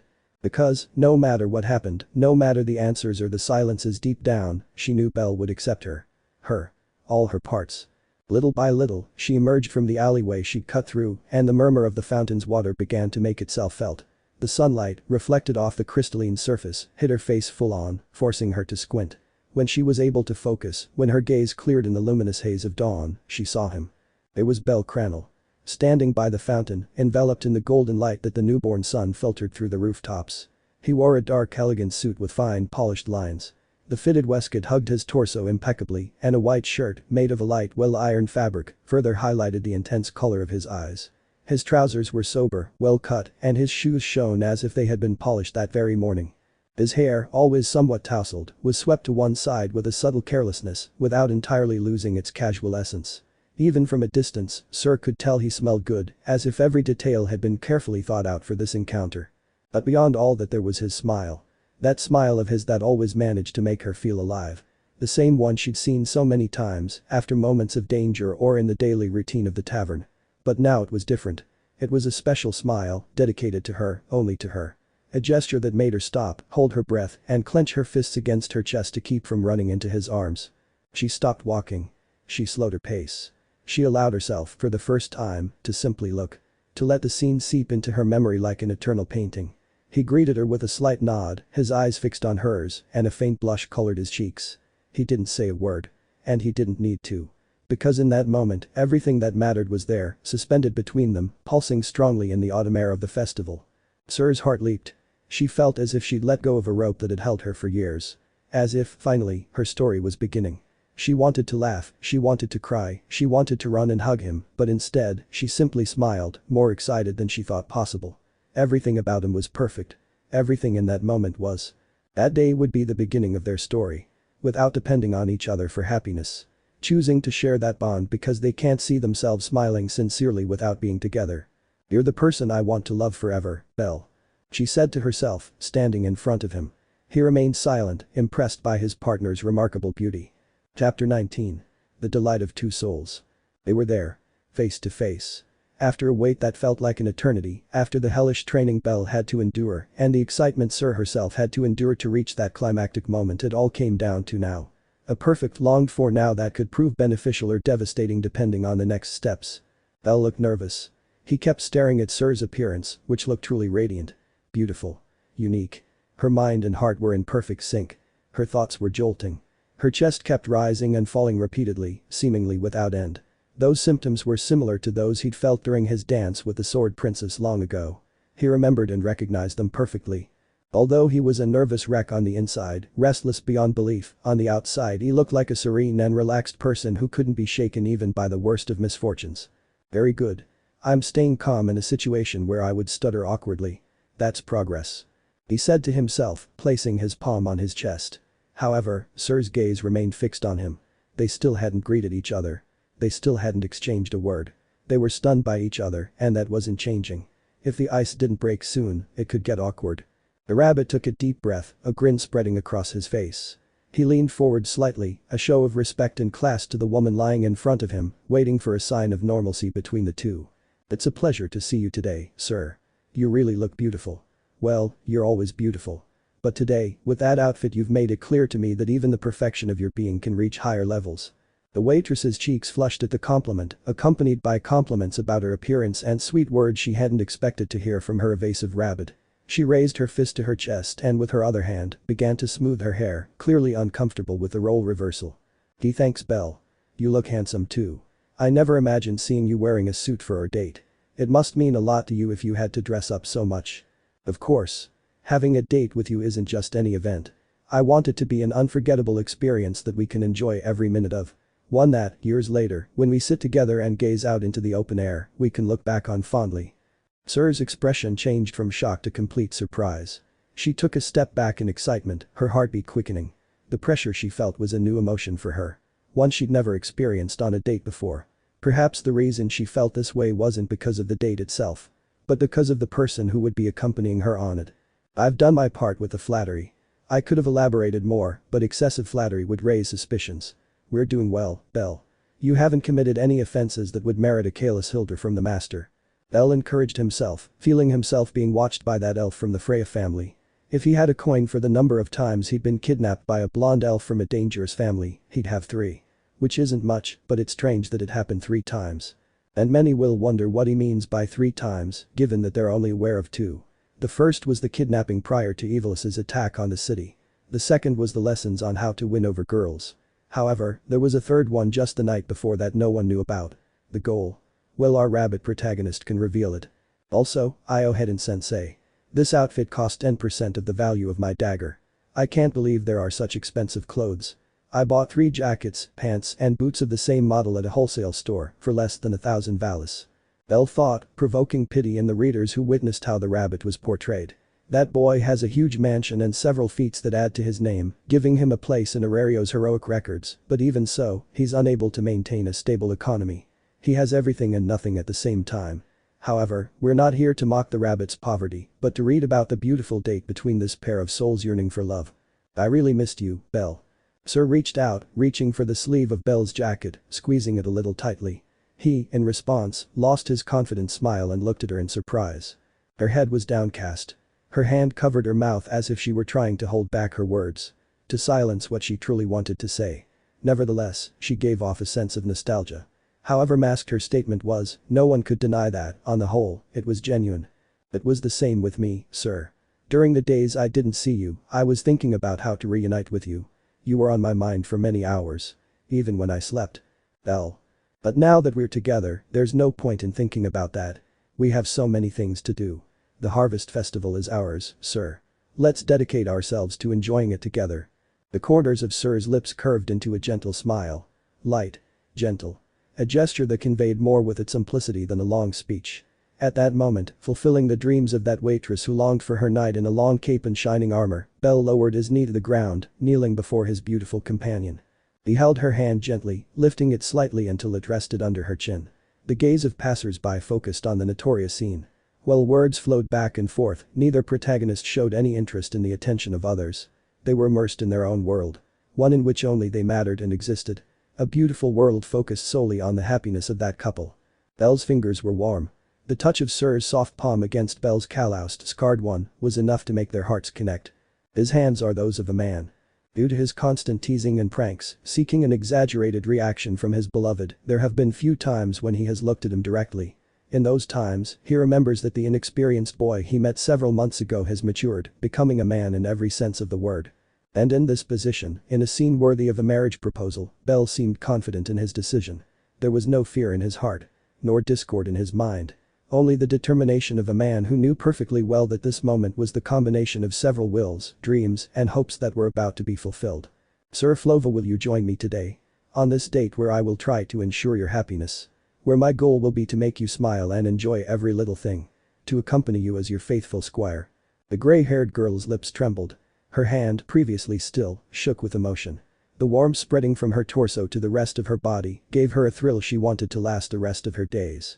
She reached for the albino's cheek, releasing her grip. She stroked it gently. Bell's expression didn't change. He was still waiting for an answer. Hedden. Even though you kidnapped my Audran, haven't shown up in Folkvanger since I found out, I have to give you credit for doing a good job training him. He's keeping to the letter of what I consider an ideal appointment. We'll see how he does with the rest. The waitress's thoughts focused on who was responsible for this very different attitude in the man she fell in love with. Well, she didn't like the attempts to change him because it was his innocence that had made her fall for him in the first place. Something out of the ordinary wasn't amiss either. However, there was a doubt that gnawed her. A fear that troubled her. And that was. But you better not have eradicated my cute little nervous bunny who makes him blush just by whispering in his ear. That's one of the parts I love most about him. It threatened the elf internally. There was a limit to what he was allowed to change in his otter. Limits that should not be crossed under any circumstances. She closed her eyes. Her smile widened. She placed her free hand on the opposite side of her lover's face and whispered. It will be an honor for me to have you as my knight, bellcranel. I've been eagerly awaiting this dream to come true. She spoke in a sweet way that would touch the heart of anyone who heard it. The warmth that emanated from every small gesture and action was something only a woman in love who had reached her own resolution could achieve. That was the case with Syr. That was the case with Freya. Two sides of the same coin, different from each other, agreed on the same thing. They genuinely loved the young man kneeling before them. The boy stood up, holding both of the gray-haired girl's hands, returning the gesture by tilting his head to the side. The smile he showed her was simple. The one he always showed when he felt comfortable. However, to Syr, it felt special. Unique. Because, with no one around to interrupt them, it meant he was only for her. That smile had adorned her lover's white face thanks to her. And that emotion not even the greatest fortune could match it. Maybe this quote will help me finally understand what I feel for you, Syr. Let me give a name and surname to this love that never stops growing every time I see you. Hopefully when I'm done, I'll be able to make a decision. The decision to. His mind wandered. The image of that blonde from the Loki family, his golden yearning, appeared like a blur that reminded him of the doubts inside him. Who is the person I want by my side for the rest of my days? He finished, taking a deep breath and showing a small opening that made Syr want to joke. He would rarely get an opportunity like that if Hedden had trained him, so he had to take full advantage of it. Fufufu, I hope you live up to my expectations. May things turn out just like I dreamed, darling. Bell's eyes widened at the sudden nickname and title bestowed upon him. He calmed his breathing, swallowing hard to keep from choking, and responded with a calm demeanor befitting a gentleman. I will fulfill your dreams, my love. Pip. Delivering a direct blow to the waitress's heart, Bell took the initiative and wrapped his arm around hers, as couples who have been together for many years would do. On top of that, he added the word beloved to his answer, which gave him many points on Syr's love meter, which was already at its maximum when it came to her otter, so if he continued being this direct, it would break. Today there will be no other person for me. In my mind, I will only have you. My wishes will be yours. Your happiness mine. Stop it, Bell. You're making me blush. Syr giggled a little. No matter how much she denied it, she didn't dislike that assertive sweet Bell in the slightest. I apologize, Syr. I was just joking. Keep flattering me and saying those nice things. Your wish is my command. Syr clutched the rabbit's arm tighter. She felt protected. Like a princess advancing alongside a guard. Their steps cinched together as if they were one. Furthermore, the uprightness and serenity her beloved otter displayed made him even more attractive. Seeing him out of the corner of her eye, from his right profile, was enough to provoke some indecent thoughts in the disturbed mind of this goddess disguised as a human. Are you feeling okay? Why yeah. It's just that you really look very cute, Bell. I'm losing myself in you. I see. The truth is, the same thing happens to me. It's hard to stare at you when you look this beautiful. I've gotten so used to your waitress uniform that anything other than that makes me see you as the most beautiful flower in the world.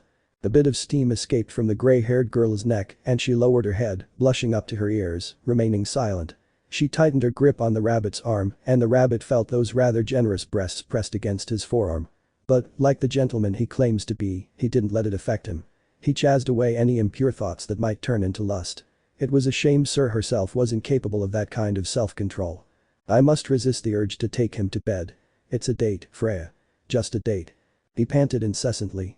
His grey eyes began to glow faintly purple.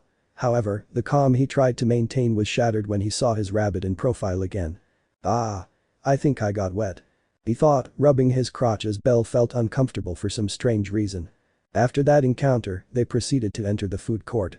The large aisle of food stalls where several people were calling customers to visit. The aromas and flavors mingled in the air, giving it a special atmosphere that you don't see every day. Their gazes wandered among the stalls, paying special attention to the dishes they weren't familiar with. They also let their own curiosity guide them. Hunger wasn't something they could ignore. Especially when, due to their nervousness in preparing for that date, neither of them ate breakfast. However, the lack of food seemed to be the least of their problems when several voices, both merchants and customers, mingled with each other as they crossed paths with the couple who had been the talk of the town 2 nights ago. It's worth remembering that, in front of a crowd of people, Bell knelt before Syr and asked her out on a date. That's something that can't be easily forgotten, especially when the hero of the moment is the protagonist. That white rabbit who faced head on the enormous jet black calamity that reigned over the city's skies for a few minutes until a flash of energy sent him flying, beginning a battle that would go down in history books and lore. Furthermore, information was still circulating from various sources portraying bellcranel as a hopeless womanizer who won the hearts of many women inside the dungeon, only to abandon them without even suggesting a second date. The kind of scum that abounded in the golden age of adventurers when the sons of Zeus monopolized women for one-night stands. For men, they were role models. On the other side of the opposite hex, they were trashy men not worth remembering. But one thing was certain. That unscrupulous womanizer, walking calmly hand in hand with a beautiful young woman who was nowhere near the most famous in the city, seemed tamed and threatened by the latter, who regarded him coldly, terrifyingly, perfectly aware of the rumors circulating. That hurts, Syr. Will 1,000 pinches be enough to make you feel the same way I do? It's not nice that you're wooing girls left and right while I was thinking about you and when we'd meet again. Consider it your penance for being a womanizing cheat, darling. Then feel. Also. Yes, unfaithful. I remind you that we are still the parents of a beautiful little girl. She called us mom and dad, so indirectly we were married. So it counts as infidelity. What's the point of that, ouch? Syr continued to pinch him repeatedly, leaving several marks under his clothes. It didn't hurt enough for Bell to complain the whole time. It was like a swarm of mosquitoes biting a human. You'd feel it, sure, but it wasn't anything to worry or be scared of. Now that I think about it, before you asked me out, I was boiling with jealousy and intended to question you about what you were doing in the dungeon.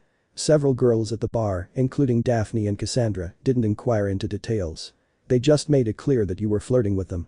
With some, you even shared that couple's sandwich that adventurers talk about. Would you mind explaining to me where you were thinking about me? Was it because you were afraid I'd reprimand you for being unfaithful? The waitress's grey eyes lost their sparkle, giving her the air of a yandere who wouldn't accept excuses. Only the truth. Raw and harsh. Bell sighed heavily, knowing he'd have no choice but to come clean. However, he had to sugarcoat the truth so the person responsible for these questionable actions wouldn't be exposed. I've never been on a date. In my mind, I always wondered what it would be like to go out with a woman. To accompany her for a day. To share moments that would become precious memories. But I was terrified of not being enough, Syr. Of not living up to your expectations. That's why, in a way, I set out to train. But it meant nothing to me. I said I was thinking about you for several days because it was the truth. Every step. Every invitation. Even the limited plans a woman and a man could make inside the dungeon, I made them imagining myself with you. Syr's lips parted in shock. Her arm, which had previously felt like a boa constrictor round Bell's, relaxed, allowing him to breathe. She raised her fist to her chest, a little excited. There was no lie. It was the truth. A better explanation than she had expected, which caused her jealousy to cease, replaced by love. However, she wanted to drag out this jealous scene a little longer to see if she could get something out of it. She puffed out her cheeks in a tender pout, freeing herself from his warmth and crossing her arms, averting her gaze in an attitude typical of the so-called tsundeers. HMPH. That's what a womanizer would say. You expect that to make me feel better. Thinking about me while you're cheating on me makes it worse. I know it looks bad and I have no justification. I'm not looking for your forgiveness, nor for you to trust my words. It's just that I don't want any more misunderstandings, which is why I'm telling you. Even if you hadn't asked me, I would have told you because I don't want any confusion between us. I love you, sir. I love you too much to expect your anger. Ar. But I love you had a devastating effect on the facade Syr was trying to maintain. Her eyes flew open and an electric shock spread from her heart, causing her body to shake.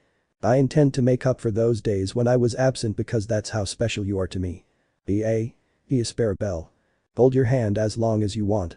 Fill you with compliments from the bottom of my heart just to see you smile. Please stop. They're watching us. Hi. I don't want to stop. I want to make you happy. Syr's hands were wrapped around Bell's, who leaned forward to emphasize his point. The gray-haired woman's gaze wandered around the surroundings. People were increasing the frequency of their whispers and the blushes on their faces. At another time, she'd love for people to know that she and Bell were in that kind of relationship. But for some reason, right now, she just wanted it to stop. She was so embarrassed that if this continued, her face would be completely red. Yes, I'm your knight. You'll be my princess. Ugh. I get your point. You don't have to continue. The red-haired girl pushed Bell's face with one of her hands, averting her gaze to avoid embarrassment. Steam rose from the back of her neck and her head spun. This lack of discretion and nervousness on the part of her rabbit was dangerous. More dangerous than she imagined. He could be a Casanova if he wanted to. He has too much power to allow it to be unleashed unchecked.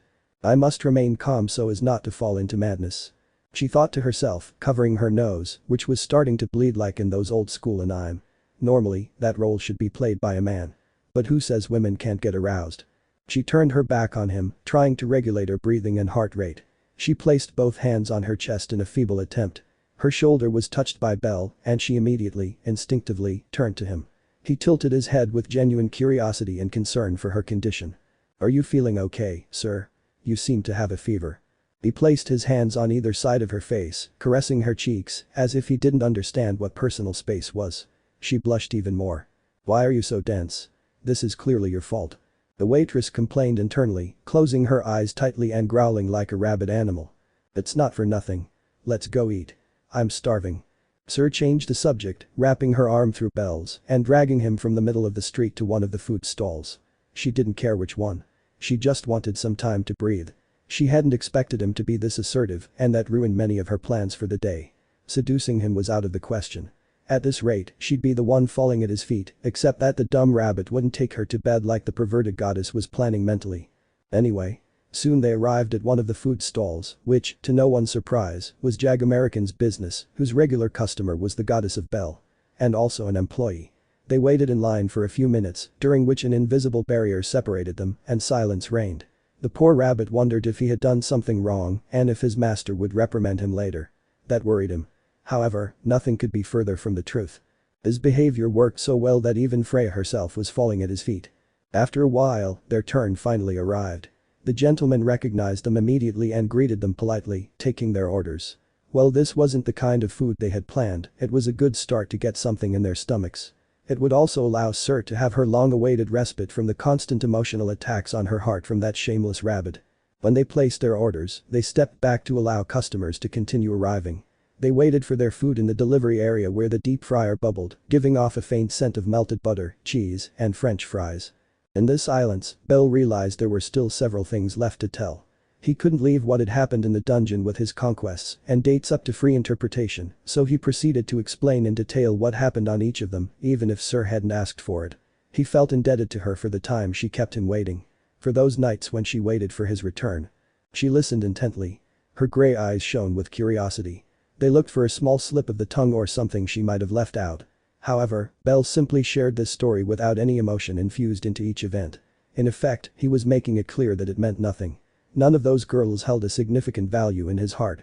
This, as ridiculous as it may sound, reassured her a little. That's why he laughed. He laughed at just the right moments, although inside, every mention of Bell receiving tips on how to woo other girls stung him with a little sting. He didn't let that dominate his expression, though. Instead, he waited until Bell had finished his story before telling him what had become of his own days. I've had several dates with girls during that time, sir. But for me, this is a real date. My first date is with you, and it couldn't be better. Those words were enough to make Syr's worries vanish. There was no need to delve into further details. She trusted him. She trusted the man she chose to love. I really love him. She told herself, still smiling. She wanted that moment to last forever. Then it was his turn to recount what he did during those days when they hadn't seen each other. In a calm voice, he began to talk about his visit to the hospital to see Anya. He described in some detail how he had found her, more annoyed at having to rest than truly affected by her injuries. Then he talked about working at the bar. The routine, the hustle and bustle, the forced laughter and the genuine smiles. The constant mix of tiredness and satisfaction those nights left him with.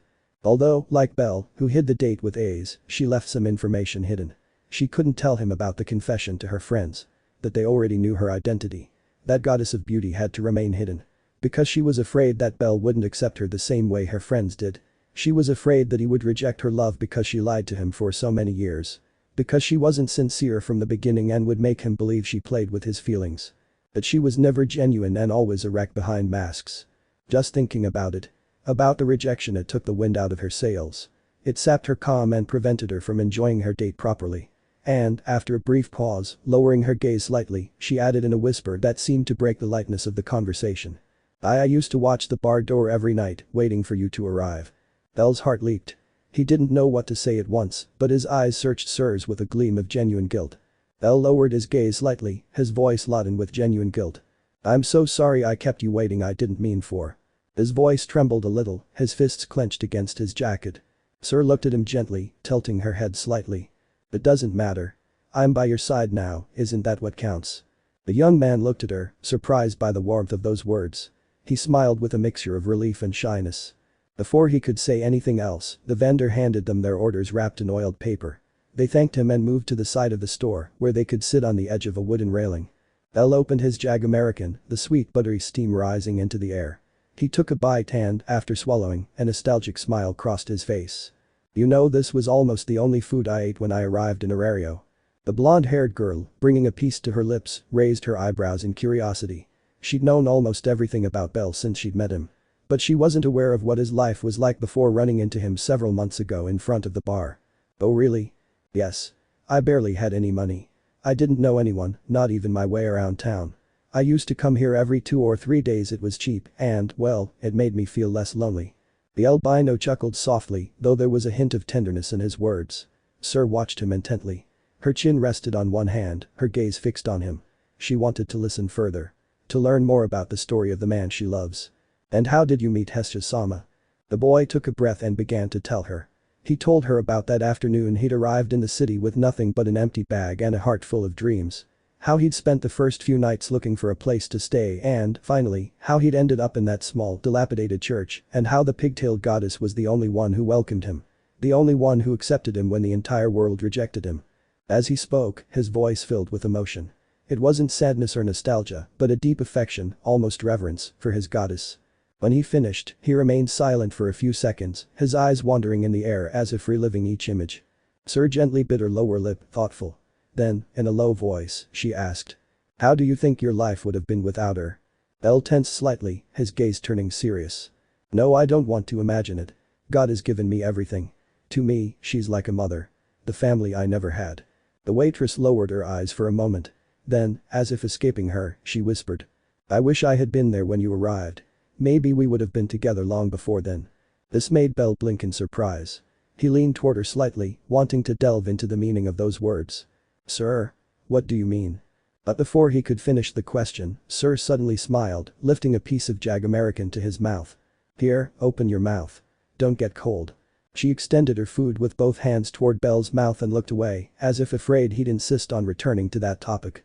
Bell smiled silently. Perhaps that conversation should wait. Then, he opened his mouth awkwardly and accepted the bite. As he chewed, he noticed the slight blush that colored Syr's cheeks. It was then that he remembered Hedon's words from his training. Accept what a lady offers you naturally. Don't make excuses, don't blush, don't justify yourself. Just accept. So he did. He swallowed calmly, nodded with a small smile, and said nothing else. There was no awkwardness or rushed words. Just the calm glow of his eyes as he looked at her. She blinked, a little surprised. She had perhaps expected Bell's typical nervous reaction, but this time there wasn't one. Her heart skipped a beat at how unexpected it was. Hedon's teachings were ruining her plans, and as much as she enjoyed that rabbit, she couldn't bring herself to fully rejoice in the change. Even worse when he used his strategies against her. Bell took his own Jag American, carefully tore off a piece, and with a kind smile, extended it towards her. Now it's your turn, Syr. She opened her eyes, a faint blush staining her cheeks. She looked at the morsel, then at the boy, and back at the morsel. Syr rejected the bite, pushing it aside with her hand. She puffed out her cheeks, looking at him with bright tender eyes and a hint of annoyance. Bell, you're acting really weird today. It's not like it bothers me that much, you know. But it doesn't feel like it's you. It's like the Bell I know isn't on this date. Like the Bell from my dreams is there instead. The one who makes my heart beat faster than it should. The albino blinked, somewhat surprised. His expression softened as he listened to her. He tilted his head slightly and gave a genuine smile. Then he leaned forward, further embarrassing her and causing her to back away. And that's a bad thing, sir. Wouldn't you wish that Bell could be real, even for a day? Or wouldn't you wish that that Bell who makes your heart beat faster were sitting right here with you? Syr opened her mouth to reply, but her cheeks flushed red. She looked down, lightly biting her lower lip. Her fingers toyed with the hem of her skirt. I didn't say I didn't want to. He raised his eyes for a moment, bright with nervousness. Just you confuse me like this. It's not fair. You're always so sweet and clumsy, and now you come acting like you're such a charming gentleman. What am I supposed to do? How am I supposed to answer you? Bell smiled more warmly. Without a word, he took a piece of Jag American and held it in front of her, offering another bite. The little red-haired girl frowned in an adorable pout. You keep cheating on me. He sighed in resignation, but finally accepted the bite. As he bit into it, a bit of sauce trickled down the corner of his lips, staining his cheek. Bell couldn't help but chuckle softly. You're incredibly sweet, you know. The girl looked up, visibly embarrassed. The blush on her face seemed permanent. You don't say things like that all of a sudden. Don't play with me like that, Bell. Without losing his smile, Bell took a napkin and leaned calmly toward it, closing the distance between them. Let me help you. Syr held her breath as Bell brought her face closer. She could feel his warm breath, the closeness of his body. Her heart was beating so hard she was afraid she could hear it. Bell gently wiped her cheek, slowly, as if each movement had a special meaning. Syr closed her eyes, trembling slightly, trapped in that moment that seemed eternal. When he finished, the rabbit pulled away a little, smiling tenderly. Look who's playing the opposite role now, the girl who always made fun of me, caught in her own trap. The waitress's eyes shot open, blinking nervously. Without thinking, she began tapping him on the shoulder with both hands, like a child throwing a tantrum. Bell. That's not fair. You can't just change like that and think you can take control of everything. I don't have time to prepare when you do things like that. Bell let out a soft laugh, letting him hit her without resistance. I may not be following Hedon's advice to the letter, but honestly I'm really enjoying this moment. I don't want it to be just an exercise. I want it to be real. As he received the blows, he gently held the girl's wrists to stop her and looked at her with more affection. You know, sir. Even though I'm acting a little different today, it's still my wish that you feel happy with me. She looked at him, her lips slightly parted, unsure of how to respond. The warmth in her chest was as intense as his trembling smile. It was the scene she'd dreamed of. The behavior from her Audra that she'd desired since she'd met him. They shared the closeness that only two lovers could. And yet, her embarrassment overcame her ability to enjoy it. They both stayed like that, sharing that brief moment. The murmur of the city and the warmth of each other's company filled the air, as if everything else had ceased to matter. Syr tried to remain calm, hastily eating her Jag American, while the young man offered her another bite, only to be rejected several times. Would you like me to order another one for you? Why yes. Syr, who was left hungry after practically swallowing her food without chewing it first, answered affirmatively, prompting Bell to stand up to buy another hash brown to satisfy her hunger. However, something caught her attention, causing her to turn up high, where some old tiles had broken. The persistent feeling of being watched overwhelmed the dangerous woman, who searched everywhere for those responsible. On rooftops and in alleys. Even among the huge crowds in the streets, without finding anyone. However, that doubt wasn't misplaced. There were a couple of people. Two elves in particular, who hid on another roof so as not to reveal their location. They were Hedon and Hogni, two old companions who were supervising the performance of one of their students during that meeting. That was close. We almost got caught. Hahaha. This descendant of the Demon King can hide his presence without any problem. Yes. But he can't keep quiet for a minute. The blonde elf reprimanded his companion with a blow to the head, using his staff to silence him. Hogni, for his part, peeked out to watch Bell and Syr during their date. They were still eating, sitting on a bench with no intention of moving from there anytime soon. Fascinating, the intertwining of their fates is like the poisonous embrace of a plague that merges with the purest of flowers, but which of the two is the plague? And which, the flower? A riddle worthy of the darkest epics. The Demon King of the Crimson Forest never contemplated such a paradox of human feelings. He brought his hand to his chin, murmuring softly through his teeth, as if savoring the words he had just spoken.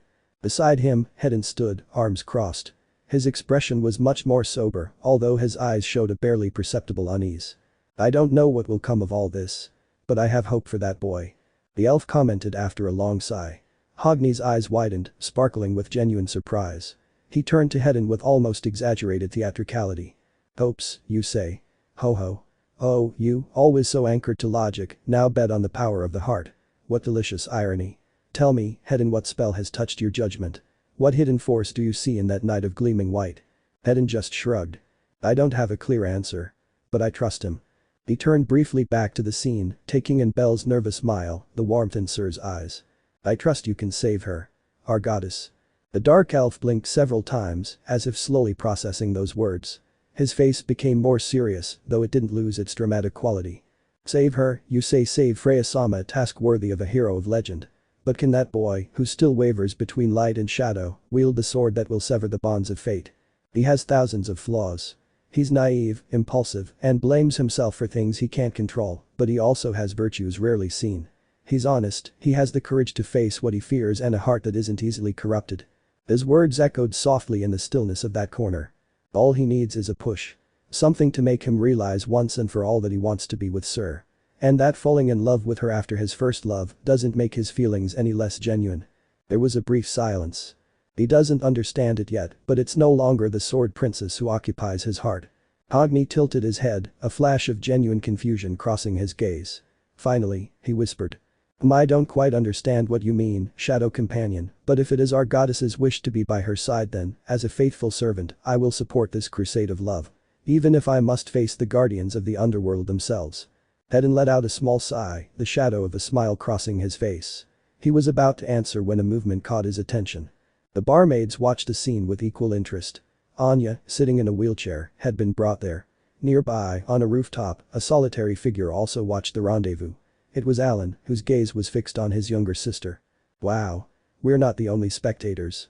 Hedin commented, looking down from above at several members of the Freya family moving through the streets, alleys, rooftops, and corners of the city. Hedin let out a deep sigh, crossing his arms, as his gaze briefly shifted to the other figures, who had silently joined the impromptu audience at the event. I can't believe it. Those idiots always interfering. Don't they understand that this is our goddess's happiness that's at stake?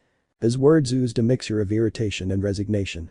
He didn't raise his voice, but the weight of each syllable made his annoyance clear. The dark elf, still in his dramatic pose of eternal observer of the theater of destiny, bowed his head thoughtfully. That's how this shadow game goes, Hedin. The kings of the heavens and the monsters of the abyss can't help but move their pieces when they feel the balance is shaken, and now, our goddess's heart hangs in the balance. The theater of tragedy and romance stands on the brink of the abyss. The elf didn't respond immediately. His gaze lifted to the top of the city, where the tower of the fertility goddesses was worshipped on their festival day. At that moment, he glimpsed Helen. Freya's most faithful servant waited high above in the goddess's cloak, searching the crowd for a sign, a clue that would reveal her mistress's whereabouts. But she wasn't the only one. The blond man narrowed his eyes as he noticed another movement, further down among the tide of citizens. A tall man with a firm gait and an imposing presence. Otter. The captain of Freya Familia, hidden beneath a discreet cloak, moved with clear intentions. He was looking for a strategic point. A place from which he could act, although not with the intention the rest of his teammates perhaps assumed. Hedin let out another sigh, this time filled with a resigned mood. We're screwed. He whispered the phrase with absolute naturalness, like someone accepting the storm that looms over them. Hogni turned slowly, his eyes blazing as if he had just received the most ominous revelation. Hehehe, that's right. The board is covered with enemy pieces. The emissaries of chaos mingle among the innocent, and the pillars of order tremble. Oh, what a delight for a shadow watcher. But I must admit it, my good Hedin. He paused dramatically, his voice dropping to a deeper, more sincere tone. We are very, very screwed. The two remained silent for a moment, sharing that look of understanding that only develops between seasoned allies. The tension in the air grew, well below, the simple rendezvous of two young people seemed increasingly fragile in the face of the forces beginning to move around them. The protagonists were surrounded by many supporting characters. But, returning to the couple's rendezvous under observation, they left the food stand to continue their journey without further incident. There were no stops other than to look at some of the interesting stalls for something that caught their attention. They walked united with each other like a courtship formed by happy moments and tragedies. They advanced among the crowd, which continued to arouse curiosity about the unusual scene. Few recognized the little rookie's companion. Only those who paid attention to the waitresses at the famous Orario bar noticed the figure of Sir Flova next to the hero. And those who knew their identity knew that seeing them together wasn't unusual. Not when they had been together with a little girl weeks before. Not when they became known as the young couple who adopted the Radiant City girl. They were informed of her death. The select group who knew about it were happy to see their smiles. To see them together. They supported them. They offered their best wishes for the festival. Especially a family of florists who were friends with the waitresses of the Lady of Plenty. Speaking of flowers, multiple ones began to fall from the sky like a harmonious colorful rain that decorated the blue above them in a unique scene. The gray-haired girl's gray eyes, yet full of life, lit up with amusement. She tried to catch some. Red roses. Blue rose petals. Some white lilies. Daisies and the like. However, when she extended her hands in the shape of a chant forward, it was one in particular that rested in them. One she knew perfectly. One that, when she opened her eyes to identify it, made her break out in a cold sweat. It was a red lily. A flower that brought back memories of a prison. Of a golden cage in which she had been imprisoned for many years. She frowned slightly, showing some discomfort. Her pacing stopped, as did Bell's, who looked at her with some curiosity. At this, without noticing her disfigured face, he asked a question. Is it your favorite? No. You could say it's the flower I hate most in this world. Syr's response was blunt. Direct. Without mediation or consideration. He held it by the stem using his index finger and thumb, turning it from side to side, as if it were a toy. Then he spoke with ease. Many years ago, there lived a princess in a kingdom surrounded by them. A quiet colorful cell with golden bars that separated her from the others. Many worshipped her. Still others indulged her whims without crossing over. She was a figure of worship who was always granted whatever she desired. A perfect doll hiding in a corner with a false promise of freedom. Bell listened intently. The strength of his grip strengthened, as if he were holding back his own pain. He didn't complain. He said nothing. He simply paid full attention to Syr's suffering. To the memories she was struggling to convey. But a prison is still a prison. Golden cells don't change the fact that she was in a space enclosed out of fear. Not because they wanted to protect her. They didn't guard her because she was a fragile doll that could break at any moment. No, they did it because they were afraid of her. Afraid that she would lose control. That her fear would overwhelm logic and reason. And they were right. That's why a golden arrow always aimed at her chest. A shot that threatened to destroy her when she became uncontrollable. Like a dangerous animal they tolerate only because it was useful to them. The albino didn't understand the story. The way Syr posed it gave it a fanciful and metaphorical air, so he didn't take those words literally. The feeling, though, was real. The sensation that emanated between the words, between the gasps, between the sighs and the tensed muscles, was genuine. Sometimes giving everything to a person makes losing something hurt them more than anyone else. The memory of Noel flashed through her mind. The state she'd been in and the pain she'd endured. The tears she'd shed. The feeling that nothing made sense. That she'd brought this on herself through a series of wrongdoings that had finally caught up with her. But you came, Bell. She smiled, looking to his side with a radiant smile and unshed tears. The albino's chest leaped at the unexpected declaration. She looked so radiant and genuine that he couldn't help but feel moved. Her silhouette shone brighter than the sun itself behind him. I hate this flower. It's a constant reminder of my captivity. But if it's appearing at the happiest moment of my life, I guess it can't be so bad. The rabbit's mouth opened, dazzled by her. Enchanted deep in his heart. He didn't need to overthink it. No need to make a judgment about falling in love at that moment. He was sure of one thing. That smile he wanted to protect her. The fragility of the woman before him, who pretends to be strong, more than anyone, but who inside longs to be saved, awakened in him the desire to be the one who reached out and rescued her. Sir, could you close your eyes for a moment? Just give me 5 seconds and you'll know. I promise it'll be quick. Oh, okay. Sir, heeding her partner's sudden request, closed her eyes. Her long upper lashes met her lower ones, plunging her into complete darkness. She heard strange noises. Complaints from passers-by and coins being thrown onto a glass surface. She mentally counted until time passed. When she opened them again she saw Bell in front of her, kneeling on his knee, holding a bouquet of red lilies and a smile of accomplishment. His feet were covered in a white light that slowly faded back to its normal color. His breathing was labored and sweat was running down his forehead. What is it that? I didn't quite understand your story. But I could sense that deep down, you don't dislike flowers at all, but rather the meaning you gave them because of your experiences related to them. There are traumas inside you that encompass them. There is pain that won't disappear just by hating them or not. But I'd like to at least take a step forward and get you to love them. That on this date we share, they be a symbol of affection instead of nostalgia. A shock spread across the waitress's face as she saw the bouquet like a dark whirlwind, threatening to devour happiness. Bell stretched his arms a little wider, trying to get her to take them. His face loomed over the side, like a companion telling you, everything will be okay. And, with hesitation and fear he tried to take them. I want to make you happy, sir. To replace every bitter, sad memory with a happy one. If you've had 1,000 regrets and problems in your life, I'll make sure to create 1,001 happy moments to make it all worthwhile. So you feel like being alive is worth it. The insecurity disappeared. Determined, she held the bouquet and hugged it. She pressed those flowers she disliked against her chest, dulling the unease in her heart. For a moment, seeing them, that prison of lilies seemed distant. She forgot the trauma they represented, and when she smelled them, the scent of her beloved odor replaced that sour fragrance that made her frown. It was an imperceptible change. So minuscule that no one would notice or believe it existed. Yet, to her it was everything. At least for today, every time you see red lilies, you'll think of the date. You'll think of me. Bell bowed his head, trying to lift his knee off the ground, but Sir's hand landed on his shoulder, pushing him down with a shaky smile and a decision made. I can't let this go unpunished, Bell. I feel in your debt, and I must reward you commensurate with the gift you gave me. A gift? No need. I told you, my wish today is to make you happy. The rabbit's words were cut short when Syr leaned forward, easing the boy's forehead with one of her hands and proceeding to kiss him there with a sweetness worthy of a woman in love. The warmth of her lips, still trembling with the emotion they held. The softness of those same lips as they touched his forehead. All of this made Bell lose the serene, gentlemanly demeanor he'd maintained since the beginning of their date, turning excessively red. When Syr straightened her back, hugging her flowers again with a wide smile, she spoke. I hope this is a suitable reward for my night. Bell lowered his head. She offered him her hand to help him rise. She laughed softly, as if she could tell the effect that simple action had on the man she loved. Please don't do that kind of thing so suddenly. I felt my heart jump out of my chest.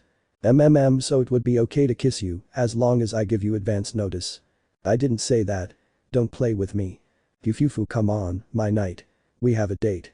Syr clung to his arm again, this time with more joy than before. No longer doubting whether she deserved to be by his side. Her heart was where it wanted to be. Her love was directed toward the person she wanted to love. As she walked, a lavender flower fell into her hair. She picked it up, looking at it curiously. Then, delighted to see it there. How ironic to see you here, lovely lavender. You couldn't be more timely. The flower that represents deep love for someone. My deep love for Bell. She told herself, adding it to the mix among the red lilies. Standing out among the multitude of flowers like a unique species. As unique as she was. That lavender flower was similar to her in Tenkai. It represented love deep. Real. They continued on their way. The atmosphere was less heavy. More ominous and calm. Worthy of a couple like them. Worthy of the love they shared, even if one of them still wasn't sure which way to go. Sooner rather than later, they reached the center of the city, where the fertility goddesses were celebrated. Huge towers were erected in the middle of the main square. Towers where the worship figures were the goddesses. Among them, several looked familiar to the rabbit. The most notable were Hathor, Demeter, and Freya, who greeted the worshippers like a group of divas.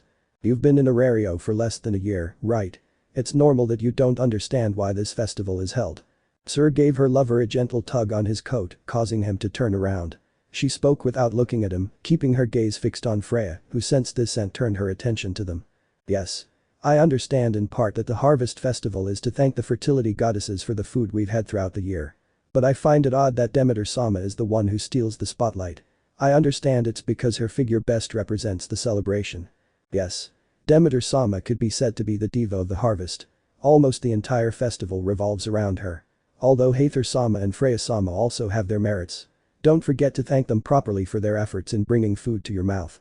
Syr winked affectionately, acknowledging the other's work. Though it was strange to praise herself from an identity other than her own. The suggestion and thanks seemed insincere. Freya-sama. Bell, the man of the Norse deity, murmured with special attention, ignoring the others. He stared at the tower that had her as its main actress. He smiled awkwardly and seemed to avoid the area where Bell and Syr were standing, glancing at them and quickly turning away so as to turn his back on them. This puzzled the albino, who tilted his head. However, at that moment, Syr asked a curious question. Bell, what do you think of Freya-sama? The rabbit's eyebrows rose. He waited on the girl at his side, and she continued to stare at the deity with longing and a touch of unease.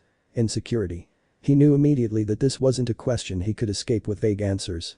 He didn't know the waitress's interest in his opinion on the Norse deity. But if he was looking for something he could answer, he would be as honest as possible, giving the perspective of someone with whom he'd only exchanged words and glances on a few occasions. At least from the appearance she presented to the public. I'm not quite sure how to describe her. I only remember specific moments when we met. The first was at Apollo's party and I got the impression she was a woman. A woman. Syr leaned closer, wanting to hear clearly what was coming. That pause Bell took, holding his chin and looking up at the sky, seemed eternal, and it was then that the first bullet was fired. The perverted woman who wanted to take me to bed that very night. The rabbit revealed itself, its face expressionless and its eyes empty. A drop of sweat trickled from the waitress's forehead and she felt a pang in her chest and her eyebrows twitch. Well, I don't blame him. That was my intention. He justified himself, resisting the damage even though his cord suffered damage inside. But it wouldn't end there. Bell still had much to say. She also struck me as creepy. One of those yandirs my grandfather told me about that I should keep away from at all costs. Ugh. Also, a potential stalker. I've felt her gaze while walking the streets. Ah. Also that time when she appeared to throw Ishtar off the top of a tower. I saw her lips move, but I didn't know what she meant. However, it gave me chills to look at her there with an expression similar to Apollo's. Hey. The damage the poor goddess disguised as a human was receiving was no small feat. If words could hurt, she would be in critical condition. Bell's casualness and lack of consideration shattered her pride, making her regret the decisions she'd made in the past. She felt sorry for the way she approached him and the terrible impression she had left on him. Ugh, I knew it. He'd never fall for a woman as strange as me. She cried inwardly, comically. Although a part of her did regret that things had turned out this way. The possibility that Bell wouldn't even accept her the same way her classmates did crossed her mind. All she had to do was see the terrible first, second, third, etc. impression she had given him. She didn't blame him if he decided to refuse to have her around if she revealed her true identity. Nevertheless, a glimmer of hope emerged among the comments. The mention that restored her vitality and healed her emotional wounds. But when we met after what happened in Nos, it awakened in me an emotion I hadn't known until then. Syr looked up, the sparkle returning to her eyes. His sad expression. That gesture that hurt my own heart, as if he understood his pain. The familiarity with which he spoke to me. The way I felt calm around him, so much so that, while we waited for the healers to arrive, my desire to kill Enyo disappeared. The heat in the red-haired girl's chest began to spread to the rest of her body. A pleasurable and beautiful emotion. That same warmth spread to her face, making it blush. For a moment, I wanted to reach out and hug her. Tell her everything would be okay and that her cries had been heard. From that moment on I realized I was misjudging her. That there was something deeper in her attitude. An unhealed wound. A desire that had me as its protagonist for reasons I didn't understand. Syr's grip began to tremble. The corners of her trembling lips curved into a slight smile that contained her explosive happiness. At hearing that man's sincerity. The relief of knowing that he didn't hate her. That both of her sides seemed to be accepted by that boy. She even questioned whether she should tell him at that moment that she was that goddess. Nevertheless she looked at Freya, at Helen, at the top of that tower. If I had the chance. Bell did the same. A warm friendly gesture was directed at Freya above them. Syr looked at him with emotion. I'd like to meet her. The girl lightly pinched him in the side, halting his words. She was seething with embarrassment. Still there was something she wanted to know. She is the target of many rumors. Many of them are bad. Don't you think there's a reason for that? Maybe she's not the admired figure others see her as. The albino smiled lightly. He returned his gaze to the false Freya. The deity who only occupied a place and maintained an appearance. I'm aware of that. Like I said, I've fallen prey to that same strange plot that would make anyone shy away and avoid her. But I don't want to judge her based on that alone. People are made up of many layers. And I want to believe that, behind the bad, there's a scared girl. Like was the case with Haraham, Ween, and Noel. She raised her fist to his chest. The eloquent, sincere way she expressed herself hurt more than the insults. She was happy. So happy that if they weren't in public, she would show him who she truly was, throwing herself into his arms and kissing him. Yet she still had to keep up that facade. Pretend that she was Syr. That she wasn't Freya. That she wasn't both of those people. HMPH. I only asked for your opinion. Not a confession that you secretly love Freya-sama. If you like her so much, you should have asked her out instead of me. Huh? You were the one who asked me. Why are you hitting me?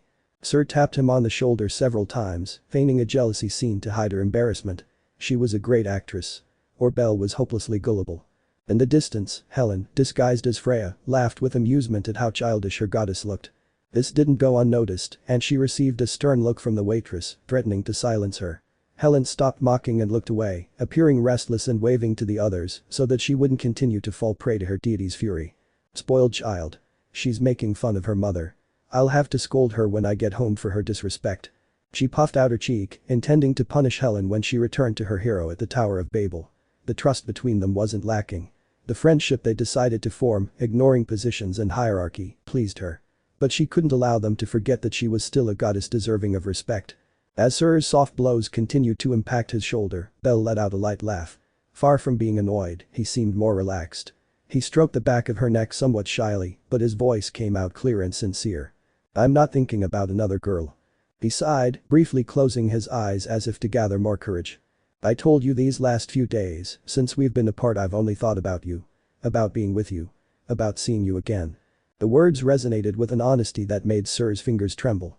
She slowly lowered her hands, barely pulling away, feeling the warmth in his face grow. Her eyelashes fluttered as she searched for words. What are you saying now?" She whispered softly, trying to hide the smile forming on her face. He knew just where to press to quell her annoyance. Bell watched her with tenderness and guilt. He swallowed and clenched his fists lightly in his lap. He felt the time was right. He couldn't keep hiding it. Not when the girl beside him was truly eager. He took a breath, preparing himself. "Sir, there's something I should tell you. About the day I went to the dungeon to pick up girls. There was one I didn't tell you about. I was with Ace." The playful fate, perhaps, wanted to spare him that moment. A soft familiar voice slid through the air, cutting the tension like a knife. "Bell." They both turned their heads towards the source of that call. There, among the crowd on the lantern-lit street, Ace Wallenstein was quietly eating from a bag of Jag-American. Beside her was Lafia, whose short hair and serene, almost innocuous expression stood out. For a moment that seemed eternal, the four of them met. Ace's golden gaze shifted from Bell to Syr with a faint spark of curiosity. "Waitress from the bar." The blonde murmured, more as an observation than a question, her eyes naturally scanning the scene before her. Lafia, for her part, opened her eyes a little wider. She remembered well the words she'd heard in the dungeon about Bell. Her heart skipped a beat, but she held back any immediate judgment. This wasn't the time for hasty thoughts. Not when she'd realized that the one she'd called a rival wasn't what she thought. He, too, had suffered. Bell swallowed. The tension in his body built up again. Syr, though nervous, lifted her chin slightly, forcing herself to maintain her composure. She knew who that girl was, and she couldn't help but feel like fate was playing a cruel joke on them right then and there. Both figures, Lafia and Ace, stopped in front of the two young men. Lafia, without losing her momentum, took the initiative. "What are you two doing together? And in such a clingy attitude?" Her gaze flickered between Syr's firm embrace and their flushed faces. Ace, meanwhile, continued eating from her Jag-American bag, glancing at them between bites. "You." The blonde murmured with a slight hint of bewilderment in her voice. Bell swallowed. Heat surged to his face in an instant. He opened his mouth to try to explain. Well, this isn't exactly." But she couldn't continue. Syr strengthened her embrace, linking her arm more firmly through Bell's. Her eyes sparkled with mischief. "We're on a romantic date." "That's right. A real date. There's nothing to hide or be ashamed of." He stood up a little straighter, as if proudly announcing a great triumph. Lafia blinked, incredulous. Ace slightly quickened the pace of her bites, though her gaze had become more penetrating. Syr took a breath and continued, her voice laced with sweetness. "We spent the day exploring the city. We shared a delicious meal, we laughed, we talked, and, of course, I even kissed Bell." He paused dramatically with a sly smile as Ace stopped the Jag-American before it entered her mouth, and Lafia was about to point at the albino, who was ready to clear up any misunderstandings. On the forehead.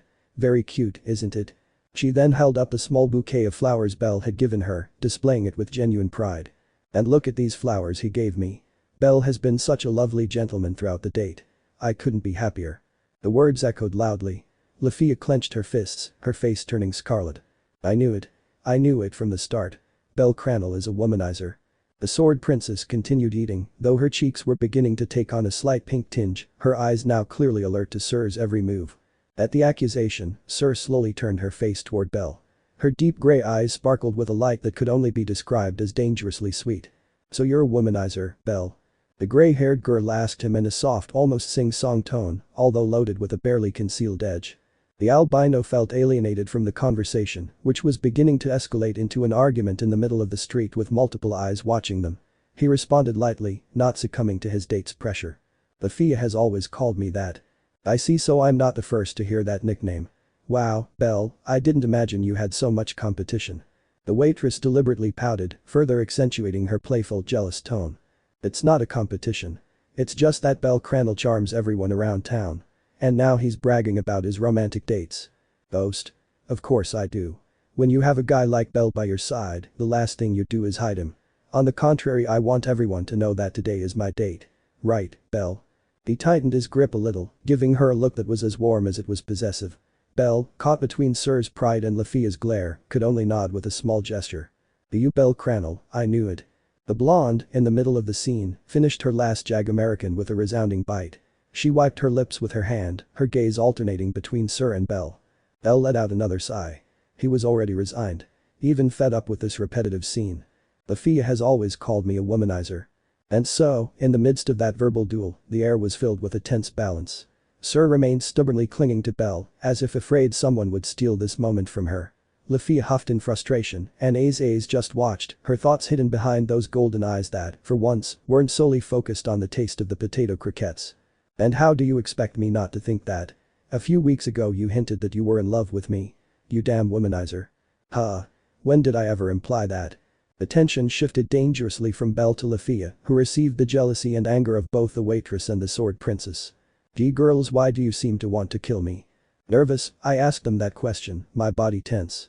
However, Bell continued to justify himself. "I never said I was in love with you. When we talked that night, I just said I was feeling like I was falling in love with someone else and Bell, realizing he was about to spill his guts to the two women causing this discord, covered his mouth with both hands. But the reactions had already begun. Aze felt her heart jolt when the word crush was uttered by the rabbit. Syr, for her part, opened her mouth slightly, looking at him from the side. "Hhhh. What do you mean you didn't mean me? What? Am I not enough for you?" "Lafia, seriously. There are times when even you don't understand yourself." With fresh feelings and a shred of hope that she was succeeding in winning over the man she loved, Syr jumped to his defense. "Enough!" she exclaimed firmly, taking a step between them and extending her arms. Bell froze, and the elf looked at her in surprise. The waitress took a breath and suddenly began gesturing with her hands, her gaze flashing. "Yes, that's right. Bell is clumsy. He trips all the time. Sometimes he can't read the environment. And, yes, he blushes easily. He looks like he's going to explode every time I say something nice to him." He turned to look at his companion with a theatrical expression, pointing at him with his index finger, as if accusing him of a crime. "Proving it. He's too honest for his own good. He can't turn anyone down and always ends up in trouble. He can't even hide his thoughts. It's all over his face." "Sir." But she continued, increasingly animated. "He's stubborn. Impulsive. He just barges into jail without thinking things through. He worries about everyone before himself. Sometimes you just want to smack him to get him to act up." He paused dramatically, his chest rising and falling. Lafia watched her with a mixture of astonishment and confusion. Aze, for her part, had stopped eating, following the scene intently. Then Syr softened her expression. Her shoulders lowered slightly, and her gaze became tender. "But he's also the bravest boy I know. He always tries hard, always gives his best. No matter how many times he falls he gets up. No matter how hard the road is, he keeps going." He looked directly at the elf, his eyes shining with resolve. "He may be clumsy, insecure, and absent-minded, but he's my brave rabbit. My knight." She lowered her head. Bell turned completely red, speechless. Lafia opened her mouth, unsure how to respond. Aze tilted her head slightly, showing a slight, almost imperceptible, expression of interest. The boy murmured the waitress's name in a low, barely audible voice. The effect those words had on him was superlative. "Sir." She gave him a radiant smile, clinging to his arm again as if nothing else mattered. On the sword princess's side. Well, she remembered what her hero had told her during their date. When you need a hero again, even if circumstances are adverse and you feel like everything is falling apart, I will gladly take on that role. However, I also wish to be the knight for those who need one." With her cheeks flushed and her heart pounding, Syr ran off with Bell in tow, avoiding attention. Leaving was an act of cowardice in her own eyes. Small tears trickled from her eyes. She ignored the albino's complaints as he tried to stop her. "Sir, he wants to be that girl's knight."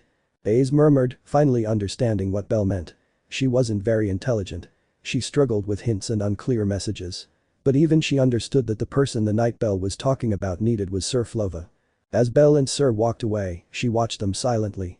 The image of them, so close, so natural together, floated in her golden eyes. She felt a faint tug in her chest. It wasn't new. That small, sharp but silent pang that came every time she saw Bell with someone else. It wasn't jealousy, or maybe it was.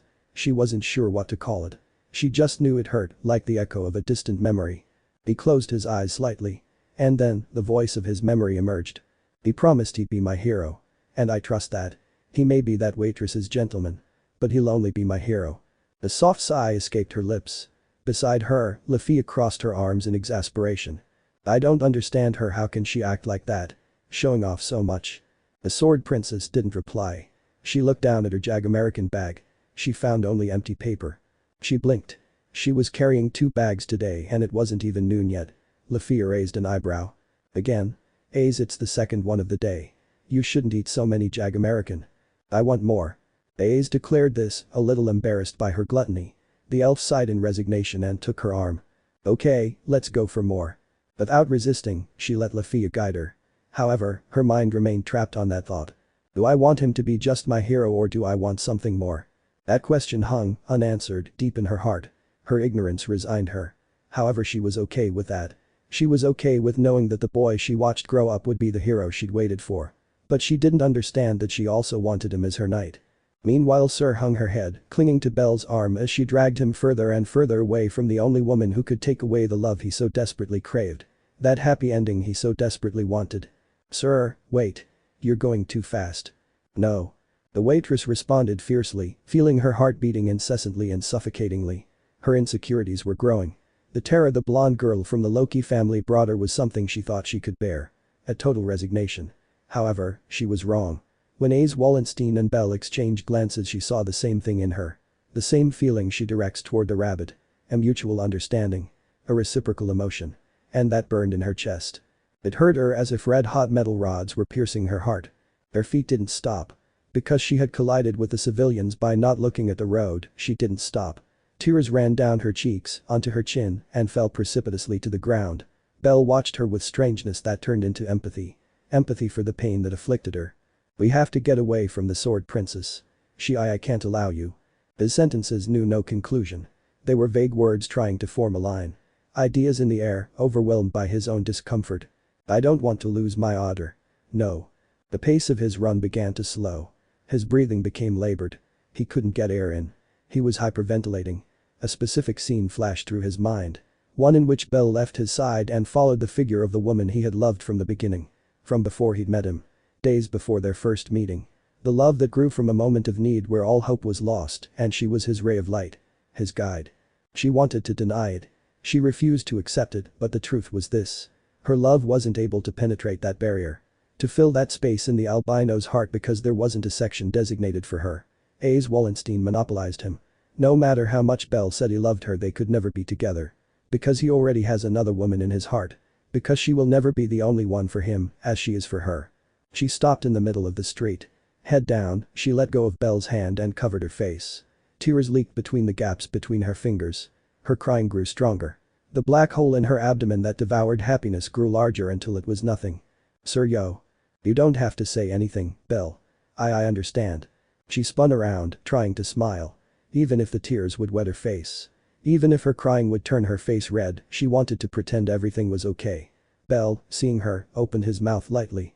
He raised his fist to his chest, feeling pain. Discomfort. The kind that only manifests when a loved one is at their lowest point. We still have a date to finish, Bell. I promise that after today, I won't interfere between you and Wallenstein. I saw the way you looked at her, and Syr bit her lower lip. She clenched her fists, trying to convince herself. Pretending to make herself believe that lie. I can never compete with that. Going against how you feel about her. Even on our date you think about her. As his words slurred, the sparkle in his eyes fading, the rabbit's hands rested on his cheeks.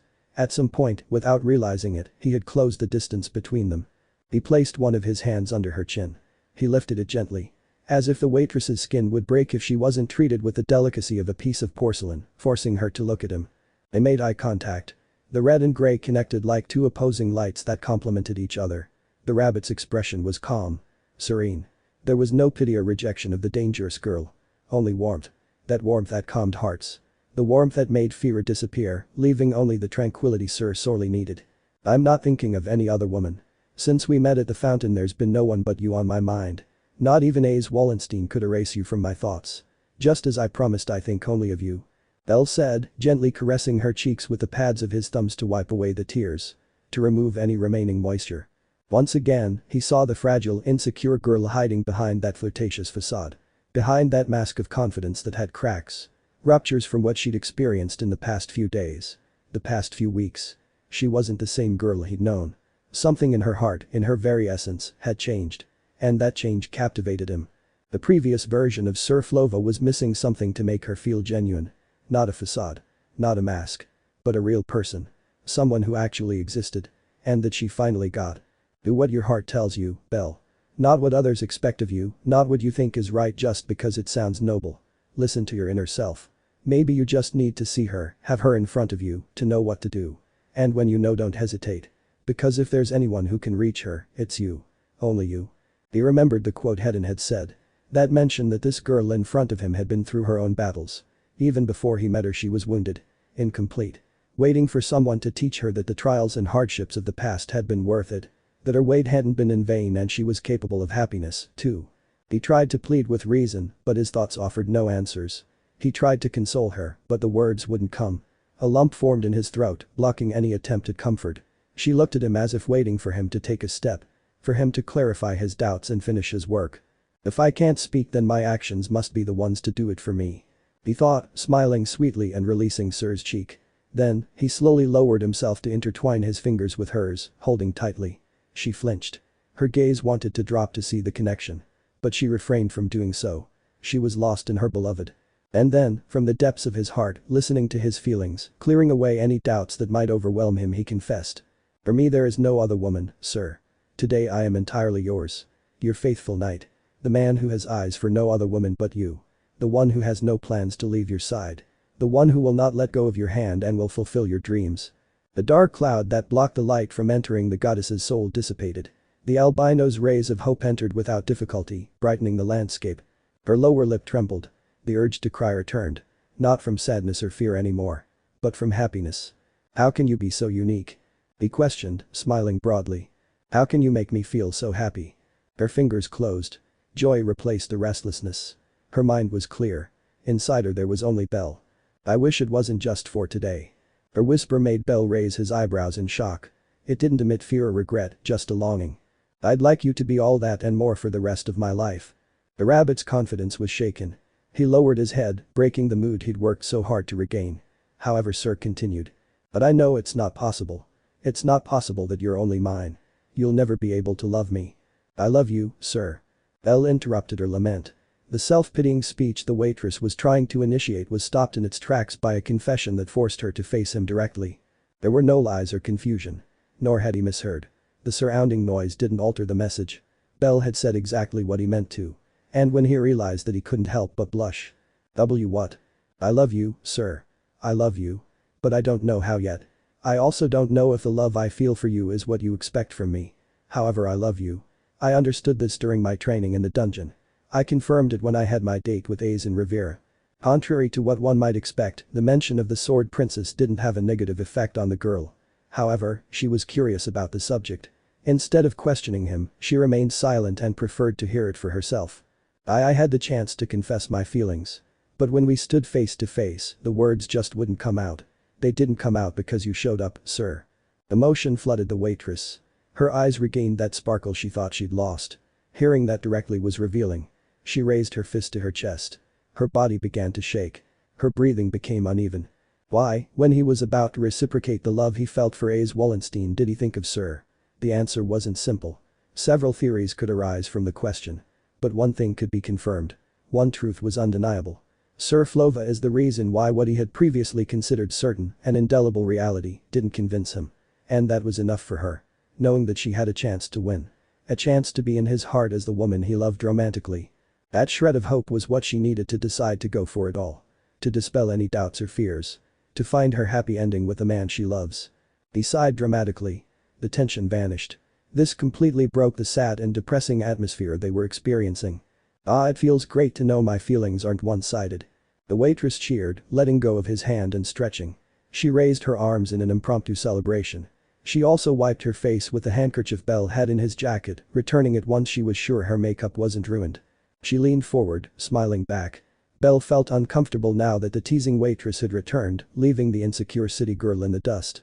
So you love me, Belle? Why, yes. It's hard not to love you. You're the kind of woman many would dream of having. The woman anyone would want to marry and The flattery stopped abruptly when Syr crossed her arms behind the rabbit's neck, bringing her face so close to his that their breaths mingled and the tips of their noses touched. Fufu, have you thought that far ahead? If we get married, I want a huge wedding. Mom. They're about to kiss each other's mouths. Syr's flirting was interrupted by a nosy boy who pointed at them, accusing his mother of committing a crime or an immoral act. Well, the latter might be true. Bell and Syr quickly separated, lowering their heads and maintaining their composure. The infant's mother looked at them with disgust, as if criticizing them for being so affectionate in public. She said nothing, just continued walking with her son, passing them by. However, Syr left a question that made her happy. Why am I embarrassed when people see me with Bell? Am I a lovesick brat? Because, if that's the case, I don't dislike it. She thought to herself, glancing at Bell, who was trying to breathe normally. She slowly held his hand again, finally experiencing what innocent love was. A real love. One she'd never known until their souls connected. A bond beyond the physical. One that was beyond compare. This moment was priceless. His company irreplaceable. The emotions they shared a unique memory. A dream come true.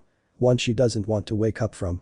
But that joy had to be cut short by certain people who insisted on keeping an eye on her when she was enjoying the best day of her life. For a brief moment, she looked up at the tops of the buildings, noticing several shadows crossing the rooftops. The tiles were vibrating, as if someone had walked on them. She didn't need to be a genius to know who they were. She frowned, getting annoyed. She squeezed Bell's hand a little tighter, causing him to turn toward her. When this happened, she sensed his annoyance, and like a good man, she believed she had said or done something wrong. We won't be able to figure out how you feel about me if there are so many eyes watching us, Bell. We need privacy. The waitress muttered to herself, making a decision that could be counterproductive considering the risks involved. Her eyes flashed violet for a moment and met Hedon's, who tried unsuccessfully to hide. There was no need to speak. Nor to give the order. They simply nodded in complete agreement. An agreement in which words were unnecessary and mutual understanding was enough. All that was missing was Syr's doing his part. Hey Bell, you said you'd fulfill any of my wishes during our date, right? I'm a little scared of the way you say that. But yes. If there's somewhere you want to go or something you want me to do for you, consider it done. Okay. Because there are two things I want to ask you, and they're important for continuing our date. The first is that you stop pretending to be someone you're not. The rabbit's eyes widened as the red-haired girl's radiant expression changed to one of disgust and annoyance. A vein popped out on his forehead to enhance the angry effect. What are you talking about? You can't fool me, Bell. I know perfectly well that fool Hedon took you as his pupil to train you in the art of conquest. I won't deny that it's been nice having you as a gentleman who understands women and fulfills their whims. But that's not the Bell I fell in love with. My Bell is that silly, meddling, and easily embarrassed rabbit. That's the man I love, and no matter what Hedon has taught you, I want to have this date with the real you. Syr explained, showing a complete understanding of what had happened in the dungeon, with the multiple appointments and training with the sensei. This puzzled the albino a little, but he didn't interrupt her. He simply nodded, confirming that he would comply with the request. Perfect. The city girl clapped excitedly, letting go of her lover's hand and taking a couple of steps forward. She turned her back on him for a second and then turned to face him. She placed her hands behind her hips, leaning forward as she winked at him. I don't know if you've noticed, but we're being watched by many members of Freya's family. Perhaps you've noticed before, and if not, I'll tell you. I'm very close to the goddess, and that's why they take great care of me. I guessed that last bit. However, what do you mean by saying we're being watched? SHH. Don't turn around, silly. It's important that they don't know we're aware of their presence. Syr walked quickly, whispering it in her ear, while keeping her from revealing her knowledge of it. Look, I'm planning to give you a top-secret mission, and you must follow it to the letter. If you succeed, I'll give you a kiss on the lips as a reward. A drop of sweat ran down the rabbit's forehead as Syr held her own cheeks and shook from side to side. Even without reward, I will do whatever you ask of me, Syr. Are you planning on rejecting my kiss? You looked excited about the one I gave you on your forehead. It's not about that, Syr. I'm not looking for a reward, and my heart wouldn't bear a kiss on the lips from you. I remind you that I'm still in doubt, and… Yeah. I understand. What I mean is my second request to continue the date is that… The confession was paused. A bang shook the city. The walls shook, the air filled with a dull roar, and a thick cloud of dust descended, covering everything like a grey blanket. Bell's heart stopped for a moment. Syr. Instinctively, he shouted the name of the dangerous woman, looking in all directions with his throat tight with anguish at losing her in the cloud of debris. A moment later, he felt something tug at his arm. Small, soft hands gripped him tightly. He turned quickly. It was Syr. Her gray eyes stared at him with a determination that clashed with the calmness of her tone. That's the sign. The albino could barely hear her over the ringing in his ears. The girl clutched his arm tighter. Bell, listen to me carefully. Carry me. Run. Take me to Daedalus Street. There's no time. He swallowed, stunned, but without hesitating any longer. He was carrying a dark feeling. The shadows descending from the rooftops confirmed it. With a swift movement, he took her in his arms, lifting her like a princess. She settled easily against his chest, letting out a small sigh. Her arms wound naturally around Bell's neck, her fingers trembling slightly. The young man ran without looking back. Shadows slid between the buildings, quick as lightning. The alley narrowed. Every step seemed a challenge. And as he ran, he shouted. "Sir! What the hell is all this? What's going on?" The girl laughed softly, the vibration of her laughter barely perceptible against his chest. "My second wish." He frowned, tensing his muscles. Her casual tone in the midst of the situation disconcerted him. "Is that you kidnap me?" Bell's eyes widened. His pulse raced. What are you saying?" The red-haired girl looked up at him with a sweet smile, though her gaze held something deeper. She leaned her head on the shoulder of the man she loved and confessed. "Take me away from that toxic family. Don't let them take me back. Chances are you'll end up earning their hatred. Maybe even they want your head." Bell almost stopped in his tracks, a chill running down his spine. The pounding in his chest quickened. What? "Sir, that's not something you can just say." She placed her lips next to his ear, the whisper filled with warmth and playful malice. "You're my knight today, aren't you?" Bell gulped.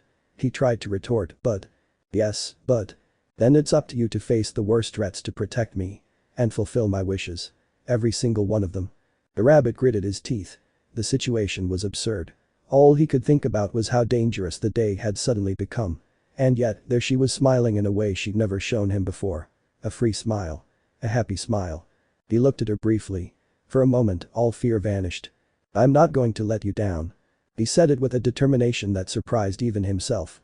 The warmth in Syr's eyes intensified a little more, and her voice became a sweet, almost inaudible murmur. "That's how I like it, my white-haired gentleman." Bell took a deep breath, not knowing whether to laugh or worry more. He quickened his pace, feeling the girl's pulse pounding against his chest. The warmth of her body was comforting despite the danger.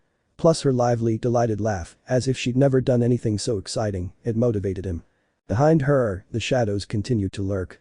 But as long as they ran together, he wouldn't let them catch her. In the distance, on a rooftop barely able to withstand the tremors from the recent explosion, two figures stood firm before a small group rapidly approaching them. They were slender-built hobbits, Freya's warriors, and a pair of stern-looking men who were advancing with a determined stride.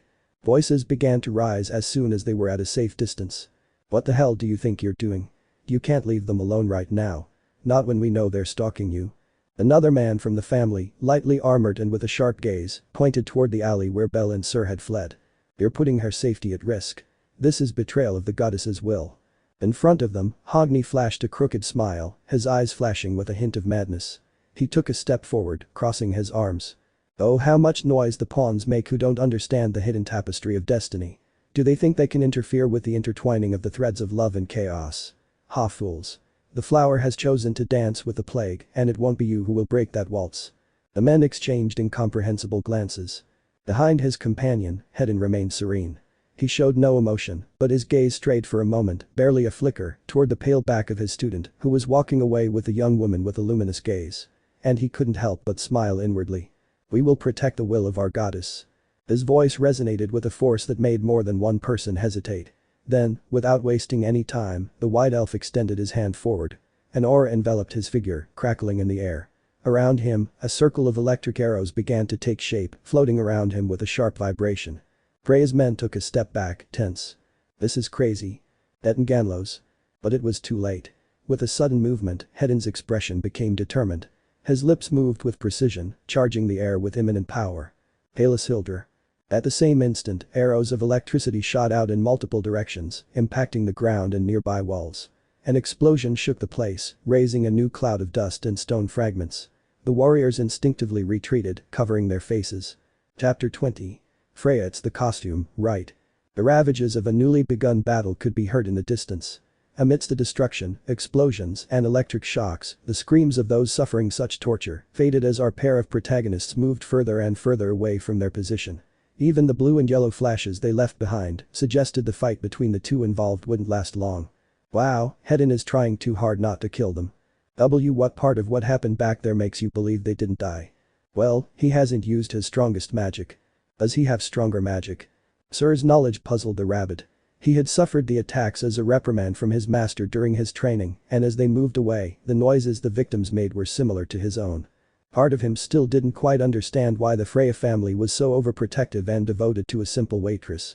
She wasn't an adventurer, nor was she a notable figure except for her reputation as a flirtatious and well-liked city girl. Yet here they were, fleeing from their pursuers. The expression on the gray-haired girl's face reflected a joy she'd never felt before. She grinned from ear to ear, her eyes wide open, as she raised her arms like a woman experiencing freedom for the first time. At some point during the chase, she took off her heels, allowing her greater mobility and, in turn, making her more attentive to her steps. Belle, who was left behind by her slow reaction, quickly caught up with her. And when this happened, she turned to his side, making a somewhat embarrassing request. "Belle, carry me." "Sorry. I'm getting tired. If you carry me, you won't have to worry about me falling behind. Besides, you said you'd grant any of my wishes. One of them is that you hold me like I'm your princess." The boy's cheeks flushed slightly. The way she asked him this, citing a promise made a few minutes earlier, disarmed any attempt at a reply or denial. Added to this were the multiple footsteps that echoed above them, rattling the roof tiles above the alley they were fleeing through. They both looked in the direction of the noise, noticing the presence of unwanted pursuers who had escaped Hedon and Hogni. "Come on, Belle. This isn't the time to be acting like a princess. Take care of your beautiful partner." Don't call me a princess. I'm coming." With no other option, the young man took a long step to the side and, with both hands, grabbed the beautiful waitress's back and legs, lifting her feet off the ground. Her face was extremely close to his chest, which was rising and falling due to her altered heart rate and irregular breathing. Even though that was what Syr asked for, she couldn't help but feel a little embarrassed. She looked up at him. Sweat continued to trickle down his forehead. A few silver strands of hair flicked across his cheek, and he smiled. This caught Belle's attention, and he glanced at her with a thought in mind. One that echoed in his head. And that was. For some reason Syr looks more beautiful than on other days. It's like watching a bird that's finally been let out of its cage and allowed to fly. Is this what you wanted to show me, Hedon-sensei? The real girl you want to protect, is she the one with me now? Suddenly, his teacher's riddles and off-the-cuff comments made sense. Every mention and comparison boiled down to one answer. He still didn't fully understand the analogy. He also didn't know if he meant it literally or rhetorically. But, being with her like this, he could appreciate an unknown beauty in the danger. One that made him love her a little more. "I didn't think I'd do it. You're exceeding my expectations. It's like you said. I promise to fulfill your wishes for at least this one day. My hands are tied." "You don't seem to dislike it. Should I take it that you're also enjoying touching my body? In fact, when I stood up, my skirt also rose a little, and your hand cupped my exposed eyes. Did you like the sensation?" A massive blush spread across the boy's already flushed cheeks. One of his eyebrows twitched, and he took a deep breath, ready to return her heart attack with a simple answer. "It was a wonderful feeling. But it doesn't compare to the glimpse I got of your underwear. Black looks good on you." Hiccup. Now it was Syr who took the critical hit. Steam shot out of her ears and over her head. Those beautiful gray eyes spun like whirlpools at the unexpectedness of that comment. "We're even, right? Be damn. This is all Hedon's fault. You would never say something like that. I guess neither of us is behaving like we normally do today. I like the change. It makes our date feel genuine. Special. Like no other." The waitress's hand formed a fist and quickly rose to her chest, containing her emotion. She lowered her head for a moment, biting her lower lip. Another critical blow was dealt. "Belle. Yeah? Does that mean you guessed the color of my underwear, or did you actually see it?" The truth hidden as a provocation was detected. The albino looked away while the questioner looked at him with a wide, mocking smile, wanting to get the truth out of him, now that she had caught him. However, before he could press the issue, an arrow whizzed in his direction. Belle's distraction and poor vision while running prevented him from noticing the projectile heading for his back. By the time he realized it was launched, it was too late. TSK. A solid stabbing impact hit him at the level of his shoulder blade, causing him to stagger for a moment, but he regained his balance after a few violent steps until he found the exit of the alley. Syr, worried, looked back, realizing that the arrow that hit Belle was missing a point. She sighed inwardly, relieved that at least her children showed her that much consideration. Though she knew full well it was to keep her from harm rather than to protect him. "We found them. They're heading toward the main street, intercept them." "Yes. Don't let them escape. That rabbit-like bastard can't take Syr-sama out of our control." The cries of alarm from Freya's children were immediate, warning those nearby to receive the message and thus stop them once and for all. In their minds, what was happening was nothing less than a kidnapping, so they couldn't allow that evil bunny man to get away with it. Belle looks down, noticing Syr's concern, fearing that her escape and freedom had only been a brief moment of delight. A flicker. A taste of what she'd always missed. Watching this, feeling a suffocating pressure in his chest that demanded he give more of himself on this journey, he frowned and held his girl tighter. Syr. Hold on tight. We're about to lose them. I'll prove to you that my nickname Bunny Feet isn't just because of my appearance. Yufufu, is this referring to your libido? Oh, Belle, I wouldn't mind doing it in this alley, but now's not the time for that. What are you imagining? I was talking about my speed. Hold on tight and close your eyes. The red-haired girl's mischievous and perverted prank arrived. She didn't miss her chance to regain the lead in the embarrassment department. After this, she heeded her lover's request and wrapped her arms around his neck. The boy's grip tightened, and in the blink of an eye, as a white light emanated from Belle's feet, his speed increased dramatically.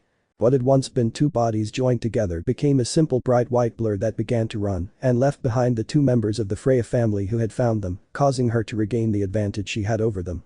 But from Syr's perspective, it all happened too fast. First, she saw the white flash. Then, she felt her hair fluttering in the wind, hitting her face. And finally normalcy. We've lost them. The albino commented, a little agitated. He showed no signs of fatigue, but rather of despair at not finding a viable way to lose them. This distancing was temporary. A momentary strategy to give him time to think about what to do.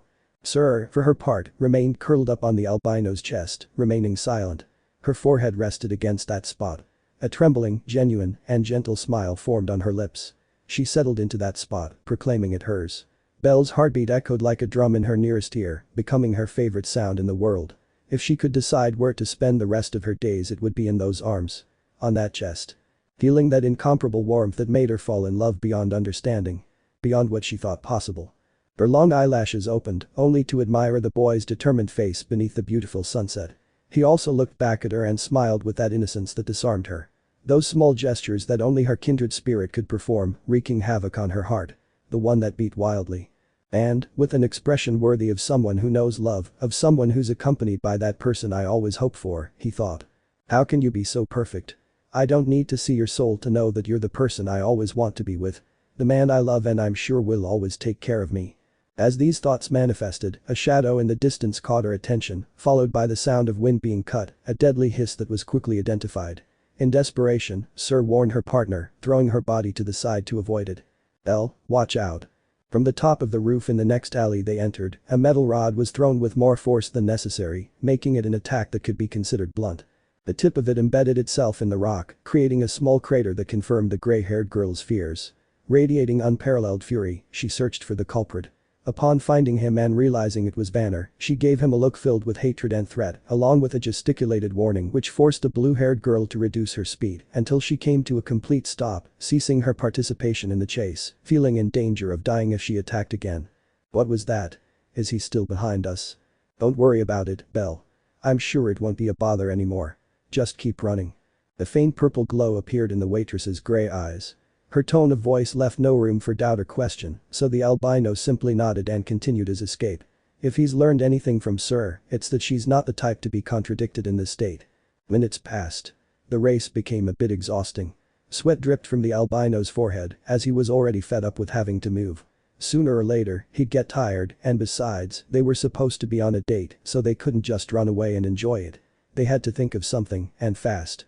Belle, seeking support from his companion in his arms, looked down for a second, only to find her completely enraptured by him.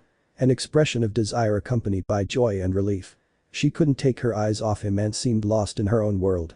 Despite that, he had to bring her back to reality. Is there a place you'd like to visit?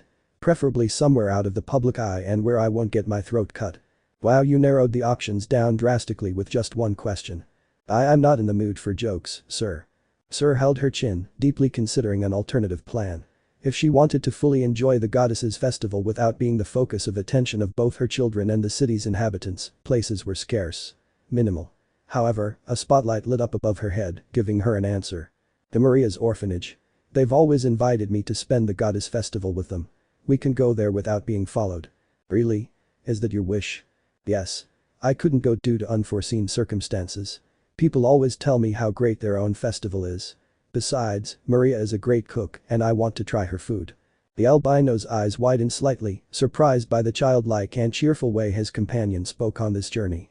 Lucia was adorable. A young woman he wanted to protect. That's why he decided to grant her wish.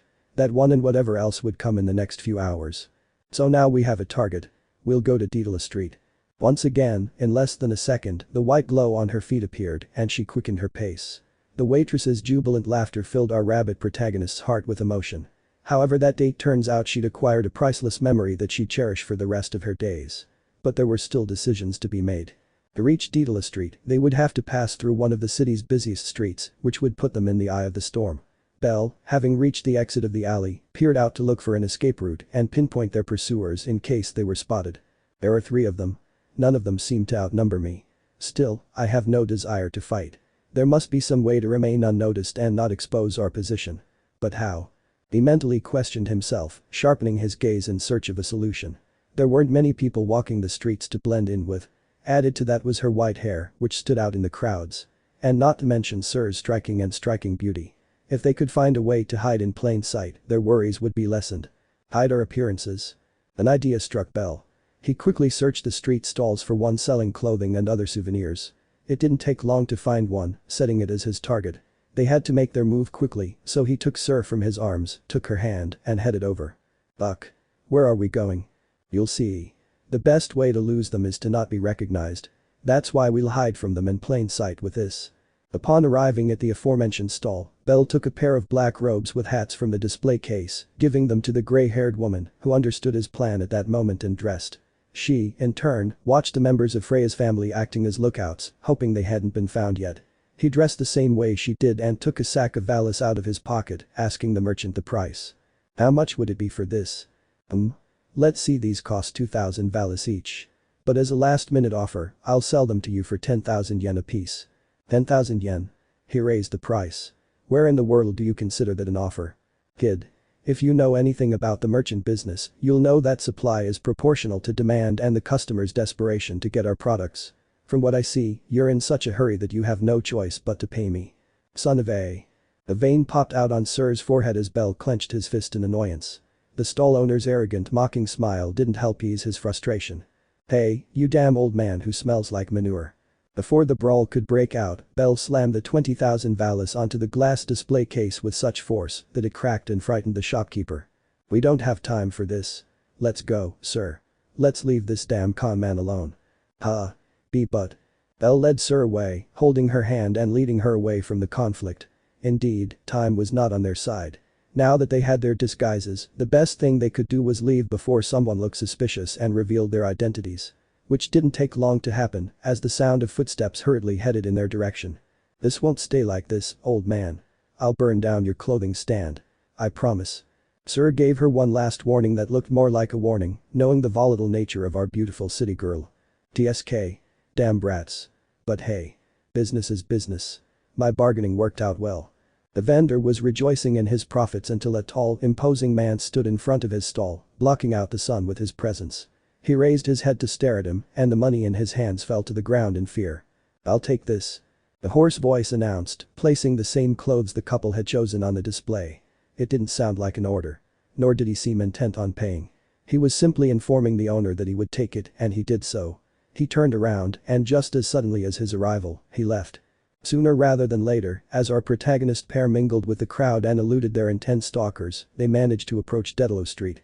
However, at the same time, they heard footsteps behind them. The footsteps of armed individuals, so they wanted to take an alternative route. This was impossible when the available paths were reduced to just 2. One in front and one behind. That's why, with no other option, they had to sneak into the building on its side to hide for a few moments. Upon entering, they realized it was the reception area of an inn. A warm, yellow-lit inn where a friendly, serene-looking man greeted them with a smile. Welcome, young people. What brings you to my humble hotel? Do you perhaps want a room? We have a special offer for couples due to the goddess festival. Did you know that the most frequent time of year for couples is around this time? The reason is that they hope to receive the blessing of the fertility goddesses. That's not why we came. We just want you to give us shelter for a moment while we lose the people following us. Also, why are you giving us that information out of the blue? Is that something you tell all your clients? Bell, who interrupted the owner's kindness, informed him of their intentions. They weren't there to visit, nor were they looking to become tenants. they just wanted a hiding place. Let's just say this didn't please the owner too much, and his friendly expression changed to a somber and threatening one. Then, hurried footsteps were heard near the inn's front door. This caused the albino to feel even more urgent, and he looked to him for permission. But he remained as stoic as a tree. If they want refuge, it will cost them. Why, you must be joking. Once again, they were dealing with a blackmailer. It was incredible how people took advantage of other people's desperation. But no one could blame them. Business is business. If you want something, you have to give something else in return. What is the price for letting us hide? The footsteps and voices became clearer. The image of shadows passing beneath the doorframe became more distinct, unnerving the duo. Relax. I don't intend to be a cruel person who manipulates a beautiful young couple in love. Oh, what are you saying, sir? Syr blushed at the owner's cheeky comment. His intention was to prolong the time so they wouldn't have time to think about their response and make a decision in the heat of the moment. Do you please tell us your price? They're about to enter. Relax, relax. I just want you to rent one of my rooms.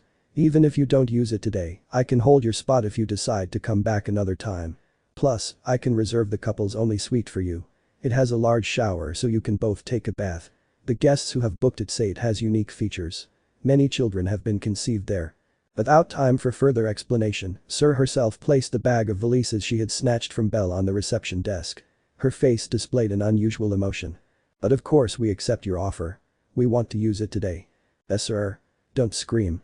The waitress raised her voice, betraying her position as she succumbed to her desires. Blood trickled from her nose as she snorted like a beast in heat. And perhaps the comparison wasn't entirely wrong. We have a deal, miss. Come on. The innkeeper, anticipating the arrival of those gossips who would interfere with the beautiful relationship between the two young people, pointed out a secret hatch behind what appeared to be a closet. Bell and Syr exchanged glances for a moment. But the latter grabbed Bell's hand and they hid there. The owner closed both doors and left the reception area for a moment, going to the back, as the main door of his business swung violently open, almost tearing it off its hinges set in the wall. Hey, old man. They left through the back door. A white-haired boy and a grey-locked lady.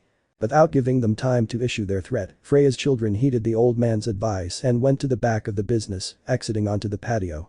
As they distanced themselves, she opened the closet doors and indicated to Bell and Syr that they could leave now. Silently, watching their steps, they stood at the inn's exit until a cry of frustration was emitted, letting them know it was time to run again. There's no old one here. This yard doesn't connect to any street. Syr threw herself into Bell's arms, who gently caught her. Her pursuers, realizing they had been tricked, quickly returned to the store to threaten the manager. However, he smiled with satisfaction as he watched the pair leave. I'll wait for you at the end of the day. I'll have the suite reserved for you. We won't be coming back. I promise you it will be. I want clean sheets and hot water for when we get back. The owner's good wishes provoked different reactions from them. Bell, for his part, flatly refused the suggestion. Syr, for her part, gave him instructions as if she were sure they would see each other sooner than they imagined. After this, now in disguise and with a direct route to Daedalus Street, they continued their eventful rendezvous, merging into a now denser and more formed crowd. They joined a small conglomeration of people so as not to arouse further suspicion, and thus, the feeling of surveillance ceased after almost an hour. The weight on their shoulders was lifted and they could breathe freely without a guard monitoring their movements. They walked hand in hand like a full-fledged couple, which I could say they already were, at least for that day. They walked. They walked without stopping.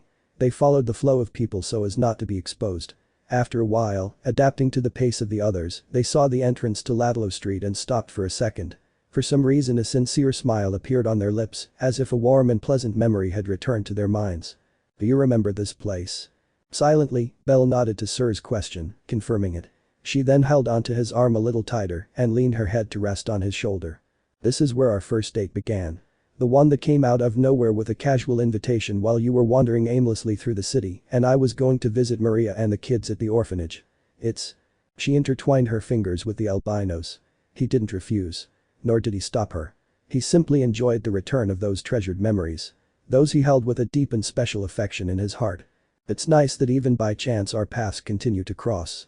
Syr finished her comment, rubbing against Bell's shoulder like a cat. Enjoying the warmth that came from the closeness and the union of their hands.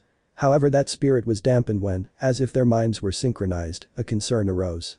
We should have warned them about Noel's death. I know, but we didn't have time to worry about how it would affect them since we were grieving ourselves. We're still grieving ourselves. Yes. Although we're not facing it alone. I have you by my side and that lessens my pain. They shared a harmonious, loving look. A feeling that needed no words or expression was shared within them. They remained silent, staring ahead and taking a step forward. This time, they wouldn't just enjoy the festival that awaited them. They would also share the news with the children who had been close to their daughter. "Don't worry, I'll guide you. I'll be in your care, sir." Because Bell hadn't frequented the place the way Syr had, he still didn't know the right path to take, so the waitress, noticing his unease and confusion, offered to take him there. Accepting the kindness, Bell was the one who clung to her, joining their bodies like a couple who never want to part. They both pulled back their hoods as they continued walking along the uneven, twisting paths of Daedalus Street. They passed through narrow alleys, steep staircases, and dead ends that forced them to take turns until they found the right path. Even so, Syr moved forward confidently, as if she knew every corner of the place. Bell trailed behind her, following with calm steps. At some point, she distanced herself a little more, moving a few feet ahead. Bell looked at her without thinking too much and realized he was watching her with a smile. He saw her move lightly, almost skipping between the steps or turning curiously as she listened to the music that was already beginning to reach them in the distance. And then he noticed it. His heart was racing. Ever since they separated from A's, he thought he'd feel nervous or confused. That he'd be overcome with the discomfort of having been seen or discovered. But that wasn't the case. All he felt was happiness. A quiet joy at being with Syr. At seeing her looser, more genuine side. He knew she was still hiding things, but even with those secrets, he felt close to her. Real. They continued walking together, and little by little, the street began to change. The shadows of the alleys gave way to warmer lights.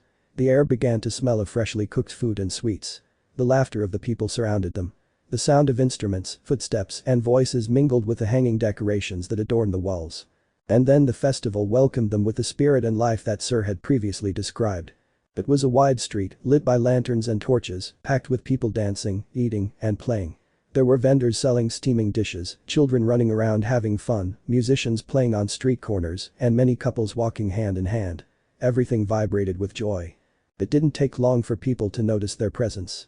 Their figures were too striking to miss amid the delight. Everyone who had shared moments of joy with them stood up and looked at them. "Wow. It's Bell and Syr. I didn't expect to see you so soon." Some stall owners quickly stood up, hurrying to surround them.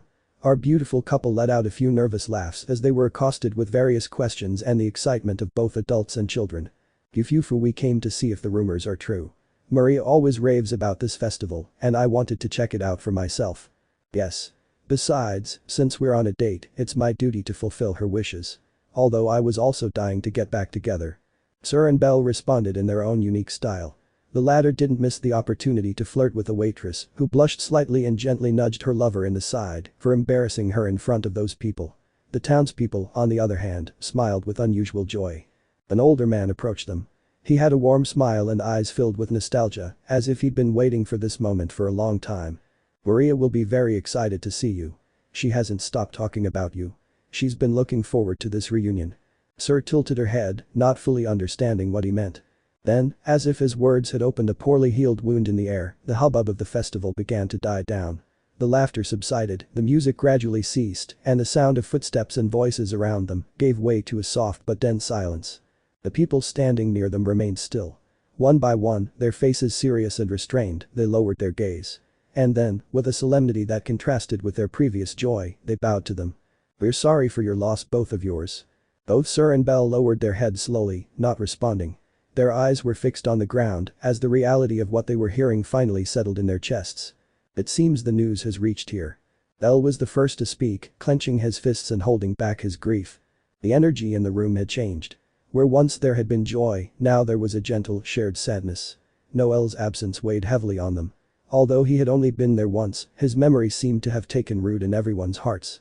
People remembered the girl with such a lively smile, such an infectious laugh, that her image had remained etched in their memory. There was something about her light that, no matter how brief her visit, left a deep impression. A spark that you could tell would never be repeated. When they learned of her passing, it was as if the air had changed. As if something bright had gone out above, snatched away without warning. Many didn't believe it. Others wept silently. But all, no matter how long they had known her, felt that something very precious had gone with her.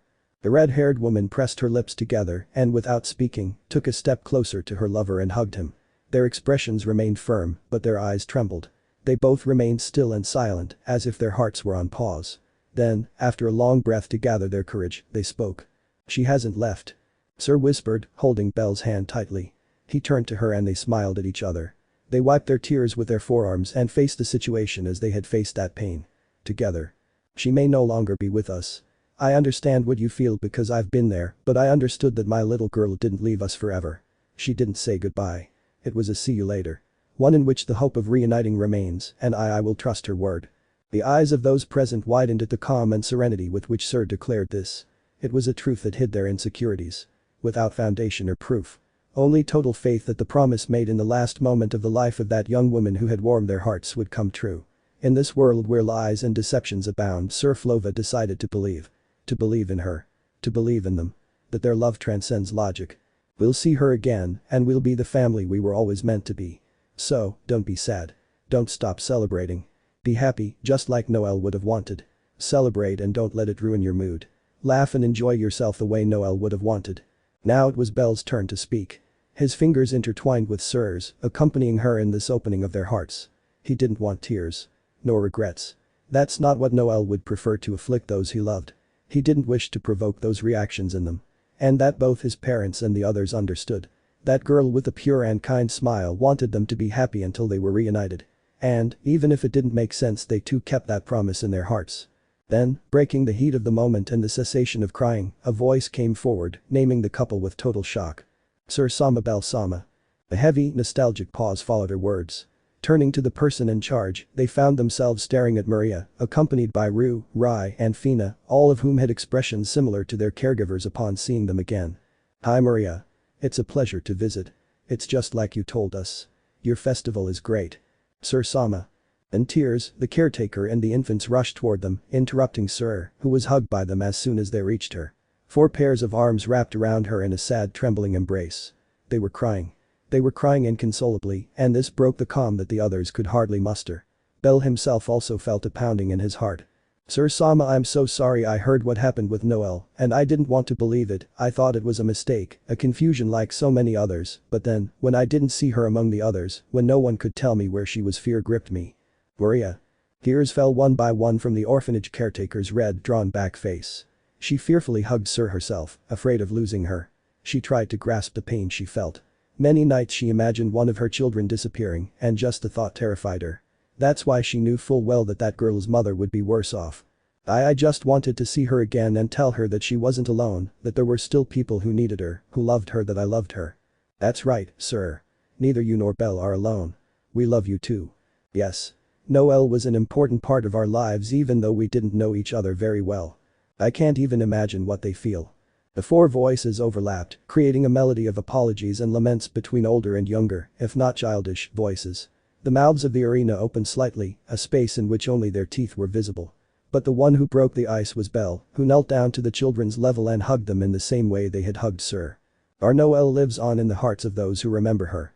Let's not cry, let's smile and wait for her return. It's what she would have wanted. So, stop crying. Stop crying and tell me, will you forget the memories you made with her? Oh, of course not. So he's not gone. He's still with us. He's still here. Bell pointed to his chest, right where his heart is. He pointed with confidence and joy. The children's response was accompanied by crying, which they tried to hide. Syr and Maria watched the boys with the albino. They couldn't help but smile. The first of them closed her fist over the place where her own heart was. The corners of her lips curved in a soft, gentle gesture. I also promise not to forget you, my girl. But you must keep your end of the bargain. What we experienced will forever be in my heart, so when you return let's make more memories to cherish. It was a silent vow. The image of Noel appeared in his mind. A blue and white light like ice. A snowflake that represented the beautiful winter spirit who taught them the value of family. And, ever since she left, that feeling that he was closer to what they were stalking grew stronger. Her concentration was broken when Bell turned to look at her, and both of their eyes lit up. Let's not let his memory be erased, Syr. They shared a gentle smile and a reminder of their vow. The world stopped around them, losing each other. Not just because of Noel, but because there was something deep and beautiful inside them that, thanks to that little angel who united them, was coming to light. A hidden emotion that the son knew the moment that little girl called them mommy and daddy. Minutes passed. Emotion settled. The tears slowed, leaving only traces of moisture on their faces.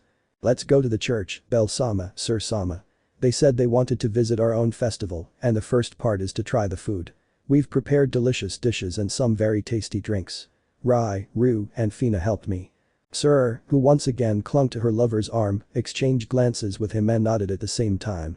"We'd love to try it, Maria," they declared in unison, leaving behind the bitter taste of that painful, yet hopeful, memory. They walked toward the church. Upon entering, they were greeted by the tender sight of the children and adults of Daedalus Street, eating each bite of their food with joyful expressions. The pews, used as seating for visitors, were full. At the top of the presbytery, several women and young women were busy serving the long lines of hungry people. A hot soup was served in wooden bowls, giving off an aroma of spices and vegetables that delighted the palate of anyone who tasted it. "Oh. Sean, Bell and Syr. That's Sheardo." The couple of children pointed at the couple, still chewing. Maria went over to them, scolding them with a scolding and a light slap on the back of the head for their poor eating manners. "He's always so diligent." "Yes. When our Noel returns, I'll try to follow Maria's example. She's the perfect mother and my little girl deserves that. Although she won't like me being strict with her. So you'd better not spoil her." Belle's opinion was met with a nod of approval from the girl, who found Maria's parenting methods admirable and something she aspired to achieve. She also hinted at her hopes for the future.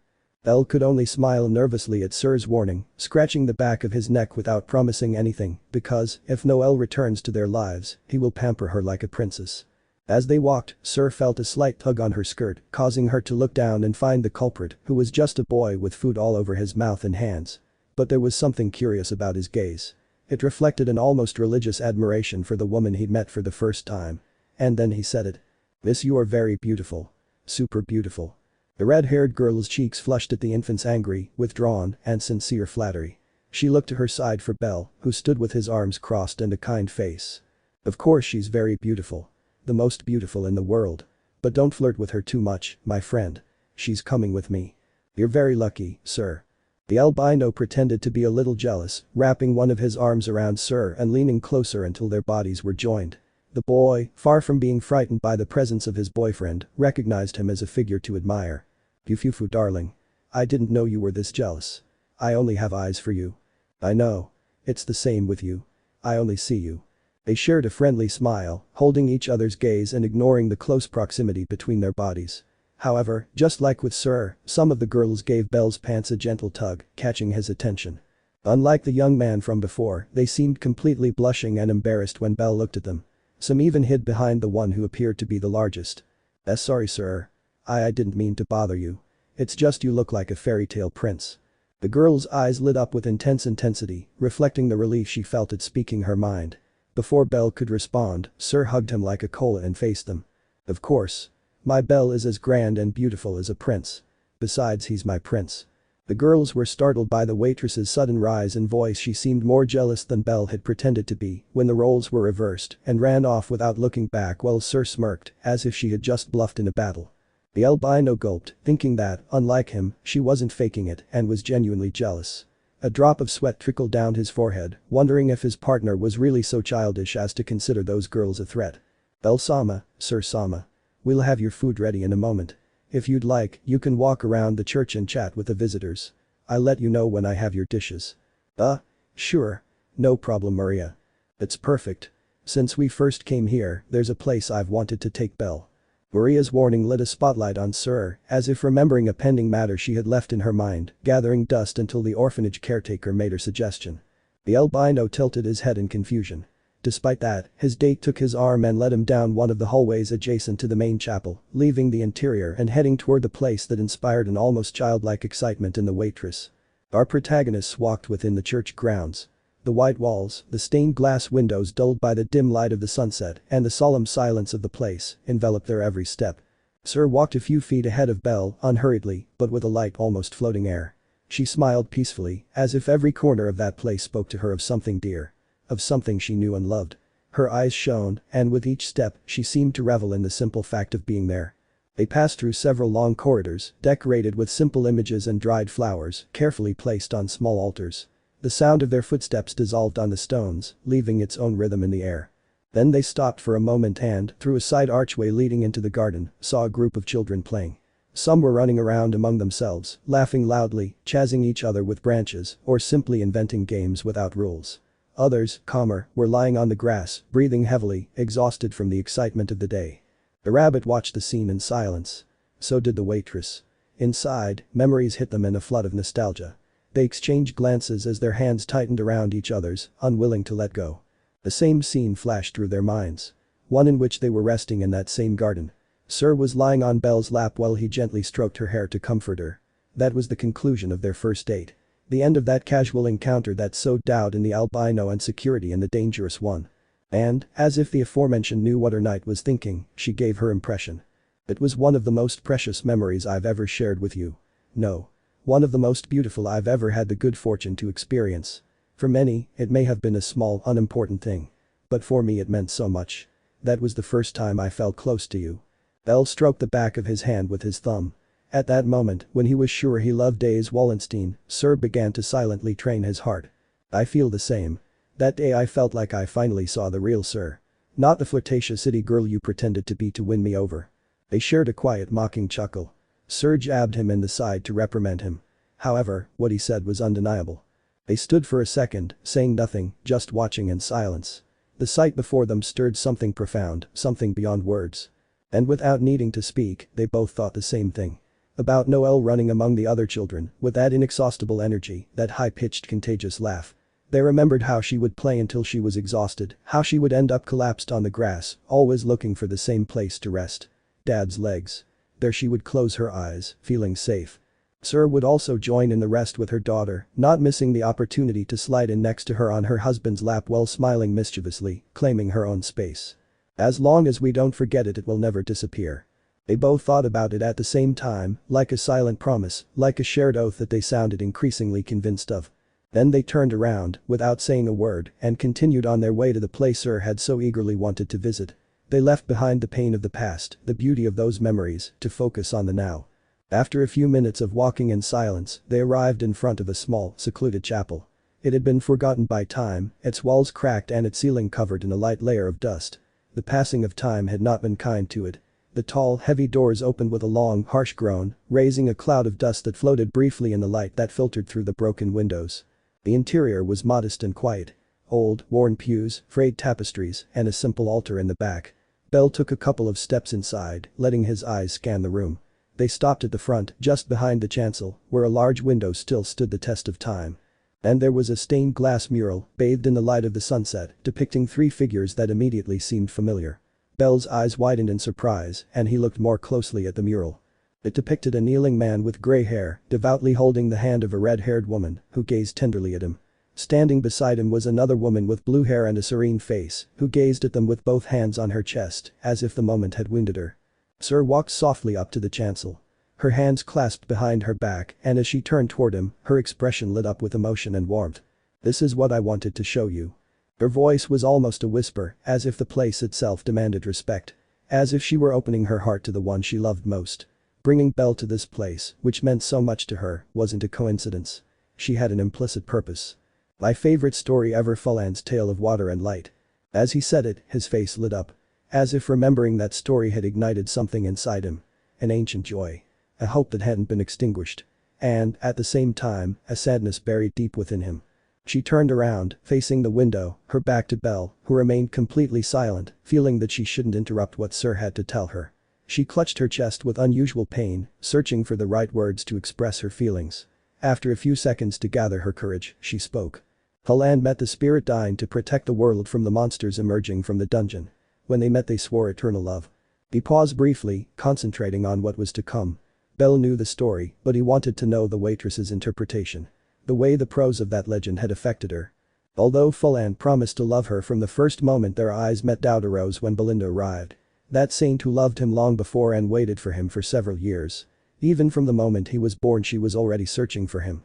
A pure and true love born of longing. The way he described the story's protagonists made each character connect with someone he knew in the albino's mind. Fulan, that was him.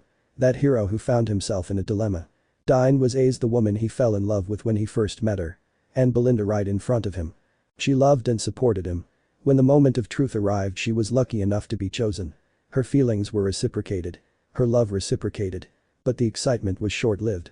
Syr, head bowed, clutched the hem of her dress, her eyes dull. Bell didn't need to ask to know why she had that reaction. As someone familiar with that story, he knew full well what reflecting on Belinda entailed. Dine went mad with jealousy and created chaos. However, when her beloved's life was in danger, she decided to sacrifice herself to protect him. Even in the face of rejection, she never stopped loving him. And that destroyed Fulland. It made him realize that the love he thought he felt for Belinda was just empty emotions that silenced the one his heart had truly chosen. The woman he held in his arms lifeless. A few tears trickled down the red-faced woman's cheeks. The pang she felt in her chest as she accepted this cruel truth didn't go unnoticed, taking her breath away. Despite this, she forced herself to continue, ignoring the discomfort. This cathedral is proof of that love. St. Fulland's cathedral was built in honor of the woman he loved and couldn't save. He realized too late that Belinda wasn't his other half. He opened his arms and pointed to the spot where they stood. The building erected in honor of that spirit. It didn't matter how much love he swore to Belinda. His heart had already chosen its owner. He tried to convince himself otherwise. Years passed after Diane's death and she never left his mind. She was his torment and his greatest failure. The one who drove him to hate himself, even though there was someone who always stood by him, loving him. Even though she wasn't chosen, he stayed by her side because the distance hurt more than a broken heart. She turned around again, facing the albino, who was filled with conflicting emotions and many doubts. She took a couple of steps forward, descending the stairs until she was standing in front of her Fulland. She was crying profusely, but with a smile. It hurt, but she would accept whatever answer came, even if it was definitive. At this moment my knight is in doubt. I am Belinda as Diane. Your Fulland. In this cathedral built with love as its foundation, I would like to know if Belinda will be able to have her happy ending, or once again she will not be chosen. She bowed her head, releasing her tears and wailing. Showing herself as she truly was. A weak and defenseless girl, filled with fears and insecurities born from her obvious lack of love. Her desire to be accepted and loved for who she is. For who she is. Wanting to be loved in return. Even though there are already people who love and appreciate her for who she is, for her two sides, her happiness would be complete if Bell chose her too. If so, she would have achieved what she longed for in this long and tortuous life. To find her Audra. To know him. To stay by his side like the woman he loves. To have with her the one she would call her husband. Her Bell. Bell fell silent as he listened to her. His eyes returned to the mural, but he no longer saw it the same way. He understood. He clearly understood what Syr meant. It wasn't just a story to her. It was a reflection. A longing. A confession without the need for words. His expression changed. Biting his lower lip, he clenched his jaw and suppressed frustration. Doubt surged through him, digging hard into his chest. For a moment, the image of A's returned to his mind, sharp and powerful. Her figure, her gaze. The promise he once thought he had. And with it, confusion. The guilt that he still doesn't know how to reciprocate the waitress's sincere emotions. That woman who has lodged herself in his heart. She took a few steps toward him, calm. There was no hurry in her gait, no reproach in her gaze. She stopped in front of him and looked at him with a different kind of calm. Not with sadness, not with anger. Not even with disappointment. Only with love. A pure and true love. A warm, firm, undemanding love. One that asked for nothing, but offered itself completely. I'll wait for your answer at the end of the day. His voice was soft, serene. But each word carried weight. The weight that fell on those shoulders as he feared the answer wouldn't be what he wanted. The no if you can really choose me. The albino swallowed. He couldn't speak. He just stared at her, as if still searching for something inside him that hadn't quite emerged. Those longing eyes shone like a light in the darkness. The burning sensation that manifested on his back wasn't normal. Nor did it make sense to him. Whenever his feelings encountered something that made them doubt, the burning where his neck lay grew more painful. Wiping away her sad expression and wiping away her tears, Syr smiled at him. That smile of hers, somewhere between mischievous and bright, returned to her face, as if nothing she said had any emotional weight. As if she had remained silent and what had happened before hadn't happened. But regardless of your decision. She leaned forward slightly, winking lightly. That playful attitude returned. Her flirtatious personality seemed to ease the tension they were under. To soothe the anguish. I'll always be your daughter's mother. And since you promised Noelle would return to my arms, you'd better make me a mother sooner rather than later, before you choose to stay with another woman. The albino's cheeks flushed bright red. Steam rose from his ears and the back of his neck as Syr crossed to his side with a mocking laugh and a relieved expression. Her heartbeat hadn't calmed down. She could still hear the pounding in her ears. Nonetheless, she loved seeing the nervous, adorable reactions of her beloved. Her Audra. Her Bell. But as she headed for the chapel door, the young man stopped her in her tracks, grabbing her arm to prevent her from continuing. He still had something to tell her. She wouldn't be the only one to open her heart. I don't think we'll be able to eat here. Huh? What do you mean? Are you planning to refuse Maria's food? That's wrong, Bell. She's offering us her kindness and you just dismiss it like it's nothing. It's not about that. It's just that, just as you wanted to bring me here, I wanted to take you to a place I've had in mind for the past few days. One where our date could end in the best possible way." The impression was etched on the gray-haired woman's face. Her white skin turned the color of an apple. "And if we hurry, we'll arrive on time. That's why we can't stay for lunch. Why I'd like to spend the last few hours of the day with everyone here." An eyebrow rose in Syr's eyes. He crossed his arms in slight suspicion. "This doesn't have to do with some plan Hedon suggested to you, does it?" The rabbit's body tensed at the mention of the elf he called master. "Not quite. I refuse to go. But that will help me understand how I feel about you. Give you the answer you asked for and spend some quality time as lovers. Then let's hurry up." Syr's response changed drastically when Belle proposed a plan in a more romantic way, sparking her curiosity and eagerness to go. She was adorable, a sweet young woman who, with just the mention of the words romantic and love, had her in the palm of your hand. They both let out a light laugh, sharing a respite from the tension that had accompanied them. The weight of the words, of the past, and of what would come next didn't disappear, but at least for that moment it became more bearable. With a knowing look and a serene smile, they turned and began walking back toward the main church. Syr clung eagerly to Belle's arm. She walked beside him, her eyes shining, as if the future seemed like a promise waiting to be discovered. There was something in her gait that reflected excitement and hope, like someone hoping everything she'd experienced up to this point had been worth it. Each step she took seemed light, but the way she held onto him revealed a silent desire not to let go. As they walked through the ancient corridors, Belle glanced at her. He noticed how Syr tried to hide the nervousness that escaped her in small gestures. A suppressed sigh, a shifty glance, a smile that barely trembled. She said nothing, but he could feel it. He knew she was waiting for him, not with demands, but with an open heart. Like someone who had left everything in his hands. The young man reached out and intertwined his fingers with hers. The warmth of her palm, the softness of the touch, made him lower his gaze for a second. The silence between them wasn't uncomfortable. It was intimate. Deep down, she knew she was close to making a decision. Deep down, the resolution that had seemed so far away for so long was beginning to take shape. It was no longer just a doubt or a fear. It was a possibility. However, she also understood that her feelings were still divided. She still couldn't give herself completely without first accepting everything she was carrying inside. Here or night. Those roles had already been assigned to him. One to protect, the other to love from afar. But true love that hadn't been given to him by anyone. He had to choose that one. Only he. And that day any doubts would be resolved. Meanwhile they both had a destination to reach.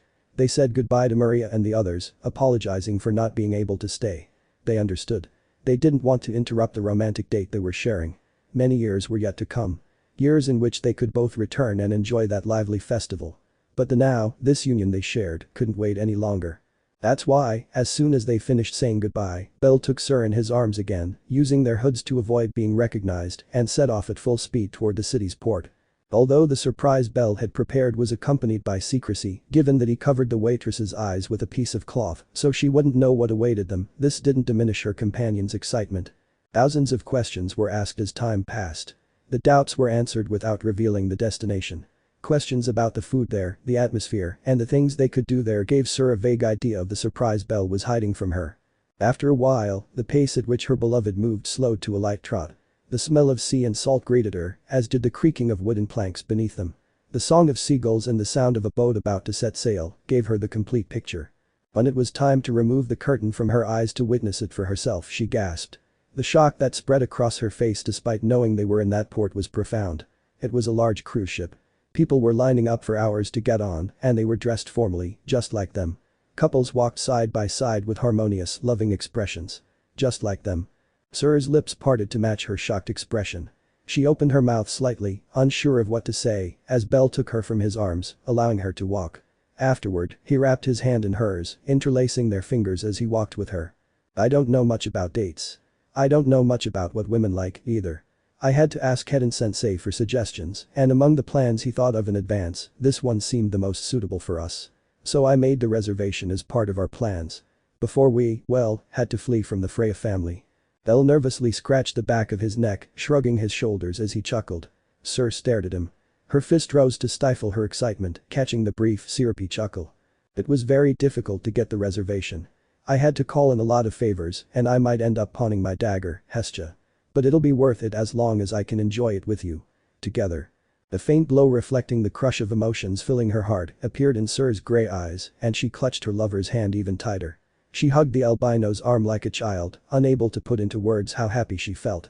Bell understood, so he didn't act embarrassed or deny her the pleasure. She let him hug her. He gently stroked her cheek. She looked up and they made eye contact. "Let's continue our date, sir. Like I said hours ago. This entire day, I have nothing and no one on my mind other than you. I'm all yours. If you don't know what you're talking about. You may regret that reckless statement. Please don't overdo it with me." She looked mocking and slightly mischievous upon hearing those words, which, deep down, had a devastating effect on her heart. If they weren't surrounded by people and were in a room completely alone, she would throw herself into his arms without a shred of restraint. But she had to keep up appearances and be a lady.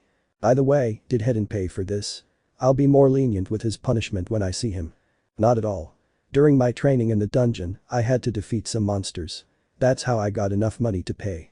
Hidden-sensei just pulled some strings to get me a couple of tickets." Their voices faded into the harbor as they made their way inside the cruise ship, which was about to set sail. Sunset was about to begin. The great star was peeking over the horizon, threatening to set, only to be replaced by the moon. The date was reaching its climax. This reunion, motivated by confusion and love, was reaching its imminent end, and with it, a resolution.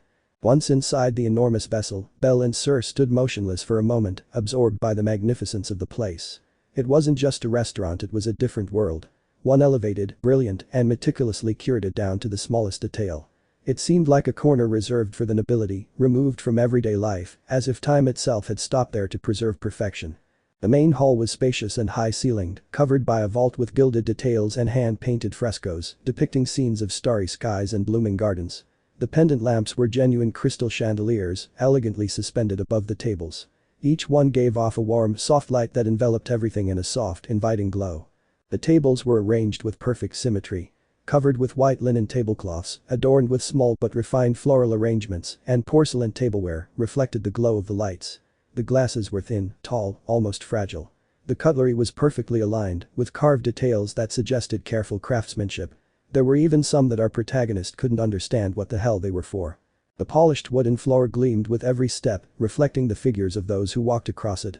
It was so shiny you could almost see your face when you looked down. The side walls of the restaurant were large windows offering a direct view of the ocean. Elegantly dressed waiters moved around the room with precision and discretion. Their gait was so silent it seemed choreographed. Every gesture, every movement, was measured. There was no noise, no rush, no disorder. Only harmony. Bell, standing in the middle of it all, couldn't help but feel small. Amazed. As if he'd accidentally wandered into a place where a small-town boy's dreams were not only real, but achievable. And beside him stood Syr. She didn't seem unaware of that environment. She seemed accustomed to places like that, where only important figures and privileged people have the right to enter. A brief glance from Bell toward the waitress was enough to understand that there was still a lot he didn't know about her.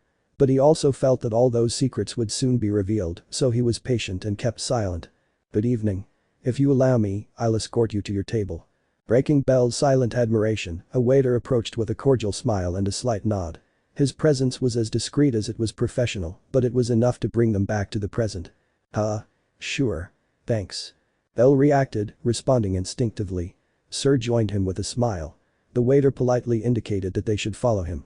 They both nodded and followed him, crossing the luxurious lounge between tables occupied by well-dressed couples and families, amidst an elegant and tranquil atmosphere. The clinking of cutlery, the murmur of soft conversations, and the gentle swing of the ship created an almost unreal atmosphere. Finally, they arrived at a table next to one of the large windows. The view was spectacular. The open sea stretched beyond the glass, calm and covered in the last reflections of the sunset.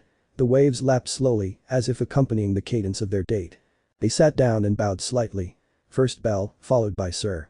"Thank you so much." "Thank you for your kindness." They answered in unison. The waiter left them alone, handing them the menu before silently leaving.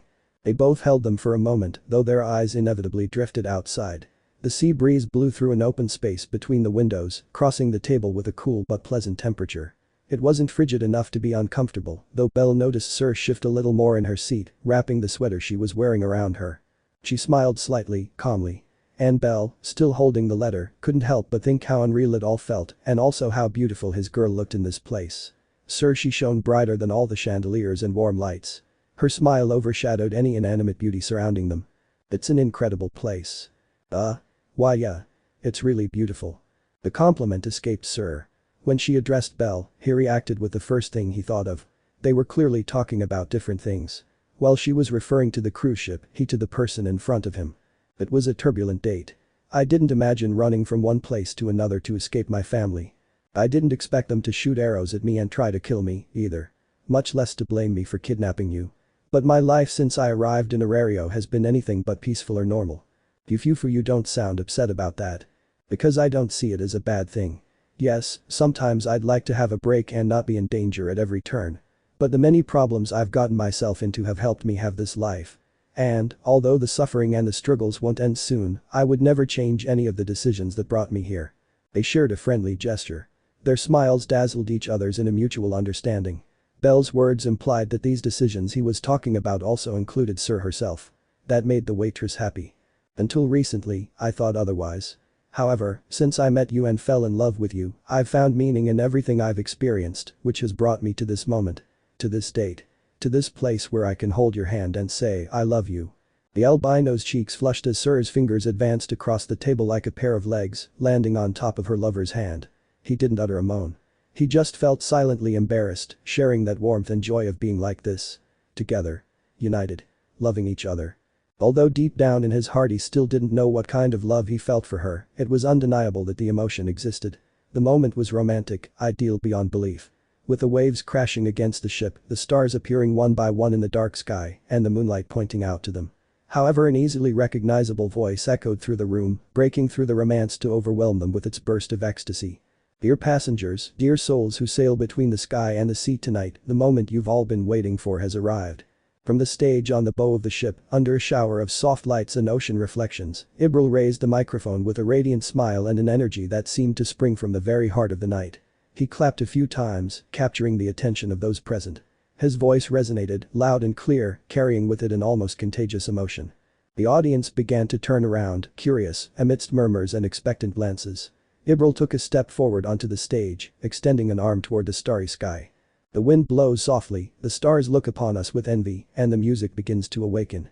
So get ready, because it's time to dance. There was some spontaneous applause. Ibril twirled gracefully, as if he too were dancing in the air. Yes, you heard right. Couples, lovers, dreamers, and free hearts. Get up from your seats, hold hands, and let this night envelop you in its magic. Music began to play in the background, a soft, enveloping melody that seemed to come straight from the sea. Head to the dance floor. Let your steps paint stories, let your eyes meet without fear, and let love or maybe something very similar take you by surprise between notes. Ibril lowered his tone a little, giving a more intimate air to his last words. The night isn't just a dance, it's a memory waiting to be born. So don't overthink it. Just let yourself go. And with a dramatic bow, he stepped aside, letting the music take center stage. Syr was filled with emotion. She quickly stood up, her eyes shining like stars, and she was absorbed in the lively and romantic atmosphere that the member of the Ganesha family had created. Bell, let's go dancing.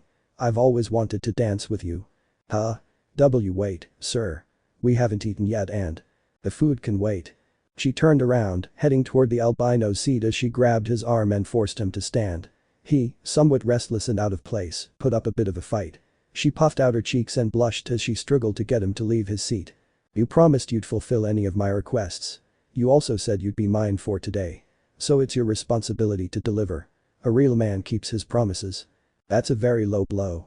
Bell slumped his shoulders, sighed deeply, and gave in to the red-haired girl's request, finally getting him off his backside. Once she did, she dragged him to the center of the dance floor, where several couples were beginning to join in, and the music of violins, cellos, and other instruments created a soft melody. Unique. A tune that those who loved each other could enjoy. Ibril's attention focused on both of them.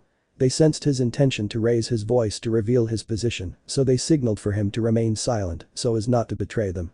They couldn't forget that they were still being pursued by the Freya family and could have infiltrated the cruise ship. The sandy-haired man understood, nodding and pretending to zip his lips. For someone who screams all the time, that took a Herculean effort. The two of them stood face to face in the center of the dance floor. Syr's hands were the first to move, placing her forearms on Bell's shoulders. Her hands clasped behind the boy's neck, closing the distance. The young waitress's shapely breasts were just inches away from touching her dance partner's chest, who didn't wait long to guide his hands to where they belonged. The place he was supposed to hold while dancing. At either end of the gray-haired girl's wide perfect waist. She was surprised by how little hesitation Bell showed. His firm grip on her, lightly pulling her hip closer to his. After the initial shock, he wore a mocking expression before declaring. I didn't imagine you'd be so bold, Belle. Were you really looking forward to holding me? If so, we could have skipped this date and stayed at the inn from before. I won't fall for your provocations, sir. Besides, we agreed to forget about that. Gifufu sorry. I'm just curious where you learned to dance. During your training, did you have to do it with the girls you saved? If you answer me now, I'll get a little angry. Sir's mischievous, suppressed laughter turned into a jealous threat that was about to explode in the albino's face. He simply sighed heavily, averting his gaze as he debated whether to respond. Not because it was compromising or likely to arouse his partner's wrath, but because it was something his master demanded he forget. However, the waitress's empty, dull stare forced him to give up, confiding the shameful truth. It was Hedon-sensei who taught me. The dance they were about to begin stopped abruptly. Syr cleaned her ears, thinking she'd heard something wrong. Would you repeat that for me? Hedon-sensei was the one who taught me how to dance. In fact, the first thing he taught me was dancing. And since I didn't have anyone to practice with, it had to be him. There was another moment of silence. A growing tension and embarrassment made the young man, who no longer held her hip with the same determination, feel tiny. Then. Ahahahaha. The burst of laughter was immediate, shattering the calm and catching the attention of the others on the dance floor. They looked at them with some distaste, like a pair of weirdos, while Belle waved her hands at her to stop, but she wouldn't stop laughing anytime soon. You don't tell Hedon-sensei I told you. He'll kill me if he finds out. Hahaha. I can't promise you anything, Belle. Of course when I see him I'll throw it in his face and make fun of him. Hythe will find it hilarious. I can already imagine you two together while you hold his hip hand. Stop imagining those things. Ahaha. Syr laughed out loud again, ignoring the other couple's displeasure. Her imagination soared in their yaoi-like scene. Belle's desperation in denying anything strange had happened amused her. Not because she doubted the contrary, but because of her need to reject any other kind of rapprochement between a relationship that was clearly between teacher and student. Belle, for his part, lowered his shoulders and let her continue her fun. When the laughter subsided, he raised his head and asked. Can we dance now? Ahaha yes. Forgive me. Dance with me, my knight. The girl wiped her tears of laughter and they returned to holding each other. The young man's serious, offended expression changed to a more relaxed one when the word knight was uttered. For some reason unknown to her she liked that title more than hero. Being a knight. Her knight. Hers alone was a title that stirred joy in her heart. Teach me what Hedon taught you. Let me judge if you learned well. The waitress declared, smiling sweetly at her. The moonlight fell upon her, enveloping her in a luminous and beautiful cloak that made her stand out from all the others. A figure simply angelic. And, without needing words, their bodies approached in the same rhythm. They took the first step, moving to the right. Then to the left, their movement slow, fluid, almost ethereal. Each shift was delicate, precise, without tension. It was as if their souls were connected, synchronized, knowing what the other would do even before it happened. There was no hesitation. Only a silent harmony that guided them. Belle twirled her slowly. Syr allowed herself to be carried away, spinning with a grace that seemed ethereal. Her skirt rose in a delicate flow, swirling like a flower opening its petals in the breeze. The fabric floated for a moment and the gray-haired woman's hair twirled with it, leaving a trail of light that shimmered beneath the golden reflections of the hall. He met her as she completed the turn, guiding her firmly and gently. He separated their bodies lightly, took a side step and then moved forward, wrapping his arm around Sir's back and gently tugging her back against his chest. She responded with a slight nod, her forehead brushing against his for a fleeting second. They moved again. This time in a broader motion, turning in a circle as their feet delicately crossed. The girl gently placed her free hand on her lover's chest and he held her securely, without applying pressure, as if the contact was enough to keep them connected. With each step, their movements gained fluidity. The dance floor began to fill around them. One couple, then another, and then more. Inspired by the smoothness of their movements, by the quiet intensity with which they gazed at each other, by the calm they radiated. The murmur in the room became subdued, almost reverent. The music filled every corner, guiding everyone, but at the center, those two remained the point of origin. They didn't look at anyone else. Belle wasn't thinking about the audience, the waiters, or even the rocking of the boat. He only had eyes for Syr. For the way she moved, the way she breathed, the way she looked at him without blinking. For the way she clung to him fearlessly, with that quiet trust born of the most sincere love. Syr wasn't thinking about anything outside of himself either. The world had vanished. Her doubts, her fears, even her plans, everything had been suspended. There was only that dance and him. That young man, with his serene and focused expression, with his increasingly confident steps, with his way of holding her as if she were the most precious thing he owned. The turns followed one another cadence by cadence. Each time Syr moved away, Bell brought her back. Each separation was brief, each reunion, profound. They spiraled in smooth lines, never breaking the harmony of their union. The swaying of their bodies seemed like a language in itself. A voiceless dialogue where only the heart and the movement spoke. The two began to move in a wide semicircle around the dance floor. Their steps alternated gracefully, advancing in crisscrossing lines, making small, controlled turns.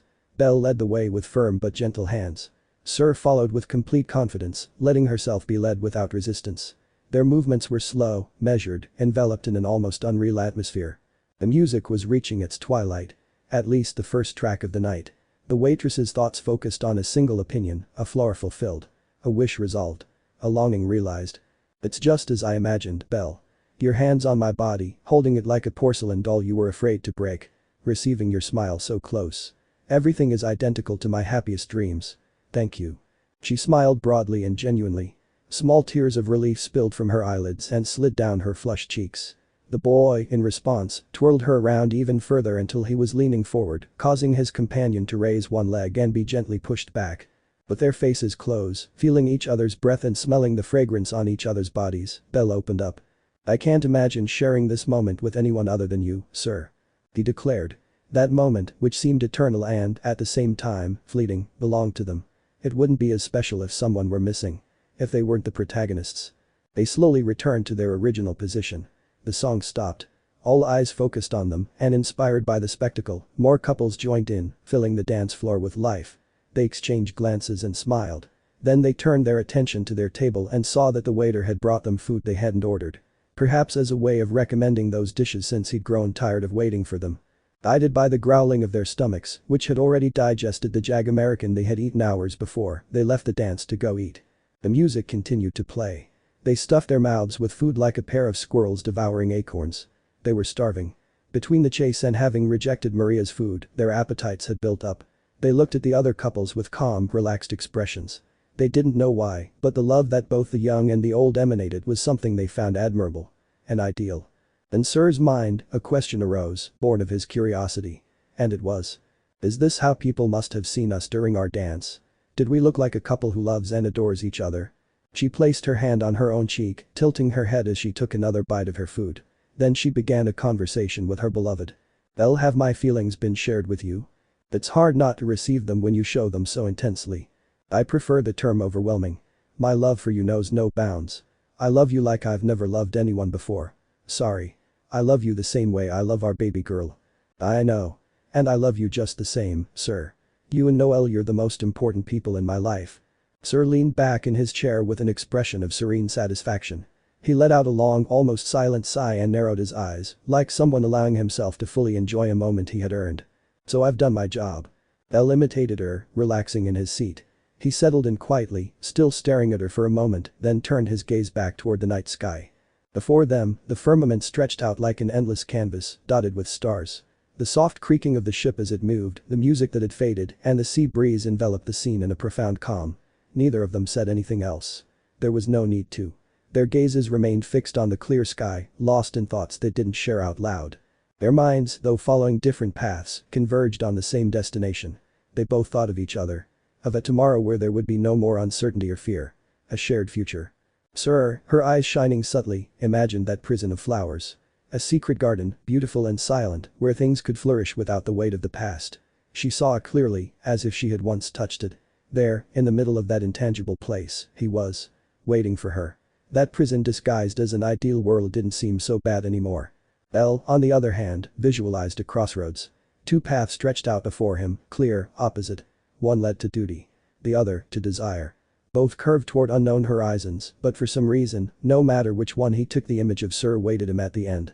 It was then that he felt a slight burning sensation in his back. It wasn't painful, but it was enough to startle him internally. Like a warm, persistent, barely perceptible stabbing pain. He couldn't fully understand its source, but it was enough to unsettle him. He said nothing. He just narrowed his eyes, taking a deep breath. Beside him, Syr was still smiling. And for the first time, Bell wondered if that heat was a warning or a sign. The day everything will be decided. They both thought it at the same time. They didn't say it out loud, but the phrase resonated clearly, like a shared echo rising from the depths of their subconscious. A silent, inevitable certainty. The hours passed with the gentleness of a dream one doesn't want to wake up from. They got up several more times to dance, laughing, touching each other, losing themselves in the rhythm of the music and the joy of the moment.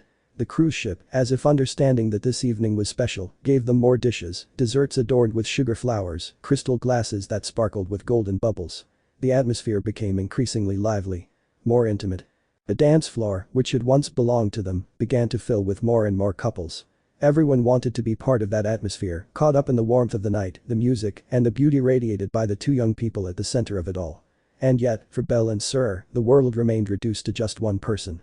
Each other. Their foreheads were sweating, glistening in the soft lights. Their breathing was rapid, amid laughter and twirling that intertwined with the growing heat of the room. Syr, as before, took off her heels again. This time without thinking too much, without worrying about appearance. Bell held them in one hand while she, barefoot, continued to spin around him with light, free steps. Time passed without warning. At some point, Syr also removed her sweater.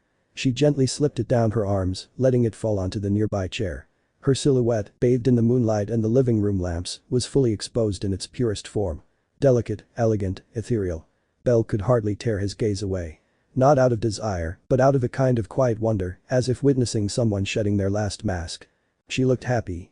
Real. And he felt lucky. Lucky to be able to see her like that. No strings attached. No secrets. Without the names and titles that carried weight on the surface. Because deep down, Bell knew. He understood. He understood that. Freya, it's the costume, right? And what lay before him, the barefoot laughter, the eyes shining with excitement, the loose hair dancing in the sea breeze, was Syr. Only Syr. There was no trace of the goddess who had tried to hide behind this new identity. Right now his doubts were cleared. He didn't need any more proof or confirmation. Reality was before him in the form of a young waitress enjoying life. All those hints and empty words made sense. That pressure in his chest when he saw the goddess of beauty lying on the ground, crying and wailing, was understandable. Syr was Freya. Freya was Syr. They were one and the same. They were both part of the same woman. The woman he loved and accepted even though he didn't fully know her. For bellcranel, it didn't matter what appearance she took or how she behaved. Both sides of the coin evoked the same emotion. Love. And, as the hours passed, which felt fleeting given how much they enjoyed the atmosphere and the company, the cruise ship's return was not long in coming. The boat stopped at the port it departed from, allowing people to disembark. But the event, despite the hour, was far from over.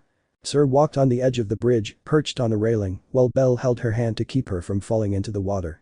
The albino had his suit over his free arm, she used her sweater as a makeshift cape to cover her shoulders from the cold, and in her free hand, she held her heels. She was barefoot, touching the world with her own 2 feet. The night blew lightly. Their bodies, sweaty from the incessant dancing before disembarking, had dried. That fresh emotion lingered in their hearts. That unforgettable romance that will never fade. They smiled as if the night were still young, as if they didn't want that day to end. This was the best date ever. Not just in my life, in the entire history of dating. See careful, Syr. He celebrated the danger with a laugh in the air, opening his arms and pulling the albino, who tried to prevent him from taking a false step and falling face down onto the other side of the road. There was no trace of concern about the persecution orchestrated by the Freya family. Nor any fear that the date would be interrupted. This is how it would end at that moment, that reunion in which their souls united, already more than perfect. Everything Syr dreamed of and much more was fulfilled. Perhaps with details to improve. Perhaps with things to fine-tune. But her heart screamed that her date went perfectly. She wouldn't change a thing. Not the order in which things unfolded, nor her companion on that exciting journey. She smiled like a girl who finally saw her greatest wish fulfilled. That which she desired even before existing. The decisions she made throughout her long life, the wounds that afflicted her and the sadness that never left her, no longer stigmatized her being. She was happy. The happiest woman in the world. Both in Genkai and Tenkai.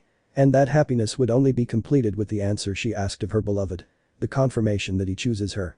That the story of Belinda and Folland will not be repeated. That the man she has been waiting for will finally reciprocate. Her long, finely curled eyelashes parted. She glanced at her knight, who returned the gesture with a kind expression filled with love. A love that was pure and true. There was nothing false about Bell. Even the smallest of his reactions was charged with that which everyone aspires to. Genuineness. That's why she wasn't afraid of being rejected. Yes, it would hurt, but she'd already managed to enter his heart, and that wouldn't change, perhaps not as a romantic partner, nor as the woman he yearns for, but nevertheless as a special person whom he values. She raised her fist to her chest. Even though she accepted whatever answer Bell gave her, it didn't ease the pain that crushed her chest at the thought of being rejected. She will always be Noelle's mother. They will keep their promise to reunite and become a family again. But is that enough for her, Audra, to love her like a wife? That love they claim to share, is it what drives you to marry the other person? Bell kept his gaze fixed ahead. His calm expression only masked the anxiety brewing in his chest because, as this meeting drew to a close, the moment to respond to the beautiful woman holding his hand would soon arrive. The clock's hands turned, reaching the inevitable end. And, even though he had spent the entire day by her side and discovered her greatest secret through pure intuition, the figure of Ace Wallenstein remained unreplaced. The light both figures emanated within his soul struggled for control. That golden and silver glow were the same size. He bit his inner lip, visibly frustrated at not being able to give her an answer. A lump in his throat prevented him from speaking. No matter how hard he tried, the words simply wouldn't come out. And then, as if by chance or a twist of fate, his vision identified a familiar place. Oh. It's the Bridge of Heroes. I forgot we're almost there because I was wandering aimlessly. The euphoric and lively announcement from the dangerous woman was immediate. Her voice resonated with the enthusiasm typical of her personality. The accumulation of memories that arose in both of them upon seeing themselves near that place surfaced as if a switch had been flipped. They trotted to that spot. Little by little, their speed slowed until they were above the channel where the crystal clear water flowed toward the port. Their eyes shone with renewed enthusiasm and renewed hope. Statues of the heroes of Orario and of the world were raised in their honor, lining the path as if, even after death, they were protecting and watching over the home they loved so much. Bell and Syr followed the path, guided by their own instinct and desire. They walked while looking at the statues and, occasionally, the stars. Meanwhile, their hearts fluttered with a shared memory. When the place where that event originated weeks ago appeared before them, they couldn't help but smile. Their hearts throbbed. They shook in unison. The warmth in their hands spread, transmitting the same emotion between them. Syr found herself on her knees in the grass, crying inconsolably. The day she was finally forced to leave her confinement. Swallowing her pain and joining Bell on a walk to share. To assimilate. The same loss. The same pain. Yet, amidst the darkness and sadness, the promise of a man just as broken as she was brought light back to her for a moment. He was her beacon of light at the lowest point of her existence. And those words, which had given her hope back then, echoed in her mind. I promise I'll be by your side. Her chest lurched again. A loving smile spread across her lips, and in a swift movement, she broke the clasp of their hands, trotting forward slightly and turning around to stand in front of the boy. Thus, with a childlike tone and spirit that hid his fear, he asked. Bell, do you still remember your promise? No, there's no way I can forget her. And does that promise still stand? Of course I will. Sir, I will stay by your side. Forever. That was enough for the girl's insecurity to disappear in an instant as she ran back to him and hugged him tightly. Bell was surprised by the suddenness of this action, but said nothing. They stayed that way for a few seconds. The girl's trembling arms clung to her lover's body. In that brief moment, Syr felt that now was the perfect time to get her answer. She didn't want to put it off any longer. She didn't want to prolong the tortuous wait. She just wanted to know. To know if he chose her. To lift that burden off her shoulders and free the man she loves from that pressure. Bell, you know what you Before her words could be communicated and her insistence realized, Bell hugged her tighter and pulled her to the side. They both rolled on the ground and hid behind one of the statues, while Bell covered her mouth. Syr's eyes widened, wanting to know what was going on. Then heavy footsteps answered that question. Dry footsteps, as if those of a large beast, shook the ground. The statues vibrated. The waves resting on them fell, and a small shock wave shook the wind. Bell looked nervous. His body shook with a visceral terror that only a person in danger could experience. He swallowed. He avoided making any kind of noise, and then Syr saw him. Peeking around the side of her hiding place, she noticed that the most fearsome member of the Freya family had arrived. It was the king otter.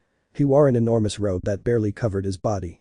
Two long thick objects were on his back, protruding with a bloodthirsty edge that whispered of violence. When you hugged me, I could see his silhouette in the distance. He found us. The albino grimaced, trying to maintain his composure. Otter was more than he could handle. Fleeing was out of the question. Although he prided himself on his remarkable speed, it was impossible to flee from such a formidable enemy. The pounding of her heart was the only sound her ears could hear. Syr wrapped her hand around Bell's to reassure him. Several doubts also arose in her mind regarding Bose's presence interrupting their date. Otter wasn't the type to be jealous of his goddess. He respected and loved her like a mother, not a woman. Their history was one of brotherhood rather than romance. That's why he didn't understand her arrival, much less her intentions. Otter advanced with firm steps, exploring the place. His footsteps echoed like hammer blows on the stone. His gaze scanned every corner intently, pausing behind the statues that lined the passage. He bent slightly, carefully scrutinizing every shadow. As he approached the one hiding Bell and Syr, the air seemed to thicken. Bell held his breath, his body rigid, his fingers clutching Sir's arm, as if letting go would cause him to collapse. He felt like a cornered mouse, trying to shrink further than space allowed, while a predator stalked too close. His heartbeat raced. His chest burned from holding his breath. Syr, on the other hand, remained motionless, but her eyes followed everything closely. She didn't seem as scared as he was. There was a mixture of curiosity and analysis in her gaze. She knew Otter, trusted him, but she couldn't say the same about what she would do if she discovered them. Especially Bell. Otter stopped right in front of his hiding place. There was a long moment of silence, interrupted only by the sound of the wind and the dull drumming of Bell's heart in his ears. Then Bose let out a deep, heavy sigh and turned around. His footsteps echoed as he walked slowly away, crossing the bridge with the same solemnity with which he had arrived. Bell didn't move.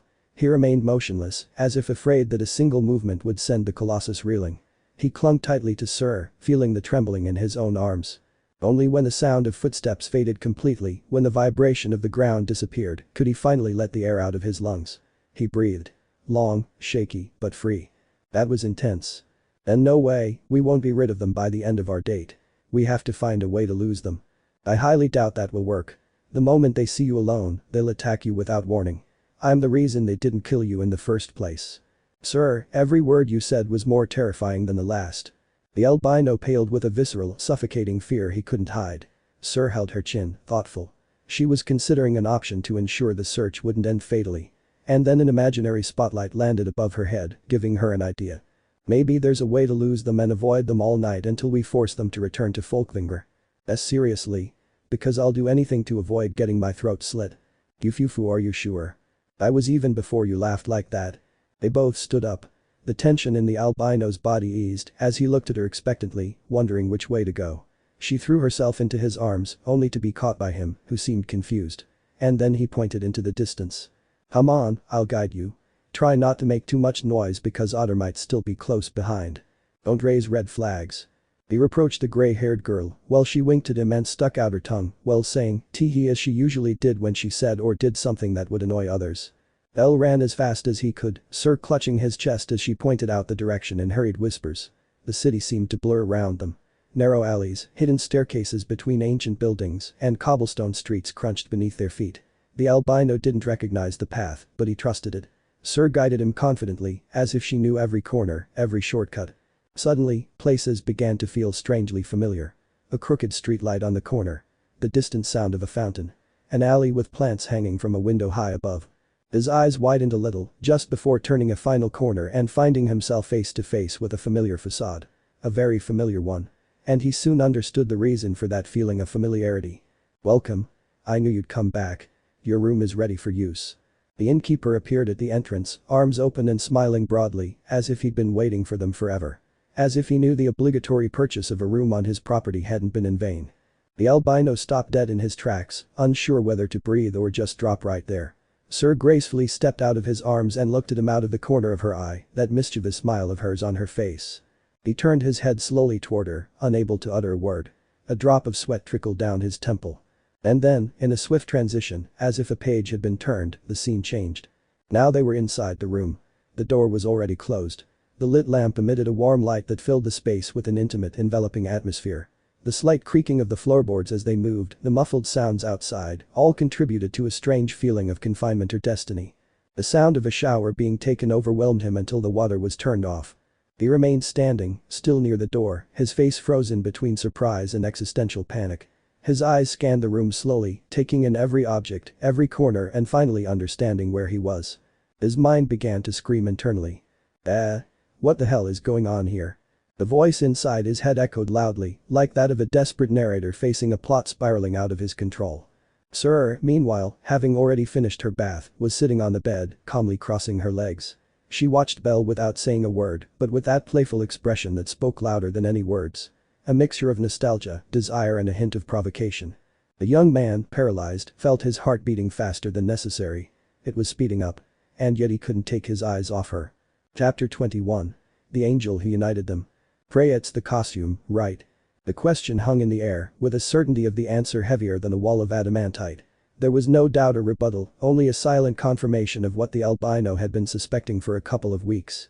Ever since the chance encounter in the rubble of the wheat mansion had happened. Seeing her lying on the ground, her body covered in wounds and her expression one of deep regret. Purple eyes with a hint of gray that seemed all too familiar, planted a question in his heart even though he was overcome with anger toward Dionysus. Those eyes that reveal a sorrow that transcends time itself, the product of a life filled with regrets. But in that small gray gap he also found something genuine. A faint spark that demonstrated what Syr always emitted when the gray and red of her eyes connected love. His heart beat faster then, feeling a connection he hadn't felt before.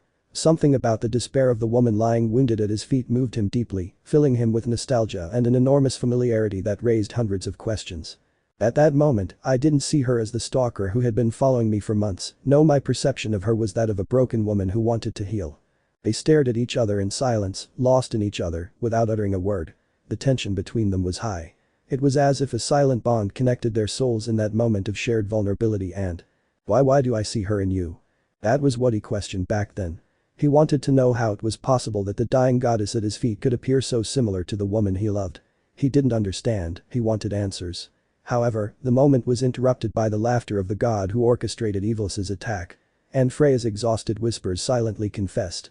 He's responsible for everything for her leaving. He took her from us, Bell. That was a testament to what was happening. The confession made his doubts vanish and transform into an undeniable reality he hadn't seen until that moment. A truth he kept silent and refused to accept until he felt Syr's arms wrap around his body, preventing him from losing himself should he let revenge guide him. He listened to Syr's words. He saw how determined she was to stop him. He didn't hold back, losing himself in the darkness. But she continued to act as a beacon of light, trying to steer him away from that revenge. And as her arguments continued, he witnessed her fragility. He saw firsthand the pain in her soul and the regret she carried. She wasn't what everyone said she was. In the woman before him, there wasn't a trace of tyranny, hatred, or lust, those were the adjectives they used derogatorily to belittle her. No, his eyes only saw Syr.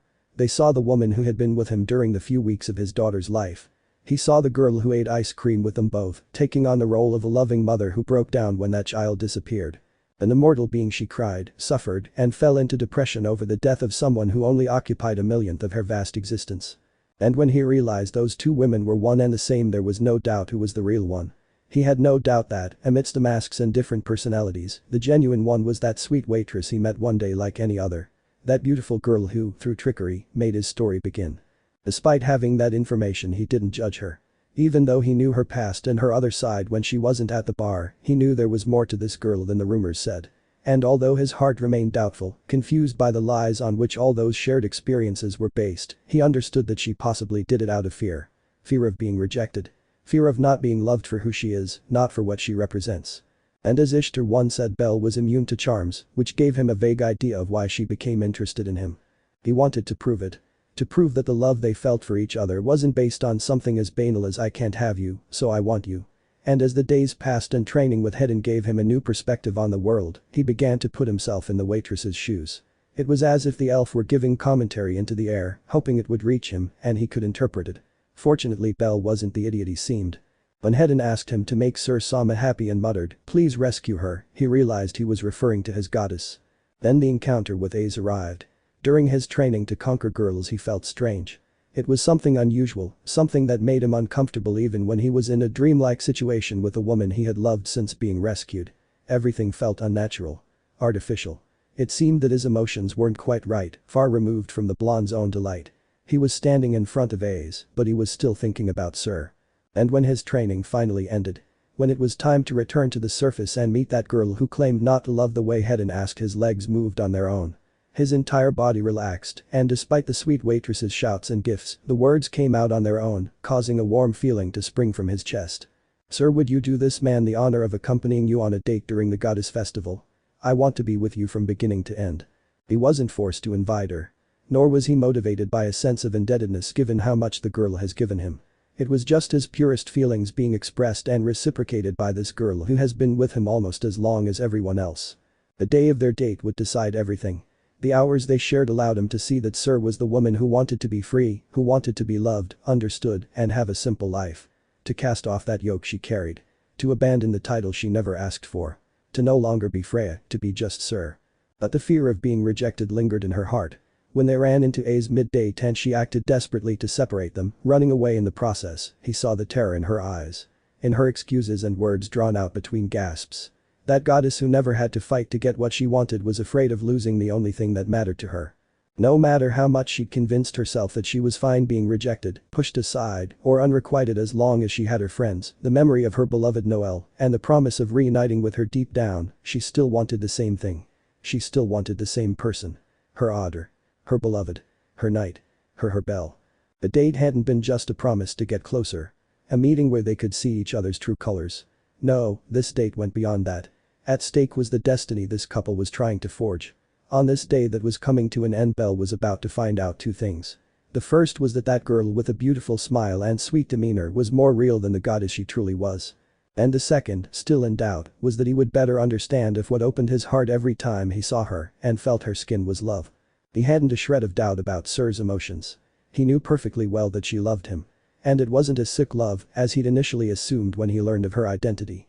No, it was a genuine love that slowly built into something real, filling her heart and making her fearful of being rejected. And all that change was born because of Noel. Frey knew what it was like to love as a human. To live as a human. To want to be a human for Noel. For her beloved daughter, whom she loved more than she could have imagined. The little girl who showed her that there were different kinds of love besides romantic. And that there will be people who will stay in your heart for all eternity. Bell had a similar revelation when he met Noel. To live as the father of that beautiful little girl who hugged him and loved him like a true family. That girl who only wanted a happy life surrounded by people who loved her. And it was that deep down, he wanted something similar to that. Leaving aside his dreams of being a hero, he longed to form a family just like that. No, he wanted that same family back. Every time he tried to imagine his wife, the image of Syr remained anchored in his head, in every memory or imaginary scenario. It was as if his own mind and heart were telling him that he didn't have to keep searching and that he was where he wanted to be. The place he should never leave, with Syr. This day would decide the future of both of them. This day that was about to end and that was waiting for a resolution. And that was what brought us back to the present. Inside a warm inn with magic stone lamps dimly illuminating the room sat two people with quite different expressions on their faces. Also standing was a running shower with steam rising from it, indicating it had been used recently. This pair of boys' date was nearly over and the place where it would meet was that inn. There were no interruptions. They no longer had to rush to get somewhere else. Nor was there the latent threat of members of Freya's family trying to ruin their evening. In that place there were just the two of them. In perpetual solitude and a silence that stretched the seconds as if time itself wanted that moment to stretch out as long as possible until the albino reached a resolution. Syr lay sitting on the edge of the double bed. Her hair was damp, falling over her shoulders after untying it. Her grey locks shone in the lamplight. Her silhouette was illuminated like an ethereal figure, as if the world were pointing at her and preventing Belle from looking elsewhere. She had a slightly damp towel covering her back and shoulders, though drops of water slid down her skin. She also had a slight smile accompanied by a slight blush on her cheeks from the heat of the shower and an expectant look on her face as she pondered what her companion would do next. Her mere presence was enough to shatter the calm of the boy she loved. And she evidently enjoyed seeing him behave this way. It made her feel seen as a woman by the albino. Belle remained in the same position as when they'd entered. Standing in front of the door with Syr's sweater on his arm. He didn't have time to process anything. Syr simply said, "I'll shower first. Wait for me." And undressed. The minutes passed with the sound of the shower and our rabbit protagonist was as red as his eyes. His mind was a havoc of thoughts being discarded before a misguided idea that would brand him a pervert could come to mind. He could even hear his grandfather's voice telling him to get in the shower next to the waitress to save water. And when the shower finally stopped, he saw her coming out in the manner described above, blushing even more. His head spun with dizziness, but he couldn't stop looking at her. He was a man, after all. A teenager, too. It's normal for him to have those kinds of interests when the situation arises, but he still held on to a very damaged willpower. He had to resist. Syr, a little uneasy at her lover's lack of speech, parted her lips and called him in a sweet, almost pleading tone. Belle, he. But this didn't have the desired effect of calming him down and asking him to see her, causing the albino to become agitated, straightening his back and falling into despair. He looked around, as if emerging from the trance the girl's body had placed him in. The miniature version of his grandfather disappeared, leaving him in this situation where he simply didn't know what to do. Not when the girl in front of him was intent on going further. He tried to seek refuge somewhere, but the girl stood up with a deep nod, as if she'd mustered enough determination for her next move. She didn't notice that as she lifted her towel, it parted slightly, revealing a portion of her breasts. This was a fatal blow to the rabbit's heart and he automatically turned away from her. Sir, please. Put some clothes on. I'm seeing too much of your skin. You for you're adorable, Belle. As much as I wanted to get dressed, I couldn't. It's not like we were planning on coming in the first place, so I didn't bring another change of clothes, and mine were really sweaty. I'm sorry, but… You'll have to spend the night with me naked. A disgusting and disappointing squeal escaped the rabbit's lips, and he felt a pair of arms wrap around him from behind and two extremely soft spheres pressing against his back.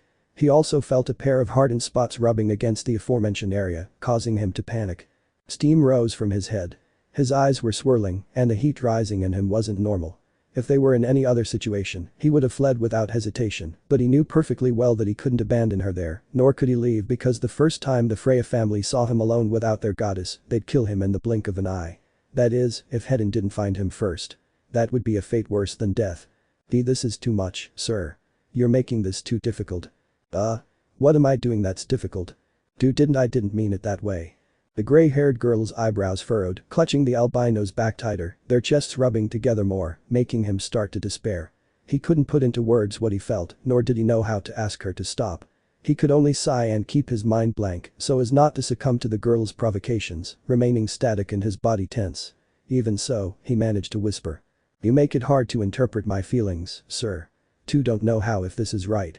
Silence fell in the room, eliminating any noise or irregular breathing that might have troubled the albino. The waitress's lips parted slightly and her eyes widened. Not only because of what he had confessed, but because of what was implied in that statement. With everything they'd been through. Despite how much she'd given and professed her love for the albino, he still wasn't sure if he loved her back. He doubted whether it was right for the two of them to have that kind of closeness, just when Syr assumed that after the date on the boat and the events leading up to it, she was finally earning that privileged place in the heart of the man she loved. But now she realized that wasn't the case, and in a few minutes, the day would be over. The clock on the wall indicated that there were 5 minutes left until the deadline, and Belle was deciding whether to reciprocate or reject her. The ultimatum she gave him at the orphanage. The arms that clung to Belle's body as if it were the most valuable thing in her world trembled. They shook with an unexpected insecurity at the shameless advances of the red-haired girl just seconds before. This didn't go unnoticed by Belle, who saw her embarrassment subside and opened her eyes to see what was happening. She wasn't aware of the effect her words disguised as a request had had. And when she tried to look over her shoulder she felt drops soaking her back. It wasn't the dampness of her hair or the towel that barely covered the bare minimum. No, they were tears. Then two words echoed in the room. I love you. Syr uttered her confession again. That love she so longed to be reciprocated. Her voice sounded uncertain, with a tremor unlike the previous times she'd spoken the same words. This time it felt more fragile. And this was because Syr herself felt it might be the last time she would be allowed to say it. The last time she would be able to love him without the taint of rejection because the hands of the clock kept ticking, foreshadowing the inevitable end. And that same weight fell upon Belle's shoulders. A chill ran down his spine, and he felt his chest being pressed by an invisible force. The waitress's hands clutched at his clothes. Her nails dug into the fabric, reaching his skin. But the faint pangs of pain were ignored because someone else's suffering was greater. I love you, Belle. I love you more than I ever thought I could love anyone. I don't want us to end. Please don't reject me. Her breathing was labored. She struggled to string words together into a sentence. Pauses abounded in her plea. Tears kept flowing, soaking the rabbit's back as he tried to turn away as she broke the embrace. This wasn't possible. She didn't make it possible. She felt that the moment Belle broke free from her arms. The moment her hands lost hold of him he would slip away from her forever. Belle turned away, still holding on. They were still united, even though this bond was threatened with breaking. There were no more excuses or procrastination. The inevitable could no longer be postponed. Hedin himself had told him so that he had to stop being a coward and make a choice. No matter whose heart you break. Even if someone you love is suffering, you must be genuine about how you feel. Choose your own happiness, even if it ruins someone else's. And that's what he needed to do. That was his duty. Syr lay head down, her forehead now on the albino's chest. She listened to his heartbeat. She felt his warmth surrounding her. She didn't want it to end. Losing him would hurt more than anything else. It would hurt as much as the departure of her beautiful Noelle. I love you. She repeated, trying to make her words reach him. With each repetition, her voice grew lower. A whisper filled with fears that were no longer enough to be just by his side as a companion. All the lies she told herself weighed on her soul. It wasn't enough to be his daughter's mother. It wasn't enough to be in Belle's heart if she wasn't like the woman he loves. Belle didn't respond. He didn't say anything. What could he possibly say to ease her grief? Simple what she wanted to hear. However, the fog of uncertainty continued to hide his resolve, preventing him from speaking clearly to the girl. All he could do was reach his chin with his fingertips and lift it so he could look directly at her. In doing so, that sad expression, overwhelmed by tears that streamed down like waterfalls, disarmed him. His own eyes widened, victims of the waitress's crush of emotions. His throat tightened, and he too was infected by the melancholy atmosphere. Syr released one of her hands, placing it on top of the boy's and directing it to his cheek. The albino's palm molded itself to the side of her face, transmitting that warmth that so calmed her. However, it was trembling. It wasn't as determined as usual. It wasn't as stoic as before. That was slowly hurting her. But she wouldn't give up. Not when she still had 4 minutes to achieve it. So, with a broken voice and the incessant passing of seconds, she said. I love you, Bell. I love you like I've never loved another person. You're the person I've been waiting for my whole life. The man who has allowed me to dream of a normal life. Where only our happiness matters. Where I don't have to pretend to be someone I'm not. An existence bound to yours. Because you're the one I've been searching for even before I knew I was searching for you. In her mind, that field of flowers unfolded where she'd been imprisoned. For being born a goddess. For being born in a way that required special care because she couldn't control her own emotions. A golden arrow pointed at her heart, a dream world where she had everything except the one thing she wanted. Genuine love. When I came to my senses, I wondered if it gets easier with time. If I'd been born normal, if I'd become someone ordinary, I'd be able to stay close to those I love. But I always came up with the same answer. Everyone told me the same thing, and that was, it doesn't make sense to get attached to something that will sooner or later disappear. I didn't want that. He recalled all the conversations he'd had with gods in his same position, immersed in the monotony of not knowing where their vast existence was heading. Immortality was seen as a virtue for most deities, but as a prison for those who desired something genuine, even if fleeting. The great burden of immortality is that nothing will last long enough. Sooner or later, your cherished memories become a speck of dust in an immense universe. In that field of beautiful flowers, she was the only one left. She was locked in a golden cage. A beautiful prison with every comfort, but it was still a prison. Limiting her every movement. Restricting her every word. Keeping her from what she truly longed for. Locked away in darkness. She was the most beautiful of flowers. But when they all shone, watching her years pass in those fleeting lives, she always wished she had something similar. Because no matter how beautiful she was, not all flowers shine. It was the same as with stars. A star is capable of finding its most beautiful and powerful form when it is experiencing its twilight. Darkness clouded my vision. Everything was a grayscale where every person individual looked the same. A monotonous life where nothing satisfied me and no one truly loved me. A slave to the conditions I was born into. Locked away by a power I never wanted to have. Watching the years go by and losing hope that things would change.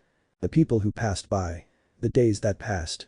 Even when she descended into Genkai, the dynamic remained the same. She couldn't find that person who loved her, with her virtues and flaws. There wasn't that mortal who made her want a fleeting romance. One that would last in her heart for the rest of her life. However, when she least expected it, her miracle arrived. Or so I thought, until a ray of white light entered my pupil, showing me that a new world existed for me. You were that white ray, Bell. She smiled, recalling their encounter. It was a day like any other, and she was sweeping the bar's entrance. The workday hadn't even started yet. Suddenly, she saw a face she didn't recognize. A newbie who must have arrived while she was away on her journey of emergency and self-discovery. As if by routine, his gray eyes revealed a purple spark, and she saw what she'd been craving. She saw what made the years worthwhile. That tearful smile made the rabbit's heart flutter. A sincere smile that spoke volumes. That gesture confessed every emotion she'd harbored inside her since she met him. That love, it was the purest and most sincere anyone could express. A love born of necessity, fueled by events that brought them closer until it grew into something real. Something that went beyond reason. That reached limits never before seen. A love that could not only be felt but also appreciated. Now I don't even know what else I could wish for. The only thing that comes to mind is having met you before, or being born equal. Being born as similar people. Under the same conditions, being equal. But nothing would make me happier than dying next to you. Holding my hand. Caressing yours. Please take me out of the darkness. Be that light that guides me. Help me be just a normal girl in this normal world. The tears kept falling. A goddess longed to be human. To feel. To enjoy. To cry. To be happy. And in that way, perhaps become a speck of dust in the universe. A fleeting existence marked by happiness. Normal thoughts and normal love. I just want for our hands to hold each other over the years until our skin sags. Gazing at the horizon, closing our eyes with a smile and saying that it was worth choosing each other. Having lived. And for our ashes to float in the sky, giving us a perfect ending. Each word struck harder than the last. They weren't just random sentences, but a longing for the future. What she's dreamed of. What she wants to experience over the years. A life plan with clear ideas until the final conclusion. What Syr felt wasn't something of the moment, nor was it a passing emotion. She was willing to do anything to be accepted. I love you, I really love you, I love you. The waitress's voice trailed off as she whispered her confession. Each word seemed to crack in the air, laden with a pain that multiplied in the silence. Her lips trembled, her moist eyes searched in vain for a response, while the emptiness of the albino's lack of reaction tore at her even more. The young man had also begun to cry. The weight of that truth hit him with the same force as the reflection of his own indecision, as if someone had suddenly ripped away all the walls he had worked so hard to build around his heart. The gray-haired girl lowered her head slowly, as if her body were giving way under the weight of her own heart.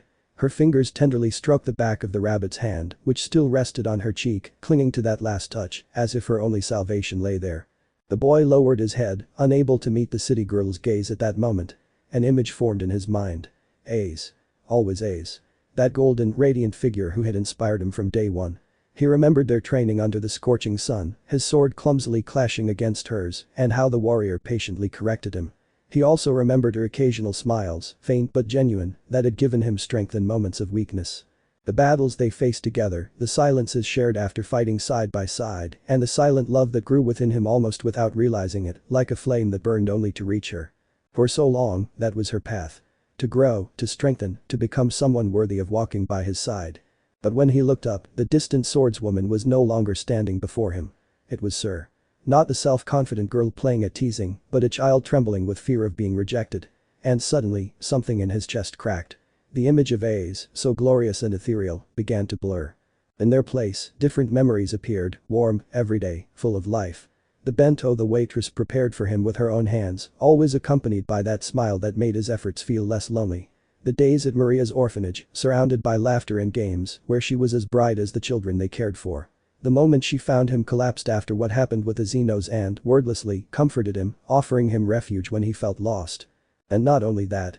He saw the image of Noelle, small and cheerful, holding hands with them as they walked together through the city.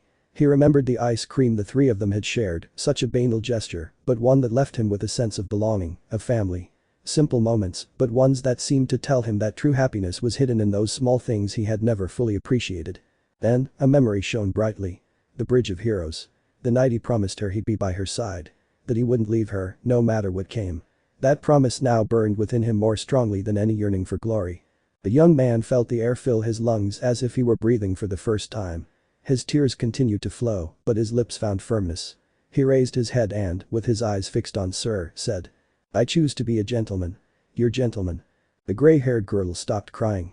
The trembling in her body stopped and her eyes opened as if she'd heard a miracle. She slowly raised her head and looked at him, stunned, with disbelief, and above all, hope, as if those words were the light she never dared dream she'd receive. And what she saw in him was resolve. As if by instinct, the girl, who was still amazed by what she'd heard, glanced at the clock, realizing that the deadline hadn't yet come. That meant Bell had made his choice.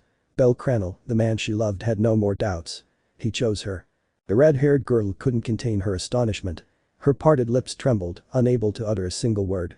Her body tensed, as if she didn't know whether to flee or cling with all her might to that moment. The young albino, on the other hand, smiled at her with such disarming sweetness that it shattered any remaining defenses she might have had. Her cheeks flushed, the city girl mumbled in a low voice, almost like an incredulous plea. See, can you repeat that? The rabbit remained silent for barely a second, but for her it felt like an eternity. The gray-haired girl looked at him anxiously, as if her whole world depended on his lips, fearing that the illusion would shatter at any moment. Her bated breath mingled with the tears still wet on her cheeks, until he finally nodded, with a serene firmness that dispelled all doubt. I choose you, Syr. The words were a second blow to her heart. The waitress felt her tears resurface, but this time they weren't from pain. The boy placed both hands on her cheeks, gently wiping away every trace of moisture with his thumb.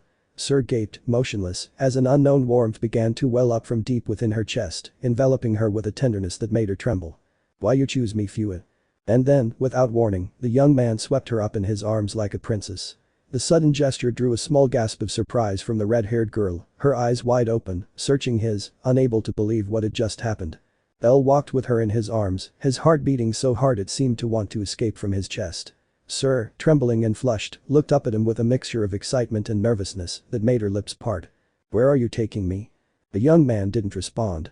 Instead, he placed her with reverent care on the bed, as if afraid of breaking something sacred. Then, with trembling hands and a flushed face, he bent over her. His pupils burned with determination, though his expression betrayed the shame that still enveloped him. He could no longer hold back. Not after having said those words to her. He wanted to show her that they weren't a simple oath, but the purest truth of his heart. The gray-haired girl looked at him, surprised by the firmness she hadn't expected from the rabbit. A shudder ran through her body, her cheeks flushed even more, and for a moment she thought about looking away, unable to bear the intensity of those eyes. However, the fear slowly faded, replaced by a soft warmth that enveloped her chest. In the end, she accepted it with a trembling smile, understanding that this moment was as inevitable as fate itself. Syr instantly understood what he was trying to convey. A sweet smile, as warm as a sunrise, spread across her lips. Her hand slowly rose to his shirt and opened it, letting her bare breasts breathe in the dim light. She tenderly clung to his neck, pulling him closer until their foreheads met. "I love you. I love you." Their lips met in a kiss filled with tenderness and longing. It was the kiss Syr had always dreamed of, the one she had waited for through lonely nights and silent fantasies. Tears of happiness rolled down her cheeks as she held onto him tightly, blissful that she could finally surrender to the love of the man she had waited for with her whole being. Time seemed to dissolve around her, and with each heartbeat, she understood that she was no longer alone. She had him, and that was enough to fill her world. When they finally broke apart, they were both panting, their faces flushed with the intensity of the moment, their emotions and desires finally fulfilled. Bell stood over her, stunned, his face burning like a torch. The red-haired girl, on the other hand, looked at him with a mixture of tenderness and mischief. Her lips curved into a mischievous smile before she leaned closer to his ear. "Devour me, my otter." Lemon skipped. "Good morning, love." His words were warm and drawn out, with a tone that was more caressing than words. The sweetness of someone waking up accompanied by the man they love. And that was exactly what was happening. Without waiting for a reply, she leaned toward him and kissed him sweetly. The young man, surprised, froze, his heart pounding in his chest. When their lips parted, his breathing became labored, and he barely managed to utter a word. "What? Why are your appearance?" The goddess tilted her head, confused, unable to immediately understand what he meant. The albino, still nervous, opened the drawer next to the bed and took out a small mirror. He held it for a moment, as if hesitant to hand it over, until he finally placed it in her hands, so she could see for herself what he meant. When Freya saw her reflection, the color in her skin faded. Her face lost its former serenity, paling as she discovered the truth. The image reflected back to her in the mirror was not Syr's, but her own, unmistakable, revealed in all its magnitude. She touched her face with both hands, scanning it in disbelief, blinking again and again, as if trying to convince herself that it was not a dream, but the reality before her. Bell looked down as panic gripped his beloved. Her cheeks were flushed with embarrassment and acceptance, and in a resigned whisper, she let out. "It'll take getting used to the fact that the woman I love has two bodies. And now how am I supposed to calm her down?" Freya's heart sank. Suddenly, the confidence with which she had kissed Bell shattered. She hastily covered herself with a sheet, hiding her nakedness as if her own reflection betrayed her, and with her face burning, she cried out to him, her voice breaking with shame and fear. "You don't look at me. Don't look at me like that. This doesn't count. I'm calling a timeout." And yet, in her nervousness and awkwardness, there was something tender about her. Her tousled hair fell over her bare shoulders, her flushed cheeks seemed to steal the dawn's fire, and her moist, shining eyes displayed a vulnerability that made her look more beautiful than ever. She was a version of the imposing Freya that only Bell had the pleasure of witnessing. She stood up quickly, running to the bathroom as she felt a thick liquid drip from her vagina and run down her legs. She didn't care and continued on her way to a room separate from her lover's, as if she were ashamed to be seen in that form, and not in the lovely Syr. As if her secret had been covered up in the worst possible way, ignoring the fact that Bell had known since before their bodies fused until dawn. The latter was speechless. He had nothing to add, so he just lay back down on the soaked bed, staring at the ceiling. He let out a long, heavy sigh, knowing that this new day, their first as a full-fledged couple, would be one of the most difficult of their complicated lives. Still, that didn't cause him any discomfort. Today their love came first, choosing each other. A few minutes passed before they decided to leave the room. The inn's hallway greeted them with several tenants staring at them indignantly, whispering to each other, making comments about how noisy they'd been during the night, about how they hadn't let anyone sleep. But they both walked in silence, oblivious to everything else. The air between them was thick. They didn't break the ice, nor did they dare look at each other. Each avoided the other's gaze as if it were fire. Freya Syr had recovered her disguise, returning to the sweet gray-haired waitress they all knew. She fixed her hair with trembling hands, over and over again, as if that gesture could give her back the control she'd lost. Her wrinkled clothes gave her away. The silence between them weighed more than any outside murmur. What could they say? Syr had let her true identity slip because she'd lost herself in pleasure and hadn't noticed the broken illusion. Bell, on the other hand, still thrumming with the certainty that they were the same woman, couldn't find a way to broach the subject without hurting her, without making her uncomfortable. So they continued, walking together and at the same time apart, caught in a stalemate. The footsteps stopped at the same time. They both lowered their heads, trying to speak, to end that unease. It was a topic they couldn't let go. One that, from Syr's perception, could change too much of the decision made the night before. Her heart was fluttering, terrified. Terrified that, now that the truth was out, their oath had changed. That Bell wouldn't accept her. Her worst fear. The greatest of her fears. However, before he could even name it, his hand was gently grasped. The albino's fingers intertwined with his, strengthening their grip after a brief fleeting moment of hesitation. Syr's eyes widened. She stared in amazement at the clasp of their hands, her eyes quivering as if she couldn't believe it. She slowly raised her gaze, turning her head to look at the albino. To hear what he had to say. And when their eyes connected, she saw that same love he had felt when he'd first accepted her. Without criticism or prejudice. There was no hint of doubt, insecurity, or rejection. Then, Bell spoke the words she'd always wanted to hear. I sensed it when our date began, and I confirmed it during it. When I took your hand and chose to love you, I was already aware of who you truly were. Both sides of the same coin. And I don't care what appearance you take or what names you go by, to me you will always be the beautiful woman I love, the mother of my child. I will gladly take on that responsibility. I will stay by your side, as your otter. Syr's eyes shone brightly. Word by word, her heart rate increased. Small tears pooled in her eyes as sunlight filtered through the window behind the albino, marking him as the protagonist of her dreams. The one who had fulfilled her greatest wish. Magnifying him as the chosen one to remove that yoke that weighed so heavily from her. Finally the weight was worth it. She was being loved and accepted by the person she'd always hoped for. I love you, Syr. I love you more than I did yesterday and less than I'll love you tomorrow. I'll never leave your side. No matter the mistakes and sins you've committed in the past. My eyes only see that sweet girl who gave me her bento box more than half a year ago. Syr raised her fist to her chest, reveling in every word that came out of the albino's mouth. Her heart was racing and she couldn't hold it in any longer. She wasn't interested in being seen, nor in the tenants continuing to judge them, even when they shared a romantic moment. She wanted to shout from the rooftops that she loved the man holding her hand. She turned suddenly, standing on her tiptoes and leaning forward. Bell didn't expect this, and before he knew it his lips were being sealed by the pressure of the waitresses. In a tender kiss, a simple and loving union that was far from lustful. A sweet gesture that whispered only one emotion. Love. A few seconds passed as the warmth in their chest spread to the rest of their bodies. If anyone could see the souls of this pair of lovers, they would realize that both shone with a unique white light that complemented each other and vibrated in unison. The melody of love. However, this moment couldn't last forever. Because just as suddenly as they'd ended up at that inn, a certain Bose also found them there. Puo. The wall near them was destroyed by a solid impact, shattering it like ice. They both turned in that direction out of pure reflex. The wooden floor shook as a massive body landed on it after a great leap to reach the second floor of the establishment. It was then that the silhouette of a stoic and terrifying warrior emerged from the cloud of debris. Oh Otter. What are you supposed to? Bellcranel. You better be prepared to prove your worth. You must defeat me so I can accept you as a worthy man for Syr Sama. Huh? Before Syr could question the captain of his family what the hell he was doing, the boar raised his voice, pointing a long jet black sword at the albino who was completely pale and frozen in place. He had never seen the Bose up close, and let's just say he was extremely intimidating to even move a muscle. Only when he was challenged to a duel did he let out a pitiful scream. A duel. But I was it.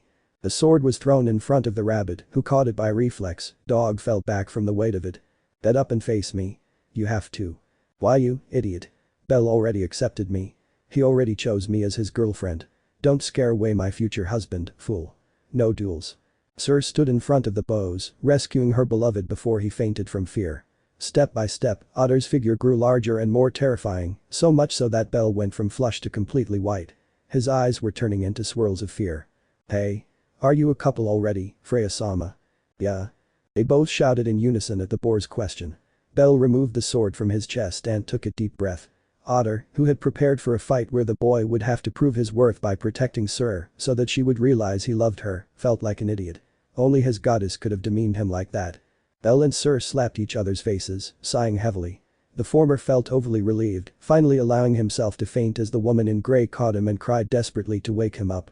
Let's just say that this warranted a severe punishment for the captain of his family due to his untimely appearance and the psychological damage he had just caused his beloved.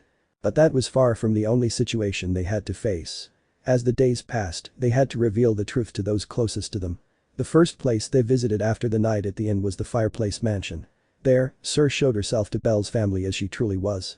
She returned to her goddess-like appearance in front of those people. She didn't care that people were beginning to find out who she was beneath that disguise, who she pretended to be, and who she really was. No, because those she most wanted to accept her had already done so. Her friends from the bar, her beloved Bell, her family.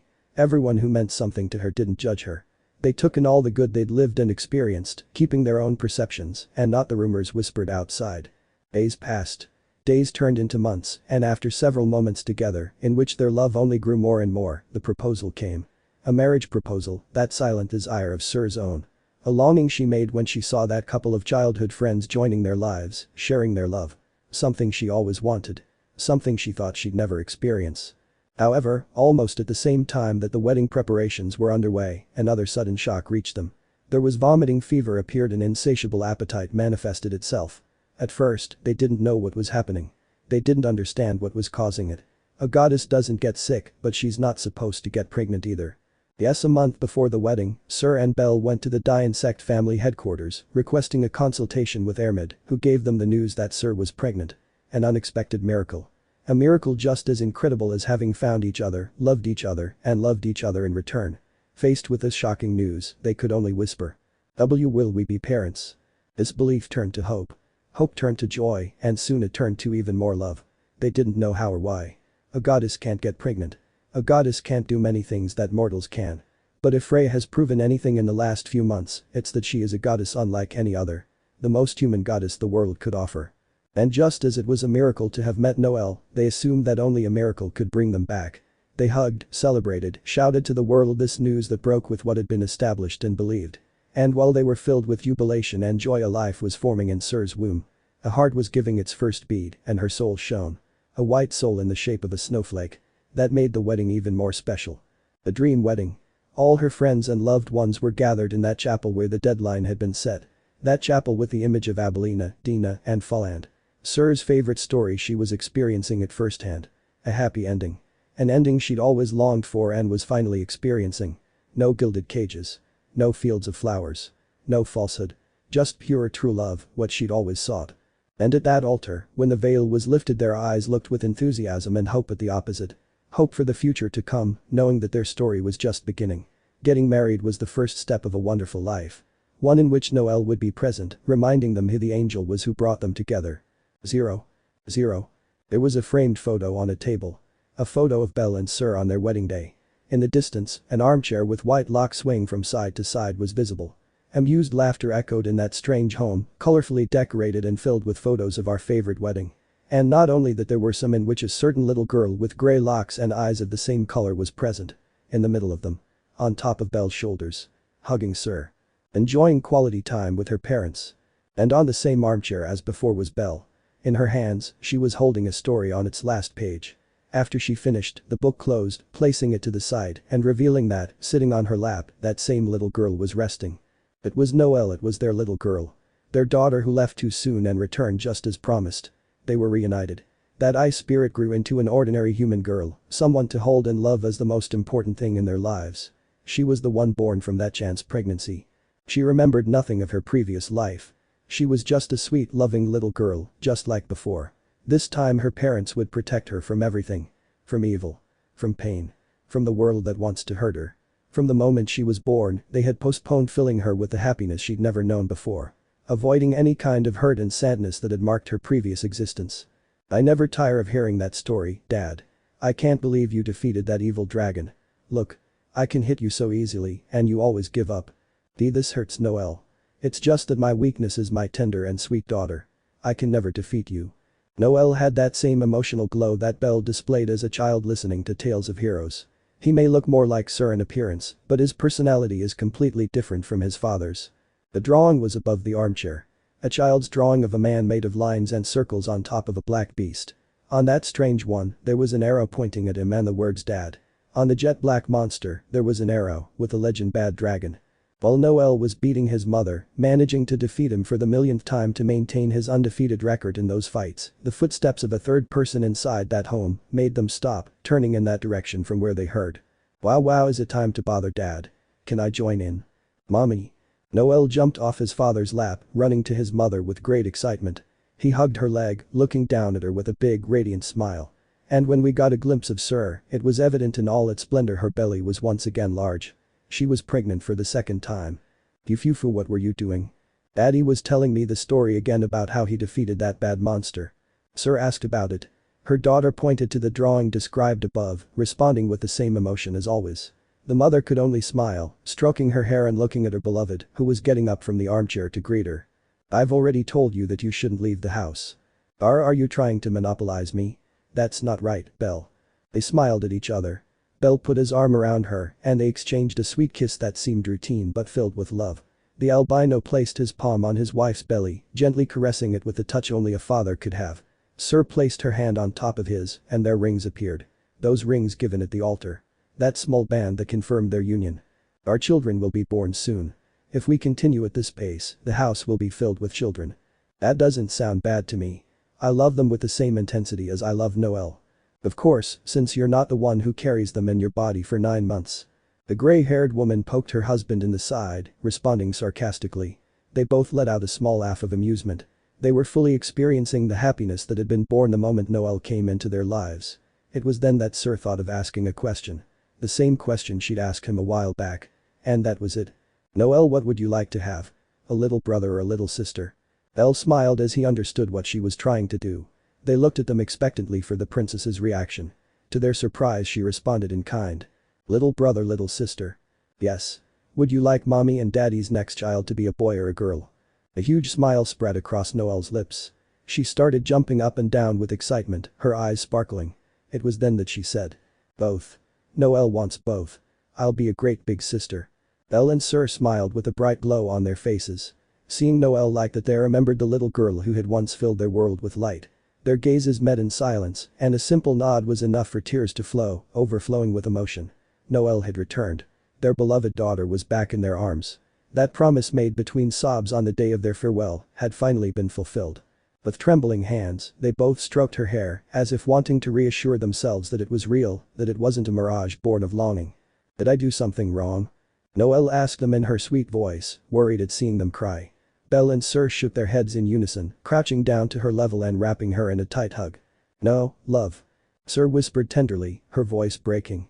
He descended slowly, clinging to her slender body and letting her know that everything was all right. Quite the opposite, thanks for coming back to us. Bell added, tears streaming down his cheeks. They held her close, as if they would never let go. Their hearts were racing, all three of them beating in time. Thank you for being the angel who brought us together. The three of them embrace became eternal, a refuge where pain and loneliness no longer existed, only the warmth of a family that, after so much waiting, was finally whole again. And amidst their shared tears, a certainty shone in their hearts. That this reunion was not an end, but the beginning of a new life together, stronger and brighter than before. Love is a strange force. It follows no rules or schedules. It doesn't listen to reasons or empty promises. It hides in silence, in restrained glances, in what is never said for fear of losing what one has. And yet, it suddenly appears, overwhelming everything it touches. It arrives at the least expected moment, when hearts, tired of waiting, seem resigned to living in solitude. That's what happened with Bell and Syr. Neither planned it, neither desperately sought it. Both carried wounds, guilt, and silences that seemed impossible to heal. But life, in its mysterious balance, offered them a different path. It wasn't a meeting of adult wills, nor a romance written from intention. It was something pure, more innocent, more inevitable. It was Noel. A little girl who arrived like a flash in the middle of their lives. An unexpected presence that transformed their ordinary days into something unforgettable. Hidden in her laughter, her tenderness, and the simple way she clung to them was the truth they both needed to discover. That love isn't always born of desire, but also of caring, of giving, and of shared promise. Noel was the bridge. The angel who brought them together. The tiny spark that ignited what was already written deep within their souls. Because by looking at her, by embracing her, Bell and Syr understood they weren't alone, that fate had granted them a gift they didn't even know they wanted. She taught them to remember that love isn't just about looking forward, but also about holding each other up through every fall. It all began with her. With that little girl who, on an ordinary day, appeared as if fallen from the sky. With that little girl who chose them as her parents without asking anything in return, who gave them all her love with the purest innocence and the greatest strength. And everything continues to be written through her because Noel not only gave them hope. He showed them the path to truly loving each other. And so, Bell and Syr discovered they didn't need great deeds or glorious conquests to find fulfillment. They just needed that little push. That angel who, with a smile and a bright heart, turned them into something more than lovers, more than companions. He turned them into family. Since then, what once seemed impossible became eternal. And in the eternity of that love, Noel will always be the beginning, the root, and the testament that, even in the darkest corners, life knows how to give us an unexpected light. Because it all began with Noel. And now, and always, it will all continue with her. With a family she always longed to have. Surrounded by people who love her and having her beloved brothers. Let me know in the comments below if you guys want the next part. Also check out my other video that has been shown and left. Thank you for watching. If you enjoyed this video please like and share this video. And have a fantastic day. Bye.